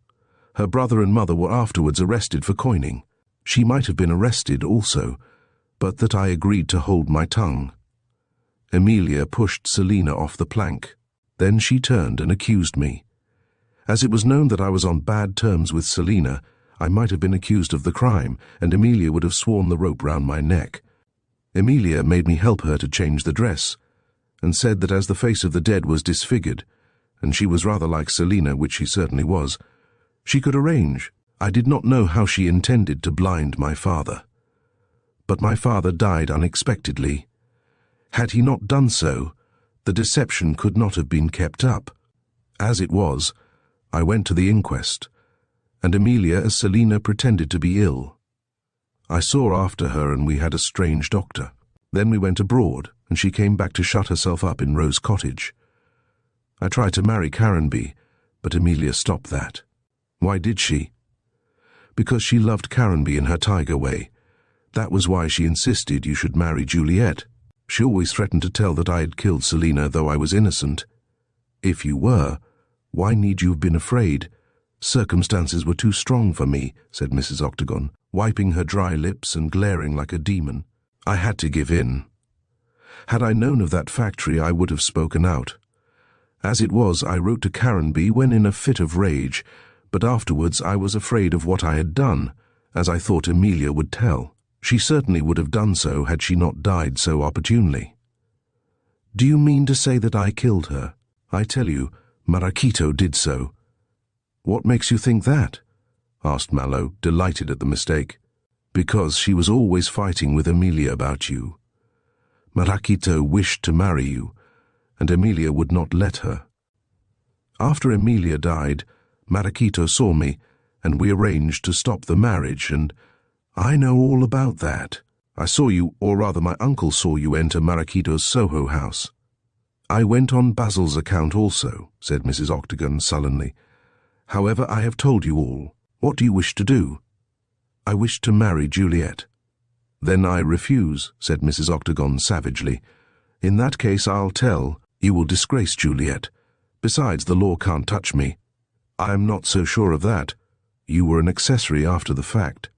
And if the public knew that you had acquiesced in the death of your sister and had held your tongue for years, you would not be popular. I fear your books would not sell then. Mrs. Octagon saw all this and glared savagely at Cuthbert. She would have liked to kill him, but he was the stronger of the two, and knew much which she wished kept silent. Mallow saw the impression he was making and went on persuasively. And think, Mrs. Octagon, Juliet can give you up the 6,000 a year. Not she, laughed Mrs. Octagon, sneering. She will, at my request. I don't want my wife to possess money made out of coining. The income will be made over to you by deed of gift. 6,000 a year, mused the lady, and you will hold your tongue. Of course, for Juliet's sake as well as for yours, but I think it will be advisable for you to travel for a few years. I'll take up my abode in America forever, said Mrs. Octagon, rising. Do you think I'll stop here and see you my daughter's husband? Not for all the money in the world. Besides, Mr. Octagon has been insolent over money, and I shan't stay with him. Basil and myself will go to America, and there we will become famous. It is certainly better than becoming famous in another way, said Mallow dryly. You will, of course, be quite amiable to Juliet, also to me in public. Oh, she replied with a short laugh, I'll kiss you if you like. There is no need to go so far. I am sorry for you. And I hate you. Hate you. Leave me now at least. You can come tomorrow and I'll consent publicly to the marriage, but I hope you will both be miserable. Juliet does not love me, or she would despise you. I wish you had died along with your uncle. She was becoming so wild in her looks that Cuthbert thought it best to leave the room. The key was in the door, so he departed, quite sure that Mrs. Octagon, to avoid scandal about her shady doings, would be most agreeable towards him in public, however much of a demon she might be in private. Thus ended the interview. Next morning Mallow drove to Jennings and related everything, including the confession of Caranby regarding the accident, and added details of the interview with Mrs. Octagon. Jennings listened, astonished. I am glad you told me, he said. Of course I don't want you to make all this public. The general impression is the same as that of Mrs. Octagon, that Marachito murdered Miss Loach. It need not be known that Emilia was masquerading under a false name. She need not be brought into the case at all. What a wonderful case, Mallow. Cuthbert assented. It's more like fiction than fact. Fact is always like fiction, said Jennings epigrammatically. However, we've got a confession from Clancy about the other factories. The whole gang will be caught sooner or later. And by the way, Mallow, on second thoughts, I think it will be best to state the real name of Amelia. I think so too. If she is pilloried as Miss Loach, everyone will know that she is the aunt of Juliet. Tell the truth, Jennings. We'll tell everything save that Lord Caranby inadvertently murdered that woman. She was the fatal woman. No, said the new Lord Caranby. Mrs. Octagon is the fatal woman. She was at the bottom of everything, and has been rewarded with 6,000 a year. I don't suppose the state can seize that money. However, I'll see. I should like to punish Isabella Octagon in some way. And Susan Grant. You can give her £1,000 on my behalf, and she can marry her baker. Then there's Mrs. Barnes' Mrs. Pill that was. She is quite innocent. Thomas, her husband, will be punished, so you had better tell her I'll provide for her. As to yourself, that's all right, Mallow. This coining case means a rise of salary. All the same, I intend to give you a few thousands on behalf of myself and Juliet. Without you, I would probably have been accused of the crime. And in any case, things would have been awkward. There might have been a scandal. There won't be one now, said Jennings. I'll settle everything. Mrs. Octagon will go to the States with that young cub, and you can make Miss Saxon Lady Caranby. It is good of you giving me a reward. I can now marry Peggy. We all seem to be bent on marriage, said Mallow, rising to take his leave. How's the shoulder? All right, said the detective, and it's worth the wound to have Peggy nursing me. She is the dearest. No, pardon me, said Cuthbert, by no means. Juliet is the dearest girl in the wide world, and he departed laughing. Needless to say, under the careful supervision of Jennings, all scandal was averted. The gang with Clancy at its head were sentenced to years of imprisonment, likely to put a stop to all pranks. Maracito was buried quietly, and Mallow erected a gravestone to her, in spite of her wicked designs against Juliet. In 6 months, Jennings married Peggy and took a house at Gunnersbury, where Peggy and he live in the congenial company of LeBeau, who has become quite reconciled to Jennings' profession. The old professor teaches dancing to the children of the neighborhood. Susan Grant also married her baker, and the two now possess one of the finest shops in Stepney. Mrs. Octagon went to America almost immediately. She managed to keep the 6,000 a year, in spite of Jennings. No one knows how she managed to do this, but envious people hinted at government influence. However, with Basil, she departed to the States, as she confessed to being weary of constant triumphs in England. Mrs. Octagon now has a literary salon in Boston, and is regarded as one of the leading spirits of the age. Basil married an heiress. Peter, weary of playing the part of husband to a celebrity, remained in England but not in London. He sold the Shrine of the Muses and took a cottage on an estate in Kent belonging to Lord Caranby. Here he cultivates flowers and calls frequently on his stepdaughter and her husband when they are in the neighborhood. Peter never knew the true history of his wife.